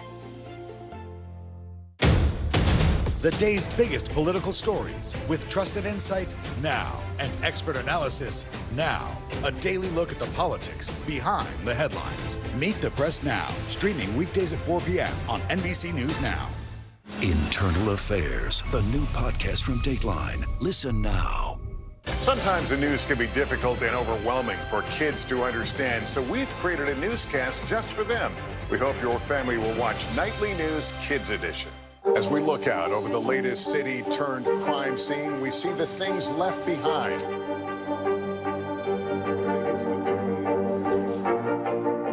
Can you tell us what it was like?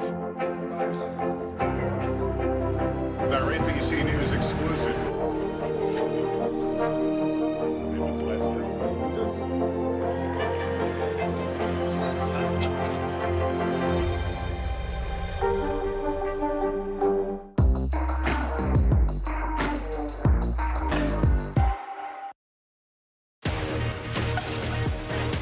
Good Monday to you. I'm Vicki Wynn. And I'm Morgan Radford. Thanks so much for joining us. NBC News Daily starts right now.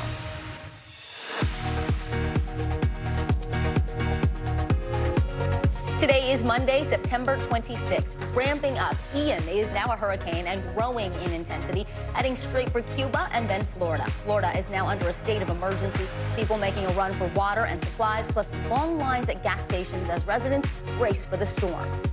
Christmas comes early. Retailers are unveiling the holiday deals earlier than ever. We're going to tell you how to stretch those dollars and those pennies and find the best deals this holiday season. Conspiracy candidate as Donald Trump ponders another White House run. He appears to be embracing the QAnon extremist movement. You'll hear from one woman who lost 2 family members to QAnon. Her plea to the former president. Collision course, and a first of its kind, NASA's going to crash a spacecraft into an asteroid tonight. The space agency really just looking to protect Earth in the event of a future catastrophe. So good to have you with us. Welcome to NBC News Daily. We start with Hurricane Ian and the evacuations already declared in Florida. Hillsborough County officials say that evacuation is mandatory for Zone A. That makes up the Tampa Bay coastline, and that order takes effect in just about an hour at 2 p.m. Meanwhile, Ian is gaining strength and projected to reach the maximum intensity of a Category 4 storm. It's expected to first hit western Cuba by Tuesday and then make landfall near Tampa, Florida late Wednesday to early Friday. With us now is NBC News correspondent Ellison Barber live from Tampa, Florida. Ellison, let's take a listen to how Hillsborough County officials announced the evacuation just a short time ago, and we'll talk on the other side. As you know, the storm has intensified into a hurricane, and it continues to grow stronger and in size. This is not surprising. It has been forecast for days. As a result, in order to protect residents, we are issuing a mandatory evacuation order for Zone A, recommending we are issuing a mandatory evacuation order for Zone A. Ellison, we know it's the storm surge emergency officials are really concerned about. The fire chief told us just go about 20 miles inland, you're safe. What are you hearing from the residents there? What are the people saying to you about whether or not they're going to follow that order to leave?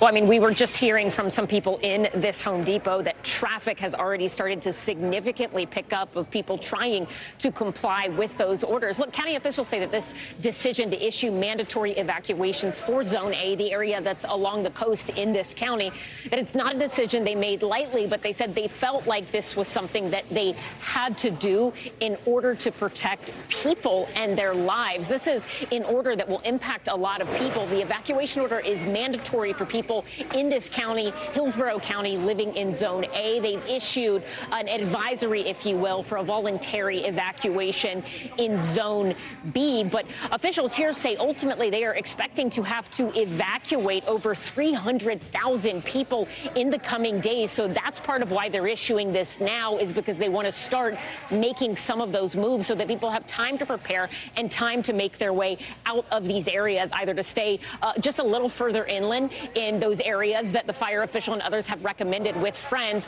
or go even further than that.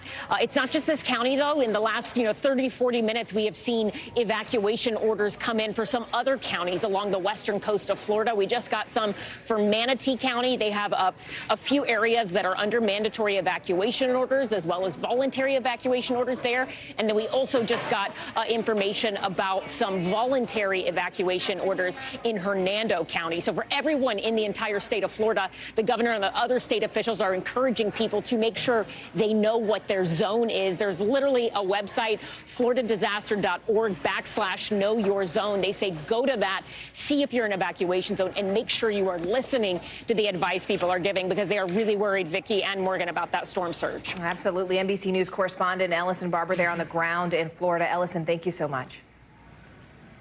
As residents prepare for Hurricane Ian, the Federal Emergency Management Agency is also on high alert. Since President Joe Biden issued an emergency declaration for Florida, FEMA has already made federal emergency aid available to the state. They're also in the process of moving supplies, readying reservists, and warning citizens. Assistant Administrator for FEMA, Keith Turry, joins us now. Keith, walk us through the job for FEMA right now. How is your agency preparing for Hurricane Ian, and what are the biggest needs that you anticipate? Well, thanks for having me to talk about FEMA's preparations for Hurricane Ian. As you mentioned, a lot of activity ongoing right now here at FEMA to make sure that we are well positioned with our partners in the state of Florida and in with the local governments to make sure we're as ready as possible. Our teams are embedded with the state at the Emergency Operations Center.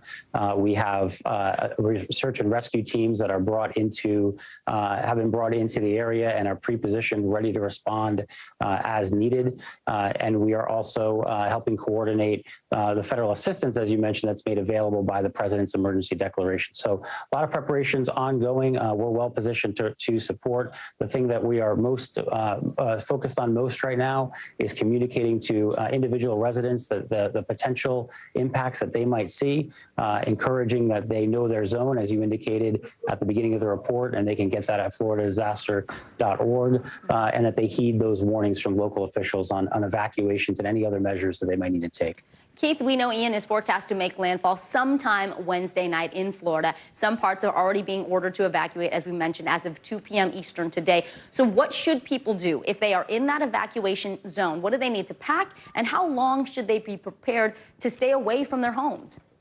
Yeah, well, first things first, again, is knowing if you're in an evacuation zone. So go to the website, find out if you're in a zone, heed those local warnings, and if asked, make sure you evacuate. Obviously, flooding, storm surge, it's a life-threatening situation. And so if required to evacuate, you need to do so.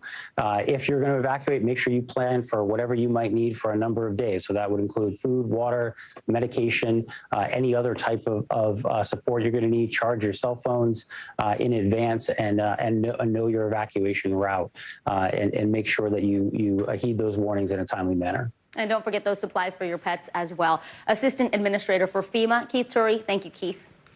Thank you. Meanwhile, Hurricane Ian is about 240 miles south of Cuba right now, and that storm is on track to hit the western tip of the island as early as tomorrow. NBC News correspondent Guad Venegas joins us now from Havana, Cuba. Guad, Hurricane Ian is really not far from where you are. It's coming up from the south, expected to hit the western part of the country. But what are the conditions like on the ground? I mean, when do you expect that Cuba is actually going to feel the brunt of the storm? Morgan, we expect the rain to begin this evening. An alert has been issued for the western part of Cuba. So Havana is actually going to get tropical storm conditions. Just minutes ago, I spoke with a meteorologist at the Institute of Meteorology. That's the official source of information in Cuba. And they tell me that the conditions in the capital, in Havana, are expected to be that of a tropical storm. The U.S. Embassy has closed. They've issued an alert to U.S. citizens to shelter in place today and tomorrow. And as we move further west into the island, or to the west coast of the island, that's where the hurricane is expected to touch at a Category 3.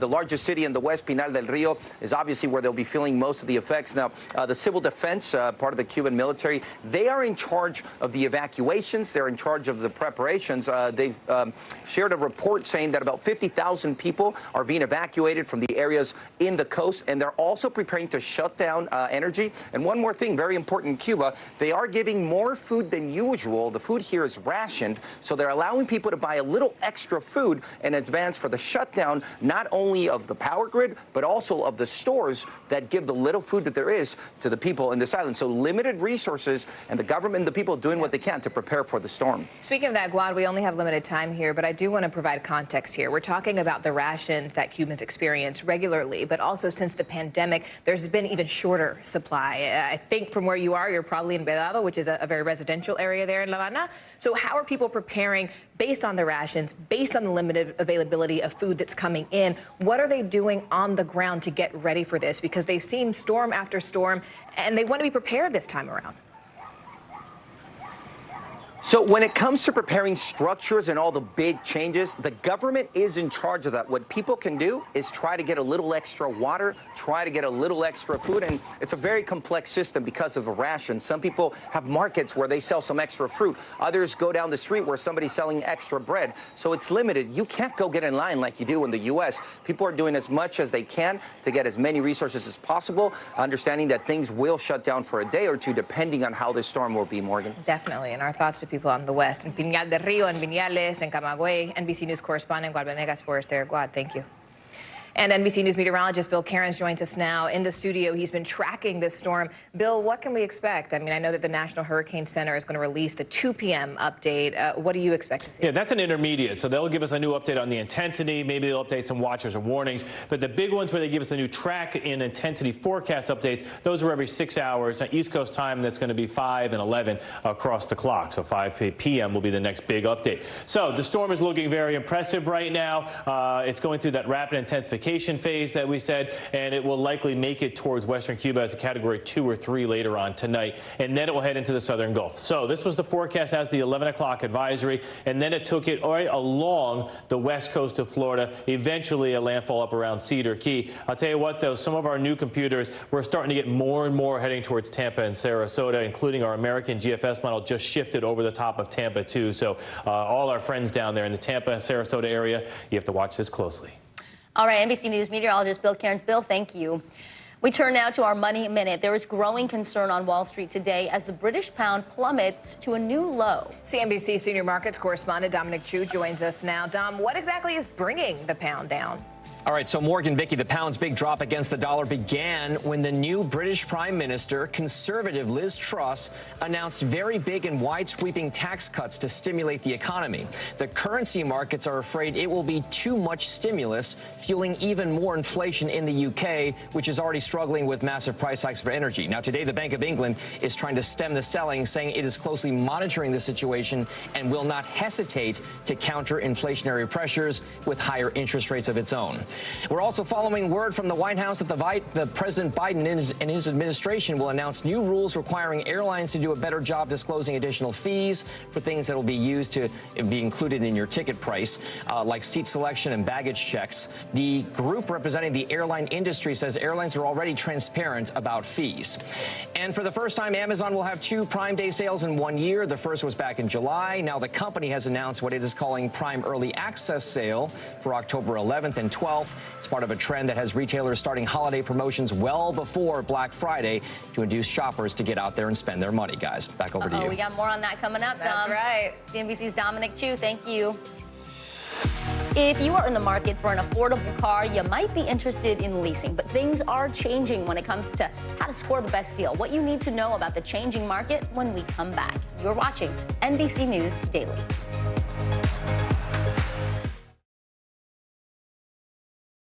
To cover the news, you have to be in it. This is how so many towns and cities are protecting themselves. They're pushing the gates open. Was there a school officer on campus? That's what we've been told. No. Top Story with Tom Yamas. Weeknights at 7 on NBC News Now. We're here to start conversations because it's not my job to tell you what to think. My job is to think about what you tell me. Now Tonight with Joshua Johnson. Weeknights at 8 on NBC News Now.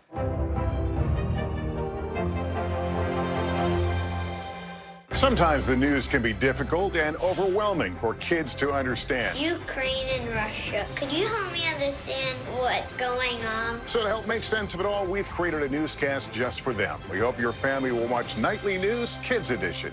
Stay on top of breaking news and the biggest stories of the day with NBC News Daily. Thank you so much for joining us. I'm Morgan Radford. And I'm Vicki Wynn. I'm Aaron Gilchrist. And I'm Kate Snow. Get in-depth reporting from across the country. What's your reaction to the president's comments? And around the world. Are Ukrainians continuing to make advances? And ways you can take care of your health. Who should be getting tested? And frankly, how often? And your wallet. Costs are skyrocketing. How to manage soaring prices. NBC News Daily. Weekdays from 12 to 4 p.m. Eastern on NBC News Now. Sometimes the news can be difficult and overwhelming for kids to understand. Ukraine and Russia. Could you help me understand what's going on? So to help make sense of it all, we've created a newscast just for them. We hope your family will watch Nightly News Kids Edition. Right now on NBC News Now, we begin with breaking news just coming in. What's happening now? What's happening next? And what it means for you. We're continuing to follow the Russian attack on Ukraine. There's an intense artillery battle underway. As we look out over the latest city-turned-crime scene, we see the things left behind. Fewer people are content to just offer their thoughts and prayers. Stunning testimony at the January 6th hearing. Americans face the highest inflation rate in decades. Parts of Virginia cleaning up after severe storms. Flames forcing thousands to evacuate. When do I play meteorologist? Only when the heat is this bad. Another special night of election coverage right here at NBC News Now. Results are coming in. This Tuesday is going to be huge. This is big when we're talking about November. This feels like an ideological fight to the death. Is there room for common ground? What do you think when you see the activism? Do you think this could have happened without social media? We're coming on the air with the news. NBC Scoop. Bringing the news to you is not only a job, it's an honor.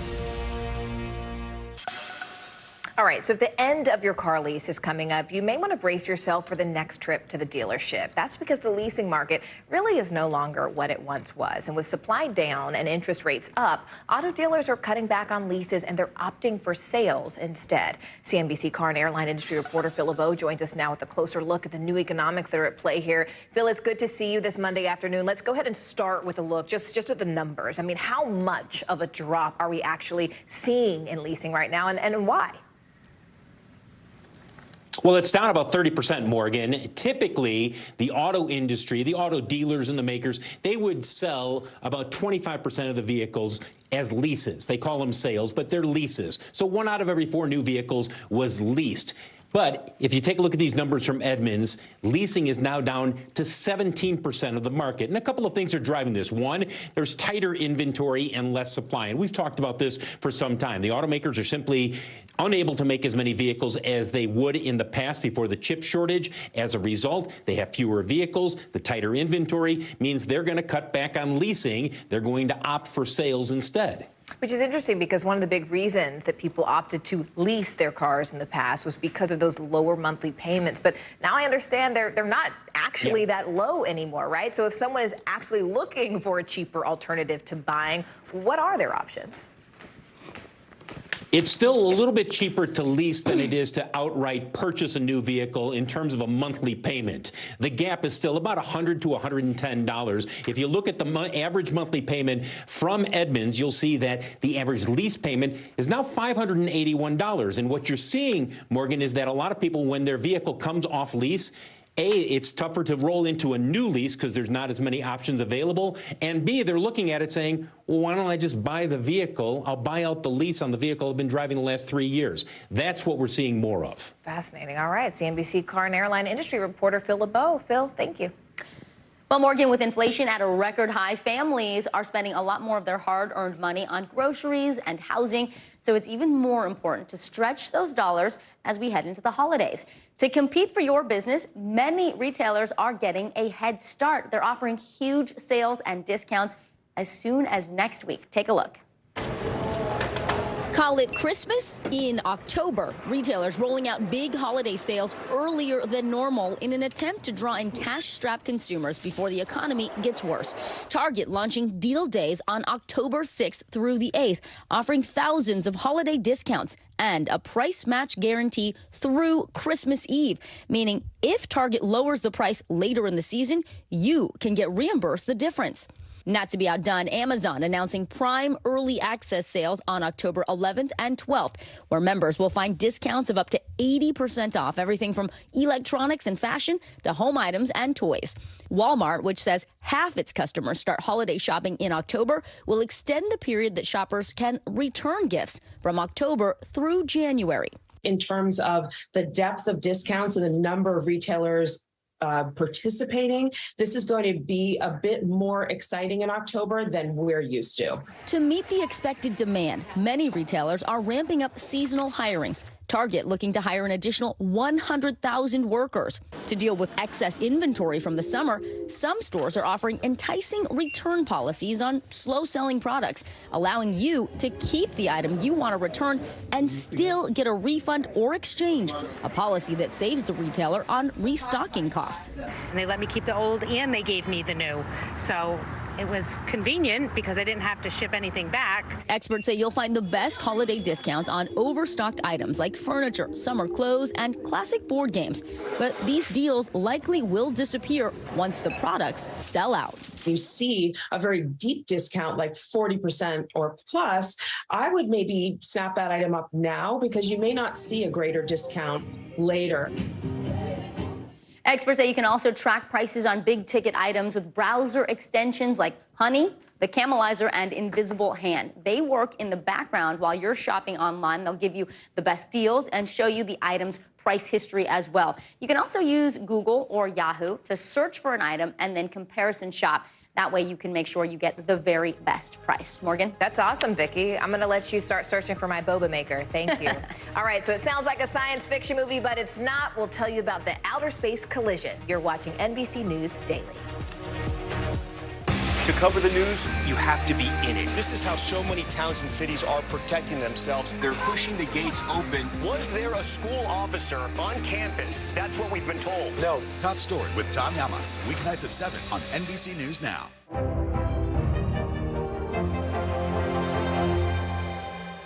Top Story with Tom Llamas. Weeknights at 7 on NBC News Now. Right now on NBC News Now, we begin with breaking news just coming in. What's happening now, what's happening next, and what it means for you. We're continuing to follow the Russian attack on Ukraine. There's an intense artillery battle underway. As we look out over the latest city-turned-crime scene, we see the things left behind. Fewer people are content to just offer their thoughts and prayers. Stunning testimony at the January 6th hearing. Americans face the highest inflation rate in decades. Parts of Virginia cleaning up after severe storms. Flames forcing thousands to evacuate. When do I play meteorologist? Only when the heat is this bad. Another special night of election coverage right here at NBC News Now. Results are coming in. This Tuesday is going to be huge. This is big when we're talking about November. This feels like an ideological fight to the death. Is there room for common ground? What do you think when you see the activism? Do you think this could have happened without social media? We're coming on the air with the news NBC Scoop. Bringing the news to you is not only a job, it's an honor. Top Story with Tom Llamas is your news playlist on NBC News Now. And now, you can listen to it as a podcast. Available anytime and anywhere. News is happening now. Look at what's making headlines around the world. Right now on Morning News Now. We're coming on the air with breaking news. And this is a significant moment. Whenever it happens, wherever you are, NBC News, streaming free now. You don't know when your moment's coming, but when it does, you take it. Hallie Jackson Now. Weekdays at 5 on NBC News Now.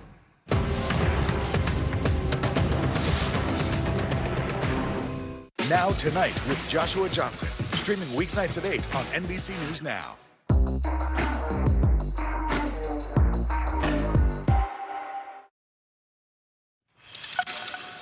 All right, so wildfires in California this year have burned around 365,000 acres, which is well below the average acreage burn from the past 2 years. This year, the crews battling on the front lines are dealing with a different kind of burnout. NBC News reporter Julie Sorkin sat down with a 15-year wildland firefighter veteran facing labor strains along with these catastrophic blazes. Once again, the West is on fire. Scorching forests, torching homes, and uprooting lives. But it's the people battling the blaze with the most to say about this worsening global crisis. I always knew there was a big risk of injury, but I just never thought it would happen to me. In May of this year, it did happen to him. After 15 years as a wildland firefighter, smoke jumper Ben Elkind lost control of a new parachute while training, falling more than 20 feet, but miraculously landing on both feet. One of my legs popped up and it just kind of broke out the back of my pelvis and dislocated my femur. For the first summer in a long time, Ben is home on the sidelines as fires ruin the nature that surrounds him. He and his wife Amber live here in Oregon with their 2 toddler boys. When he's gone, I'm responsible for finding childcare and for taking care of our children and for working. It feels nearly impossible to try to make all of that work and not have it collapse. But since he can't work, there is no overtime pay, and Ben's family is barely making ends meet. This year, federal wildland firefighters received a temporary pay increase and a minimum wage guarantee of $15 an hour. We'll continue to go to bat. We recognize this is not something that we can fix overnight. We really are here for the long run, and we really are listening to our firefighters. It's part of an attempt to reform the current pay structure, which Ben says results in astronomical overtime hours, upwards of 1,000 in a single fire season. There's something else the 37-year-old discovered when he underwent a full-body CT scan, a nodule on his thyroid. How did it feel when he called you and told you that he had cancer? We were both pretty shocked about that. Moving forward, it's very difficult to have him continue in smoke jumping or firefighting, knowing that he's going to have exposure to smoke for another 15 years. This spring, Ben joined a group of firefighters for a meeting with Labor Secretary Marty Walsh. Shortly after that, cancer became a covered illness. Are you not required to get a mandatory check every year for cancer? No, I've never even heard of cancer being brought up, officially at work. Wildland firefighters and their families come together during tough times, raising money and supporting loved ones when tragedy hits. But these grassroots efforts aren't a long-term solution. That's why Michelle Hart, who lost her smoke jumper husband Tim in a New Mexico fire last year, is fighting in Congress for lasting change. If I can make an iota of difference on his behalf for the people that he loved, the people who kept him alive after he had an accident that I had a chance to say goodbye, I owe that to them, and I owe it to him. After having his broken hip pinned in place, Ben's already training for the next fire season. Okay, you broke your pelvis, you've got cancer. I don't really have any other option. I'm going to go back to work, and I'm going to keep being exposed to more smoke. Are you concerned or hesitant that Ben will have to return to a job that put his life in danger? Yes, I am very, very hesitant after this experience. It was really eye-opening about what can happen. All right, Julie joins us now. Julie, what about Congress here? Is there any sort of legislative push to actually help these firefighters?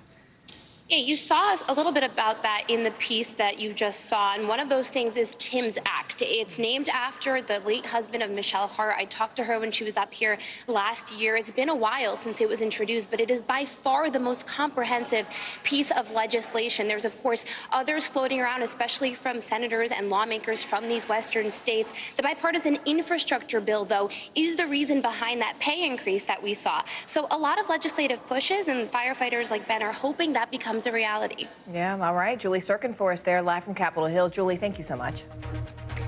Well, coming up, more and more people believe in conspiracy theories. Up next, the rise of QAnon and the real-world impacts of these theories. You're watching NBC News Daily.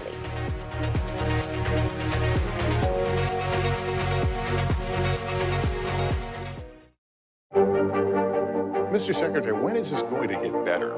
You came into this job saying you were going to fight crime. Have you been successful? Found a way to put that. Can you update us on the status of negotiations?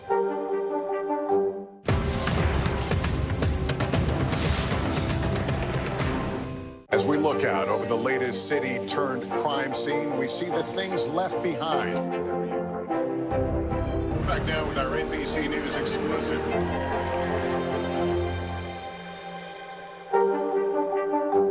And what do you love about fatherhood? The chaos, the learning. Is climate change one of your top priorities? What's your message to girls who want to make a difference in their own communities?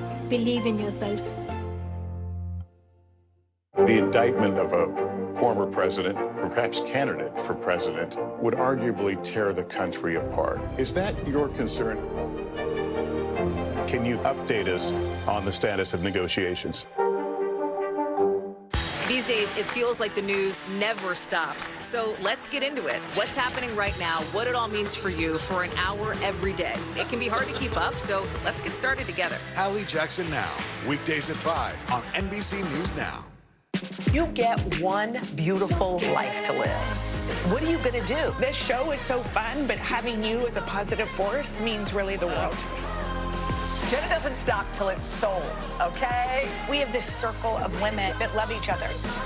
I decided I'm going to go with the rhythm of life. And you love riding the wave. This is a moment we're in right now. This is really electric. Yeah, I love you too. Mr. Secretary, when is this going to get better? You came into this job saying you were going to fight crime. Have you been successful? Found a way to put that. Can you update us on the status of negotiations? And what do you love about fatherhood? The chaos, the learning. Is climate change one of your top priorities? What's your message to girls who want to make a difference in their own communities? Believe in yourself. Sometimes the news can be difficult and overwhelming for kids to understand, so we've created a newscast just for them. We hope your family will watch Nightly News Kids Edition.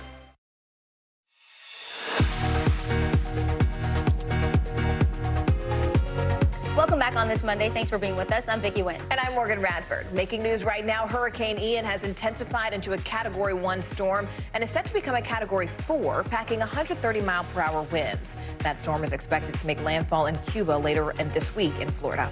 At least 15 people were killed and 24 others wounded in a school shooting in Russia. 11 of those killed were children. Authorities say the gunman was wearing a shirt with Nazi symbols when he opened fire inside the school. The Kremlin is describing the shooting as a terrorist attack. Iran is accusing Western leaders of violating its sovereignty for supporting the protest over the death of Mahsa Amini. The 22-year-old died while in custody of the country's morality police. The accusations come after international support for the protest demanding more rights for women in Iran. Changing gears now, today, Elon Musk is squaring off with Twitter, finally. Again, the world's richest man will give a multi-day deposition ahead of the October trial in Delaware that will ultimately determine if he must, in fact, continue with acquiring the social media giant. NBC News technology correspondent Jake Ward joins us now from San Francisco.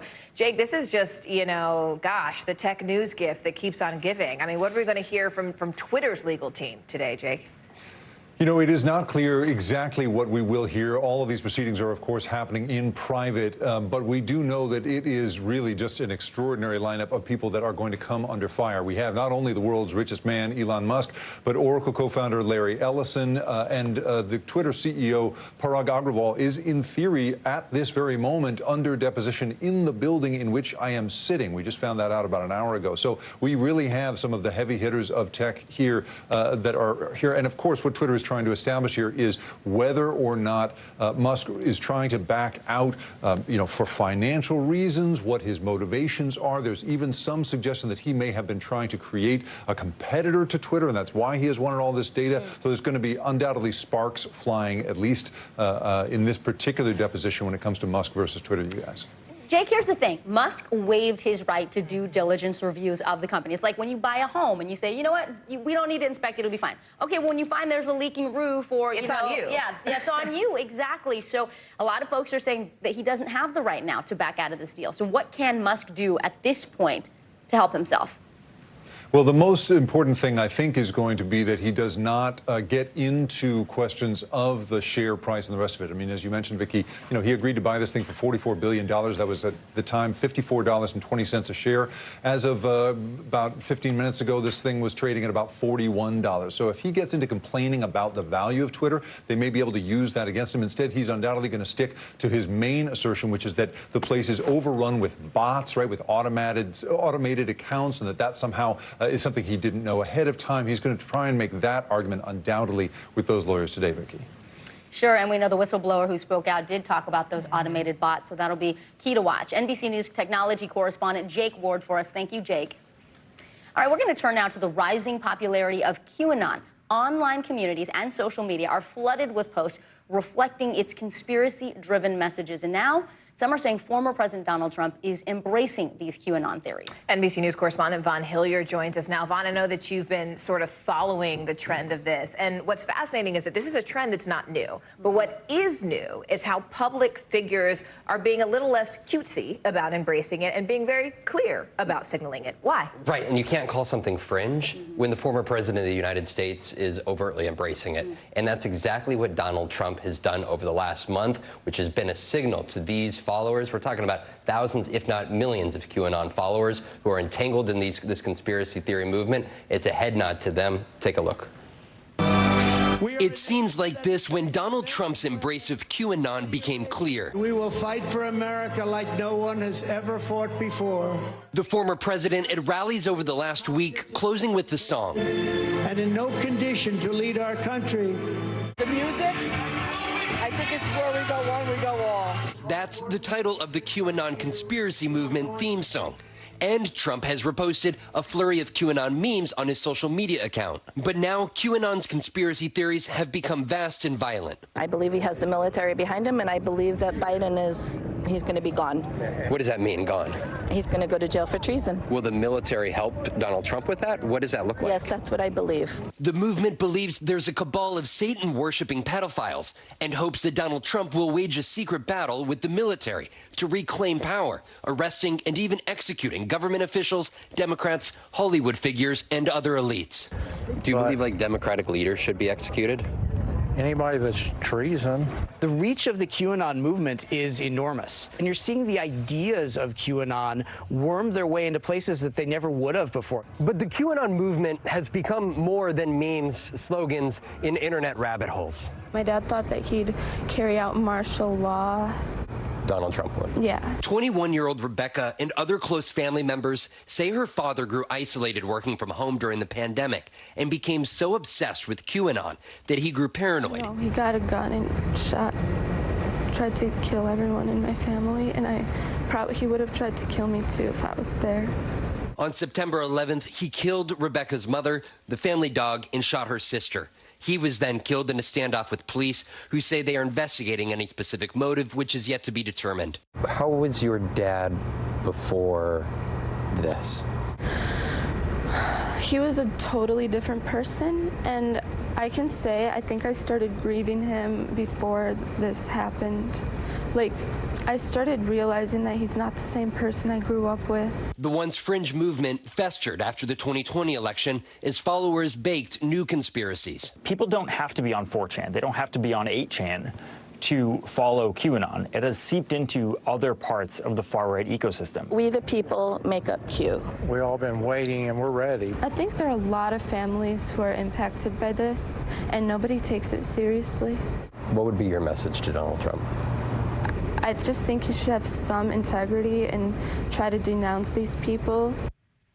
Okay, I want to be clear about something here, Vaughn. It's not just, everyday people who you're seeing embrace this. You are seeing candidates who are on the ballots embracing these things publicly. But how are the voters responding to that? There are some Republican voters, some Trump voters, including ones we talked to over the weekend, that do not want Donald Trump or Republicans to embrace the QAnon movement. They understand how dark, violent, and serious it is. At the same time, you have not heard from Republican members of Congress, Republican Party leaders push back against their de facto party leader, Donald Trump here. And that is where we have seen over the years one conspiracy lead to another conspiracy, and that's where an entanglement of conspiracy theories that festers. And folks, QAnon started off as this anonymous poster online in 2017. QAnon has barely posted over the last 2 years.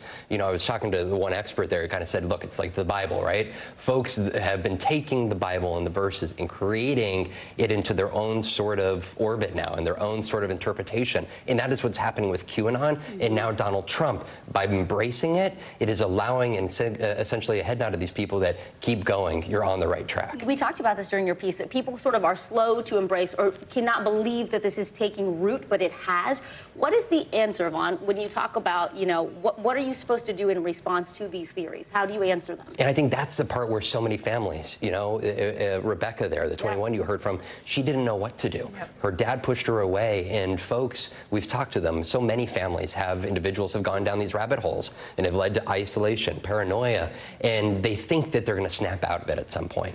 But now we're talking about 5, 6 years, and it's getting worse and it's getting worse. And frankly, there's not much of an answer to it, especially when their de facto leader, Donald Trump, is embracing it like he's never done before. At least be aware and take an active approach. All right, NBC News correspondent Vaughn Hilliard, thanks so much for that perspective. In Italy, far-right nationalist Giorgia Meloni is set to become the country's next prime minister, and that's after winning Sunday's election. Now, rivals are accusing Meloni of spreading white supremacist ideas and comparing her to fascist World War II dictator Benito Mussolini. She will be Italy's first female prime minister. NBC News foreign correspondent Claudio Lavanga joins us now from Rome. Claudio, a lot to unpack here. People are not comparing Meloni to Mussolini for no reason. When she was younger, she was part of a group that supported Mussolini's supporters after World War II. And she, regardless of ideology, people are saying she is a brilliant politician because of the way that she's managed to now sort of cast herself as a moderate and not so much as someone who is an extremist. How was she able to convince the country to elect her? Well, that's right, Morgan. She was really on the fringes of politics up to the last election in 2018. Her party, Brothers of Italy, only received 4% of the vote. This time around is 26%, and it is the most popular party, and she's bound to become Italy's next prime minister. As you said, Italy's first female prime minister. How did she do that? Well, she toned that down, that link with fascism that she had and she was proud of. She kind of wanted to appeal to the wider electorate. She said that herself and her party consigned fascism and Benito Mussolini to the history books. But it's not just that is concerning critics here and abroad. It is her far-right policies that are present, and those are about immigration, about abortion, you name it. So there is a lot to see next in the future. All right, a lot to unpack there. NBC News foreign correspondent Claudio Lavanga on the ground for us there. Claudio, thank you as always.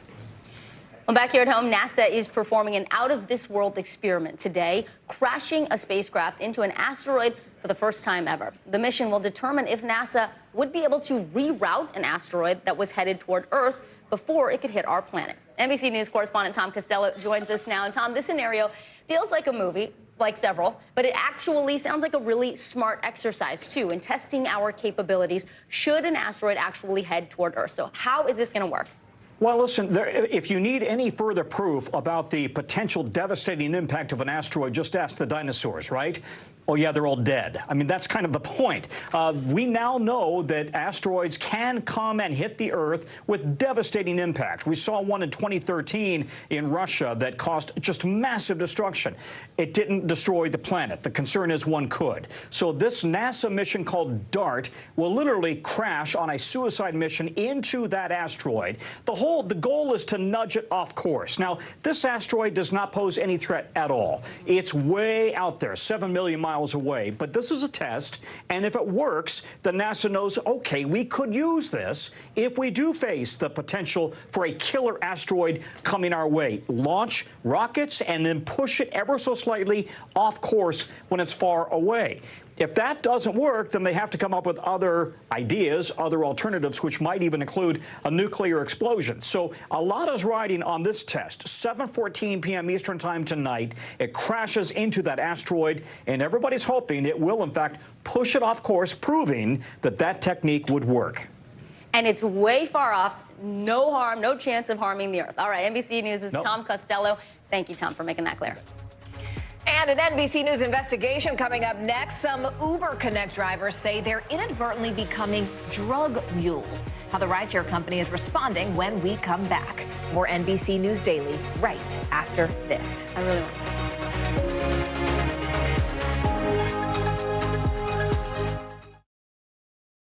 News is happening now. Look at what's making headlines around the world.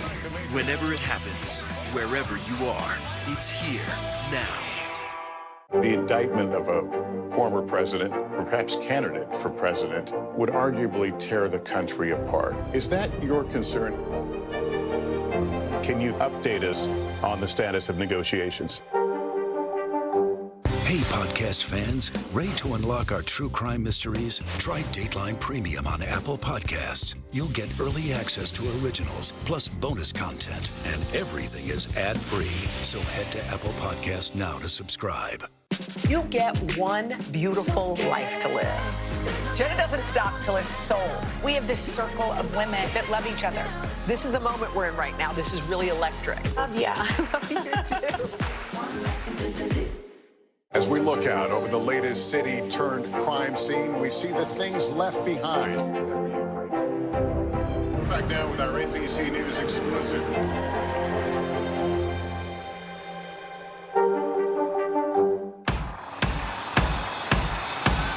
News is happening now.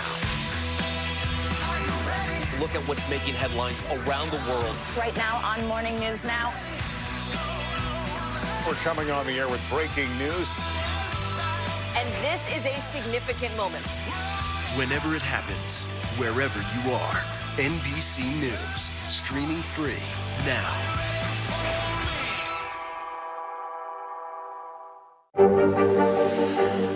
Tonight, I interviewed Secretary of Transportation Pete Buttigieg about the ongoing delays. You seem to be pointing the finger at the airlines. They're pointing the finger back. Mr. Secretary, when is this going to get better? You get one beautiful life to live. What are you going to do? This show is so fun, but having you as a positive force means really the world to me. Jenna doesn't stop till it's sold, okay? We have this circle of women that love each other. I decided I'm going to go with the rhythm of life. And you love riding the wave. This is a moment we're in right now. This is really electric. Love ya. I love you too.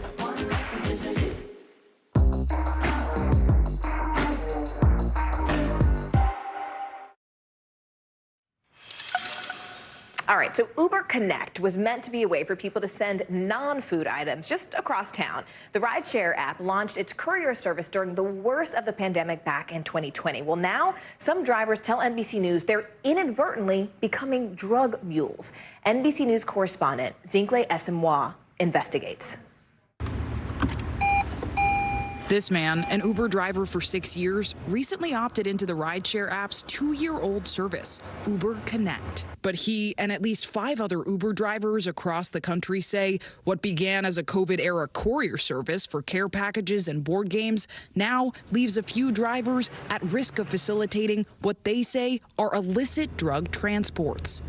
There was one package that was from an area of the city that's known to have drug dealers, and this person actually took pictures of my car and my license plate. It was implied that there would be an issue if the package didn't arrive. We're concealing Sydney's identity, using a pseudonym, and changing his voice as he fears potential retribution from Uber and drug dealers. Uber Connect allows customers to send goods to a location transported by Uber drivers. The app does not allow drivers to open deliveries. Sidney says many of his deliveries have been suspicious, though he has not opened them. When I picked the package up, the person who was giving it to me had track marks in their arms. And when you say track marks, I see you gesturing to your vein. Yes.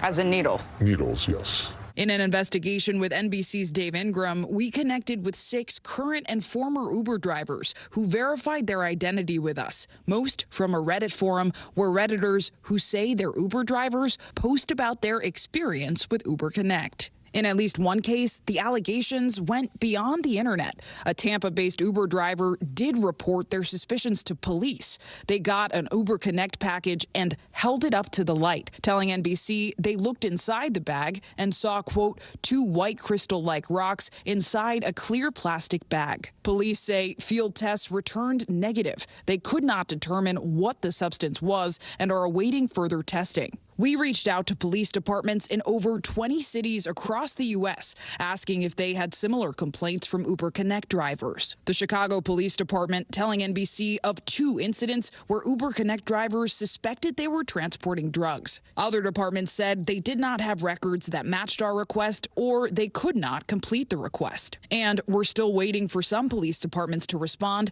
to our public information request. The U.S. Drug Enforcement Administration declined NBC's request for comment. The problem is there's no screening of the package, so like as a driver, you have no way to definitively know what's in there. Have you expressed these concerns to Uber, to law enforcement, and if so, what have they told you? I have not expressed them. It's hard to tell how widespread the issue is since many drivers, like Sidney, won't go to authorities or Uber. Drivers fearing retribution from alleged drug dealers who have their names and license plates, and possible penalties from Uber if they cancel too many rides. Uber denies it penalizes drivers for this, saying drivers are instructed to contact law enforcement if they're suspicious of a package. The company says using Uber for illegal activity is expressly prohibited. Do you use Connect anymore? No, I don't do Connect very often. Now, this small group of Uber Connect drivers say they want change, including running background checks on customers, removing penalties for drivers who cancel deliveries, or limiting Uber Connect service to businesses instead of individuals, ultimately hoping to drive away these alleged dangers. Zinkley, obviously, these drivers want some accountability. What is Uber telling you about their specific actions that they're taking about these allegations? Yeah, Vicky and Morgan. So Uber says they have a global safety team to respond to these kinds of allegations. And one of 2 things can happen. They can deactivate that relevant account or they can contact law enforcement. Still, though, the drivers we spoke with say when they've reached out to Uber, not much has happened. And you got to remember, they're worried about their safety and their livelihood. So Absolutely. A lot to watch out for with this investigation. A lot at stake. NBC News correspondent Zinkley Asamoah, thank you so much for joining us. We really appreciate it. You're watching NBC News Daily.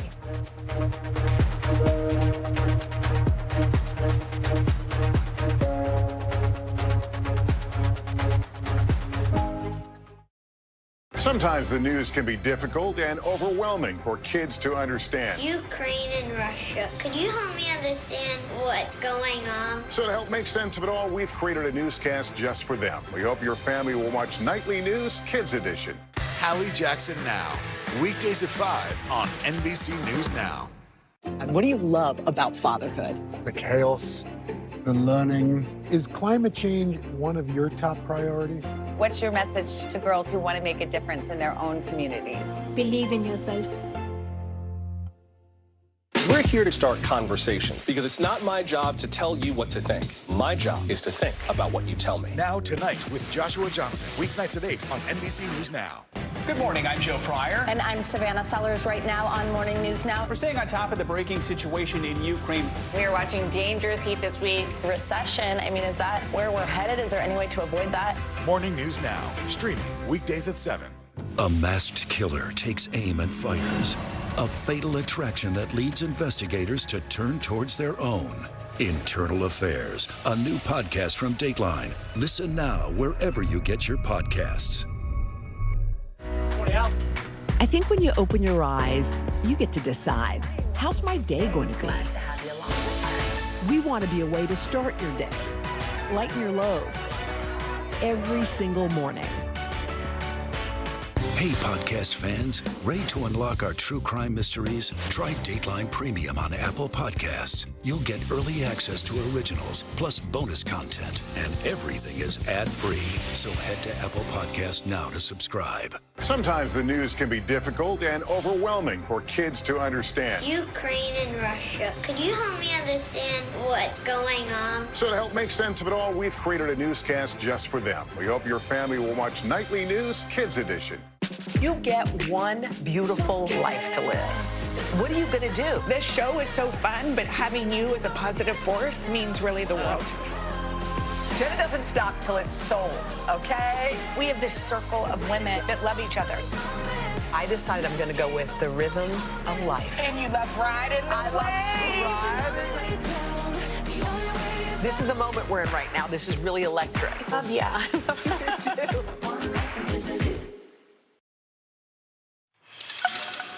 All right, so in less than 20 years, John Legend has sold more than 10 million albums. And now, with the release of his self-titled album, Legend, the Grammy Award-winning artist is opening about fatherhood, his writing process, and finally getting back on stage after the pandemic. Here's Sunday Today show host Willie Geist with that conversation. All she wanna do is dance. All I wanna do is pull her close. Got me in the palm of her hands. She don't want this song to be over. With a name like Legend, there's a lot to live up to. The album is called Legend. Legend. Honey, honey makes the world go round. The world go round. When you do an album, do you think, okay, my first album was this, my next one was this, or do you just say I want to put out the best music this time? When I'm working on Legend, I'm thinking this has got to be my best album ever. And I go into every project like that, and I go into it thinking I have to prove myself every time too, because I don't feel like I'm guaranteed success. I don't feel like I'm guaranteed that people will love it. Does Chrissy have a favorite song on the new album? I think it's Stardust. Your vast like the ocean. In August, the couple announced the happy news that Chrissy is pregnant again. You make me wonder, woman, how do you do it? How are you feeling about number 3? Oh, we're excited. And, you know, it's always a bit of cautious optimism, especially when you've lost one before. But we really feel excited. Our kids are excited, too. And it feels like we learned so much over the years through struggle and through the challenges that we've faced. And I think we've both grown so much.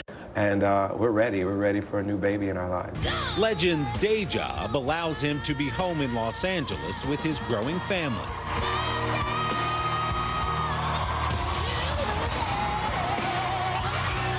He just began his 7th season as a coach on The Voice. It's really nice as a family man, being close to my kids, being able to take them to school before I go to work. All of that is great. And I genuinely love working with our artists. They're inspiring, they're hungry, they have so much to offer the world, and you just want to help them be the best artists they can be. But after 2 years off the road during the pandemic, Legend was craving a live audience of his own.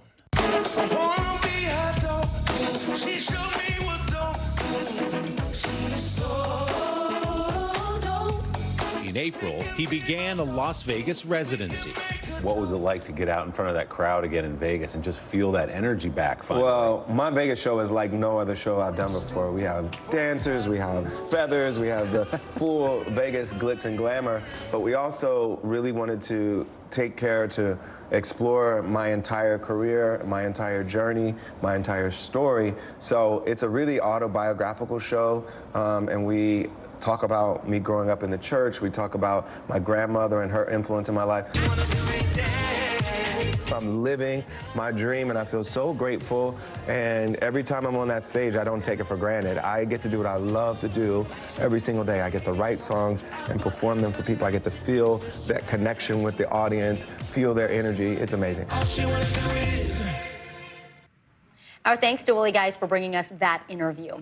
Here's a look at what's trending right now. Season 48 of Saturday Night Live kicks off this weekend, but creator Lorne Michaels is already looking ahead to season 50. The 77-year-old tells the New York Times he has no plans to retire anytime soon. Actor Miles Teller hosts the season premiere of SNL this Saturday. New tributes are pouring in for Oscar winner Louise Fletcher. The 88-year-old actress died at her home in southern France on Friday. Fletcher is best known for her Academy Award-winning performance as Nurse Ratched in 1975's One Flew Over the Cuckoo's Nest. She used American Sign Language to thank her parents, who were both deaf, when accepting the Best Actress Oscar. Grammy-winning R&B singer SZA is giving The Woman King a box office boost. The singer rented an entire theater in West Orange, New Jersey, so fans could see the Viola Davis movie for free on Saturday. The singer couldn't make the screening herself. She was performing at the Global Citizen Festival in Ghana. I'm Morgan Radford. And I'm Vicki Nguyen. You're watching NBC News Daily.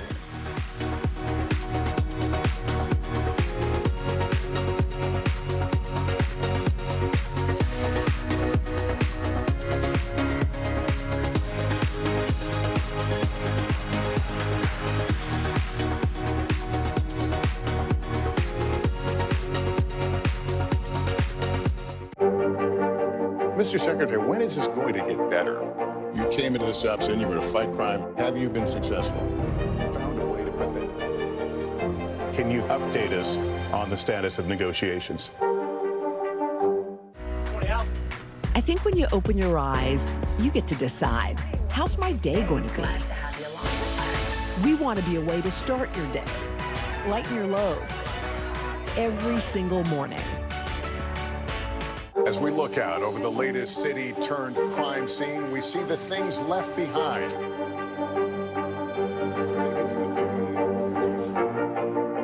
Can you tell us what it was like? Our NBC News exclusive.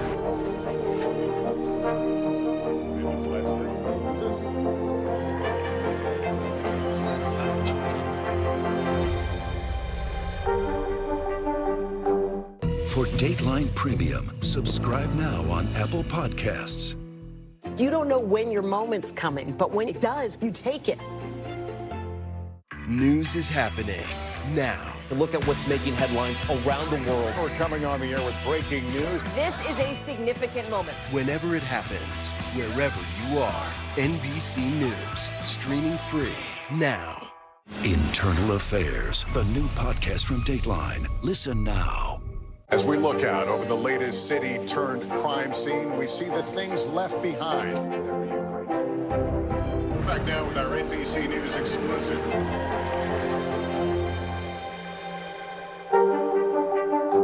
Live from Ukraine, from Uvalde, Texas, from Mayfield, Kentucky.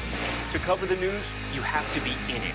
This is how so many towns and cities are protecting themselves. You can actually see they're pushing the gates open. Was there a school officer on campus? That's what we've been told. No. Do you remember any tornado as bad as this one? You look at this and you're thinking, we're not going to have power for weeks, if not months. Exactly. Every night, it's your news playlist. Top Story with Tom Yamas. Weeknights at 7 on NBC News Now.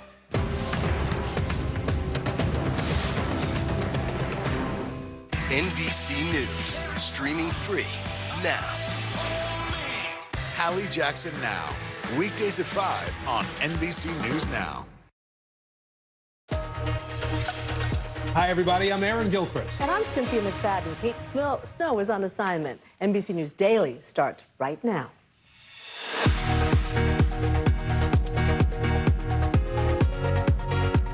Powerful storm growing stronger by the hour, taking Florida's Gulf course. The latest track and evacuation orders just issued for parts of Tampa. Unprecedented fury spreading across Iran with violent protests entering a 10th straight day. The new warning from Iran's president aimed at calming the outrage. Collision course tonight, a NASA spacecraft will crash into an asteroid on purpose. What experts hope to learn that could help protect our planet. And catching Z's. What happens to your body and brain when you sleep, and how to get more of it. It is 11 a.m. in Seattle, 1 p.m. in Mobile, Alabama, 2 p.m. here in New York. Welcome to NBC News Daily. We begin with the weather emergency developing in the Caribbean. Ian gaining strength overnight. The hurricane now forecasted to become a powerful Category 4 storm, taking aim at Florida's Gulf Coast as early as Wednesday. Now, all of Florida now under a state of emergency, and in Tampa, mandatory evacuations are underway. Millions of people now packing sandbags and stocking up on gas, food, and water. The immediate threat, though, in Cuba, that island nation now preparing for Ian's wrath. The storm expected to make landfall there tomorrow morning. Leading us off this hour, Ellison Barber in Florida, Guadavenegas in Cuba today, and meteorologist Bill Cairns as well. Bill, we'll start with you here. You just got the afternoon update from the National Hurricane Center. Walk us through the latest on Ian. All right, so we have the intermediate advisory. We get these every 3 hours. Then we get the big forecast at 5 and 11 East Coast time. So the next big path will be at 5 p.m. But the 2 o'clock intermediate advisory, now we're up to 85-mile-per-hour winds. Still a Category 1, but knocking on the door of a Category 2. And it's still moving to the northwest at 13, heading for western Cuba. So let's take it over Cuba during the overnight hours, early tomorrow morning. Then, look at this, Category 4 storm by the time we get to Wednesday morning possible. That's just off the southwest coast. A lot of our new guidance that has been coming in is getting closer to the west coast of Florida, unfortunately. It's really hard to picture how this will not be as devastating blow for certain locations on the coast. Maybe not the whole coast, but definitely population centers are at risk, like Tampa, Sarasota, all the way down to Fort Myers, maybe even Naples, too. We'll have to watch you closely. But we're looking worse in this area. Forecast is improving a little bit around Panama City. Our computer models, they continue to have some spread with them, but notice that turn with a good majority of them here to the east. A couple of them go to the north. And I will end with this. Our American computer model has shifted significantly, almost over the top of Tampa now, guys. That was a big change from about 12 hours ago. Meteorologist Bill Cairns, thank you. Let's bring in Ellison Barber and Guadavenegas now. Ellison, I'll begin with you there in Tampa today. That city hasn't seen a direct hit from a hurricane in a century almost. How are people there getting ready for the storm? Yeah, I mean, at this point, some people have started to evacuate because some along the coast are under mandatory evacuation orders. Others, they are trying to over-prepare, if you will, with supplies. You can sort of see some of the activity around that area. That cart that is now moving away is the remains of all the batteries that have now been sold. This area where we are here, there's a few cases of water left, but when we got here this morning, there were some 96 generators here, hundreds of red canisters for gas, all of it now gone. We spoke to some people as they made their frantic last-minute runs. Listen to what they told us.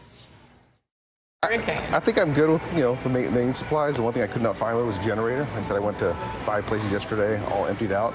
So I figured just by chance, try this morning, and they're loaded up this morning. For Floridians, they are encouraging them to make sure they know their zone in the event they need to evacuate. That information for all Floridians is online at floridadisaster.org. Cynthia, Aaron. Wad, I want to bring you in here. You're in Havana, Cuba, where Hurricane Ian is expected to hit tomorrow morning.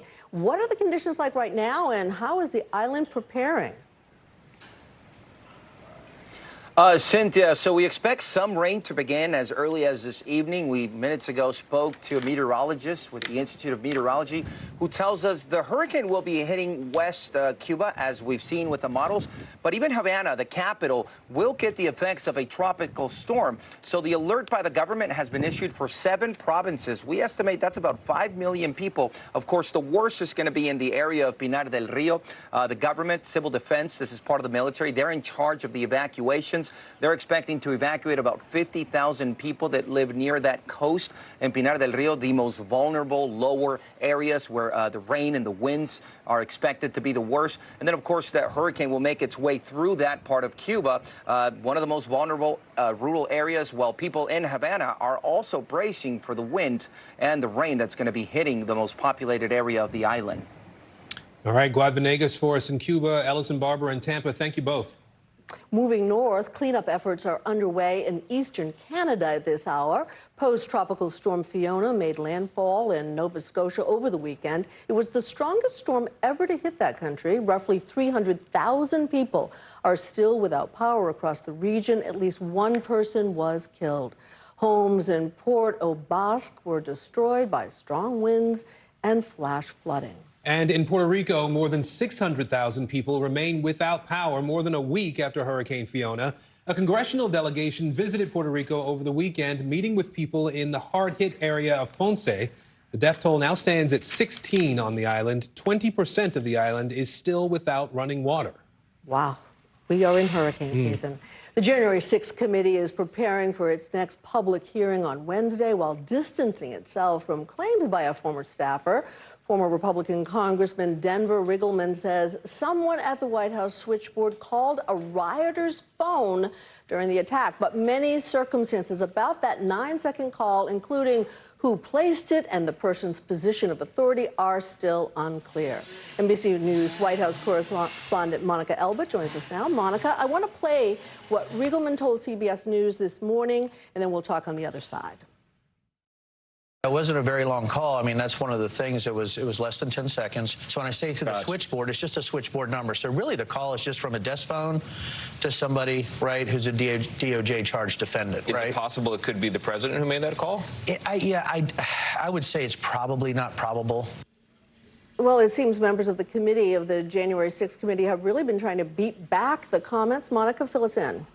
Sept, exactly, Cynthia. Several of them have been trying to distance themselves from that, noting that the former congressman left the committee back in April, so months ago, and that he hasn't been briefed on everything that the committee's been able to gather since then. So they're really trying to put this in context and say that this phone call, which again, we don't know much about, we're not sure who made it, we don't know who the recipient was, we don't know what the nature of the call was. And so the committee is pushing back in the form of a statement that they did release this morning saying that Denver Riggleman had limited knowledge of what was going on at the time. And so they really want to remind everybody that if there was some huge news here, it's likely that some of that would have already been brought in the 8 hearings that were held in June and July. Of course, though, everybody should remember the next hearing is coming on Wednesday, and this is not expected to be a major focus of those events. Cynthia.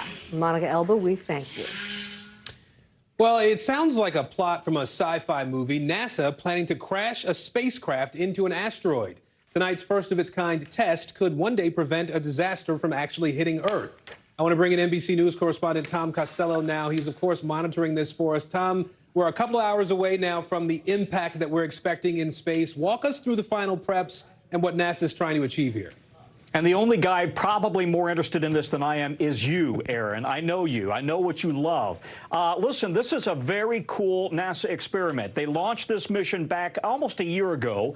It's essentially a spacecraft. It launched aboard a SpaceX rocket, and ever since it's been tracking this particular asteroid. And the asteroid's name is Dimorphos. If you want to get really geeky, it's a small moon to another asteroid. Nonetheless, essentially NASA is targeting that small moon called Dimorphos. At 14,000 miles per hour, it will crash into the small asteroid at about 7:14 p.m. Eastern Time tonight, 15,000 miles per hour, give or take. The bottom line here is they don't know what this asteroid's made of. They don't know if it's going to essentially hit with a thud or if it's going to cause just a massive explosion of dust and dirt. The goal here is to give it a nudge, a gentle push off course. If that works, then NASA will say, hey, this may be a good defense in the event that we have an incoming potential planet killer headed our way in the form of an asteroid, Aaron.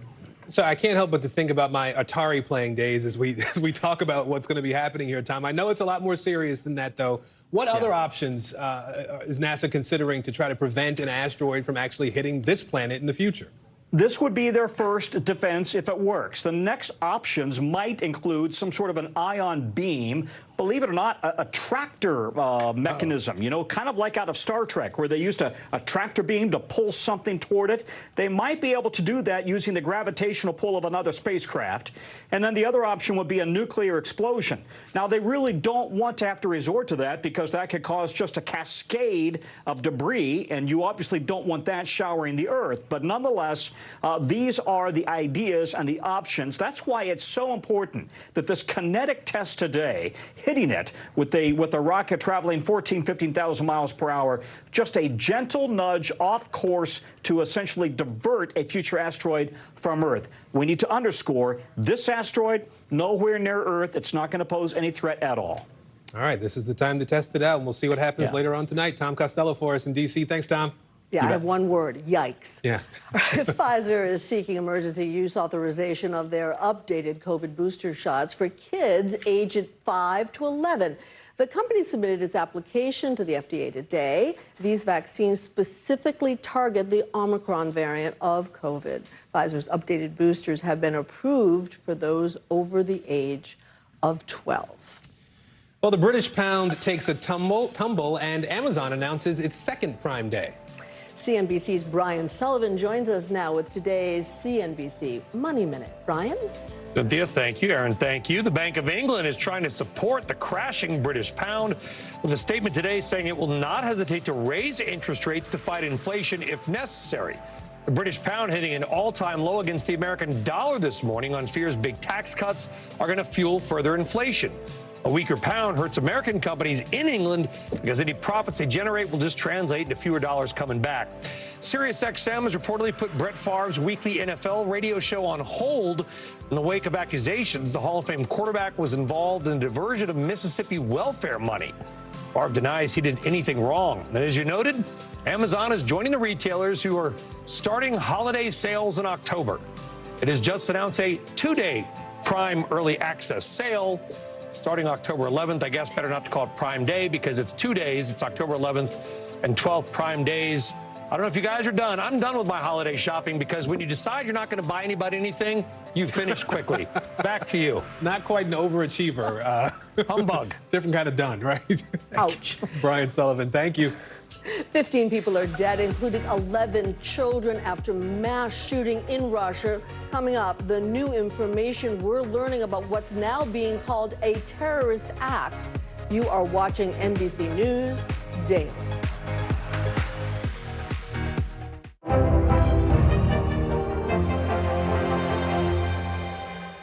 These days, it feels like the news never stops. So let's get into it. What's happening right now, what it all means for you for an hour every day. It can be hard to keep up, so let's get started together. Hallie Jackson Now, weekdays at 5 on NBC News Now.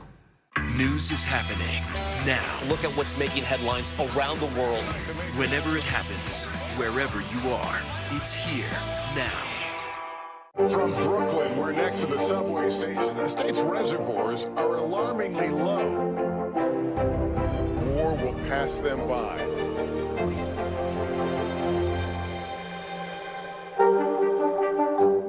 For Dateline Premium, subscribe now on Apple Podcasts. News is happening now. Look at what's making headlines around the world. We're coming on the air with breaking news. This is a significant moment. Whenever it happens, wherever you are, NBC News, streaming free now. From Brooklyn, we're next to the subway station. The state's reservoirs are alarmingly low. War will pass them by.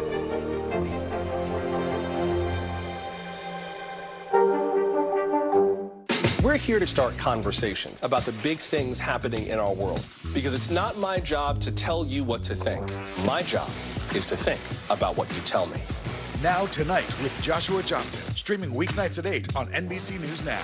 The indictment of a former president, or perhaps candidate for president, would arguably tear the country apart. Is that your concern? Can you update us on the status of negotiations? Hey, podcast fans, ready to unlock our true crime mysteries? Try Dateline Premium on Apple Podcasts. You'll get early access to originals, plus bonus content, and everything is ad-free. So head to Apple Podcasts now to subscribe. Hallie Jackson Now, weekdays at 5 on NBC News Now. No stress, no mess, just yum. That's it.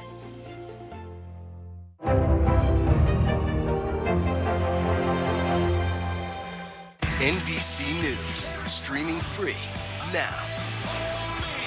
Here's what's happening in your neck of the woods.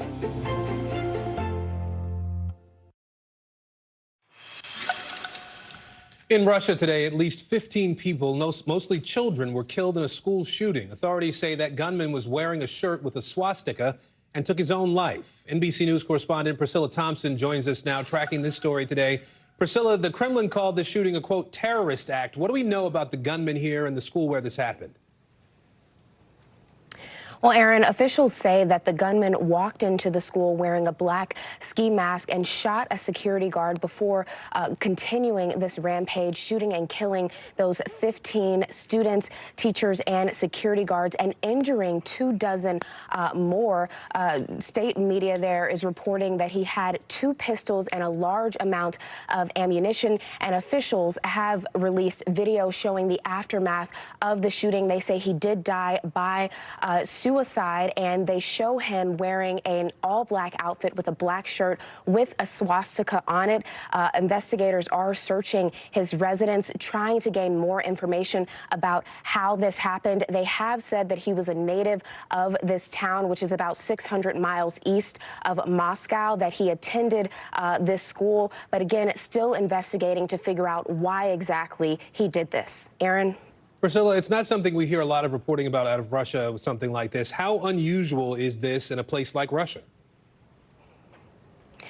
Right. This is certainly not as common in Russia as we see in the United States. There was a shooting earlier this year in Russia where there were 2 students and a teacher that were killed at a kindergarten. There was also a shooting last year where 7 students were killed and 2 teachers. But a spokesperson for the Kremlin was asked about this earlier. They said that they are going to be looking at the security measures that are in place and what changes, if any, need to be made to better secure schools here. Aaron? Priscilla Thompson for us from our London bureau today. Priscilla, thank you. Violent protests erupting in Iran for the 10th straight day. The demonstrations come following the death of 22-year-old Masha Amani. Amani was arrested for allegedly violating the country's strict dress code. Police say she died from a pre-existing condition which led to a heart attack. Her family, however, is disputing that claim. NBC News Tehran Bureau Chief Ali Arouzi joins us now. Ali, help us understand. Iran's president is sending a very stern message to protesters. What's he saying and what's he hope will be the effect? Hi, Cynthia. That's right. Iran's president has told authorities here to act swiftly and decisively against protesters. And he's called them looters and rioters. He said that they are disturbing the tranquility and security of the country and that they need to be rounded up quickly. And, after he's given that message, there has been an enormous security presence across the country. There are thousands of arrests being made.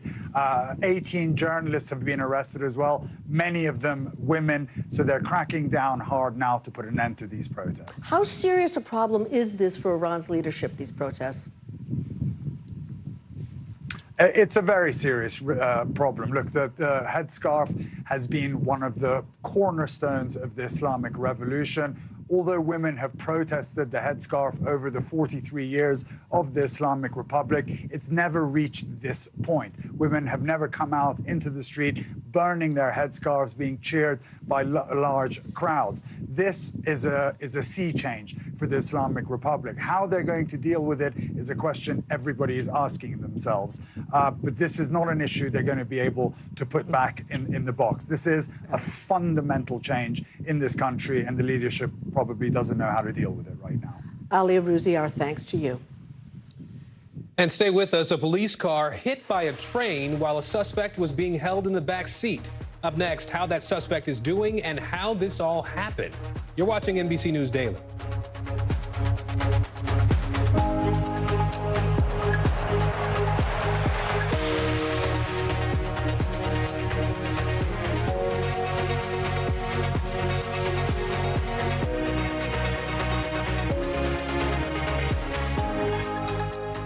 You get one beautiful life to live.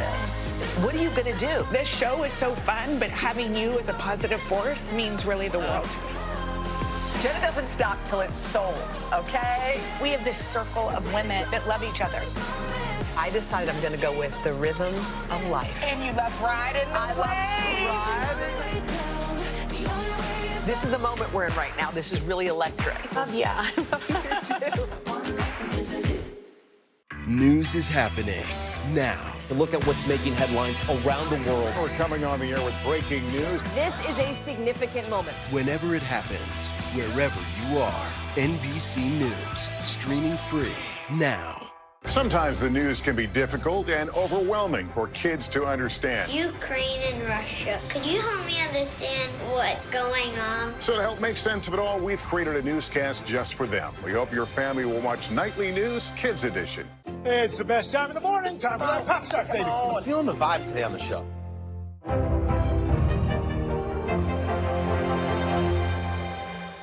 To cover the news, you have to be in it. This is how so many towns and cities are protecting themselves. They're pushing the gates open. Was there a school officer on campus? That's what we've been told. No. Top story with Tom Yamas, weeknights at 7 on NBC News Now. As we look out over the latest city-turned-crime scene, we see the things left behind.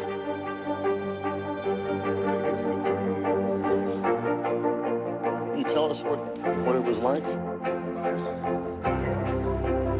Our NBC News exclusive.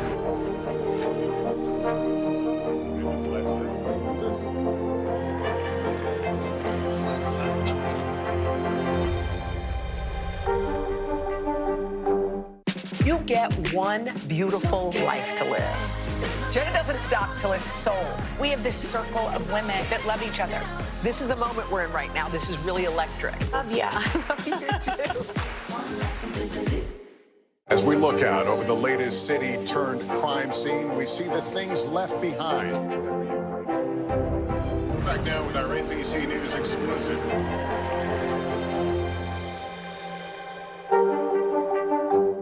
Top story with Tom Yamas, weeknights at 7 on NBC News Now. If you're thinking about leasing a new car, you might run into some trouble. Rising interest rates and tight inventory have dealers cutting back on leasing in favor of selling. CNBC's Phil LeBeau joins us now with that story. Phil, explain what's going on. Cynthia, this is a big change for the way... Go ahead. No. Go ahead, Cynthia. Please, go for it.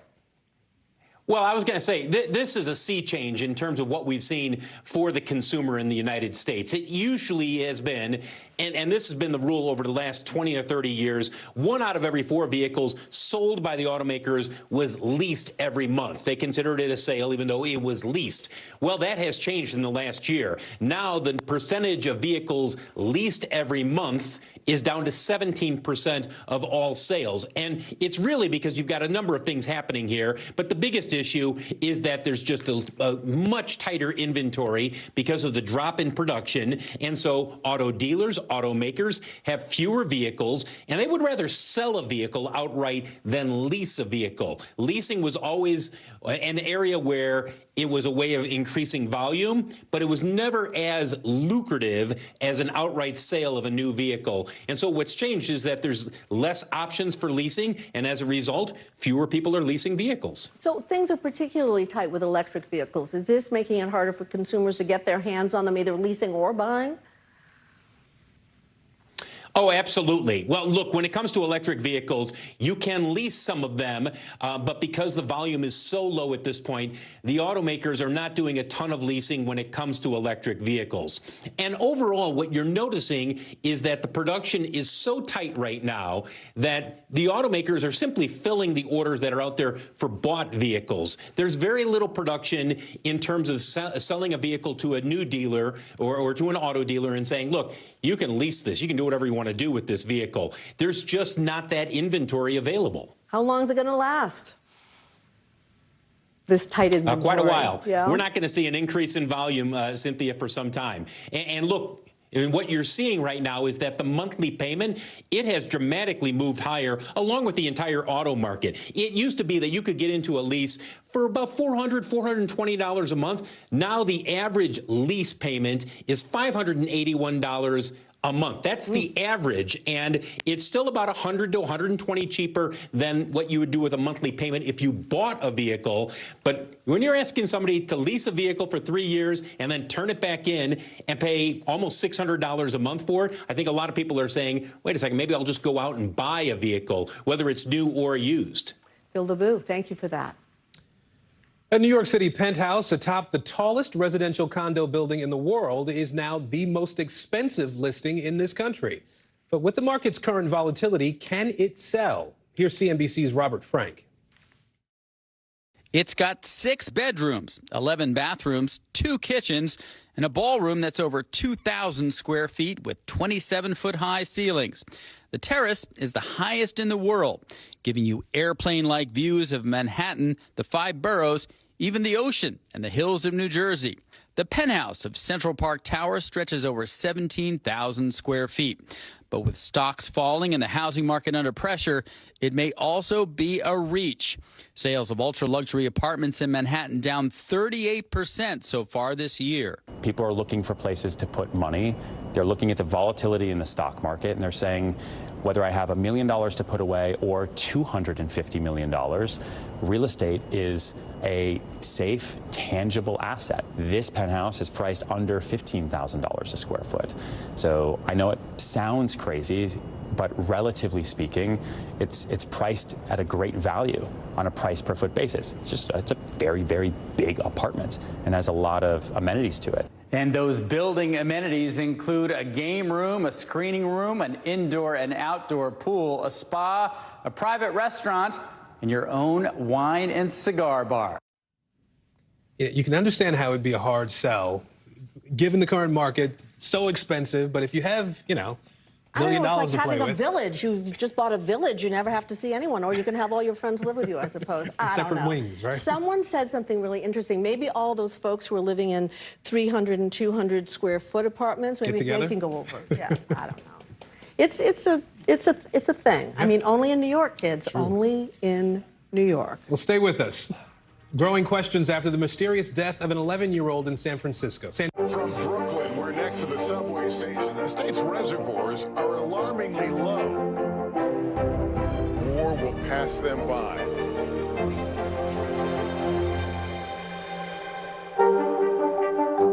Stay on top of breaking news and the biggest stories of the day with NBC News Daily. Thank you so much for joining us. I'm Morgan Radford. And I'm Vicki Wynn. I'm Aaron Gilchrist. And I'm Kate Snow. Get in-depth reporting from across the country. What's your reaction to the president's comments? And around the world. Are Ukrainians continuing to make advances? And ways you can take care of your health. Who should be getting tested? And frankly, how often? And your wallet. Costs are skyrocketing. How to manage soaring prices. NBC News Daily. Weekdays from 12 to 4 p.m. Eastern on NBC News Now.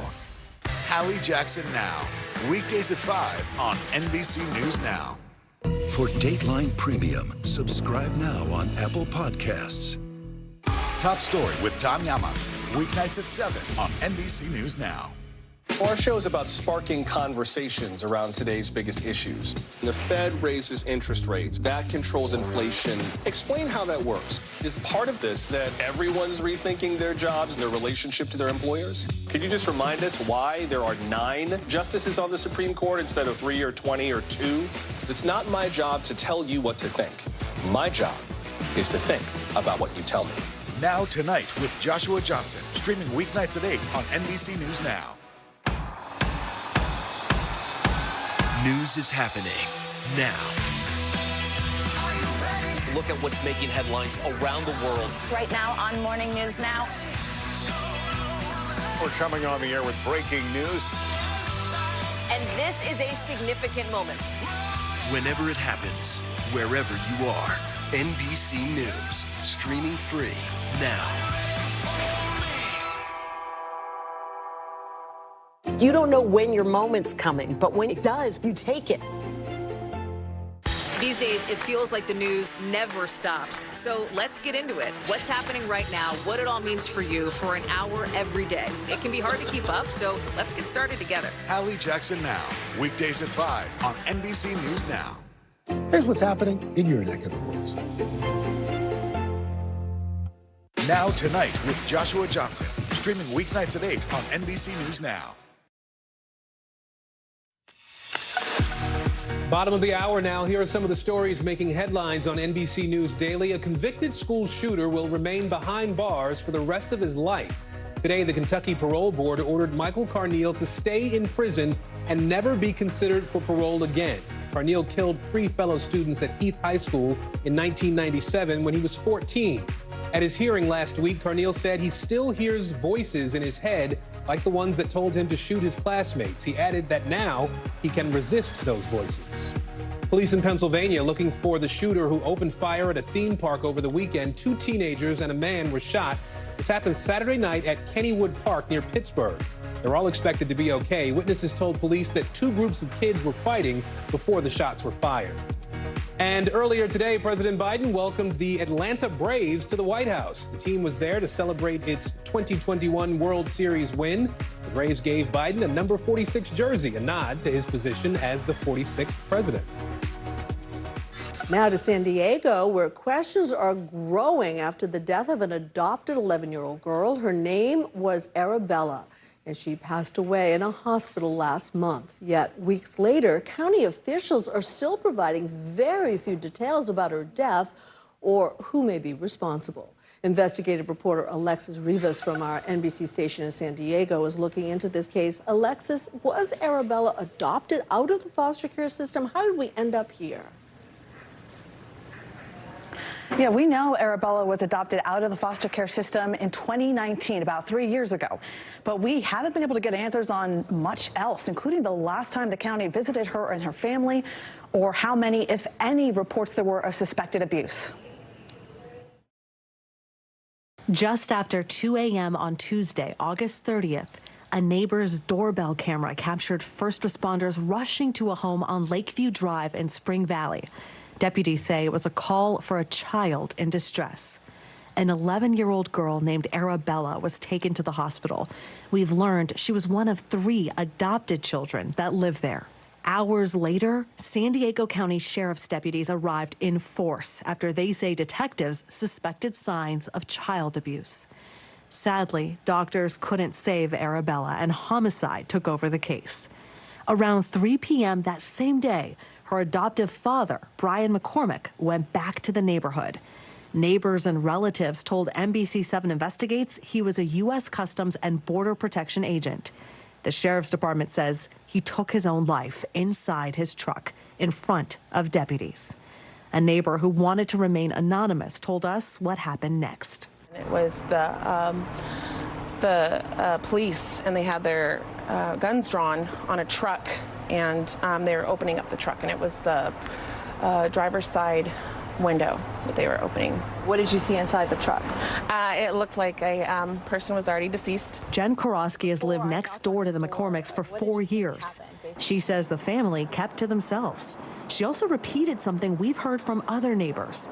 They hardly ever saw Arabella or her 2 little sisters. Only time I saw children there was when we first moved in 4.5 years ago. There were 2 little girls sitting on the stoop waiting outside. I assumed they were friends of visitors to the house, not that they lived there, because I have never seen children playing, coming and going to school. I've never heard children. There's still a lot we don't know, but it's not for a lack of trying. San Diego County officials won't give us a lot of answers. Child welfare services won't tell us anything about Arabella's or her younger sister's adoptions or where the younger girls are now. They also won't say whether they've ever received any reports of abuse since the girls were placed with Brian and Leticia McCormick. The sheriff's department acknowledged the homicide investigation, but also won't answer questions about possible child abuse to Arabella and her sisters. And the medical examiner won't say anything about Arabella or Brian McCormick's deaths, saying that those reports are sealed by, you guessed it, the sheriff's department. But we have talked to a number of people related to both the biological and adoptive parents and several neighbors. While we can't independently confirm this, here's what they've told us. Arabella and her sisters lived here in this house with Brian and Leticia McCormick since 2017. Their adoptions were finalized in 2019. Arabella and her sisters were all homeschooled. And the biological parents tell us they've been trying to get their girls back, but a caseworker told them they're not allowed to talk to us about their own case. What a story. Alexis Rivas. Now, Arabella's adoptive mother... Oh, I'm sorry. No, go ahead, Alexis. Please, sorry. Go right ahead. Oh, no. Her adoptive mother, Leticia McCormick, has not been charged in connection to this case. And what's making this a little bit more complicated than usual is the biological father is a member of the Mesa Grande Band of Degüeño Mission Indians. There's an added complexity there when you're talking about fostering or adopting Native American children. We did reach out to the tribe, but they also don't want to talk to us about what's happening here. A complicated and heartbreaking case. Alexis Rivas, thank you for that. Now we turn to a stunning and almost unbelievable video from Colorado that has state officials there investigating several police officers. Well, take a look. Police video shows the moment a train hit a police car parked on train tracks, and it turns out a handcuffed woman was in the back seat when it happened. NBC News correspondent Ron Allen has more on the story. Ron, how did this happen? There was a pursuit. At the end of the pursuit, an officer parked his vehicle across some train tracks. They put the suspect in the back seat and left it unattended. And here's what happened.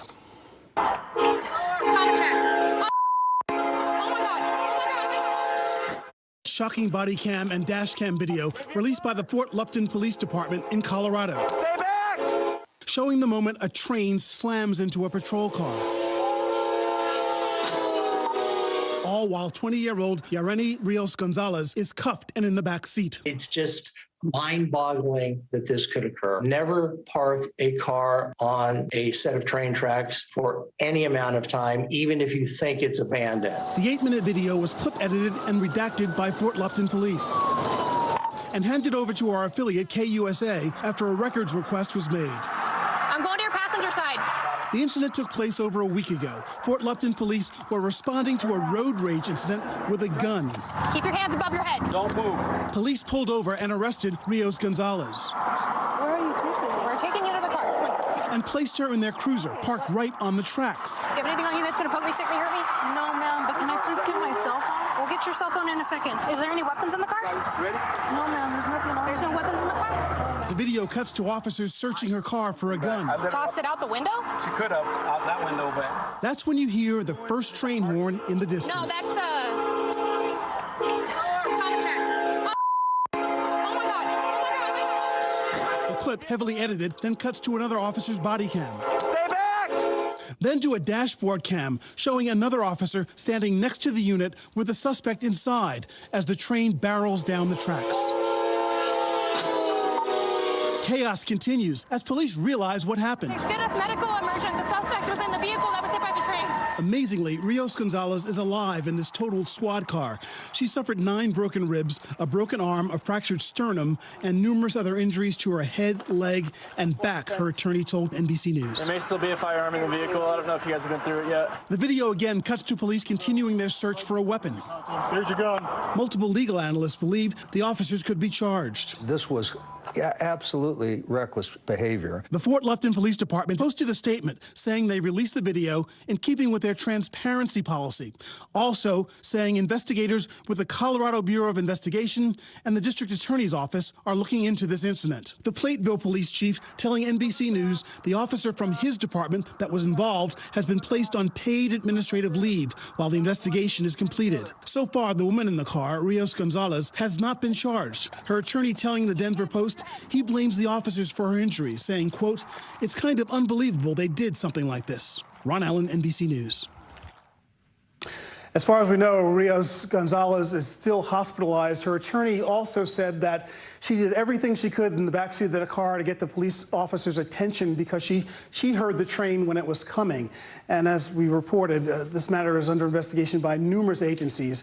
No word on any progress in the investigation, whether any of the officers will face any charges because of what happened. What a story. Thank you, Ron Allen, for that. We want to turn to politics now, and former President Donald Trump overtly embracing QAnon on social media and on the campaign trail. And this comes when some followers are turning violent. NBC News correspondent Vaughn Hilliard is on that story today. Vaughn? Yeah, Aaron, this has for years now been a more fringe movement of the far right, an entanglement of conspiracy theories. But over the last month, this conspiracy theory movement, it now has the former president of the United States, Donald Trump, overtly embracing it. Take a look. It scenes like this when Donald Trump's embrace of QAnon became clear. We will fight for America like no one has ever fought before. The former president at rallies over the last week, closing with the song. And in no condition to lead our country. The music, I think it's where we go one, we go all. That's the title of the QAnon conspiracy movement theme song. And Trump has reposted a flurry of QAnon memes on his social media account. But now QAnon's conspiracy theories have become vast and violent. I believe he has the military behind him, and I believe that he's going to be gone. What does that mean, gone? He's going to go to jail for treason. Will the military help Donald Trump with that? What does that look like? Yes, that's what I believe. The movement believes there's a cabal of Satan-worshipping pedophiles and hopes that Donald Trump will wage a secret battle with the military to reclaim power, arresting and even executing government officials, Democrats, Hollywood figures, and other elites. Do you believe, Democratic leaders should be executed? Anybody that's treason. The reach of the QAnon movement is enormous. And you're seeing the ideas of QAnon worm their way into places that they never would have before. But the QAnon movement has become more than memes, slogans in internet rabbit holes. My dad thought that he'd carry out martial law. Donald Trump would. Yeah. 21-year-old Rebecca and other close family members say her father grew isolated working from home during the pandemic and became so obsessed with QAnon that he grew paranoid. He got a gun and tried to kill everyone in my family, and he would have tried to kill me too if I was there. On September 11th, he killed Rebecca's mother, the family dog, and shot her sister. He was then killed in a standoff with police, who say they are investigating any specific motive, which is yet to be determined. How was your dad before this? He was a totally different person, and I can say I think I started grieving him before this happened. I started realizing that he's not the same person I grew up with. The once fringe movement festered after the 2020 election as followers baked new conspiracies. People don't have to be on 4chan. They don't have to be on 8chan to follow QAnon. It has seeped into other parts of the far-right ecosystem. We the people make up Q. We've all been waiting and we're ready. I think there are a lot of families who are impacted by this, and nobody takes it seriously. What would be your message to Donald Trump? I just think you should have some integrity and try to denounce these people. Donald Trump, though, has not denounced the QAnon movement or its vast conspiracy theories, and the Republican Party has largely remained silent. Aaron? All right, Vaughn Hilliard for us today. Vaughn, thank you. Well, millions of us don't get enough sleep, and it has the potential to impact other areas of our lives. Up next, the secret to getting good night's Z's. More NBC News Daily right after this.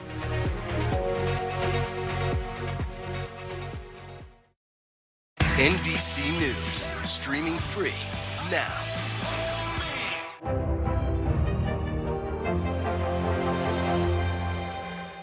These days, it feels like the news never stops. So let's get into it. What's happening right now, what it all means for you for an hour every day. It can be hard to keep up, so let's get started together. Hallie Jackson Now, weekdays at 5 on NBC News Now.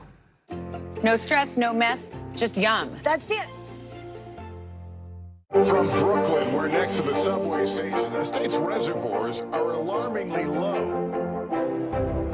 War will pass them by.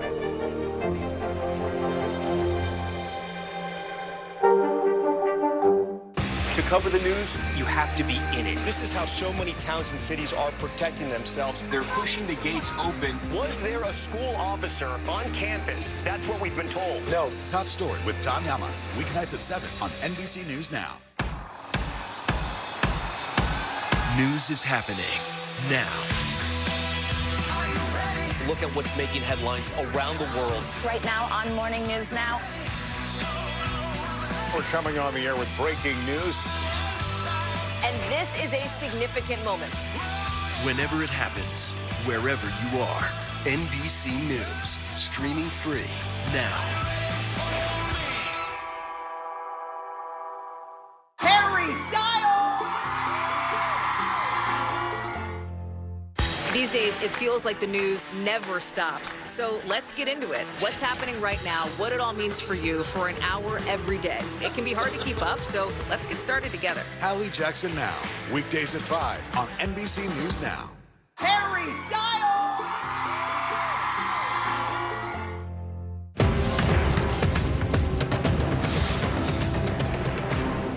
Sometimes the news can be difficult and overwhelming for kids to understand, so we've created a newscast just for them. We hope your family will watch Nightly News Kids Edition. Here's what's happening in your neck of the woods. These days, it feels like the news never stops. So let's get into it. What's happening right now, what it all means for you for an hour every day. It can be hard to keep up, so let's get started together. Hallie Jackson Now, weekdays at 5 on NBC News Now.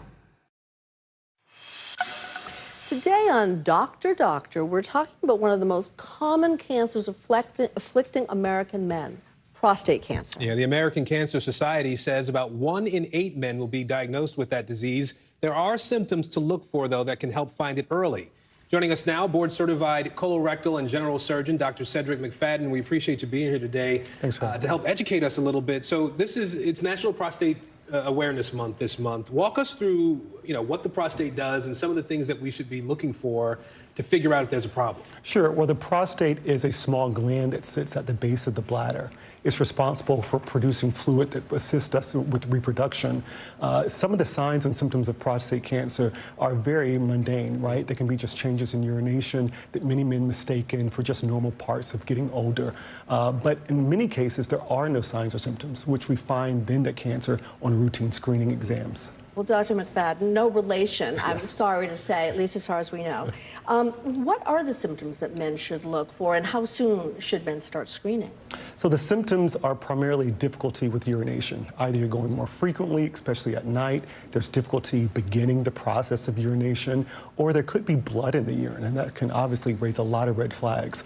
You should begin screening for average risk males at the age of 50, or if you're high risk, meaning if you have a family member with prostate cancer or you're African American, you should begin screening at 45. Yeah, I was going to ask you about those risk factors that are there. Obviously, the two that you just mentioned are biggies. Are there any other risk factors that really play into, when the doctor says, there's something else that we need to look at here? Well, age, right? We can't change that, but as you get older, you certainly increase the risk of prostate cancer. And that screening, you said, starts at 50. At 50, unless you're high risk, it should begin sooner at 45. All right. Dr. Cedric McFadden, we appreciate your time and your expertise today. Thank you. Thank you for having me. Thank you. Well, there's another health concern for millions of Americans as well. We're talking about getting enough sleep. Today, we're unraveling the secrets of a good night's rest and looking at how it affects everything we do. Well, now more than ever, people are paying attention to how they sleep, but what really happens when we close our eyes. Joining us now is a medical director for the North Dakota Center of Sleep, Dr. Seema Khosla. Doctor, there are 4 stages of sleep. What are they and what do they do? So we divide sleep up into REM sleep and non-REM sleep. And we further divide non-REM sleep up into stage 1, stage 2, and stage 3. And we cycle through all of these stages multiple times through our sleep cycle at night. So, we know that the CDC has called insufficient sleep a public health epidemic, a real problem in this country. I feel like nights I get plenty of sleep, but it's really the quality of sleep, I think, that we don't talk enough about. So what are some of the tips for getting a good night's rest? Oh, so you're exactly right. So we worry about quality of sleep, timing of sleep, and duration of sleep. And so when people say, well, what is the best thing I can do for my sleep? I think the answer really is routine. It sounds boring. It's not sexy, but have the consistent bedtime, consistent rise time, and really be mindful of what we're doing in those hours leading into sleep. So it's not just saying, I'm going to be in bed by 10. We have to reverse engineer this. So what does that mean? That means I cut off my caffeine after maybe 2 in the afternoon. That means I exercise earlier. Yeah. That means that I have a wind down routine before I go to bed. So, doctor, what about people like me who can fall asleep but have trouble staying asleep in 30 seconds? Explain it to us. So some of us will have cognitive arousals where our brain will cause us to wake up in the middle of the night. But as women, we are also at risk for sleep apnea during REM sleep. And that happens a few hours into sleep. All right, Dr. Seema Khosla, we appreciate the advice today. Thank you. I'm going to try it. Yeah, there is much more news ahead. You're watching NBC News Daily.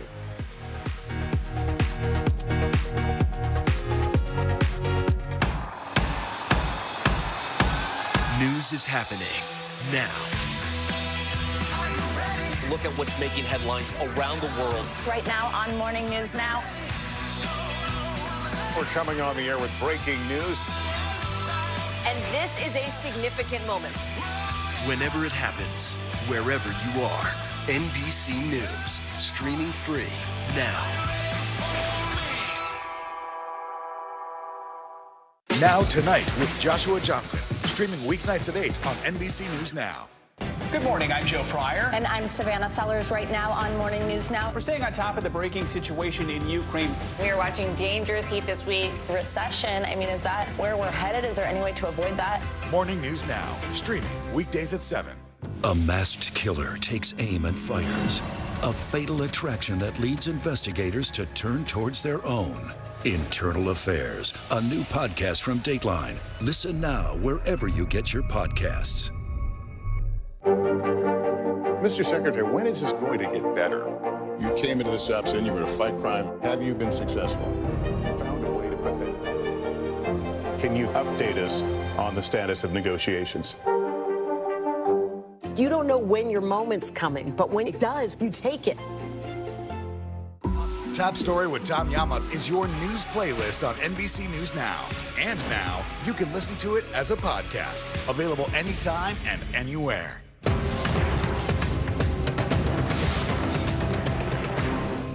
Hallie Jackson Now. Weekdays at 5 on NBC News Now. To cover the news, you have to be in it. This is how so many towns and cities are protecting themselves. They're pushing the gates open. Was there a school officer on campus? That's what we've been told. No. Top Story with Tom Llamas. Weeknights at 7 on NBC News Now. We're here to start conversations about the big things happening in our world. Because it's not my job to tell you what to think.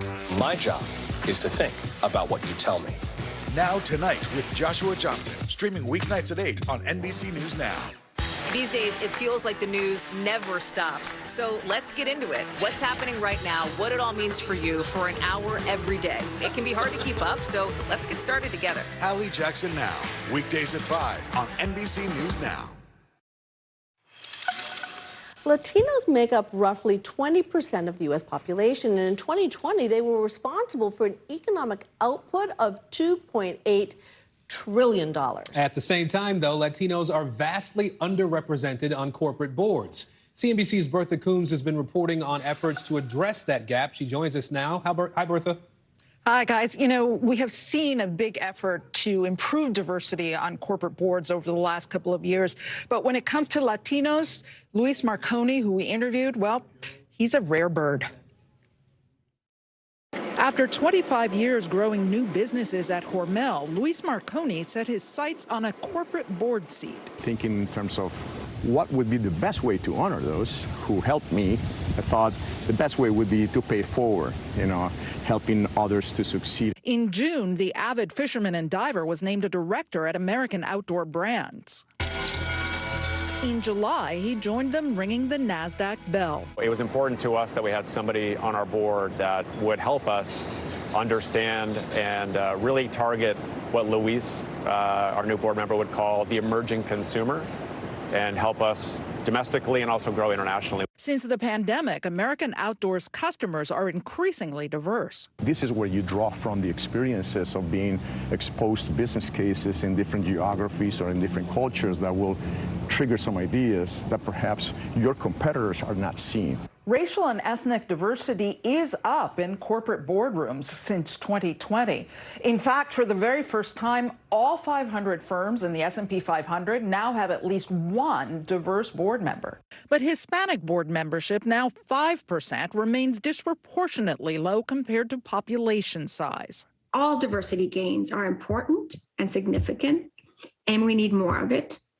But Latinos from all of the perspectives have still been the least tapped when you look at who are the new directors being appointed. The answer, says Luis, strengthening the pipeline. Working at earlier stages can also help create a larger pool of candidates. So identifying those up-and-coming executives. Exactly. Luis is working with the Latino Corporate Donors Association and groups like the Hispanic Association of Corporate Responsibility to try to develop those up-and-coming executives, guys, because that's the problem. They're not getting into the pipeline, so they ultimately don't get tapped for boards. So important. Bertha Coombs, our thanks. Well, NBC News is also marking Hispanic Heritage Month by introducing you to some of the journalists who work to bring you the news every day. And each told us how their identity helped shape them both as people and professionals. Take a look. My name is Daniel Rodriguez, and my family is from Mexico. My name is Joel Mary Zambrano, and my family is from Ecuador. My name is Julian Berger, and my family is from Puerto Rico. When I was a lot younger, I used to struggle with identity, being Latino and also being a gay man. It was hard for me to figure out who I was. When I was going through school, I had a hard time grasping between whether I could fit in if I was Hispanic or whether I could fit in, trying to be white. I always was juggling not being Puerto Rican enough and not being American enough. Being Latina, it's part of my core identity. It plays into how I interpret a story. It plays into the stories I pitch. What makes a good newsroom is diversity and working with different people from different backgrounds. In the last few years, I've come to realize that me being Latino and me being a gay man is what makes me special, and it allows me to bring different perspectives to work. Most recently, especially, there's been a push to embrace intersectionality, whether that be you're Afro-Latino or part of the Latinx community, but you're also a part of the LGBTQ community. And I think that's something important to acknowledge, that we're not just Latinos, we also are a part of different marginalized communities. I got a big crash course in learning how to find your identity here at NBC, and you don't know who you're going to find from within your community until you put a little bit of yourself out there. No matter who you are, where you came from, who you love, when you're your most authentic self, people can see that. Learn to love yourself because there's no one else like you. Some of the faces here at NBC News. I'm Aaron Gilchrist. I'm Cynthia McFadden. You're watching NBC News Daily.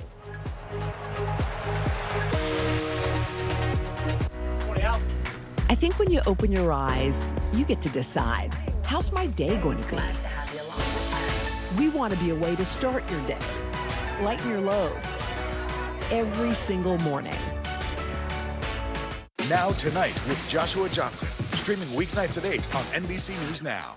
Sometimes the news can be difficult and overwhelming for kids to understand. Ukraine and Russia. Could you help me understand what's going on? So to help make sense of it all, we've created a newscast just for them. We hope your family will watch Nightly News Kids Edition. It's the best time of the morning. Time for that pop start, baby. I'm feeling the vibe today on the show. The indictment of a former president, or perhaps candidate for president, would arguably tear the country apart. Is that your concern? Can you update us on the status of negotiations? You don't know when your moment's coming, but when it does, you take it. Hallie Jackson Now, weekdays at 5 on NBC News Now. You don't know when your moment's coming, but when it does, you take it. Tonight, I interviewed Secretary of Transportation Pete Buttigieg about the ongoing delays. You seem to be pointing the finger at the airlines. They're pointing the finger back. Mr. Secretary, when is this going to get better? Right now on NBC News Now, we begin with breaking news just coming in. What's happening now, what's happening next, and what it means for you. We're continuing to follow the Russian attack on Ukraine. There's an intense artillery battle underway. As we look out over the latest city-turned-crime scene, we see the things left behind. Fewer people are content to just offer their thoughts and prayers. Stunning testimony at the January 6th hearing. Americans face the highest inflation rate in decades. Parts of Virginia cleaning up after severe storms. Flames forcing thousands to evacuate. When do I play meteorologist? Only when the heat is this bad. Another special night of election coverage right here at NBC News Now. Results are coming in. This Tuesday is going to be huge. This is big when we're talking about November. This feels like an ideological fight to the death. Is there room for common ground? What do you think when you see the activism? Do you think this could have happened without social media? We're coming on the air with the news NBC Scoop. Bringing the news to you is not only a job, it's an honor. Internal Affairs, the new podcast from Dateline. Listen now.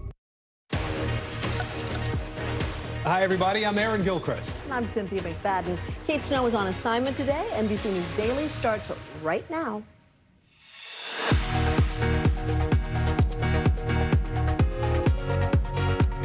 Today, Monday, September 26th, 2022, bracing for Ian. All of Florida under a state of emergency now. Evacuation orders in place, and Ian is set to become a dangerous Cat 4 hurricane. The urgent preparations now underway. Aiming for an asteroid. NASA set to deliberately send a spacecraft into a gigantic rock for science. Why this test is so important.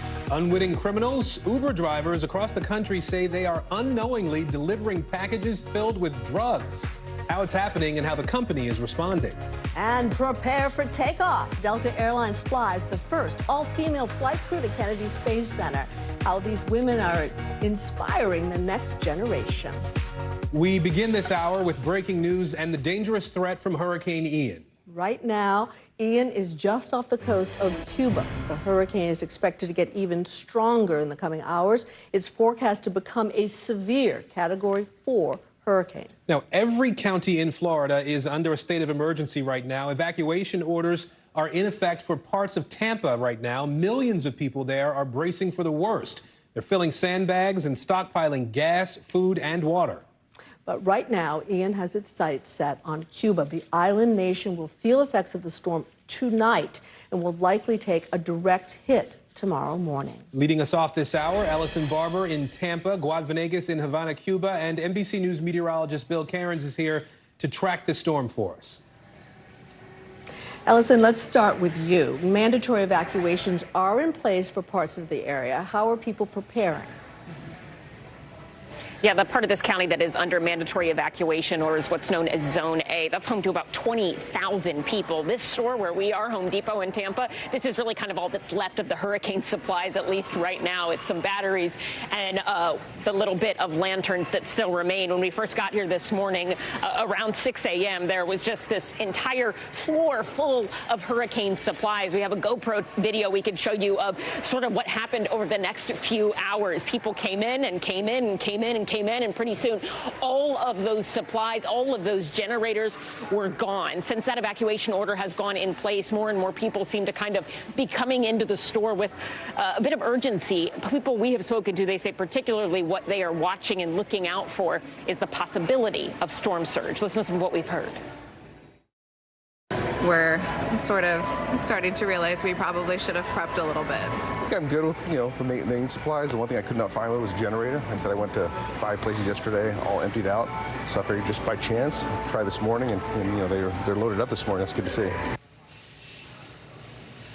This is Florida, so people are not unaccustomed to dealing with hurricanes, but across the state, government officials are urging people to be aware of what their zone is, to go to floridadisaster.org/know-your-zone, and if you're told to evacuate, particularly in the Tampa area, to do so as soon as possible. Cynthia, Aaron. Well, let's bring in Guad Venegas here in Cuba. Guad, we know what the infrastructure situation is like in Cuba, severely lacking there. There's short supplies of gasoline, for example. Talk to us about how Cuba's getting ready. Aaron, short supplies of gasoline and food and water as well. So the people that can are buying extra food, extra water. The government stores have allowed people to buy more than they usually are allowed because the food is rationed in Cuba as we prepare for the storm. So there's still a few more hours left for people to make these preparations. The announcement has been made that the power will be shut off through the worst of the storm. The government is expected some damage to the infrastructure, especially in the west part of Cuba.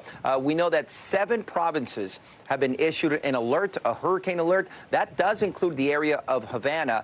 We spoke with a meteorologist from the Institute of Meteorology here who told us the wind here would be that of a tropical storm. But down in Pinar del Rio, the worst hit area, they are evacuating 50,000 individuals, that is, from the low areas near the coast to safer areas as they expect the storm to hit land here in Cuba tonight. Ellison Barber and Guad Venegas, thank you both. Let's bring in NBC News meteorologist Bill Cairns now. Bill, we've been talking about this storm for a few days. There was some uncertainty about the track for this storm. Bring us up to speed here. What do we know now?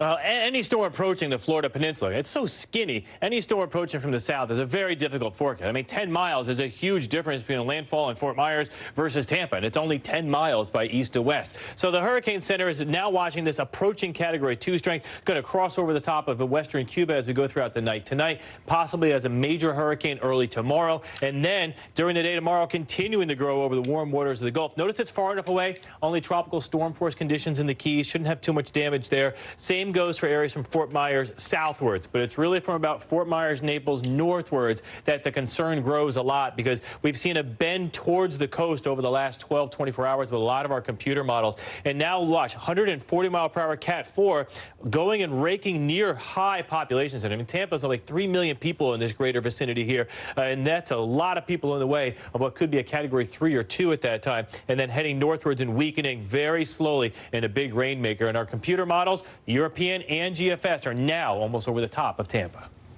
Meteorologist Bill Cairns, thank you for that report. Now we want to look at the aftermath from Hurricane Fiona and the cleanup underway in eastern Canada today. That storm made landfall in Nova Scotia as the strongest storm ever to hit that country. Roughly 300,000 people are still without power across the region. At least one person was killed. And in Puerto Rico, more than 600,000 people remain without electricity more than a week after Hurricane Fiona hit there. A congressional delegation visited Puerto Rico over the weekend, meeting with people who were hardest hit by this storm down in Ponce. The death toll now stands at 16. 20% of that island is still without running water. And now to Washington and the January 6th committee, which is back in the spotlight with its next hearing on Wednesday. But today's focus is on accusations from a former committee staffer. Former GOP Congressman Denver Riegelman telling CBS News in the White House switchboard there was a call connected from inside the White House to a rioter's phone on January 6th. Now, committee member Congressman Jamie Raskin says the panel is, quote, aware of the call. A committee spokesman says Riegelman left in April and only had, quote, limited knowledge of the investigation. Let's bring in NBC News White House correspondent Monica Alba. Monica, there is a lot we don't know about the call, including who made it. It was only 9 seconds long. We don't know who made it, what their authority may or may not have been. What can you tell us about the details? And that's the critical context in all of this, Cynthia, what we don't know. And we're not expecting this to really be a major part of the hearing on Wednesday. And the committee itself is actually pushing back on the former congressman's claims here and saying that he departed in April. And so he had a limited knowledge of what really they've been able to uncover over the entirety of the spring and summer in those blockbuster hearings we saw in June and July. He had already left before that. So the committee here putting out a statement saying that because of that, they of course did track down any of the leads that former Congressman Riegelman brought to them, but that since then he hasn't been briefed. So they're trying to say, take this with a grain of salt, and that on Wednesday they're going to be having a briefing that is going to be completely different in that hearing from what we're talking about here. And this could be the last one we expect before the midterm elections. And we're told it's going to be of a more sweeping nature, bringing forth new information, Cynthia. Well, and that former congressman is selling a book, so that may have something to do with it as well. Monica Alba, our thanks. NASA is hoping to hit a bullseye with a dart tonight. The agency planning to crash a spacecraft into an asteroid 7 million miles from Earth. This first-of-its-kind mission is aimed at protecting the planet from a future disaster. NBC News correspondent Tom Costello covers space for us. Tom, we know DART is what we're calling it. Double Asteroid Reflection Test is the full name. How is this actually going to work? What is NASA without an acronym, right? I mean, they have an acronym for your elbow. It's unbelievable. You're absolutely right. Listen, this mission began last November when they put DART, the spacecraft, on top of a SpaceX rocket and blasted it off towards the asteroid that you see there in animation. It's called Dimorphos. It is a small moonlet, you might say, orbiting a bigger asteroid. So what's going to happen at 7:14 p.m. tonight, Eastern Time, DART will slam into that particular particular asteroid, the smaller asteroid of the two. And the hope is that it's going to push it ever so slightly off course. They're not trying to blow it up. They're not trying to create any gigantic hole or anything like that. They're simply trying to push it off course a little tiny bit to prove it can be done. Now, DART traveling at 14 to 15,000 miles per hour, it's been kind of equated to hitting the pyramid in Egypt with a golf cart. So you may make a dent if you're lucky, but that's about it. They're not trying to do anything more than that. They want to prove this technology works so that a kinetic force like this in the future might be able to push an asteroid off course if it were headed for Earth. This one is not. All right, we will see what happens after the test happens tonight. Tom Costello for us in D.C. Tom, thanks. You bet. Pfizer is seeking emergency use authorization of their updated COVID booster for kids ages 5 through 11. The company says it submitted their application to the FDA today, and vaccine specifically targets the new Omicron variant. Pfizer's updated boosters have already been approved for people 12 years of age and older. Well, TikTok could be facing a hefty fine from the UK, and a re-released blockbuster is earning millions at the box office. Yes, CNBC's Kate Rogers joining us now with today's Money Minute. Hey, Kate. Hey there, Aaron and Cynthia. We will kick it off with New York overtaking Los Angeles when it comes to cargo ship imports and exports. The Port of New York had its busiest month ever in August. Many shipments are being diverted from the ports of Los Angeles and Long Beach due to labor problems there. TikTok may be facing a $29 million fine in the UK. In a preliminary finding, regulators say they believe the Chinese-owned video app didn't handle children's data properly from 2018 to 2020. TikTok now has 30 days to respond. And the re-release of 2009's Avatar in theaters has generated respectable box office sales in the U.S., but analysts say the international response has been even stronger. That's seen as a good sign for Disney and its plans for a December release of the sequel, Avatar: The Way of Water. Back over to you. Kate Rogers, thank you so much. Well, from science class to Spanish class, students are learning a lot about climate change this year. Ahead, why it's a required lesson in every classroom in one state. You're watching NBC News Daily.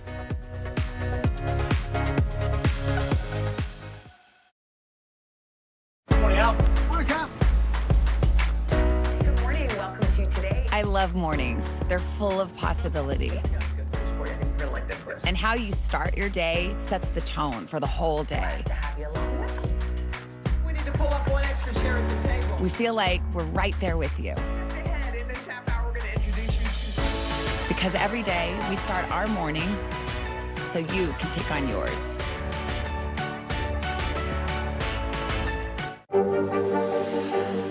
Tonight, I interviewed Secretary of Transportation Pete Buttigieg about the ongoing delays. You seem to be pointing the finger at the airlines. They're pointing the finger back. Mr. Secretary, when is this going to get better? Our show is about sparking conversations around today's biggest issues. The Fed raises interest rates. That controls inflation. Explain how that works. Is part of this that everyone's rethinking their jobs and their relationship to their employers? Could you just remind us why there are 9 justices on the Supreme Court instead of 3 or 20 or 2? It's not my job to tell you what to think. My job is to think about what you tell me. Now Tonight with Joshua Johnson, streaming weeknights at 8 on NBC News Now.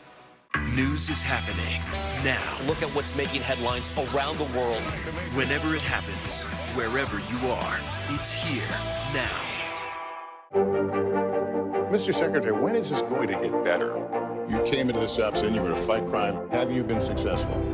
Found a way to put that. Can you update us on the status of negotiations? And what do you love about fatherhood? The chaos, the learning. Is climate change one of your top priorities? What's your message to girls who want to make a difference in their own communities? Believe in yourself. Hey, podcast fans, ready to unlock our true crime mysteries? Try Dateline Premium on Apple Podcasts. You'll get early access to originals, plus bonus content, and everything is ad-free. So head to Apple Podcasts now to subscribe. News is happening now. Look at what's making headlines around the world. We're coming on the air with breaking news. This is a significant moment. Whenever it happens, wherever you are, NBC News, streaming free now. No stress, no mess, just yum. That's it. It is a disturbing trend across the country. People are calling schools to report active shooters when no gunman is really there. And police, of course, are responding with urgency. They're clearing schools only to find out it was all a hoax. Here's CNBC's Perry Russell.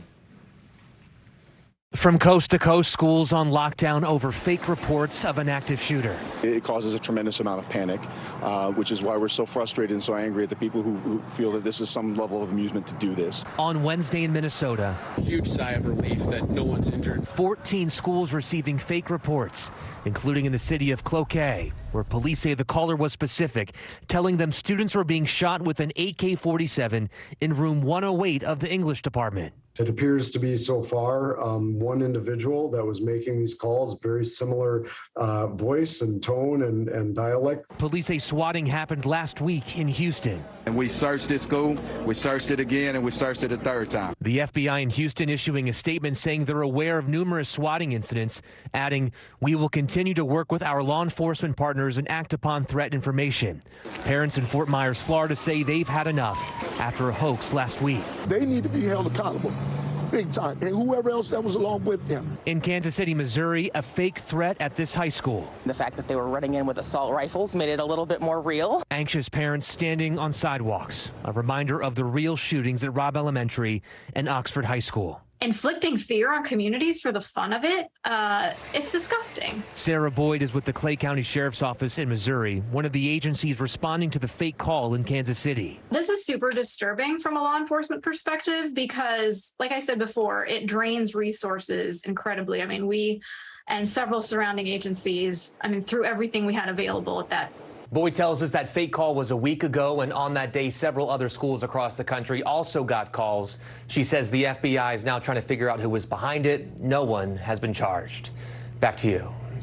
And public school students in New Jersey are now taking climate education beyond their science class. There's now new mandated curriculum. NBC News correspondent Ann Thompson explains as part of our climate challenge. In the crowded hallways of New Jersey's Chatham High School, there's talk of college essays, crosstown rivalries, and something new. Is climate change more of a discussion in school this year? Yeah, definitely. Even in my Spanish class, which you wouldn't really expect, we talk a little bit about how climate change affects different communities in South America. Climate change is no longer only for science class. They are all undergoing cellular respiration and releasing CO2. Senior Peter Wang is learning about it in human geography.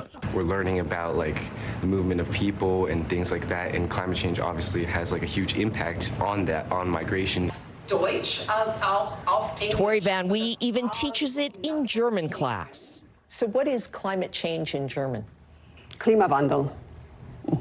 Sounds pretty close. All part of a new mandate to include climate education in the state's public schools from kindergarten through high school, powered by the state's First Lady, Tammy Murphy. I think that making sure that we are training our future generations in ways that they can support their families and hopefully find a solution to climate change is going to make a big difference. While many states incorporate climate in science class, New Jersey is the first to require it taught across the board in these 7 areas. Is that the way to do climate education?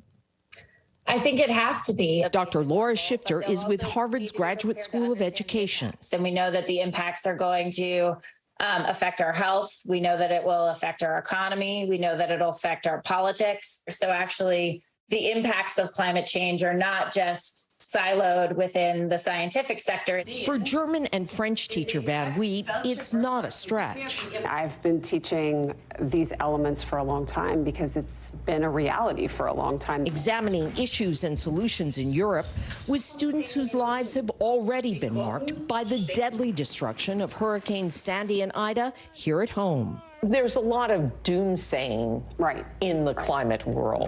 And for 16, 17-year-old kids, that's got to be an awful burden. And I don't want them to see it that way. So I very specifically position it as, where are we headed with this, with the end goal of thinking about how can Chatham High School students be part of the solution. Solutions that remain politically controversial. Some people would look at this and think, you're a Democrat, your husband's a Democrat. You're just trying to persuade students to a political point of view. I disagree with that. I've been going around New Jersey, and there are so many schools that are already leaning in. Now Murphy says there's interest from other states looking to follow New Jersey's lead to educate students about the many facets of a problem we must solve. Ann Thompson reporting. Well, Football Hall of Fame Brett Favre now accused of playing hardball, coming up how he allegedly pressured the state's governor to misuse public welfare funds. You're watching NBC News Daily.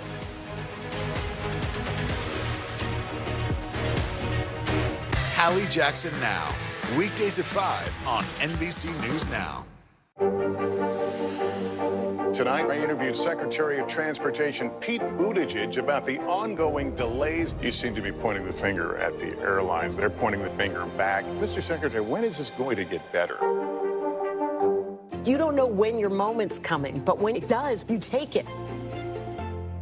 Good morning, I'm Joe Fryer. And I'm Savannah Sellers right now on Morning News Now. We're staying on top of the breaking situation in Ukraine. We are watching dangerous heat this week. Recession, I mean, is that where we're headed? Is there any way to avoid that? Morning News Now, streaming weekdays at 7. As we look out over the latest city-turned-crime scene, we see the things left behind.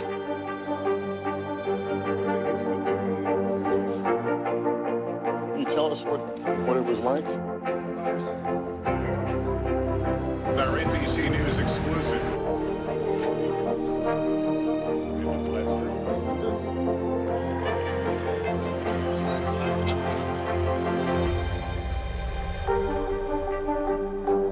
A masked killer takes aim and fires. A fatal attraction that leads investigators to turn towards their own. Internal Affairs, a new podcast from Dateline. Listen now wherever you get your podcasts. Here's what's happening in your neck of the woods. NBC News, streaming free now. Live from Ukraine, from Uvalde, Texas, from Mayfield, Kentucky. To cover the news, you have to be in it. This is how so many towns and cities are protecting themselves. You can actually see they're pushing the gates open. Was there a school officer on campus? That's what we've been told. No. Do you remember any tornado as bad as this one? You look at this and you're thinking, we're not going to have power for weeks, if not months. Exactly. Every night, it's your news playlist. Top Story with Tom Llamas, weeknights at 7 on NBC News Now. These days, it feels like the news never stops. So let's get into it. What's happening right now, what it all means for you for an hour every day. It can be hard to keep up, so let's get started together. Hallie Jackson Now, weekdays at 5 on NBC News Now. Now Tonight with Joshua Johnson, streaming weeknights at 8 on NBC News Now. It's the best time of the morning, time for that pop start, baby. I'm feeling the vibe today on the show. Today, the U.S. announcing an additional $457 million in civilian security assistance to Ukraine. Some of that money will be used to help Ukraine investigate war crimes.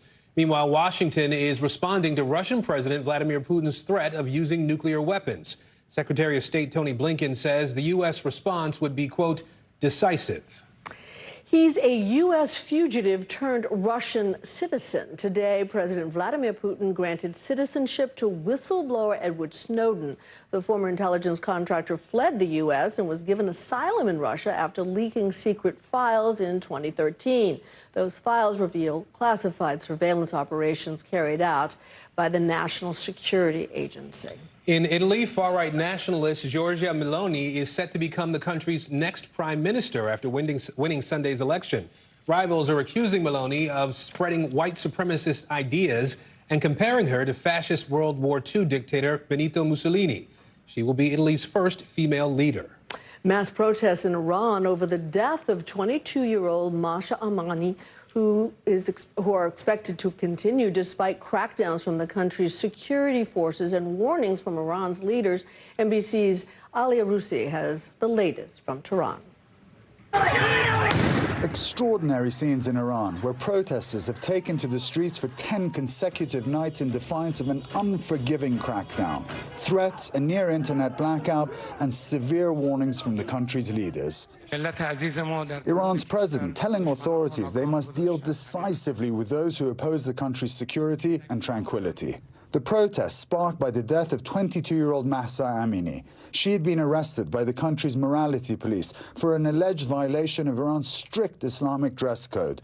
Officials released this video showing Amini collapsing, but it's unclear what happened beforehand. Police took Amini to a hospital where she died 3 days later. They deny mistreating her. Demonstrations continue nationwide, women leading the charge in a monumental movement. They are burning their headscarves, cutting their hair in public, facing off with riot police and walking the streets boldly without a hijab despite the massive, possibly life-threatening risks. This younger generation of Iranians, they've lived their whole life in a securitized state, a crumbling economy, a country isolated from the world, and they've had enough. These protests are shaking the very foundations of the Islamic Republic. Many arrests are being made even during the day when protests are not happening. Security agents identifying people they believe were on the streets at night. At least 18 journalists have been arrested, many of them women. Around the world, demonstrators showing their support for the Iranian people. Protests in the US, France, Germany, and Canada. In London, there were violent clashes with police outside the Iranian embassy. Authorities here in Iran taking all measures to crush dissent. The internet all but gone, apps completely blocked, leaving protesters struggling to upload images of the rolling crackdown. The government has also shut down universities, as they are traditionally a hotbed of dissent in Iran, while also, and unsurprisingly, accusing the United States of trying to violate Iran's sovereignty over the protest, warning Washington of a response.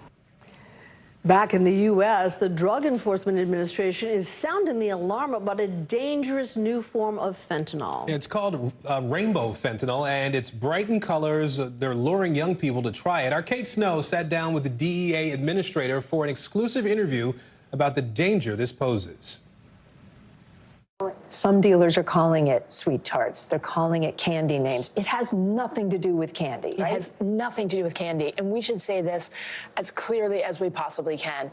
Many people who are dying from fentanyl poisoning have no idea that they're taking fentanyl. So if someone is handing you a pill, whether it's pink or blue or yellow, that pill should not be taken, ever. Whether it's given to you by your family, by a friend, by a teammate, that pill what we find when we seize these, fentanyl and filler. There are no real pharmaceutical ingredients in any of these. You can watch Kate's exclusive interview tonight on NBC Nightly News. And still ahead here, why some Uber drivers fear they may be unwitting drug mules. Plus, a quick programming note. Tomorrow night, I'm hosting a special half-hour airing an investigation a year in the making on illegal gold mining in the Peruvian Amazon. Take a look.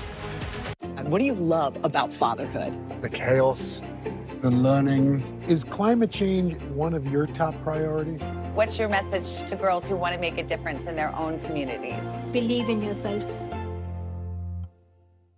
Our show is about sparking conversations around today's biggest issues. The Fed raises interest rates. That controls inflation. Explain how that works. Is part of this that everyone's rethinking their jobs and their relationship to their employers? Could you just remind us why there are 9 justices on the Supreme Court instead of 3 or 20 or 2? It's not my job to tell you what to think. My job is to think about what you tell me. Now Tonight with Joshua Johnson, streaming weeknights at 8 on NBC News Now. As we look out over the latest city-turned-crime scene, we see the things left behind. We're back now with our NBC News exclusive.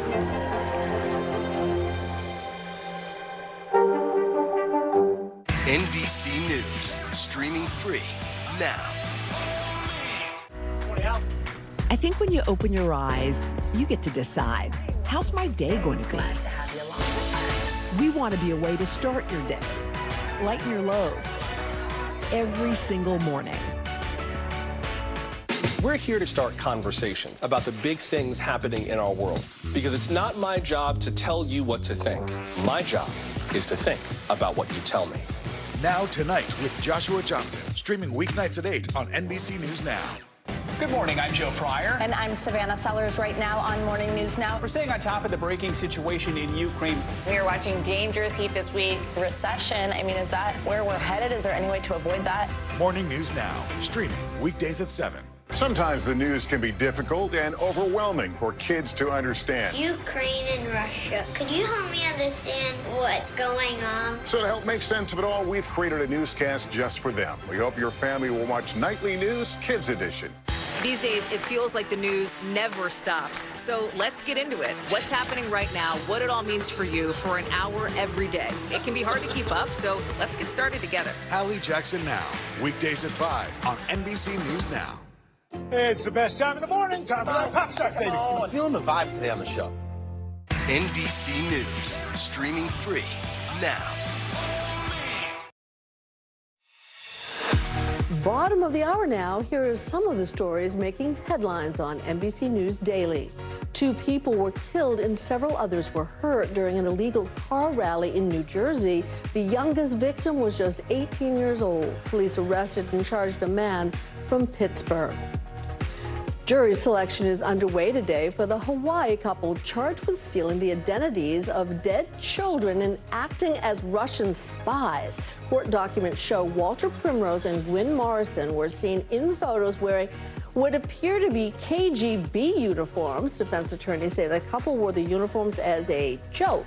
Both have pled not guilty. And another delay for NASA's Artemis 1 launch. Tomorrow's scheduled liftoff has been scrubbed because of Hurricane Ian.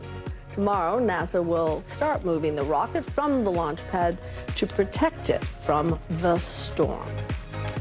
Now we turn to some growing concerns that some Uber drivers have about the company's package delivery service. Drivers who participate in the program often don't know what they are delivering or if they should report suspicious packages. NBC News correspondent Zincle Esamwa is joining us now. So Zincle, explain this to us. This is an issue with the Uber Connect service, right? Yeah, Cynthia, Aaron, that's exactly right. So my colleague Dave Ingram and I spoke with Uber drivers who say they're inadvertently becoming drug mules, transporting suspicious packages they believe to be drugs through the rideshare service Uber Connect. Now they want Uber to take action. This man, an Uber driver for 6 years, recently opted into the rideshare app's 2-year-old service, Uber Connect. But he and at least 5 other Uber drivers across the country say what began as a COVID-era courier service for care packages and board games now leaves a few drivers at risk of facilitating what they say are illicit drug transports. There was one package that was from an area of the city that's known to have drug dealers, and this person actually took pictures of my car and my license plate. It was implied that there would be an issue if the package didn't arrive. We're concealing Sydney's identity, using a pseudonym, and changing his voice as he fears potential retribution from Uber and drug dealers. Uber Connect allows customers to send goods to a location transported by Uber drivers. The app does not allow drivers to open deliveries. Sydney says many of his deliveries have been suspicious, though he has not opened them. When I picked the package up, the person who was giving it to me had track marks in their arms. And when you say track marks, I see you gesturing to your vein. Yes. As in needles? Needles, yes. In an investigation with NBC's Dave Ingram, we connected with 6 current and former Uber drivers who verified their identity with us, most from a Reddit forum where Redditors who say they're Uber drivers post about their experience with Uber Connect. In at least one case, the allegations went beyond the internet. A Tampa-based Uber driver did report their suspicions to police. They got an Uber Connect package and held it up to the light, telling NBC they looked inside the bag and saw, quote, 2 white crystal-like rocks inside a clear plastic bag. Police say field tests returned negative. They could not determine what the substance was and are awaiting further testing. We reached out to police departments in over 20 cities across the U.S., asking if they had similar complaints from Uber Connect drivers. The Chicago Police Department telling NBC of 2 incidents where Uber Connect drivers suspected they were transporting drugs. Other departments said they did not have records that matched our request, or they could not complete the request. And we're still waiting for some police departments to respond to our public information request. The U.S. Drug Enforcement Administration declined NBC's request for comment. The problem is there's no screening of the package. So, like, as a driver, you have no way to definitively know what's in there. Have you expressed these concerns to Uber, to law enforcement? And if so, what have they told you? I have not expressed them. It's hard to tell how widespread the issue is, since many drivers, like Sydney, won't go to authorities or Uber. Drivers fearing retribution from alleged drug dealers who have their names and license plates, and possible penalties from Uber if they cancel too many rides. Uber denies it penalizes drivers for this, saying drivers are instructed to contact law enforcement if they're suspicious of a package. The company says using Uber for illegal activity is expressly prohibited. Do you use Connect anymore? No, I don't do Connect very often. Now, this small group of Uber Connect drivers say they want change, including running background checks on customers, removing penalties for drivers who cancel deliveries, or limiting Uber Connect service to businesses instead of individuals, ultimately hoping to drive away these alleged dangers. So, Zinkley, the drivers want change. Does Uber seem open to any of these changes to make the drivers feel more comfortable with Uber Connect? Right, an important question. And Aaron and Cynthia, while Uber declined our request for interview, they say they have a global safety team that responds to these allegations. They say that team either would deactivate the addressed account or they would take the claim to law enforcement. Now, that said, many Uber drivers I spoke with say even when they take it to Uber, not enough is done. So we're going to have to follow this pretty closely. And quickly enough. You need a quick response to something like this. Zinkley Essamwa, we appreciate the reporting. Thank you. Thank you. See you. Well, new revelations in the Mississippi welfare fraud investigation that's entangled former Governor Phil Bryant and NFL quarterback Brett Favre. Newly released text messages show Favre continued to press Bryant about building a college sports facility even after he was told the move could be illegal. NBC News Justice and Intelligence correspondent Ken Delaney is here with the latest. Ken, you've been following this story for weeks. What can you add about those text messages? So, Cynthia, what this is a new filing from Mississippi's former Republican governor, Phil Bryant, attempting to deflect blame on his part. And in so doing, he's really pointing a finger at NFL Hall of Famer Brett Favre. What Bryant is saying is that he never knew, despite being the governor of the state, that this was federal welfare money that went into this volleyball project that Favre was seeking and to many other projects that the state auditor now says were improper. And there's now state and federal criminal investigations into this burgeoning scandal. But in this filing, Bryant has released a number of new text messages that really show that Favre relentlessly lobbied him and other state officials to try to get funding, in particular for this volleyball facility at his alma mater where his daughter was playing the sport. And ultimately, $5 million that was supposed to go to poor women and children in the nation's poorest state, Mississippi, went into that volleyball facility, which auditors now say was illegal. And a couple of people involved have pleaded guilty to state and federal charges. And just last week, the former director of the agency also pleaded guilty and is cooperating. And a lot of people believe he could testify ultimately against Bryant. But here's Bryant saying absolutely not. He didn't realize this was welfare money and that Favre was lobbying him. But he actually resisted breaking the law, guys. Well, these text messages have got to expose, put added pressure on them from a legal point of view. What's the latest we've heard from them? Brett Favre's lawyer, who has spoken to me several times in the past, did not return my phone calls today. I think there is mounting pressure on Favre. Sirius Radio just put on pause his radio show. His appearances on ESPN, affiliated in Milwaukee, have been suspended. His public image has really been dented by this. But Governor Phil Bryant appears to be concerned about criminal exposure, and his lawyers are really pushing back aggressively and saying he did nothing wrong. Thank you, Ken. I know you'll stay on the story for us. You bet. Well, across the country, complaints are emerging about conservative canvassing groups going door to door looking for proof of fraud in former President Donald Trump's election loss. NBC's Dasha Burns looked into one of those canvassing groups. Here's what she learned about the Washington Voter Research Project. Spokane mom Catherine Teskey says 2 visitors with an aggressive tone rang her doorbell earlier this year. She says they told her they were there to make sure no one had voted fraudulently. I felt insulted, but I also felt angry because it's like I felt like we weren't being trusted and we couldn't figure out why. Like, what about us makes us suspicious voters? The visits came amid a massive door-knocking effort organized by the Washington Voter Research Project.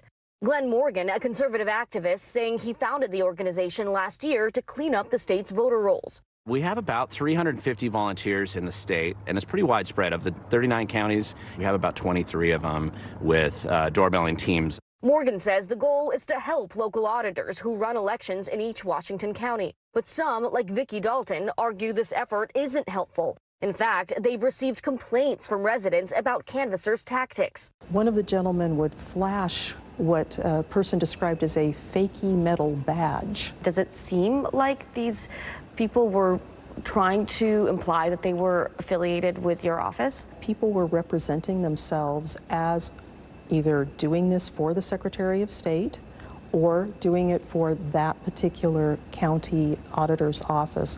As more counties reported complaints, Secretary of State Steve Hobbs launched an outreach campaign to tell voters they don't need to answer canvassers' questions. No county auditor, no county government, the Secretary of State's office would ever go to your house to find out how you voted or if you're a voter. We would never do that. We've received multiple reports that some of the people who are canvassing are implying that they're with the county or with the Secretary of State's office. What's going on there? I'm aware of 3 instances like that across the state, and some of them are repeats of the same story that are just circulating all the time. And every time we've looked down to it, there hasn't been any merit from the overall claim. A complaint to Vancouver area officials stated that a canvasser, quote, claimed everyone in the building needed to fill out a form or their votes would retroactively be purged from recent elections. When the group said it had found almost 2,000 suspicious voter records in Thurston County, Auditor Mary Hall's team investigated. We went through every single record. Were there any anomalies, irregularities, anything illegal happening? Not a single one. Out of 1,900? Out of 1,941. Concerns about similar groups have popped up in at least 11 states. And a New Mexico canvassing effort is now the subject of a U.S. House Oversight Committee investigation for spreading disinformation and intimidating voters. This is part of a greater threat on our elections and our very democracy. We saw what happened in January 6th in our nation's capital. What this does is when you go to door like this and put out a false narrative, you erode the integrity of the elections. And Cynthia, Aaron, we just learned that about a week ago, Catherine Teskey, the voter you met early in the piece, received a letter from the Washington Voter Research Project thanking her for her participation in this, quote, very first step to try and achieve cleaner voter rolls. Teskey told us this letter seemed like an attempt to make their harassment of her household seem legitimate, guys. Really important reporting. Thank you for bringing that to us. Thank you. Well, it's not even Halloween yet, but holiday discounts are already creeping in. Up next, why October could be the best time to score some scary good deals. More NBC News Daily right after this.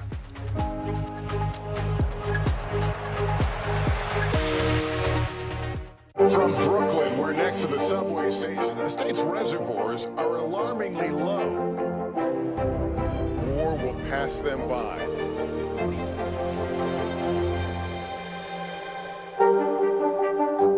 Our show is about sparking conversations around today's biggest issues. The Fed raises interest rates. That controls inflation. Explain how that works. Is part of this that everyone's rethinking their jobs and their relationship to their employers? Could you just remind us why there are 9 justices on the Supreme Court instead of 3 or 20 or 2?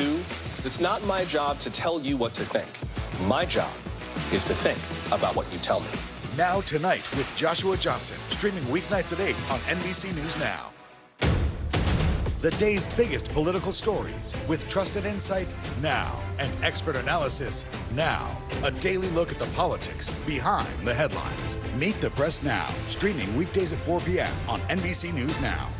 We're here to start conversations because it's not my job to tell you what to think.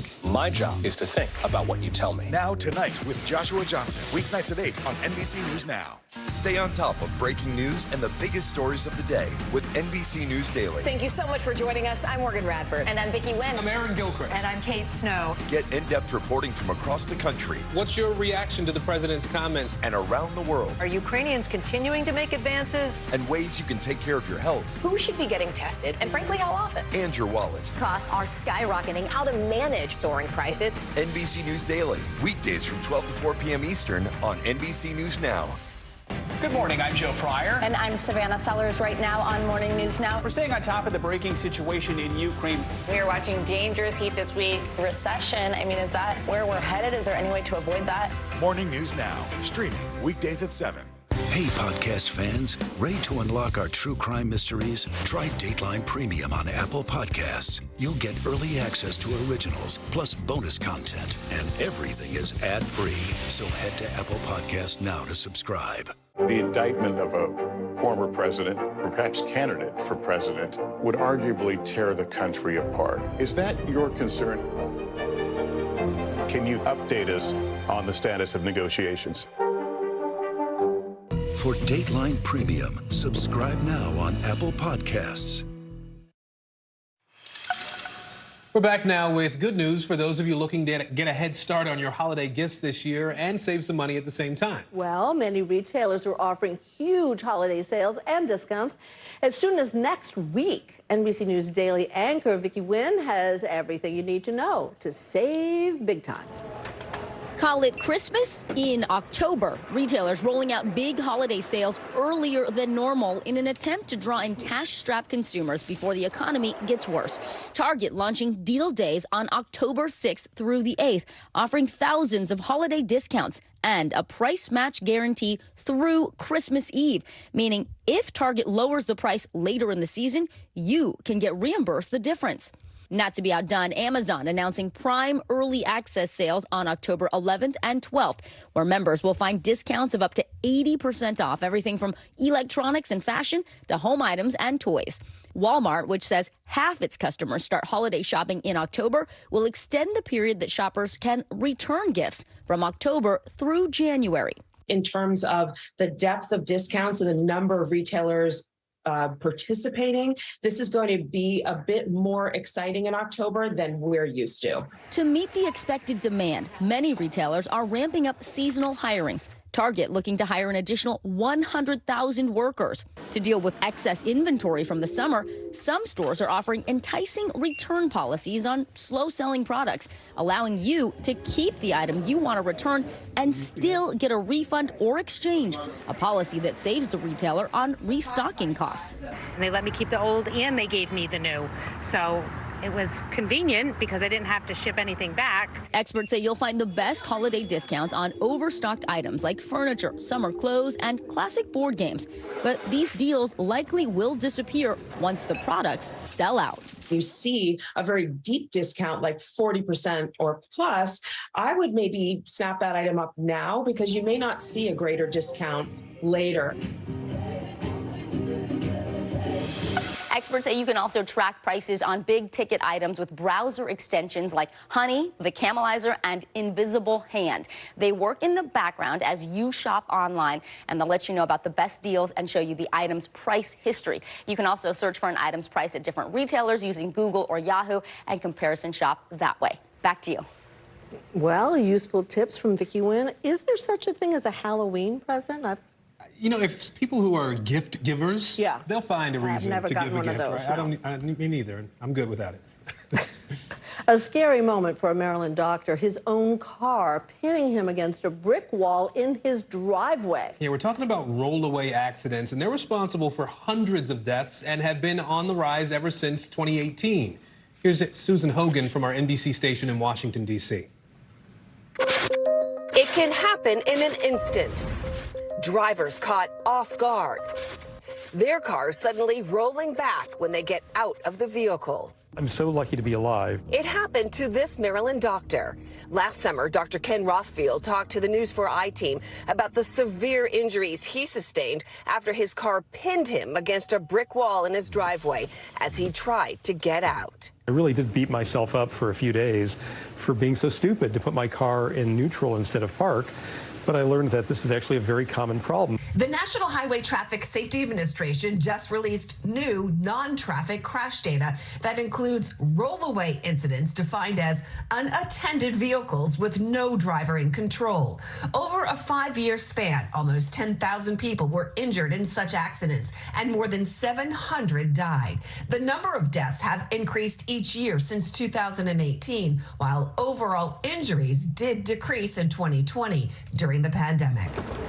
It's become so common, some car manufacturers have installed rollaway prevention technology if a driver leaves the vehicle without putting it into park, says Will Wallace with Consumer Reports, such as an alarm, signal, or automatic braking system. That's not on every car. It should be. Consumer Reports, a publication known for its annual car ratings, gives cars lower scores if they are not equipped with rollaway prevention or if they've had non-traditional gear shifters that some experts say could be confusing to drivers. If you are shopping for a vehicle, ask the dealership if that particular car has rollaway prevention. If they don't know, just simply check the owner's manual. I'm Susan Hogan, News 4i team.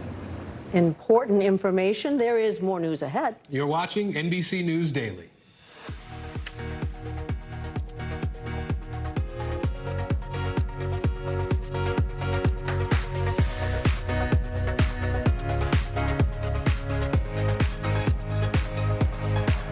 From Brooklyn, we're next to the subway station. The state's reservoirs are alarmingly low. War will pass them by.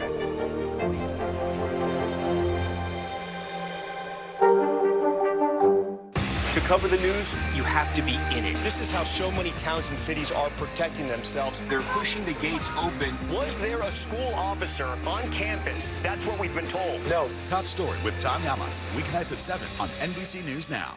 Internal Affairs, the new podcast from Dateline. Listen now. You don't know when your moment's coming, but when it does, you take it. As we look out over the latest city-turned-crime scene, we see the things left behind. Back now with our NBC News exclusive.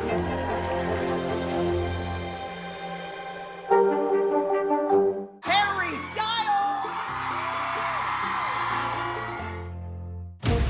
Right now on NBC News Now. As we come on the air, here's what we know. It has been dramatic, powerful. We begin with breaking news just coming in. What's happening now, what's happening next, and what it means for you. We're continuing to follow the Russian attack on Ukraine. There's an intense artillery battle underway. We're getting out of this area right now because more air raid sirens are sounding. As we look out over the latest city-turned-crime scene, we see the things left behind. Was there a school officer on campus? Because that's what we've been told. No. Fewer people are content to just offer their thoughts and prayers. And the House has answered the call to create new gun laws. The stunning testimony at the January 6th hearing on Capitol Hill. Americans face the highest inflation rate in decades. Parts of Virginia cleaning up after severe storms. A terrifying night of flash floods. Flames forcing thousands to evacuate. When do I play meteorologist? Only when the heat is this bad. Another special night of election coverage right here at NBC News Now. Results are coming in. This Tuesday is going to be huge for primary purposes. It's an interesting race here. I've just never covered anything like it. This is big. When we're talking about November, how many doors do you think you've each knocked on? This feels like an ideological fight to the death. Is there room for common ground on this issue? What do you think when you see the activism that's happening right now? Do you think this movement could have happened without social media? A lot to talk about as we continue our rolling coverage. We're coming on the air with the news NBC Scoop. Bringing the news to you is not only a job, it's an honor. From the pilots in the cockpit to the crew on the tarmac, a historic flight to the Kennedy Space Center, powered entirely by women. That's right. This flight was part of a Delta Airlines program aiming to inspire the next generation. NBC News correspondent Blaine Alexander was invited on board. Odds are you have never taken a trip quite like this. Ready to begin boarding for today's flight. A 100% girl-powered flight. That means from TSA to the ticket counter, the pilots themselves, even down on the tarmac, every position is manned by a woman. I want them to see that they can do it. So they can, maybe they'll go, hey, I want to be a pilot, or hey, I want to be a mechanic. Captain Sherry Rolfing is a co-founder of Delta's WING program, Women Inspiring the Next Generation. Their goal, introduce young women to careers in STEM, science, technology, engineering, and math. When you first started flying, when you looked around, did you see a lot of female pilots? Not really. No, often I'd be at the airport and I'd be the only girl out there learning to fly, and it was just kind of the norm. Now they're working to change that with some very special passengers. Who is this their first time flying on a plane? This is your first time! While others already have pilot experience. How old were you when you took your first flight? 14. So you were flying before you were driving? Yes, I grew up through aviation and flying ever since I can remember. So it really just felt right for me to continue the tradition. And they are off. Ladies and gentlemen, sorry, ladies only. 130 middle and high schoolers ready to take flight. Let's go, let's go, let's go. From Atlanta to the Kennedy Space Center. I'm looking most forward to just learning like the different things because I already know so much about space, but it wouldn't hurt to know more. We're so excited to have all of you with us today. Welcome on board. This flight made history the second it touched down. It's the first commercial plane to ever fly into Kennedy Space Center.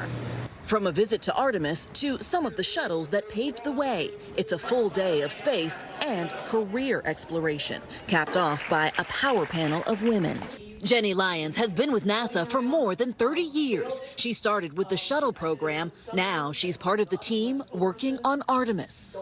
What does it mean for you to be part of the Artemis project, the project that will ultimately send the first woman to the moon? That is mind-boggling. And when you think about it in terms of these young women, they are the Artemis generation. So they are the ones who are going to see all of this come to fruition. Beth Poole hires pilots for Delta. What do pilots tell you about diversity when it comes to women in the ranks? I hear a lot that we need more. Primarily, you would put a call out, open a hiring window, and it would be all white males who would answer that call because that's what the industry held. For every 100 males, there's only 6 women, and there are even fewer women of color in that example. So today's flight gives us an opportunity to not just wait on the talent to arrive, but actually to grow the talent that we need for the future. And it's already starting to take shape. Going into this, how many of you guys were thinking about a career in STEM? Piloting has really been on my mind, knowing that there's not a lot of black female pilots. Did you come into today thinking you wanted to be a pilot? Yes. You did. How do you feel after today? I really want to be a pilot. You really want to be a pilot? Yes. The women, they don't give up. No matter what gets in their way, they don't give up. No matter what goes on in life and how men or anybody views us, that we're still strong and we stand together. Just the encouragement they need to let their imaginations and their career ambitions take off. Definitely a memorable day. Now, it appears that this program is already paying off. One of the young ladies that was in the first program has actually completed flight school, and she will start as a Delta pilot next month. Back to you. Well, let's take a look at the stories trending right now. Rapper Post Malone canceled a concert in Boston on Saturday after being hospitalized and announced the news on Instagram saying he was having breathing difficulties and stabbing pain. It comes a week after he fell during a concert in St. Louis and bruised his ribs. And some good news for Rihanna fans. She is headlining next year's Super Bowl halftime show. That game, which draws one of the biggest TV audiences of the year, is going to be played in Glendale, Arizona next February. We may even hear some new titles from Rihanna. She says she's working on a new album. That is very exciting. I'm Cynthia McFadden. I'm in for Kate Snow. And I'm Aaron Gilchrist. You're watching NBC News Daily.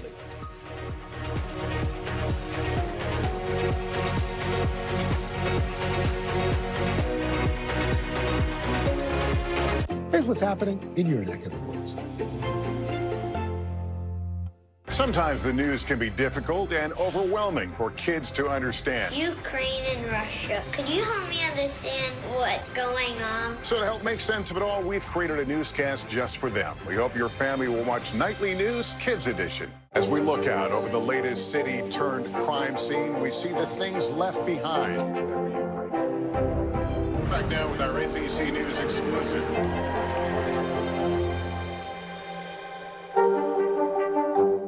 For Dateline Premium, subscribe now on Apple Podcasts. News is happening now. Look at what's making headlines around the world. Whenever it happens, wherever you are, it's here now. Live from Ukraine, from Uvalde, Texas, from Mayfield, Kentucky. To cover the news, you have to be in it.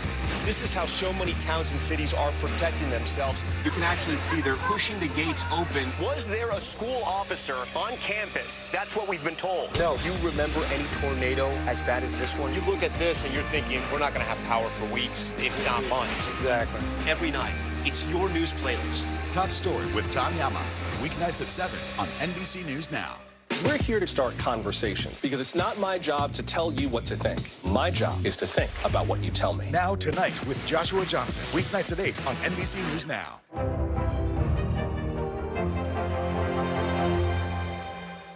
You get one beautiful life to live. What are you going to do? This show is so fun, but having you as a positive force means really the world to me. Jenna doesn't stop till it's sold, okay? We have this circle of women that love each other. I decided I'm going to go with the rhythm of life. And you love riding the wave. This is a moment we're in right now. This is really electric. Yeah, I love you too.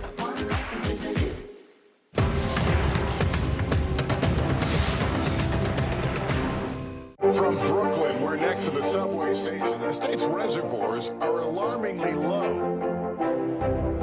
War will pass them by.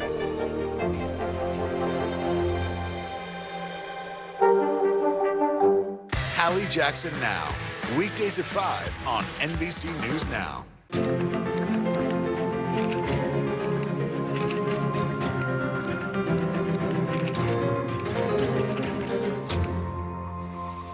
Welcome. You have made it to episode 1 of season 5 of Meet the Press Reports. Thanks for being here.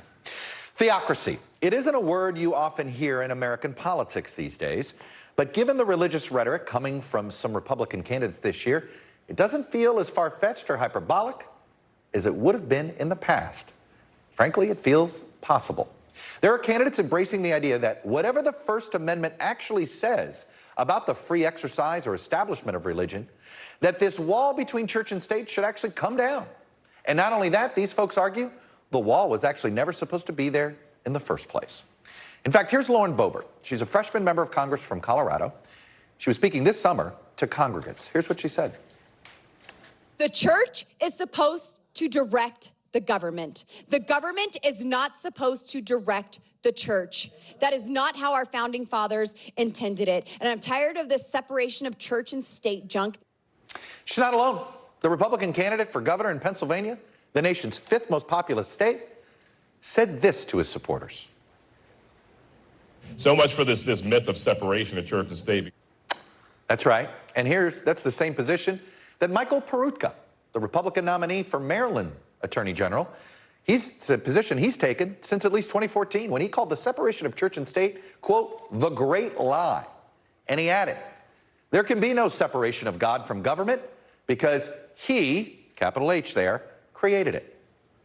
That would have been news to the founders, especially Thomas Jefferson, who was the first of the founders to use the phrase, the wall of separation metaphor, to describe the First Amendment's religious freedom protections. Other Republicans, though, are openly embracing Christian nationalism. We need to be the party of nationalism, and I'm a Christian and I say it proudly. We should be Christian nationalists. Even the Dobbs decision overturning Roe versus Wade has religious overtones. It has been cheered on by conservatives on religious grounds. And in fact, it's actually led some liberals to look to the religious freedom restoration laws, many of them vigorously opposed over the last decade, to use these laws as an attempt to challenge these statewide abortion bans that are being passed around this country. So, as a country, we are entering unknown territory. What is next? Where is this movement heading? My colleague, NBC News correspondent Ann Thompson, traveled to Moscow, Idaho.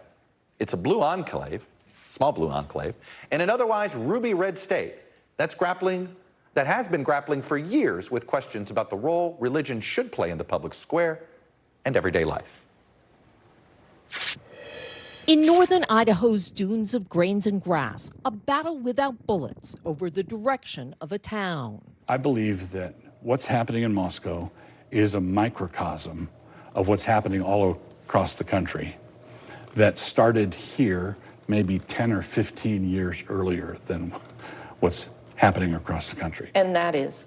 Well, just a radical division. I don't think our nation has been this divided since 1859. It's divided and it's inflamed.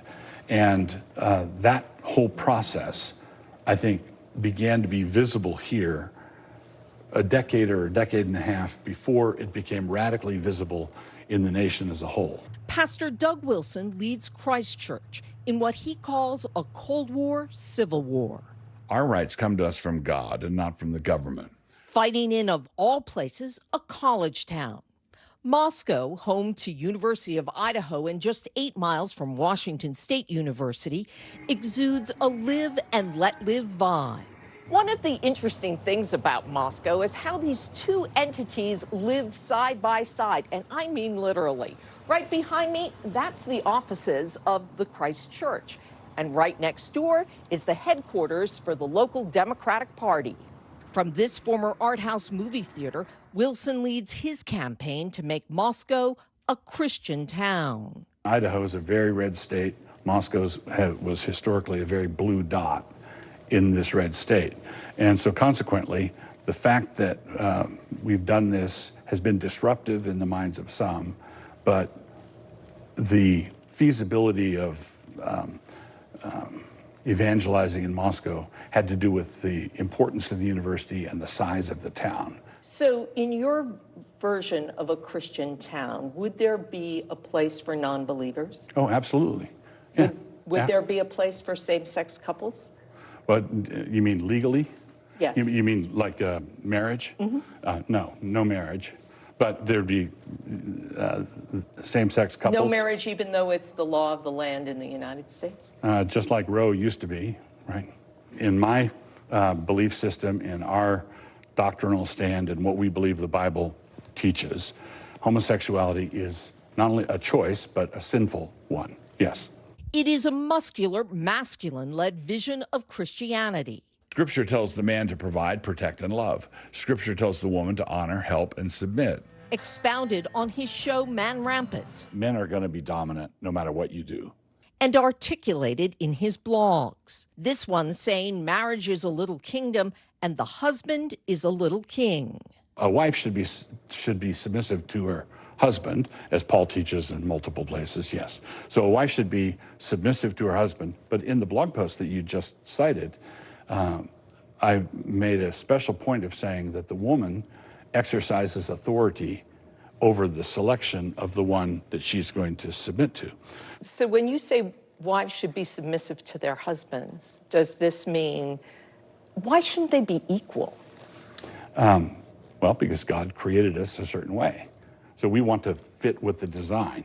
Former Mayor Nancy Cheney says the community has endured decades of Wilson's often incendiary ideas. When some kind of outrageous statements were made early on about Southern slavery as it was, as a mutually affectionate relationship between master and slave, or saying that members of our LGBTQ community, trans people, should be exiled or possibly stoned, that catches our attention. Wilson says he was misunderstood, rebutting the many controversies on his website, writing he does not believe in the death penalty for homosexual acts or that slavery was a positive good.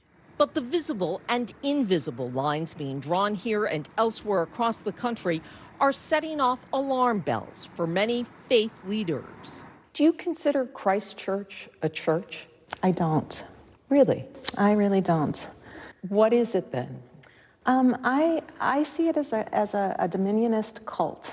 Reverend Dr. Elizabeth Stevens leads the Unitarian Universalist Church of the Palouse. In the public square, I don't see them representing Christianity. I don't see them representing the values that I find in the Bible.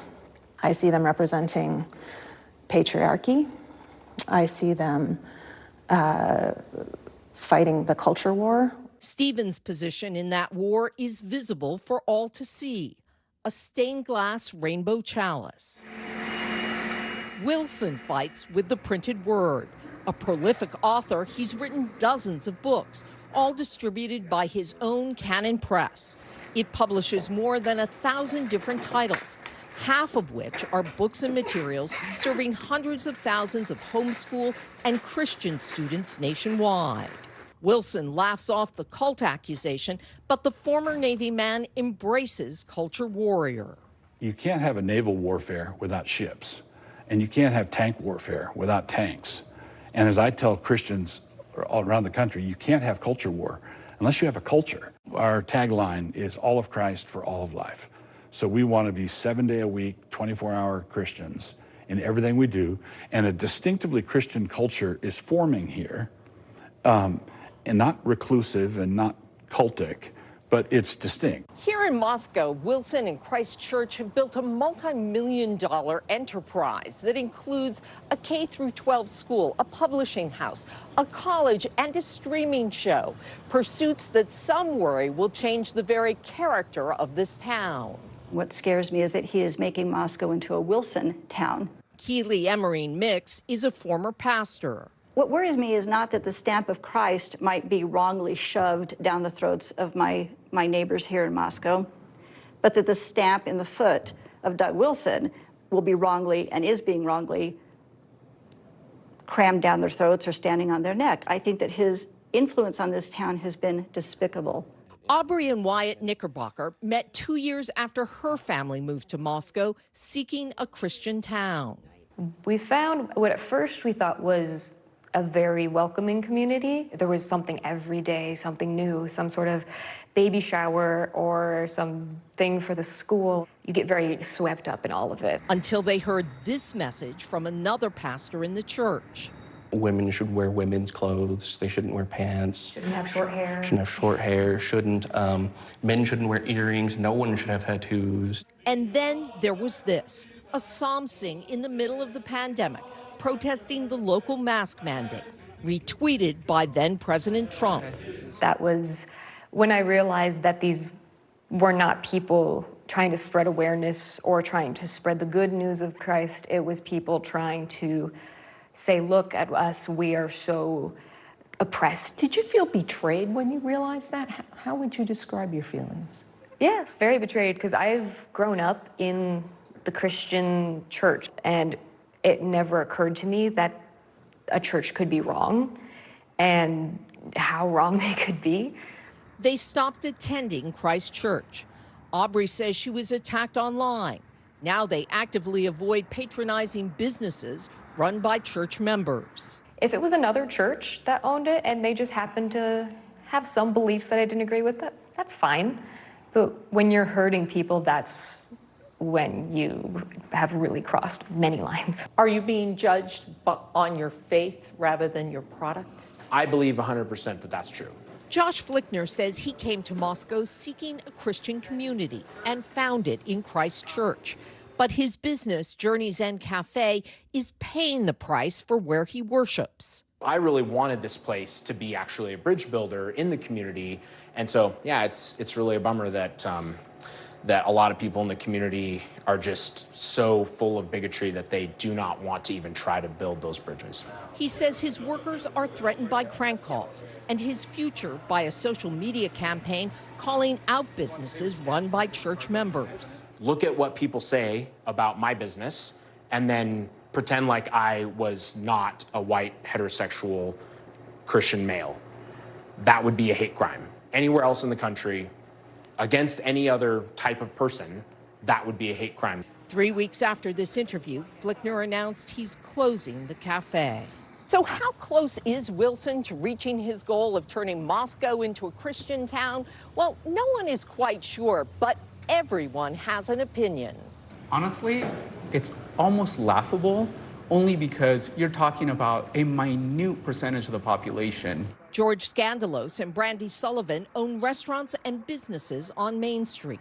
As someone who was served on the city council, I haven't seen any traction gained in that area.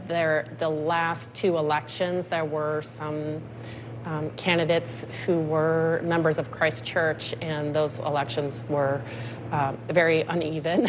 And I would call it a landslide. There you go.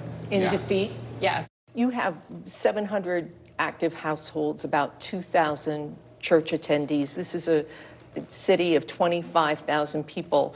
Is the way to reach your goal to bring in more people or to convert the hearts and minds of those who already live here? It would be both.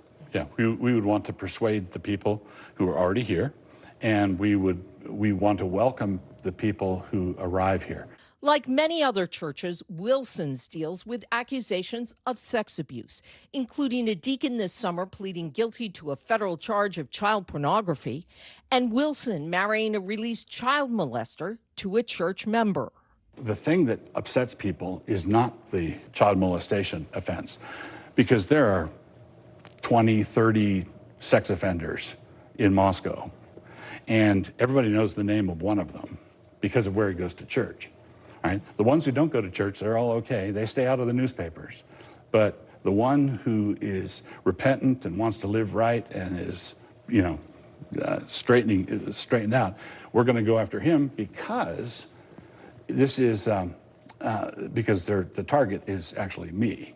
Wilson, if anything, seems energized by the criticism and attention and undeterred from his goal. Do you see expanding this microcosm from Moscow to the full United States? It's hard to envision how that might happen. I think it would be wonderful if it did. So if there were a reformation and a revival, that's something we pray for regularly. And if what is happening here caught fire and spread elsewhere, I would be very, very grateful. We're going to look at how these dynamics are playing out in our national politics and how the forces of Christian nationalism are likely to impact where we are headed with both political parties. Next.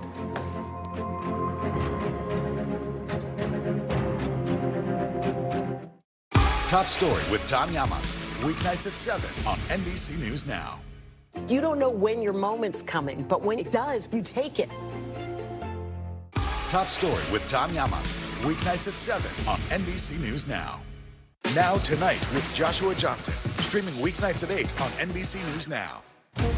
Right now on NBC News Now. As we come on the air, here's what we know. It has been dramatic, powerful. We begin with breaking news just coming in. What's happening now, what's happening next, and what it means for you. We're continuing to follow the Russian attack on Ukraine. There's an intense artillery battle underway. We're getting out of this area right now because more air raid sirens are sounding. As we look out over the latest city-turned-crime scene, we see the things left behind. Was there a school officer on campus? Because that's what we've been told. No. Fewer people are content to just offer their thoughts and prayers. And the House has answered the call to create new gun laws. The stunning testimony at the January 6th hearing on Capitol Hill. Americans face the highest inflation rate in decades. Parts of Virginia cleaning up after severe storms. A terrifying night of flash floods. Flames forcing thousands to evacuate. When do I play meteorologist? Only when the heat is this bad. Another special night of election coverage right here at NBC News Now. Results are coming in. This Tuesday is going to be huge for primary purposes. It's an interesting race here. I've just never covered anything like it. This is big when we're talking about November. How many doors do you think you've each knocked on? This feels like an ideological fight to the death. Is there room for common ground on this issue? What do you think when you see the activism that's happening right now?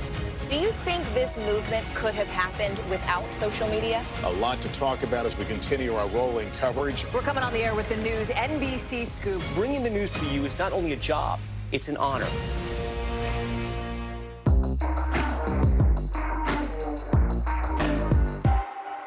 We're here to start conversations because it's not my job to tell you what to think. My job is to think about what you tell me. Now Tonight with Joshua Johnson, weeknights at 8 on NBC News Now. Internal Affairs, the new podcast from Dateline. Listen now. News is happening now. Look at what's making headlines around the world. We're coming on the air with breaking news. This is a significant moment. Whenever it happens, wherever you are, NBC News, streaming free now. You get one beautiful life to live. What are you going to do? This show is so fun, but having you as a positive force means really the world to me. Jenna doesn't stop till it's sold, okay? We have this circle of women that love each other. I decided I'm going to go with the rhythm of life. And you love riding the wave. This is a moment we're in right now. This is really electric. Yeah, I love you too. Now Tonight with Joshua Johnson, streaming weeknights at 8 on NBC News Now. Welcome back. We've ingested a lot, so let's do some digestion. We brought together a panel of experts. NBC News correspondent Ann Thompson, who was just in Moscow, Idaho. Andrew Whitehead, he's a professor of sociology at IUPUI in Indianapolis, and he's the lead author of Taking America Back for God, Christian Nationalism in the United States. Former Republican Congressman Carlos Curbelo of Florida is also an NBC News political analyst. And Anthea Butler is chair of religious studies at the University of Pennsylvania and author of White Evangelical Racism. Welcome to all of you. And let me start here, which is, you went there, you did this piece. There's a lot of concern about what's happening. After doing this piece, are we making too much of what's happening with Christian nationalism, or is this the beginning of something? No, I don't think we're making too much of it, Chuck. I asked Reverend Stevens, who's in the piece, who opposes what Pastor Wilson is doing. I asked her, I said, are you crazed that I only show up, people like me only show up to ask questions about Christ Church? And she said, no, she feels that the country needs to know about this, that there are people out there who want to take the country back to a more Christian culture. And so I don't think we're making too much of it. It certainly is a strong movement. You see it in our politics today. Will it have legs? It seems to, at least in Moscow, have reached a certain, it's reached its limits, I think, and it will not grow any further unless they import people. Andrew, do you think there are degrees of Christian nationalism? Yeah, there really are. Okay. So when we survey the American public, we find that Christian nationalism is really a spectrum where you have Americans on the very upper end who strongly embrace these ideas that the U.S. is a Christian nation, that it plays a special role in God's work in the world globally, all of those things. And then you have Americans that think Christianity should play a role in American society, but wouldn't go so far as to say it should be privileged. And then we find that there are many Americans that resist and reject Christian nationalism as well. And so the important thing is that it's not a binary either or, but that it's a spectrum of belief and strength of embrace of these different ideologies and ideals. Yeah, Anthea, where would you draw the line? Because there are many people on the left side of the political spectrum who say, yeah, you should incorporate more teachings of the Bible into your public policy. But what is that line where it becomes Christian nationalism? I think the line becomes when people become so dogmatic that they want to step over into a violent space. And what I mean by that is the people who want to impose something on someone else. I think one of the great things about America is that it's a democracy, right?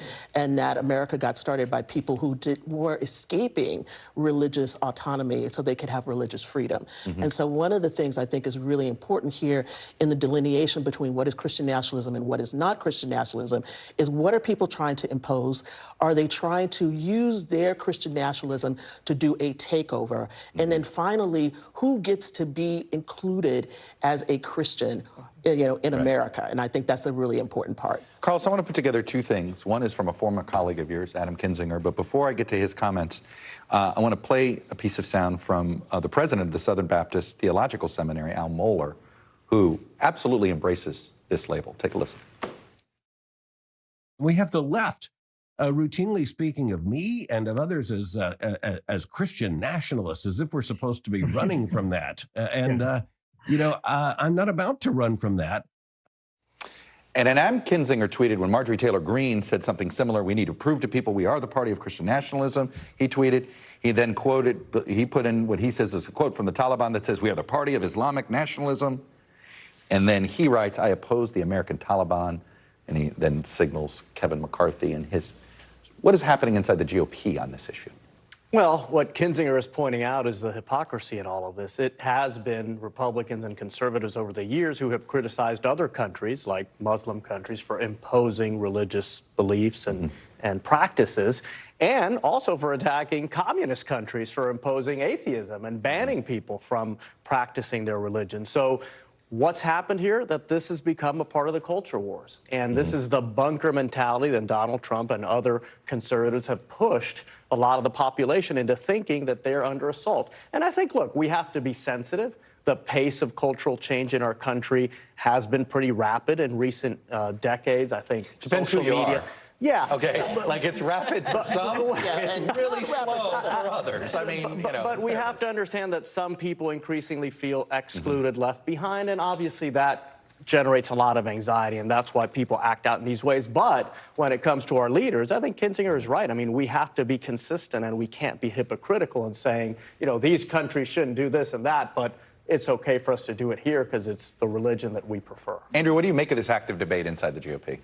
Yeah, it's really fascinating because really when we look at it, Christian nationalism, and Anthea brought this up earlier, is about power. And when we think of that in terms of a democracy and a functioning democracy, it's about sharing power and playing by the same rules. And so with Christian nationalism, we find over and over that if it comes down to democracy or power, they're going to choose power every time. And so this idea of a country for the people, by the people, it's really a country for a particular people, by a particular people. And so for those in the GOP, trying to figure out, are we really about democracy where we're going to play by the same rules or not? And that's the big question, I think, at stake. You know, and one of the things that I think some of us have struggled to sort of get our arms around is how are Lauren Boebert and Marjorie Taylor Greene, two female Republicans, such big advocates of Christian nationalism, and you had this gentleman on who is, you made it clear, every marriage is a kingdom, and the man is the king. Right. I mean, it is sort of like, this is one of those where it's hard to wrap my arms around that. It absolutely is. And I asked him, I mean, like I said, why can't you be equal in a marriage? And he's like, well, we weren't made that way to be equal. And I thought, this is not about biology. It's about intelligence. It's about dignity. It's about who you are. But that's not how he looks at it. He takes a very literal reading of the Bible. And I can't understand why a woman would submit to this. Let's pivot. How much to the campaign trail? I think a lot of these self-described Christian nationalists, statewide level, Carlos, are going to lose. It's probably, I think Doug Mastriano is more likely to lose than win. He's not trying. He's running an odd campaign. But just being the nominee, haven't the seeds been planted for more of these candidates to run? Well, it depends, Chuck. I mean, this could be part of the trap that Republicans have set up for themselves, where they elect the most quote-unquote conservative candidate out of primaries, and then these people just can't win. So eventually, this movement will likely just be extinguished because people get tired of losing. That's one theory. But certainly, I mean, it shows that at least there is a critical mass of support that can get these people past primaries. And by the way, going back to Christianity, and Ann, maybe you could shed some light on this, but Christianity, I mean, Jesus Christ invited people to follow. Never, it was never an imposition, right? Because let's put it like that. He did not twist their arm. You could come or not. You know, you want to follow this guy, you don't. That's all it is. Anthea, you're concerned that this spreads, that even these losing Christian nationalist candidates, by losing, they've been mainstreamed. I mean, you know, we're going to get criticized doing this program because, hey, you're going to bring more attention, and that attention inevitably is going to lead to people, oh, it's more mainstream than I thought. Yeah, and I think one of the important things to remember is that if we don't pay attention to this right now, we may be on the losing end later. I think, you know, to tie off of this comment about the GOP has had slogans like this a long time. It's been, whether it's been Make America Great Again or American Exceptionalism, all these kinds of things, right? What is more interesting right now is that the religious and the political are being put together. And that makes for a very powerful mix. And I think whether or not people win in November, we still have to contend with this in 2024. And there's something else, though, going on here, which is sort of the country's growing more secular, which almost at the exact same time, those that are religious are almost becoming more fundamentalist. Right. But almost out of fear of this growing secularization. And that's what I think it gets to, is that there is a great deal of fear. And if you look at the issues that they grab onto, the issue of abortion, the issue of same-sex marriage, opposing same-sex marriage, the issue of gender identity, all of those are driven by fear. And I asked Pastor Wilson that. I said, America is becoming less Christian. Fewer Americans want to be part of organized religion. And he just sees that as a further challenge. He believes he can change minds. And Andrew, is it almost a feature that Moscow is the place trying to do this because they almost want to be reactionary to the majority of the population. It's easier to find fundamentalists in a reactionary, in a place that maybe you feel like you're the outsider? Yeah, I think so. I mean, one of the insights of sociology is it's easiest to define who we are when we know who we're not. And so when you can define yourself against who you're not, that's really powerful. It creates very powerful in-group bonds. We're going to pull together. We're going to face the outside threat, the things that we're afraid of, and it becomes a really central part of your identity. And that's what's so powerful about Christian nationalism. All right, the separation of church and state. How strong is this still in our country, Anthea? I think the idea of it is very strong. The reality of it is not. And, you know, if we think back to Christian Coalition and all these other groups that were passing out voter guides in the churches in the 1990s, if we think about the ways in which, you know, Trump voters invoked all of this, and Trump himself invoked this, we think about the ways in which candidates now really play to all of this. I would say that the separation of church and state is very thin, if not non-existent. Very quickly, Carlos, if you tried to run a campaign that said, I'm going to be so strict about separating church and state, I'm not even going to try to campaign at churches, could you win? I think so. It depends where in the country, but in more suburban districts, I think you still could. You're more optimistic about in rural it than I areas, thought. much harder. All right. What a terrific conversation. Thank you all. Thank you all for being with us on this first episode of our 5th season here at Meet the Press Reports. The next episode, get ready to meet the American oligarchs. Are we just auctioning off American political power to the highest bidding billionaire? We're going to pull back the curtain on some of the recent big money players and booms in this year's politics. I'll see you next time on Meet the Press Reports and this Sunday on Meet the Press.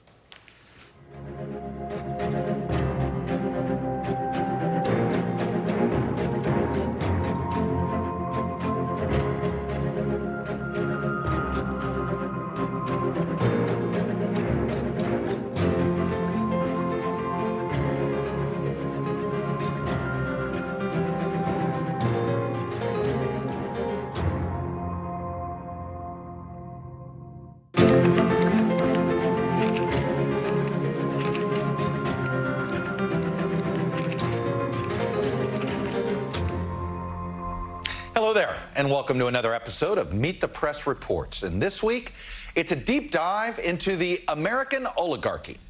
We've heard politicians say it before. They claim they want to take big money out of politics, but they never seem to do it, do they? So just how much money is in our politics, and specifically in our elections? Well, here's one truism. It continues to grow. Through June in the 2022 cycle, there was nearly $10 billion raised for just House and Senate races. I'm not counting gubernatorial races here, just House and Senate. This level of fundraising in our election system is growing exponentially, because if you go back to 2014, there was just under $5 billion raised for the House and the Senate alone, and we're basically already past that mark. It was just over a little of half of what it was in the first 18 months of the 2022 cycle, and we know it's going to be well over $10 billion now. But the truly new phenomenon here is the mega donor class. In 2014, only 3 people decided to donate at least $10 million of their own money to various House and Senate races. In 2022, that number is now up to 18, a 6-fold increase. And even as we see this wealthy donor class pour millions of dollars into our elections each year, there's millions more in dark money that they pour in on top of it. Those are funneled through nonprofits and basically are untraceable. But as the list of individuals donating millions and billions of dollars grows, so do concerns that political campaigns are essentially being hijacked by this wealthy class, controlled by this donor class, made up of individuals who have this outsized influence on not just who wins the elections and who runs the country, but what issues are even debated in these campaigns. NBC News correspondent Jacob Ward has more. Where have you seen money make its way into politics? Where have I not seen money make its way into politics is probably the better question. Abigail Disney's grandfather Roy co-founded the Disney company with his brother Walt. She grew up surrounded by the ultra-rich and is now a filmmaker and professional critic of the billionaire class.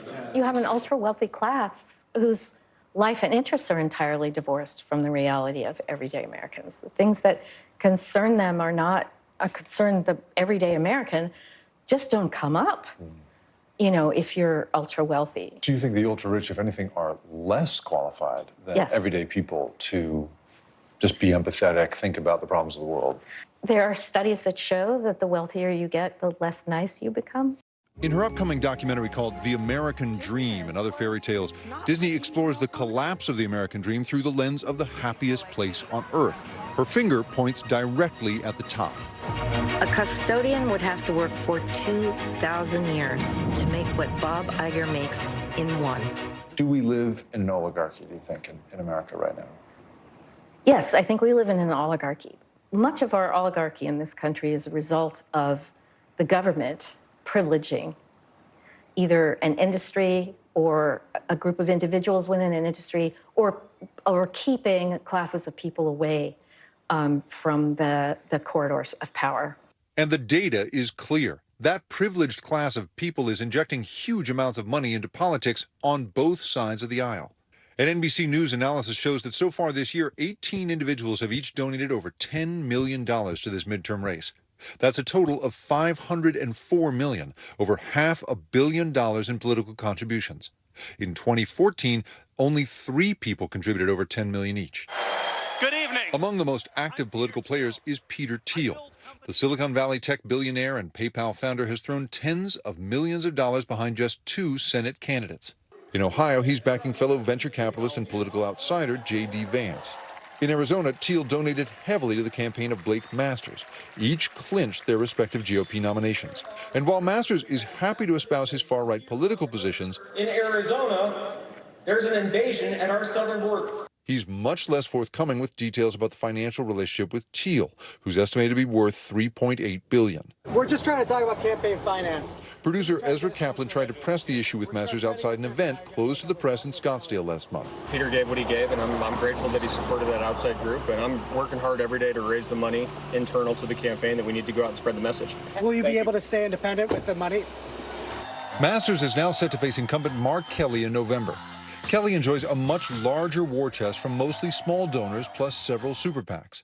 Masters, however, has received most of his support from a single super PAC funded by Thiel. And since the primary, that funding seems to have dried up. Peter Thiel declined our interview request, as did several other billionaires we approached. His biographer, however, says this is of a piece with who Thiel is. What he wants is to pay as little as possible in taxes, to live with as much freedom to do what he wants, whenever he wants, and to have lots of government contracts for his businesses. It's this idea that people like himself, people like Peter Thiel and Mark Zuckerberg and the other CEOs of these very successful tech companies are these genius capital allocators and genius administrators. And wouldn't it be better if they kind of ran the world? This is an extremely politically active group. Matt Lacombe is a professor of political science at Case Western Reserve University and has been studying the political behavior of this elusive group for more than 10 years. Over 90% of the billionaires we studied had made political contributions that we could track down. That's a much, much higher proportion than average Americans or even well-off Americans who we might think of as being generally politically active. What Lacombe and his co-authors have found is that while these billionaires have enormous influence, they stay out of sight, something he calls stealth politics. An overwhelming majority of them stay totally silent or are completely vague about what their political preferences and policy wishes are. And moreover, we find that many of them take political actions that would push economic policies in conservative directions that clash with what average Americans say that they want through public opinion polls. And that secrecy has the support of the Supreme Court. When Citizens United was decided in 2010, it helped create a new category of political organization, the Super PAC, and a new category of dark money nonprofits that allow political donations from billionaires and others to be effectively unlimited and to go unreported. We expect this court to fully utilize the First Amendment to protect the rights of people of average means. James Bopp was the architect of the landmark case and says his intention was to empower everyday people to pool political donations inside companies and labor unions, something he says the framers would have approved of. But Citizens United also wound up empowering the richest people in American history. Do you draw any connection between what you helped to create with Citizens United and the sort of some of the new tactics that academics are telling us are starting to emerge? Well, there's always been an advantage to have money. Mm-hmm. Surprise! Okay, there's advantages in having money. Thank you very much for making. What's new is how and when that money is being deployed.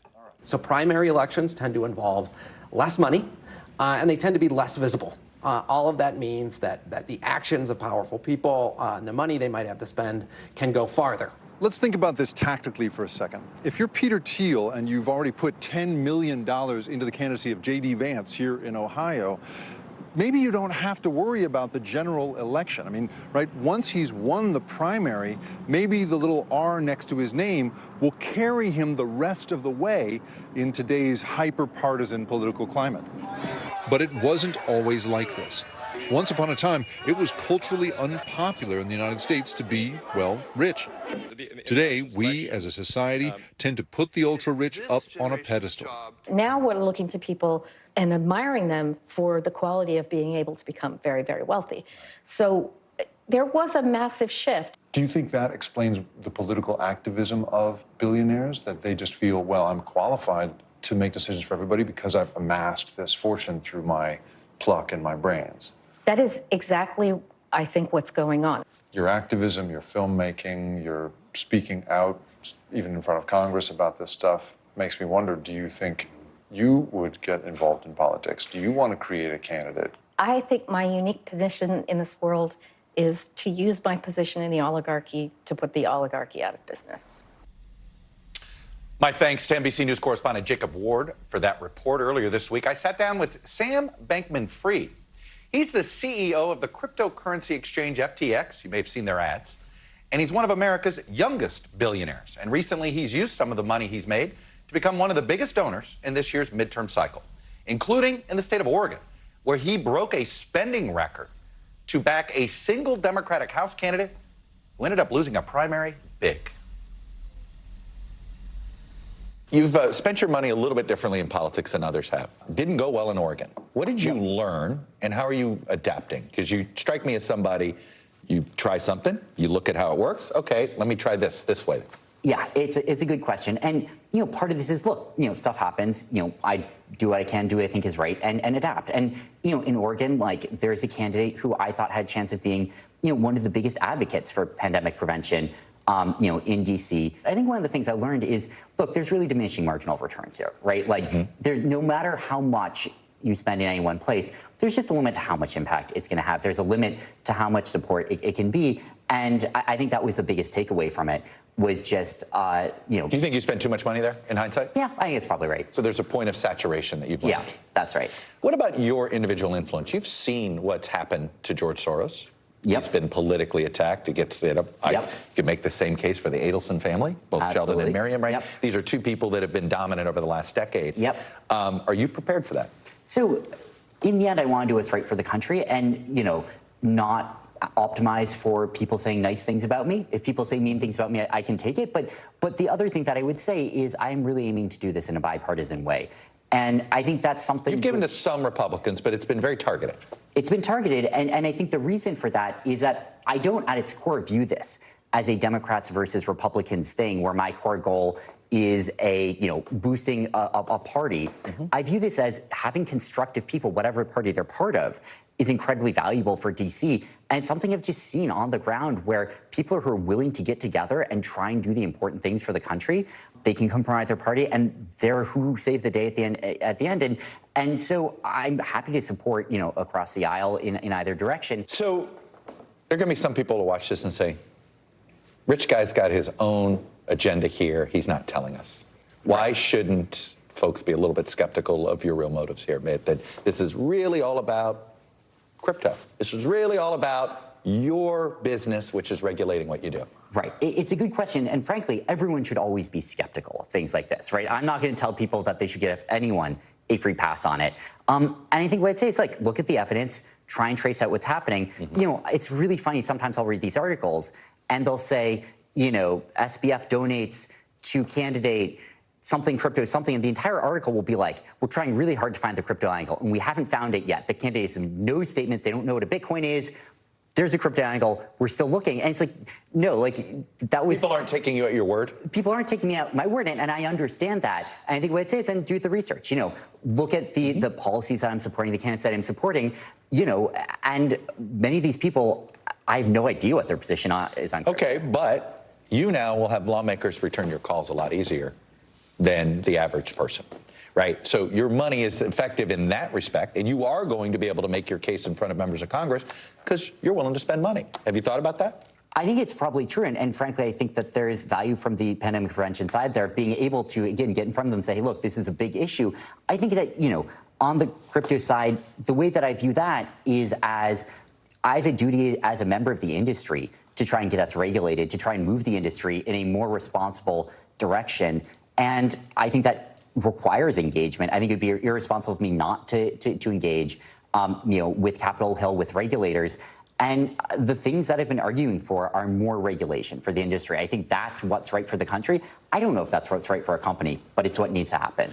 Let me ask you this. Should it be so easy for you to become a big donor in our political system? Do you think your money should be as relevant in our system as it can become? It's a good question. And it's so hard to view this outside of the lens of what is going on right now, of what different These are the rules that be. are. And you're sitting there and you're right. like, hey, if this is how it works, then I'm going to participate. I guess I'm asking you, what do you think should the rules be? Yeah. I have a lot of sympathy for thoughts of overhauling things in one direction or another. I've thought about this. I don't feel confident that I know what the right answer is, right? You could imagine a highly transparent regime where the emphasis was on full transparency of contributions. You could imagine a capped regime like what we had, you know, at least in larger part before Citizens United. There are arguments for that. You know, I frankly don't feel like I feel confident what the right answer is there.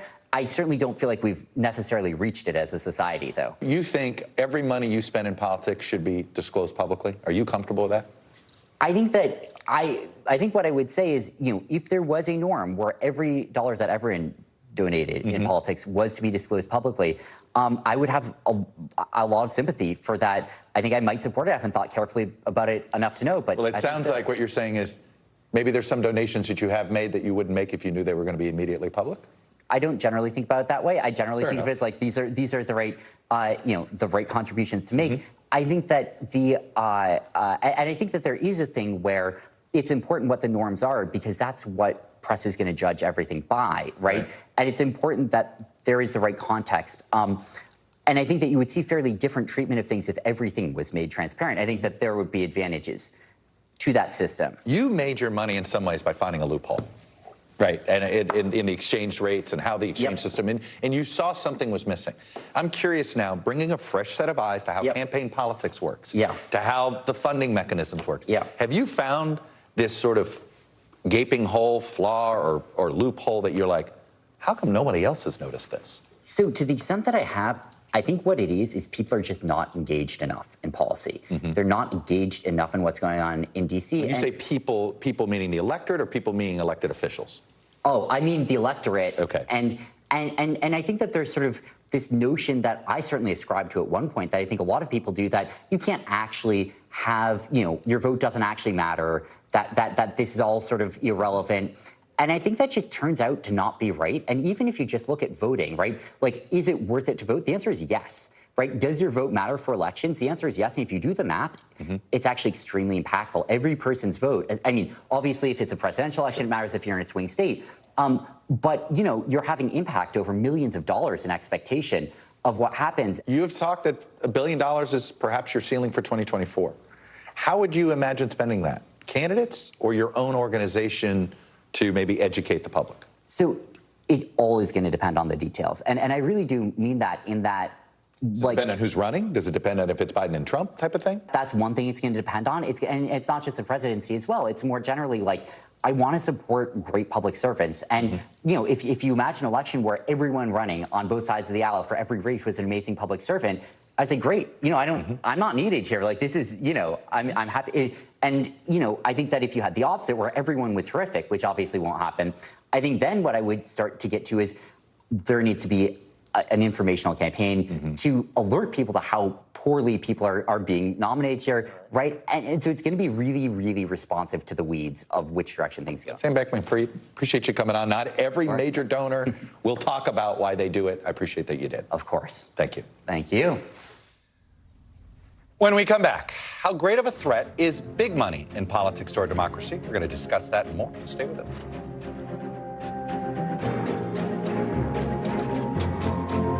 Sometimes the news can be difficult and overwhelming for kids to understand. Ukraine and Russia. Could you help me understand what's going on? So to help make sense of it all, we've created a newscast just for them. We hope your family will watch Nightly News Kids Edition. Hallie Jackson Now, weekdays at 5 on NBC News Now. It's the best time of the morning. Time for that pop start, baby. I'm feeling the vibe today on the show. News is happening now. Look at what's making headlines around the world. We're coming on the air with breaking news. This is a significant moment. Whenever it happens, wherever you are, NBC News, streaming free now.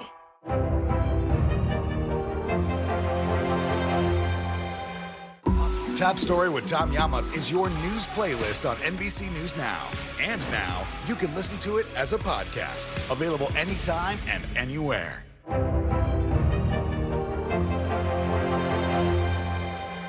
A masked killer takes aim and fires. A fatal attraction that leads investigators to turn towards their own. Internal Affairs, a new podcast from Dateline. Listen now wherever you get your podcasts.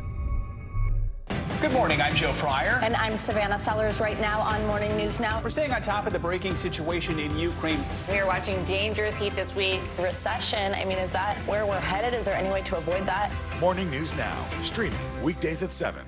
News is happening now. Look at what's making headlines around the world. Whenever it happens, wherever you are, it's here now.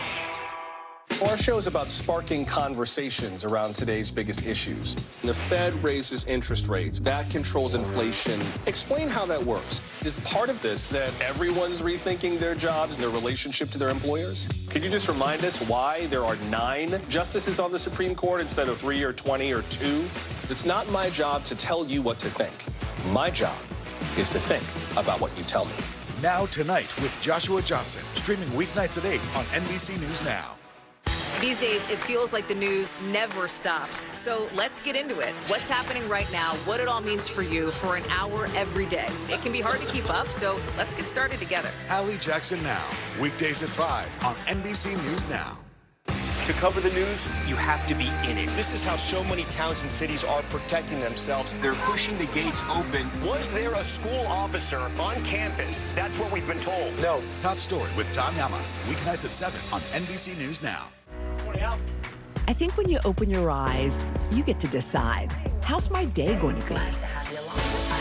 We want to be a way to start your day, lighten your load, every single morning. Internal Affairs, the new podcast from Dateline. Listen now. Welcome back. Campaign finance regulations have been tried and tried again. Can you regulate money? But are there more loopholes now than ever? I'm joined by Faz Shakur. He's the chief political advisor to Bernie Sanders. He worked at a longtime think tank, the Center for American Progress before that. And Trevor Burrus. He's a research fellow at the Cato Institute. Thank you both for joining us. So I'm going to start with my friend from Cato here, because I'm curious if you accept the premise that there's too many wealthy donors in politics. No. I think that, as we saw from the interview, donors, we assume some sort of nefarious motive, but they actually are just trying to support causes they believe in. And let's say that that's 90% or most of them, and when you support a cause you can believe in, and you try and get the message out there, that's what people tend to think about the things they believe in, right? So if you are against the NRA, you're against the money the NRA has, but you might be for every town for gun safety and people trying to spend money to change minds on that. So I don't think that billionaires are just per se a bad class, or that they have the same views at all. We can look at they don't have the same views. They're not just in the interest of billionaires. They're trying to get different ideas out there, and money is how you get information out there. Faz, where are you in this? money has a corrosive impact on politics. And it's not just merely through the influence of elections. It influences the motivations of policymakers from the top all the way down to the bottom, not only at the federal level, but if you go down, it has even a deeper impact if you go down to the state houses. You don't win state legislative seats unless you have money. It is nearly impossible, if you look around the country, to try to win without the influence. And if you look at the influence of large donors, often, especially in this day and age where so much is broken in Washington, D.C., their biggest influence is the state legislatures, where if you just look at the industries that are funding them, you see where politics and policies flow. All right. Do you agree that money should be more transparent in where it comes from? I'm okay with that. I mean, I would allow more money to be given to candidates so you could actually get startup candidates and get new candidates out there with new ideas. Is that probably the only plausible way to figure? Regulating money, it is clear to me it's impossible to regulate money because there's always a lawyer who finds a new. Well, not only the lawyer, but the law, as it has been construed by the Supreme Court, has now said, money is a form of speech. But I'm on the side of a legal argument that is in the minority that believes it should be banned from. But we're like politics a generation away from that. Yes, and we should have federally funded elections. That's what I believe in. Now, can we get there incrementally? But that is the North Star that I point to. All right. So short of that, rigorous transparency. Yes, I mean, and in what form, right? Because you want voters to know and understand. So if you look at the Disclose Act, what they're suggesting is that the donors to large super PACs would be listed by name at the end of an ad. Now, is that sufficient? Do I know enough about a name, Peter Thiel, Sam Bankman-Fried, to make a judgment about that ad? I would argue, we got to do a little bit better even about that. I think you got to have better disclosure and transparency around what the motivations are of these individuals. On the federally funded elections, for example, like the reason that's never going to work and it won't ever happen is the only way that could be fair is if sitting members of Congress voted to give opponents more money to spend against them than they currently have as incumbents. The biggest advantage is incumbency, and you need to outspend to get incumbency. 90% plus retention rate, right? You get all the money if you're an incumbent, and if you want to challenge them, you need to raise money. And what will not happen, as long as the foxes are guarding the hen house, as long as these politicians are making the rules by which they get elected, they're not going to make a fair election system. So federally funded thing, sure, let me imagine this thing. Triple the donation amount for people challenging sitting members of Congress. That makes it fair. Never going to happen. Just a quick counterpoint to that. Trevor started this conversation, saying that essentially he doesn't believe that money governs the outcome of a lot of elections. It's important, but it's not everything. Exactly. And I jump off that premise, and that's why. So if you gave a grassroots candidate enough money to compete, to get the word out, you and I are agreeing essentially that you have a chance to win. So we are now debating how much of a federally funded amount would a candidate need to be seated with in order to have a fair and competitive shot? I'm saying that Congress will never pass that law. Well, let's start, though. But the one thing that you might be able to get him to do, because during the McCain-Feingold debate, Mitch McConnell was for instant disclosure. I've always challenged some people on the left, go introduce Mitch McConnell's counter bill to McCain-Feingold and see where people stand on there. Instant disclosure that's a little bit more than the Disclose Act that allowed people, you want to give, Peter Thiel shouldn't have to give to a super PAC. Peter Thiel can give $5 million directly to Blake Masters' campaign, let his campaign deal with it. But every time he runs an ad, he says, I'm Blake Masters, and my campaign is funded by, and you have to list any individual that gives you more than, say, $1 million. Yeah, so this is a town of compromise. I'm not for having to disclose yourself. And again, everyone knows this, what causes you give to. If you're a pro-choice person, you live in Alabama, you don't want people to know that you're giving to pro-choice candidates, maybe. It's very important. In terms of donor privacy, you have Planned Parenthood and the NRA on the same side, right? And when it comes to candidates, why should a wealthier citizen basically get a special privilege like that? The special privilege of not knowing who's given. Everyone gets that privilege. Well, intervening in an election in particular is what Chuck's talking about, right? Like, so if you've decided, I want to engage in the public debate of influencing an election and telling people who they should vote for, who they shouldn't vote for, why should you be able to operate in the shadows and the dark? So again, I said I'd make a compromise, and it would be above a pretty high limit. Because I'm pretty skeptical about members of Congress. I think we all are.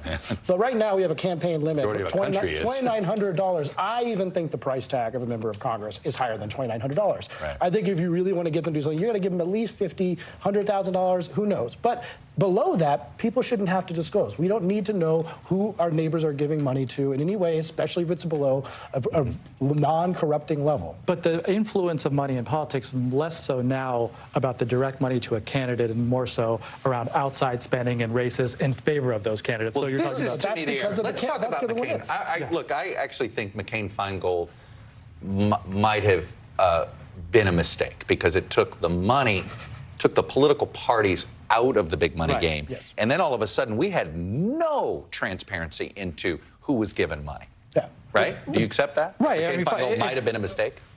Yeah, I think that's right. And if you look at 501c4 explosions, there's also no cops on the beat. So if you look at the way in which 501c4s are supposed to be construed and how they're supposed to spend money in elections, these outside spending vehicles that dump millions and millions of dollars on air, they weren't supposed to be doing electioneering. And yet, that is the primary purpose of most of these organizations because nobody is stopping them. Right. The IRS made an attempt, and They that tried, got and that got weaponized. From the left and the right, everyone did. But it got weaponized by political activists. Absolutely. The IRS should not be regulating the donation. But I mean, so look, outside groups, again, we can't forget the bigger picture. Politics matters a lot now to a lot of people in this country. It's very, very divided. That the spending is going to come in that way, and it's going to be more outside groups, so we can call them dark money. It's just that people don't necessarily have to disclose what they're giving to politics, and I don't think they should, except for maybe some extreme circumstances. And so, yes, these outside groups are a product of the limits. We know that since '76. You limit that much to campaigns, and then that's going to go somewhere else, and we're going to have these outside groups spending. And the candidates don't like it, by the way. They want that money, and they can't control the message of the outside groups. What would happen if you could collect unlimited amounts of money in presidential campaigns? What would that turn into? And it was disclosed, but what would be your fear? I worry about a lot because if there's a recent Supreme Court ruling that says you can go into debt and then be paid back later if you went into debt. Yes, Ted Cruz's case. And so basically what it essentially assumes is that... That's a different story.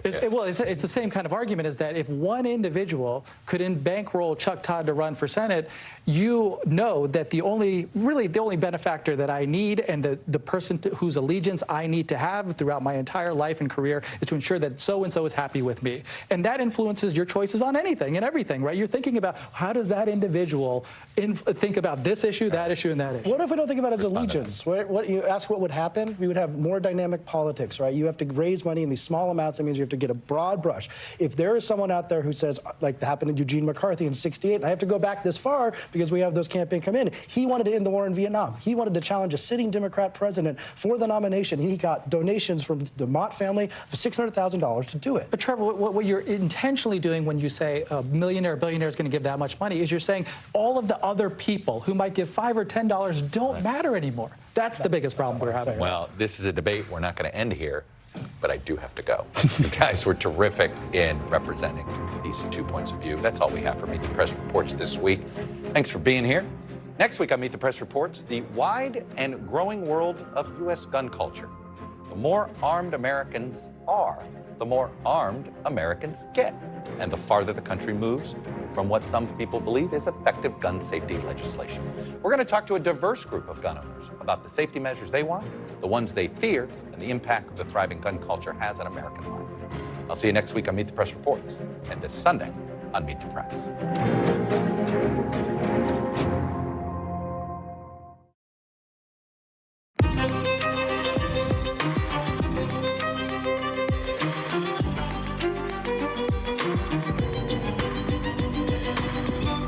If you're watching this from Florida right now, here's hoping your pantry and gas tank are good to go. Or maybe you're on the road already, with hundreds of thousands of people now forced to leave because of Hurricane Ian aiming right at the Tampa coast. It's going to make landfall in Cuba any minute now. We are live in Havana and in Florida, where people are getting ready, or not.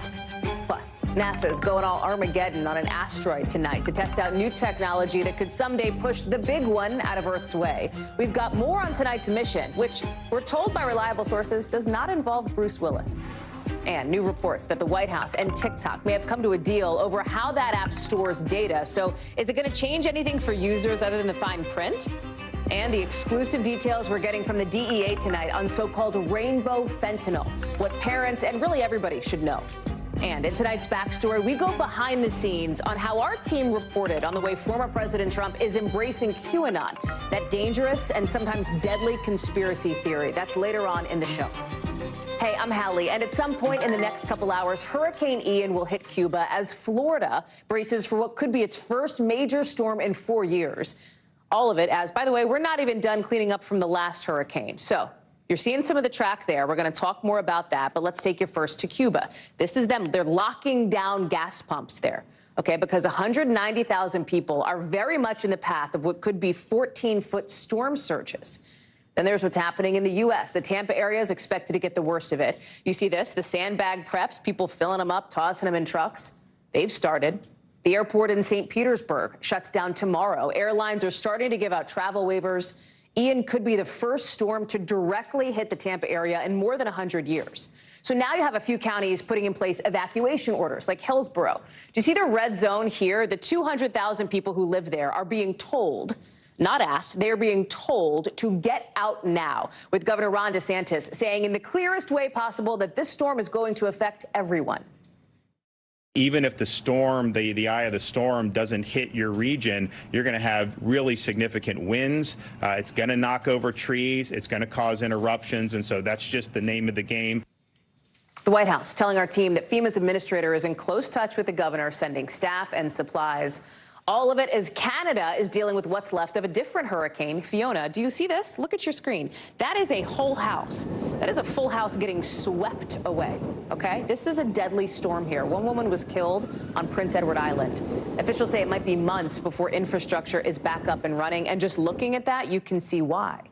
In Puerto Rico, about 40% of people don't have power. 20%, 1 in 5, don't have water now a week later after Fiona, which killed at least 16 people there. We're going to get the forecast from Bill Cairns in just a minute, but I want to start with Ellison Barber, who is live for us in Tampa. So, Ellison, tell us a little bit about what you've seen. I imagine that people are getting ready, filling gas tanks, getting ready to lose power, you would think. Yeah, people are getting ready, and some people we spoke to this morning said they really hadn't done a whole lot of preparation until this morning. Then they started to see the forecast, started to realize that Tampa really is in a difficult position and took more steps to get prepared. This right here is probably all that's left in this Home Depot as it relates to hurricane prep. Lots of batteries that they've moved around, and just really a handful in the scheme of things of flashlights. Earlier this morning when we got here at about 6 a.m., and we have a GoPro video we can show you of this, there was just a line of red gas canisters, close to 100 generators, and cases of water. Just hour after hour, people kept coming in, taking them, getting them, and all of them are gone. I mean, this is a storm that people in Florida, you know, they are watching closely, but they're also Floridians, right? They're used to weather, they're used to hurricanes. So kind of the general sense I get from people here is that they are not panicking, they're calm, but they're also trying as best they can to be prepared, particularly as they're seeing these more ominous, if you will, forecasts coming in for this area in particular. Hallie? Ellison, I have a question. You know, I wonder, and you know, I have family in Tampa, and I wonder about this idea. A storm hasn't hit directly in that area in a very long time. Are people complacent? Like, is there a sense of, like, we're Floridians. We've lived through this stuff. We know how to handle hurricanes. Or do you think there is a sense of urgency here? I think there is a pretty even split of the urgency and the, hey, we're Floridians. This happens all the time, and we're going to see what happens. We'll play it by ear, if you will. But let me let you listen to some Floridians from Tampa who we spoke to at this store earlier today. Are you planning to stay, ride it out, or would you evacuate? What would change for you? I think because of where my house is located, I'll ride it out. We're going to be just fine. Whether it hits us or goes south or north, we're going to be fine. Okay. So there is a significant evacuation order, a mandatory evacuation order, as you mentioned, for Hillsborough County. There are about 200,000 people living in what's considered Zone A, and they've been told they need to evacuate. Zone B, which is kind of right next to it, that county is under a voluntary evacuation advisory. But county officials are hoping that people really do heed the warnings because they are very concerned about what that storm surge will look like for Tampa area. Hallie? Ellison Barber, live for us there in Florida. Ellison, thank you. So that is where Ian is headed. But what about where it's going to hit first? Guad Venegas is there in Havana. And Guad, the area that's going to get the worst of Ian on Cuba doesn't have the same kind of resources that you and people there in Havana have, right? Correct, Hallie. So we expect the hurricane to make landfall west of Havana. This is where they're going to get it the worst, right? So the government has said that there's an alert for 7 different provinces, and that does include Havana. I spoke with someone at the Institute of Meteorology. They're the official source of information here in Cuba, who told me they do expect conditions here in the capital to be that of a tropical storm. And of course, being the capital, there's more resources. Now, if we go further west, the city, the largest city in that area where the hurricane is expected to hit the hardest is Pinar del Rio. This is a city of more than 140,000. The province has more than 500,000 people. This is where they are evacuating 50,000 individuals, 50,000 residents that are very close to the ocean. And of course, it's a rural part of Cuba. They don't have as many resources. The government has allowed more rations to be sold at some of their stores for individuals to go prepare as best as they can. When you look at Cuba, people here can't go to a store like we do in the United States, right, and buy all the water and food that you can afford. People here have to figure out ways to get enough food to get through the next 1 or 2 days when they expect a lot of these small stores to be closed. Others have improvised markets where they sell vegetables and other things to neighbors. So they're just preparing as best as they can while the military and the government is making other preparations. They do expect some damages also to the power lines here. So the power would be is expected to be shut down later today, Hallie. Guad Venegas live for us there in Havana. Guad, thank you for being there. Please be safe tonight. We'll be checking back in with you tomorrow, of course. I want to get to Bill Cairns right now. And the weird thing about this particular storm, Bill, and I think it speaks to what Ellison and I were talking about, the complacency factor. You talk about the spaghetti models. They're everywhere. I mean, it looks like you really did throw them at the wall, right? There's a bunch of different paths here. What do we know right now, and what can we say with confidence it'll do? We're starting to narrow in. We're eliminating some areas. I mean, we may have hurricane wind gusts arriving in Florida in 48 hours from right now. So that's not that far away. So, and we got the new advisory in, and it's shifted once again slightly towards Tampa. And the reason everyone's making a big deal about Tampa, A, 3 million people live in that area, but the second reason is it's been 100 years. So they've been hit by a hurricane, not even a major hurricane, just a hurricane. So they've been unusually lucky. I mean, other areas of Florida, as you've known in the last decade and even 2 decades, have gotten nailed by many a storm. So where will this one go? First thing, Hurricane Center just upgraded this to a Category 2 hurricane. Not a surprise. We expect this to jump up to a 3 tonight, possibly a hurricane Category 4. They call that a major hurricane as we go throughout tomorrow. Actually, it's a major once it gets to 3, and then 4 is kind of the middle of the major, and then 5 is the rarity that you never want to see like they had in areas of the Panhandle in Florida with Michael. So where are we taking this? Here's the brand new track from the Hurricane Center. They still have it being a Category 4, exiting Cuba early tomorrow and leaving that area. Key West, you're going to wake up tomorrow to gusty winds. You're going to feel tropical storm gusts. And then notice this. Look how close this is. Category 4 right off the coast of Fort Myers to Sarasota, Bradenton, Venice, up towards the Tampa area. And then the storm slows down. So we got a major hurricane that will start weakening as it approaches land. So we're going to get storm surge for a long period of time, incredible amounts of rain, and the winds, even though they're going to slowly be weakening, they're still going to be gusting for a long period of time. I mean, we're going from Wednesday 2 p.m. to Friday 2 p.m. only this far through Florida. So this is going to be a long haul. It's going to be, you know, Wednesday's the damage, Wednesday night, Thursday morning, and then all day Thursday, we're still going to have tropical storm gusts. You were mentioning those spaghetti lines. They're getting a little bit better. Notice the split, though. We only have about 2 or 3, including our American model and the Euro model, which are some of the more reliable ones right over Tampa. But we have a couple that take a right turn all the way down here towards Fort Myers. Then a couple are still to the left. So it's not, you know, etched in stone that we know exactly where this is going. But our cone of uncertainty, this white thing, is starting to shrink. It no longer includes Panama City. Your forecast has been improving. But the forecast from Tampa to Sarasota to Bradenton to Venice, all the way down here to Fort Myers, that's the area that the forecast has been getting worse, Hallie, over the last couple of days. Storm surge, rain. We could have 20 inches of rain with this storm. It's bananas, Bill. I'm intimately familiar with Pasco County, and I know what that area's been dealing with. So, Bill, I hope you have your cot there. Yes. 30 Rocks. I'm sure we'll be talking. Thank you, friend. Appreciate it. We got some breaking news to get to out of the markets now, with the Dow officially closing in a bear market. It is happening, down more than 300 points since last week, with the S&P and the NASDAQ both falling today also. It's happening at the same time as another key economic indicator, the British pound, hitting an all-time low today against the dollar. 1 pound equaling about $1.03. It's now back up to like $1.07. If you've ever wanted to visit the UK, now is not a terrible time considering the exchange rate. And if you're thinking, hey, a strong dollar, cool, I can get behind a strong dollar.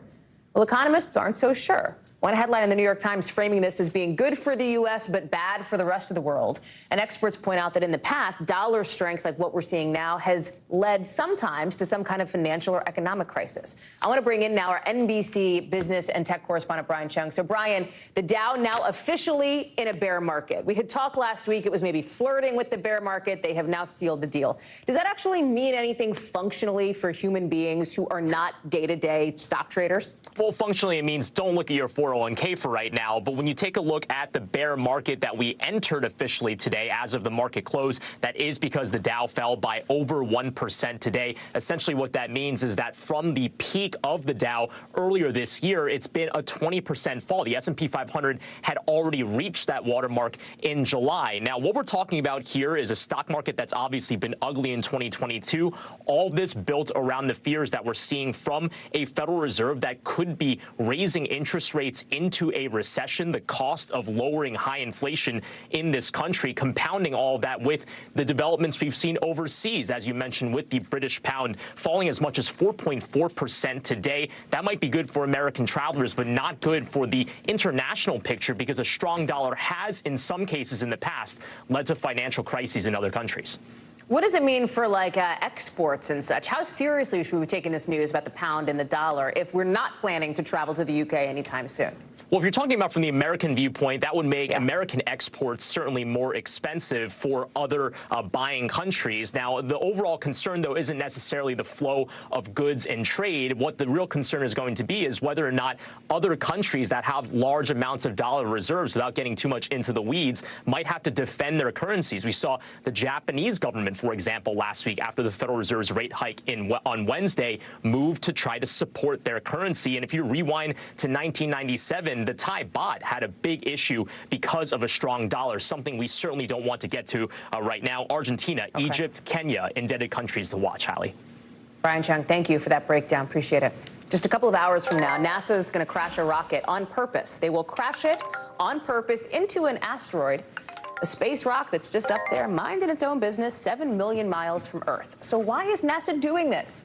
The agency wants to test technology that someday could save the planet. Scientists are hoping to prove that hitting an asteroid coming towards us with a rocket could nudge it a little bit into a different path so that it doesn't slam into Earth. And if this nightmare scenario, an asteroid aiming towards Earth, sounds like something out of a Hollywood movie, that's because it is literally something out of a Hollywood movie. Cue Armageddon. The United States government just asked us to save the world. Anybody want to say no? You think we'll get hazard pay out of this?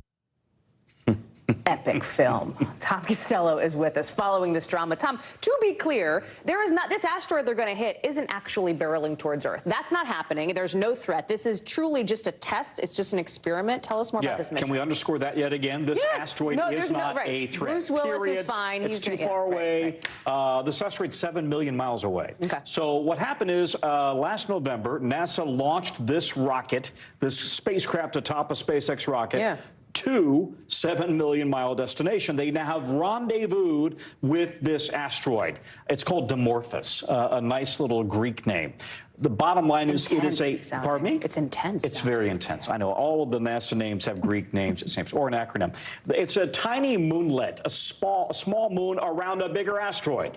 What are they going to do? They're going to slam into it, and they don't know what's going to happen because they don't know what this asteroid's made of. Is it just going to be a thud and nothing happens, or is it going to actually cause kind of dirt and dust to fly up out of it?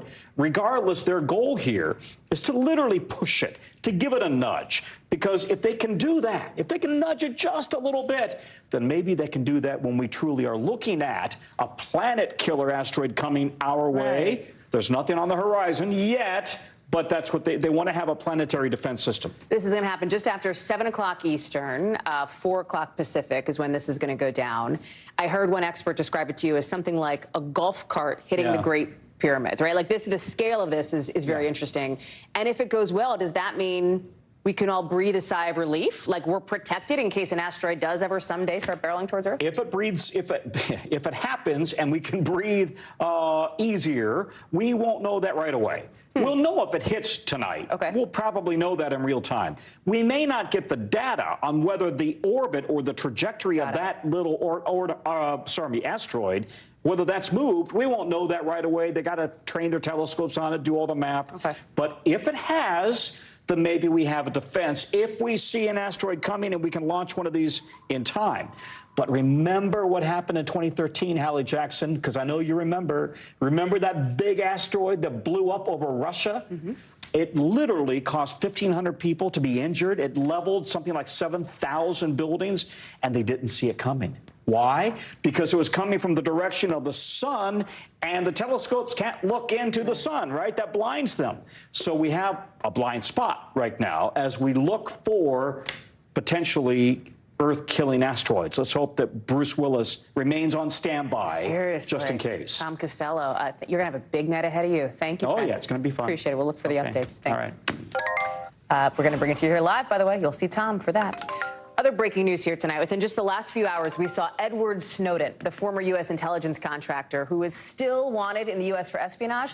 Well, he became a Russian citizen, with Russian President Vladimir Putin signing this decree. Snowden's been living in Russia, you might remember, since he leaked classified documents on the government's mass surveillance programs in 2013. He got permanent Russian residency in 2020 and said he and his wife wanted to get this dual U.S.-Russian citizenship. You see here why. He says because he has no desire to be separated from his son. So in the era of pandemics and closed borders, they wanted that citizenship. The State Department just this afternoon saying its position on Snowden has not changed. Listen. Mr. Snowden should return to the United States, where he should face justice as any other American citizen would as a result of his Russian citizenship. Apparently now he may well be conscripted to fight in Russia's war in Ukraine. Priscilla Thompson is joining us now live from London. Priscilla, we have heard something different from Snowden, whose attorney has spoken and reportedly has said Snowden's not actually going to get called up to fight in Russia's war in Ukraine, that he will not be mobilized in that instance. But this issue of citizenship is still really significant for Snowden.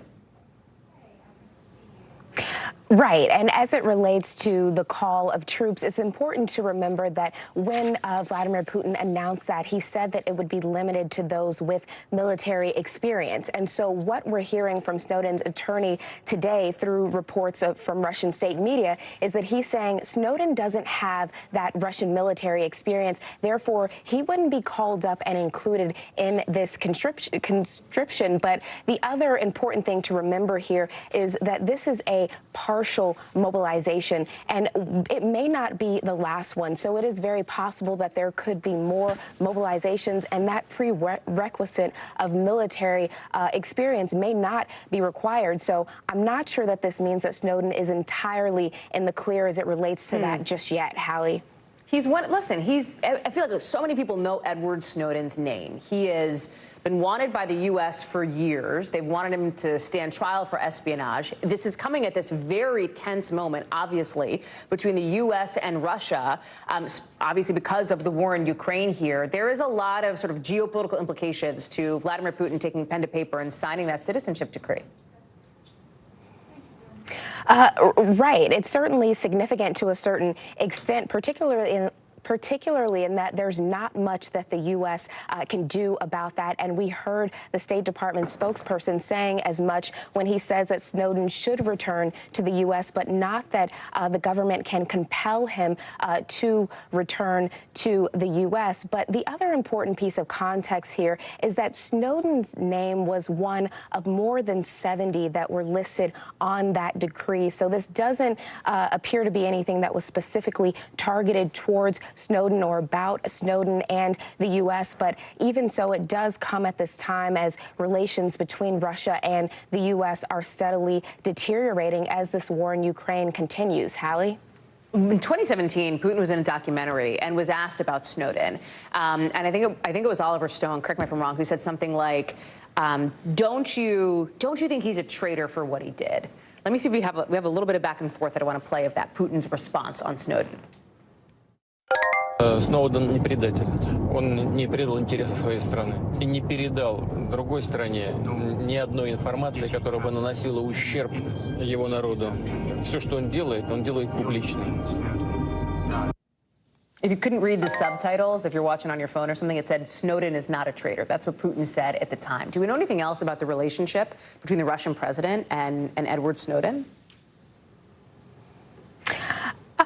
Yeah, the Russian government certainly appears to be friendly towards Snowden's cause and his plight. But Snowden, for his part, has said that he is not going to renounce his U.S. citizenship. He has said that the reason he requested this dual citizenship is because he wanted to be able to travel more freely and cross borders with his wife and his young son, who was born in Russia. He wanted to share a citizenship with his son, who was born there, and he has said that they plan to raise his son with American values. But what is also certainly known to Snowden as he navigates this is that the U.S. is still very much looking for him. They have not giving up on seeking to bring him to account for these charges of espionage. And so he will have to be careful about where he travels and what borders he crosses, knowing that there is the possibility of extradition and that the U.S. is not letting this go. Hallie?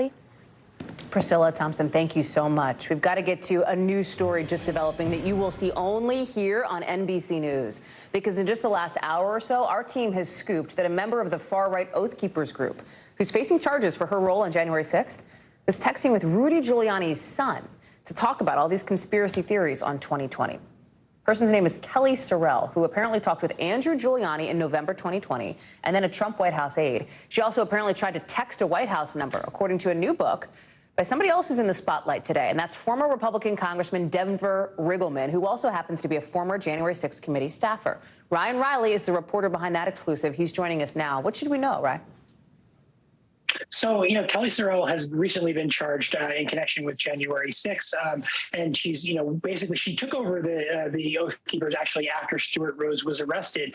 And she testified before the committee. And she had also been a member of Lawyers for Trump, which was a sort of volunteer organization of people going around the country trying to, bring up these election challenges following the 2020 election. And it was in that capacity that she had these contacts with Andrew Giuliani. But what's critical about this was she was also this member of the Oath Keepers. So a few weeks before January 6th, when the Oath Keepers were trying to get this message to Donald Trump, they wrote an open letter saying, hey, we're going to have a bunch of guns stored outside of D.C. just in case you need us. That was something that was basically trying to get through to the White House. And all of this comes just as the jury selection is set to begin tomorrow in the Oath Keepers trial. And we should learn a lot more about those potential White House connections there, Haley.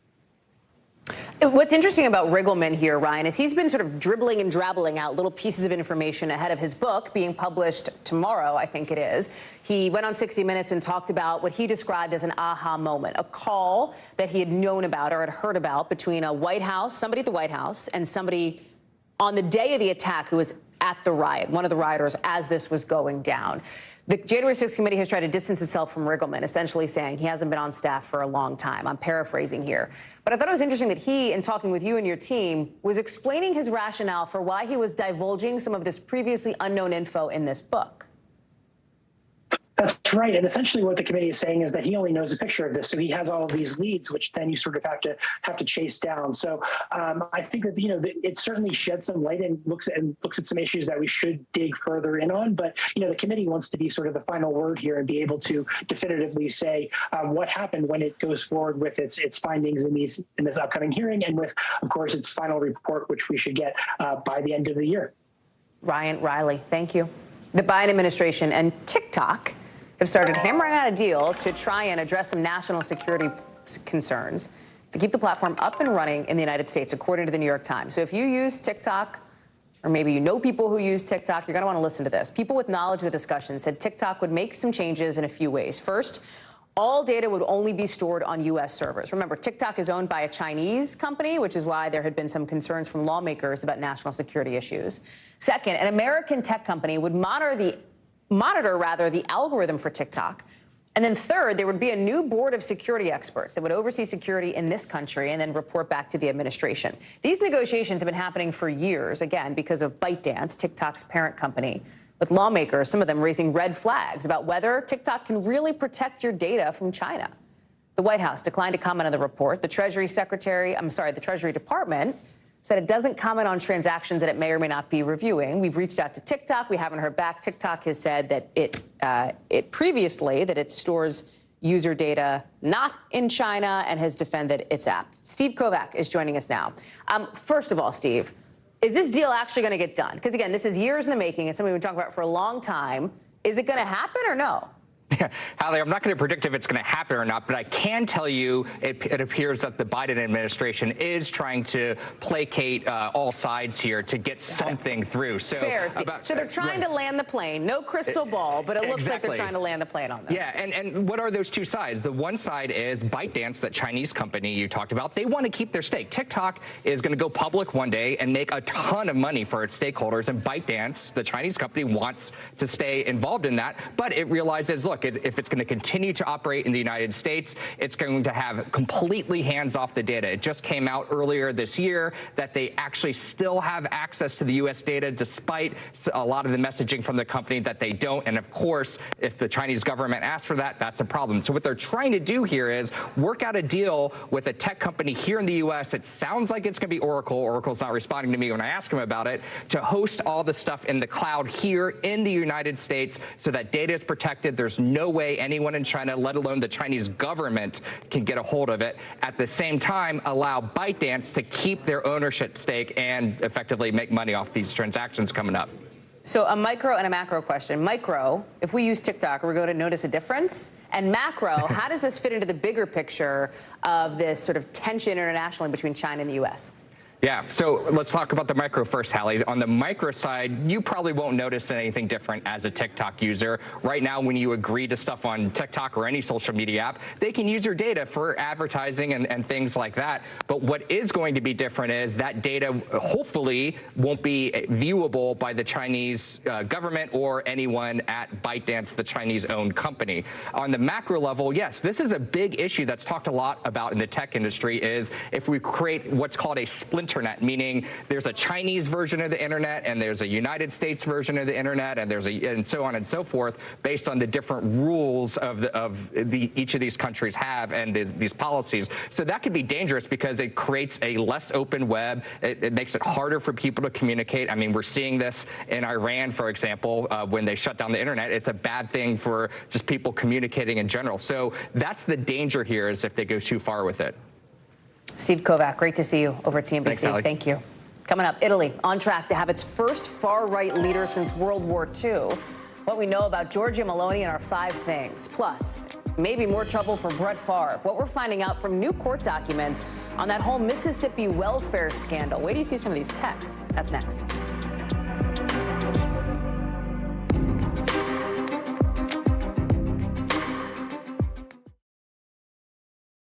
You get one beautiful life to live. What are you going to do? This show is so fun, but having you as a positive force means really the world to me. Jenna doesn't stop till it's sold, okay? We have this circle of women that love each other. I decided I'm going to go with the rhythm of life. And you love riding the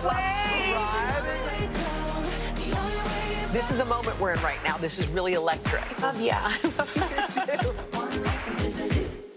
Sometimes the news can be difficult and overwhelming for kids to understand. Ukraine and Russia. Could you help me understand what's going on? So to help make sense of it all, we've created a newscast just for them. We hope your family will watch Nightly News Kids Edition.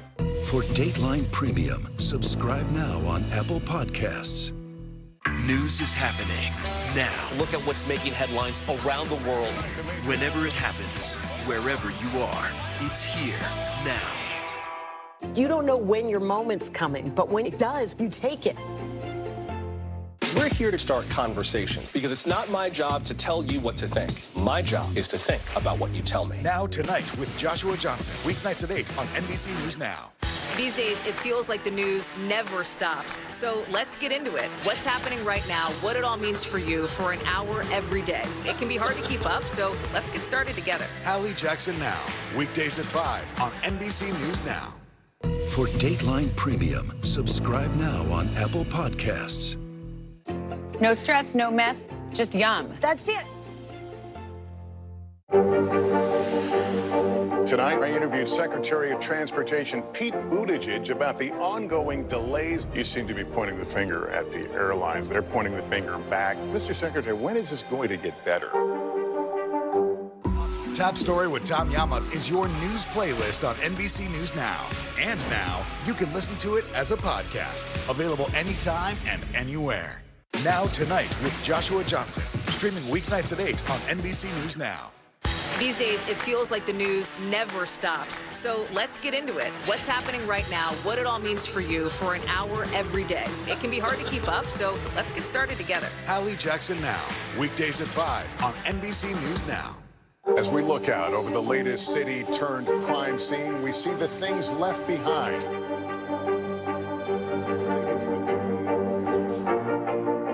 Can you tell us what it was like? Our NBC News exclusive.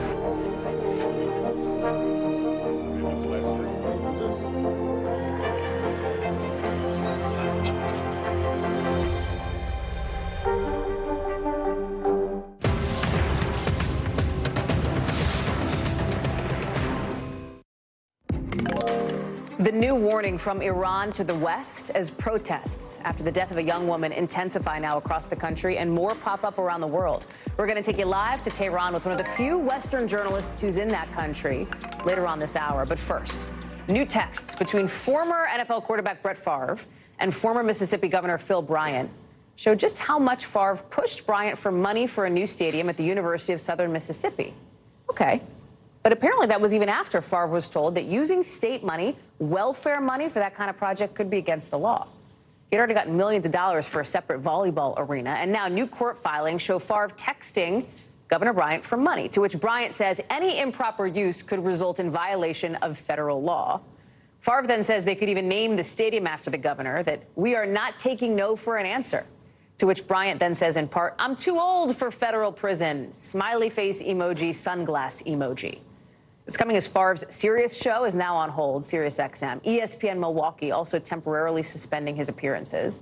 He's being sued now by the state for allegedly using millions of dollars in this welfare money to pay for personal projects. Now, Favre has said he didn't know the money he got came from welfare funds. I want to bring in Ken Delaney. And so this is, if I'm reading between the lines, this kind of feels like Bryant throwing Favre under the bus. You're absolutely right. So Bryant... Well, you told me that before during the commercial break, so I felt pretty confident about suggesting You're really that. letting people under the hood. But no, so Phil Bryant, the former governor, was deeply involved in steering this money. Previous text messages have shown that, and a lot of people believe that he committed wrongdoing here. So he comes out with this filing saying, wait a second, I tried to blow the whistle on this, and Favre kept pushing me, And that's the thing that everyone agrees on. Whether Bryant did anything wrong or not, Favre relentlessly lobbied the governor and state officials to get money for this volleyball facility where his daughter was playing the sport. Brett Favre, who was paid $140 million in his NFL career, not including all the endorsement money he got, was really putting the pressure on these state officials, and he knew that the money was coming from the state welfare agency. Now, his lawyer says... In the nation's poorest state, yes, by the way. Yes. Right? Where it's really hard to get welfare, to qualify for welfare. Now, his lawyer says he didn't know it was federal welfare money specifically, which, by the way, the state auditor has now said this was all illegal. People have pleaded guilty to crimes over this. Wow. And it wasn't just this project. There were tens of millions of dollars misdirected from the state welfare program. But a lot of focus on this Brett Favre stuff because Favre was made so much money in his career and is such a celebrated figure. And it's a non-football related huge scandal. I mean, that's what it is, right? I mean, it's relentlessly being covered in Mississippi and around the country here. We talked about some of the brands kind of distancing themselves from Favre. What does it mean for his legacy? I know you're not a football analyst, but help us put this into perspective here. But I am a football fan, and like many fans, I loved watching Brett Favre play, and I think it just hurts a lot of fans to see this person who they, lionized over the years. He didn't play the villain role in the NFL. Do you know what I mean? He wasn't a villain the way that, I can't think of a good example, but the way that some players kind of relish the role of being the villain, that wasn't him. He played the game with exuberance and with honor, and he put himself out there. And to see him, sort of scrounging for these state grants for this facility that benefited his daughter, it just really makes you wonder what was going on there. And in part, he had guaranteed the money himself. He says this in the text. So he's saying, I've pledged almost $2 million, and I'd really like the state to cover that part for me. So whatever is going on there, Who knows? Ken Delaney, and thank you for being on top of that. We'll look for more of your reporting tonight on Nightly. Thank you. Thank you. Let's get you over to the 5 things our team thinks you should know about tonight. Number 1, far-right nationalist Giorgia Meloni is set to become Italy's first female prime minister. She's expected to form the country's most right-wing government since World War II. Political rivals and some experts have accused Meloni of spreading white supremacist ideas. There wasn't much turnout in this election. It was actually at a historic low. Number 2, the Biden administration is announcing new rules requiring airlines and online travel agencies to be way more transparent about ticket prices before you actually click purchase. That means they have to be clear about fees for stuff like seats, for checked baggage. You know how this works. When you go to buy your ticket, it's X amount and then all the fees add up. One group that represents big carriers says airlines are already doing this, but they're already being transparent. Number 3, have you seen Don't Worry, Darling yet? We've been talking about it a lot because there's been some off-screen drama surrounding the production. It is finally out, and I guess all that buzz didn't hurt because it came out at number 1 in the box office, pulling in something like $19 million in sales across North America, more than $10 million internationally. Number 4, it is never too late to celebrate, as the Atlanta Braves found out firsthand today, visiting the White House to celebrate their World Series win from last year. President Biden welcomed the team. They gave him his own jersey, although the president also shouted out his wife's affection for the Philadelphia Phillies. The Braves defeated the Houston Astros for their first World Series win since 1995. Number 5, the National Football League looking more like the National Fenty League. Am I right? That's because Riri's going to be headlining the Super Bowl. Halftime show in Glendale. Rihanna posted this photo of her holding an NFL football, keeping the caption real simple with just a period. It's the first halftime show with Apple Music as the primary sponsor instead of Pepsi. All right, I'm going to watch. When we come back, check it out. This video going viral online, allegedly showing dozens of teens just ransacking a Wawa. We've got the latest on that in the local. Stay with us.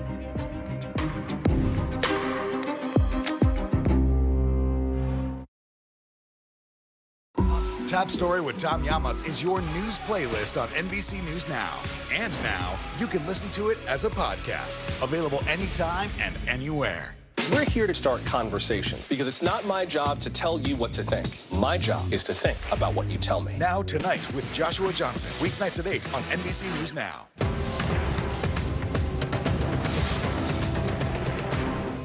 Now Tonight with Joshua Johnson. Streaming weeknights at 8 on NBC News Now.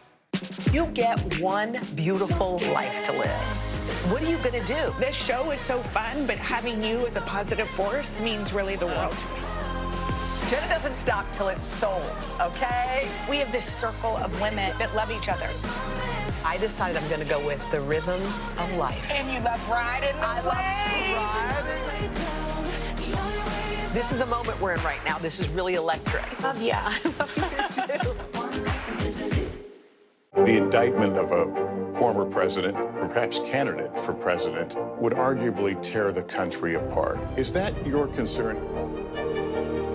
Can you update us on the status of negotiations?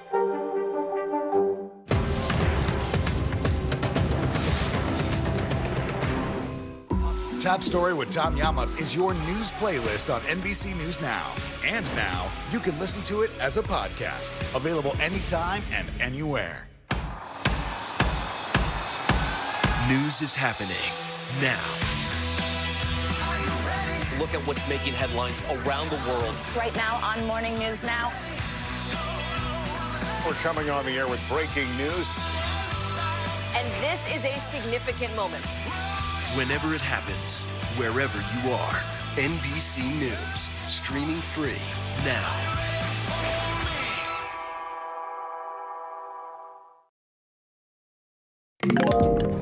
Today, Iran is accusing the U.S. of trying to destabilize its country, basically saying that U.S. support of protests triggered by the death of a young woman who died in police custody has been part of the issue, with the foreign minister saying that the political leaders of America and Europe, their media, exploited what they describe as a tragic incident under investigation.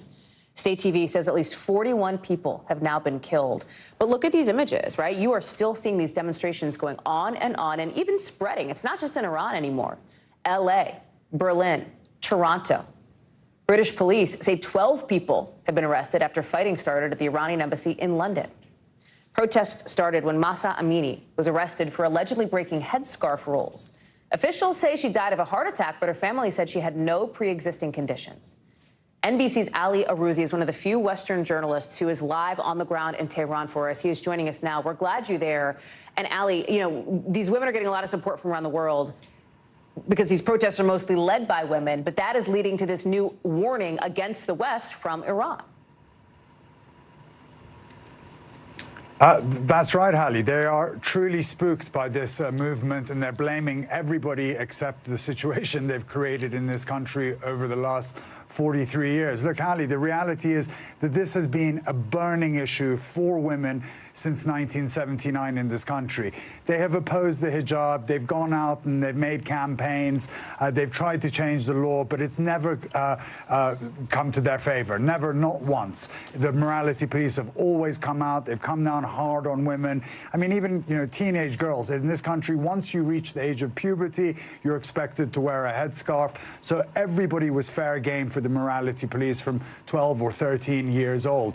And this all came to a head 10 days ago after Mahsa Amini was killed. That video went viral. Several weeks before she was killed, Hallie, as well, there was an activist in Iran who had taken off her headscarf. She was arrested by the police. She was then taken on TV to withdraw her activities and say, no, she supports wearing the headscarf. She had a big bruise around her eye.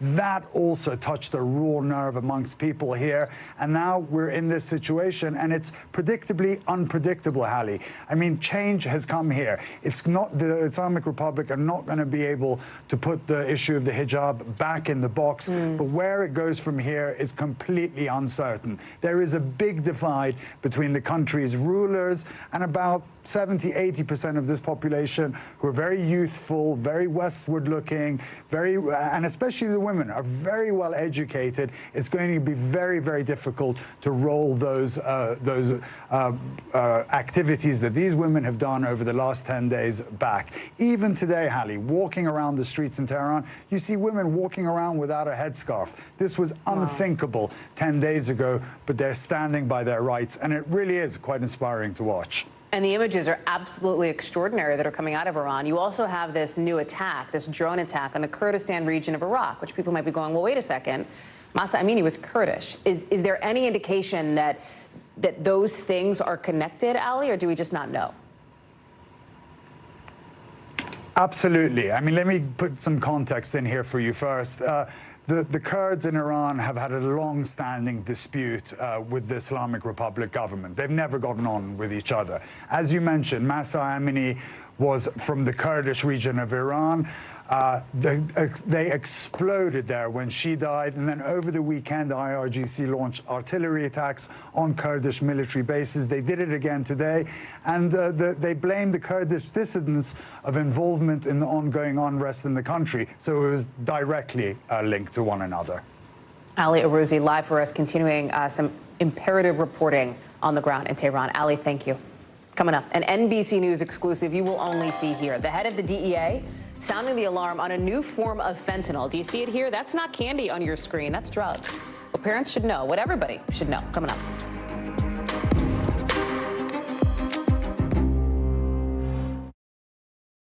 News is happening now. Look at what's making headlines around the world. Whenever it happens, wherever you are, it's here now. We're here to start conversations about the big things happening in our world, because it's not my job to tell you what to think. My job is to think about what you tell me. Now Tonight with Joshua Johnson, streaming weeknights at 8 on NBC News Now.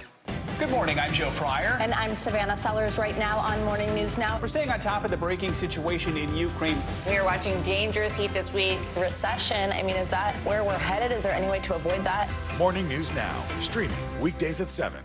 For Dateline Premium, subscribe now on Apple Podcasts. I think when you open your eyes, you get to decide, how's my day going to be? We want to be a way to start your day, lighten your load, every single morning. The day's biggest political stories with trusted insight now and expert analysis Now, a daily look at the politics behind the headlines. Meet the Press Now, streaming weekdays at 4 p.m. on NBC News Now. From Brooklyn, we're next to the subway station. The state's reservoirs are alarmingly low. War will pass them by.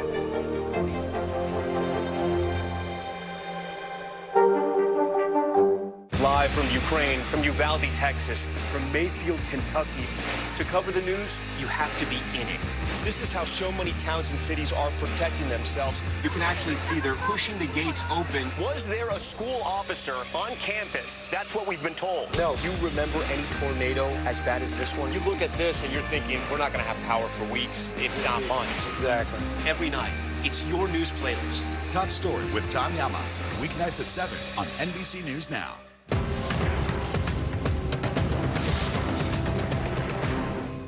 We're here to start conversations about the big things happening in our world, because it's not my job to tell you what to think. My job is to think about what you tell me. Now Tonight with Joshua Johnson, streaming weeknights at 8 on NBC News Now.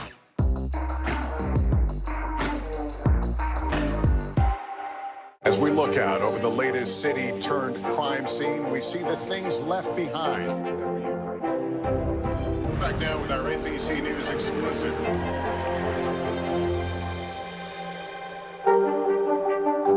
You don't know when your moment's coming, but when it does, you take it. Top Story with Tom Llamas, weeknights at 7 on NBC News Now. You don't know when your moment's coming, but when it does, you take it. Internal Affairs, the new podcast from Dateline. Listen now.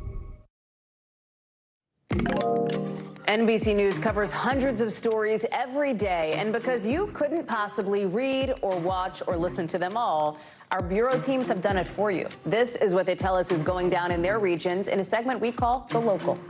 From our Southeast Bureau, an update on a story we told you about earlier this month. A second middle schooler has died after their boat capsized during what seemed to be a lightning strike in Orlando. Officials say the students were in a competitive rowing club. They were practicing on a lake when the lightning strike happened. The club has said it's cooperating with officials and U.S. Rowing with investigations into what went wrong. NBC has reached out to the club for comment. We'll keep you posted. From our Northeast Bureau, check out this video on social media over the weekend. Philly police say it's a group of about 100 people, mostly kids, ransacking basically a Wawa. I'm sure you know that that is a convenience store that is very Pennsylvania-based. Apparently, they caused like thousands of dollars worth of damage. Nobody got hurt, but Wawa says it's working with police to prevent something like that from happening again. Also from our Northeast Bureau, rapper Post Malone postponed his Boston concert this weekend after being hospitalized again. He says he woke up to cracking sounds on his right side. He's been having trouble breathing. The announcement comes about a week after he fell on stage at a concert in St. Louis. His next show is in Cleveland tomorrow. It's still not clear whether he's going to be there or not. Tonight, a brand new spotlight on what the DEA is calling the country's deadliest drug because of what folks are calling rainbow fentanyl. You probably know fentanyl. Do you know rainbow fentanyl? Take a look at your screen here. They're really colorful. It kind of looks like candy, right? It is definitely not candy. Kind of looks like sidewalk chalk in that picture. It is definitely not chalk. The head of the DEA says this is an extremely powerful drug that is killing people. It is killing people. The pills are getting a lot of attention because in New York, you just saw Senator Chuck Schumer calling on Congress to approve nearly $300 million to get this off the streets. And in California, the state's public health department put out a statewide alert telling schools to watch out because these pills could basically entice little kids. I want to bring in Kate Snow. And Kate, this is a big thing, I think, that has emerged here, the emergence of rainbow fentanyl, a small part of the bigger crisis. And I know you've spoken now exclusively with the head of the DEA. Tell us more about what we should know. Yeah, it's a big conversation, I would say. The DEA actually warned about this about 4 weeks ago on paper, Hallie, but this is the first time the administrator has spoken out in this exclusive interview that I did today, this morning, actually. I was in D.C. What they're talking about is a type of fentanyl that is colorfully, you're seeing it right there, it does look like chalk. It's colored in rainbow colors, and they're referring to it as rainbow fentanyl. But don't be fooled. It's not any different than all the other fentanyl out there in that it can kill you. It can really kill you. They in these pills that contain fentanyl, Hallie, whether they're colorful or not, about 45% of pills, fake pills that have fentanyl in them, 45% will kill you. Just think about that for a second. Yeah. Okay, so rainbow's just the newest way that the cartels, according to the administrator, are trying to reach younger and younger audiences because they think putting them out in rainbow bright colors does make them sort of look like candy. And some of the dealers are saying they're calling them candy names, and they're not candy at all. They can be deadly. And I wonder how much of the strategy here, because when you look, as you well know, Kate, from your years covering the opioid crisis, that overdose deaths have gone up in the last couple of years. They're up 44%. Yeah. More than 2/3 of that was driven by fentanyl and other, synthetic opioids. Is part of the strategy here, because as you point out, rainbow fentanyl, it is still fentanyl. So is part of the strategy here to really raise awareness of this so that people know what they're looking at? Yeah, definitely. The administrator wanted to sit down to sound an alarm again. I sat down with her a year ago, and we talked about how bad things were with fentanyl, Hallie, and now a year later, they're worse. As you said, overdoses are up again.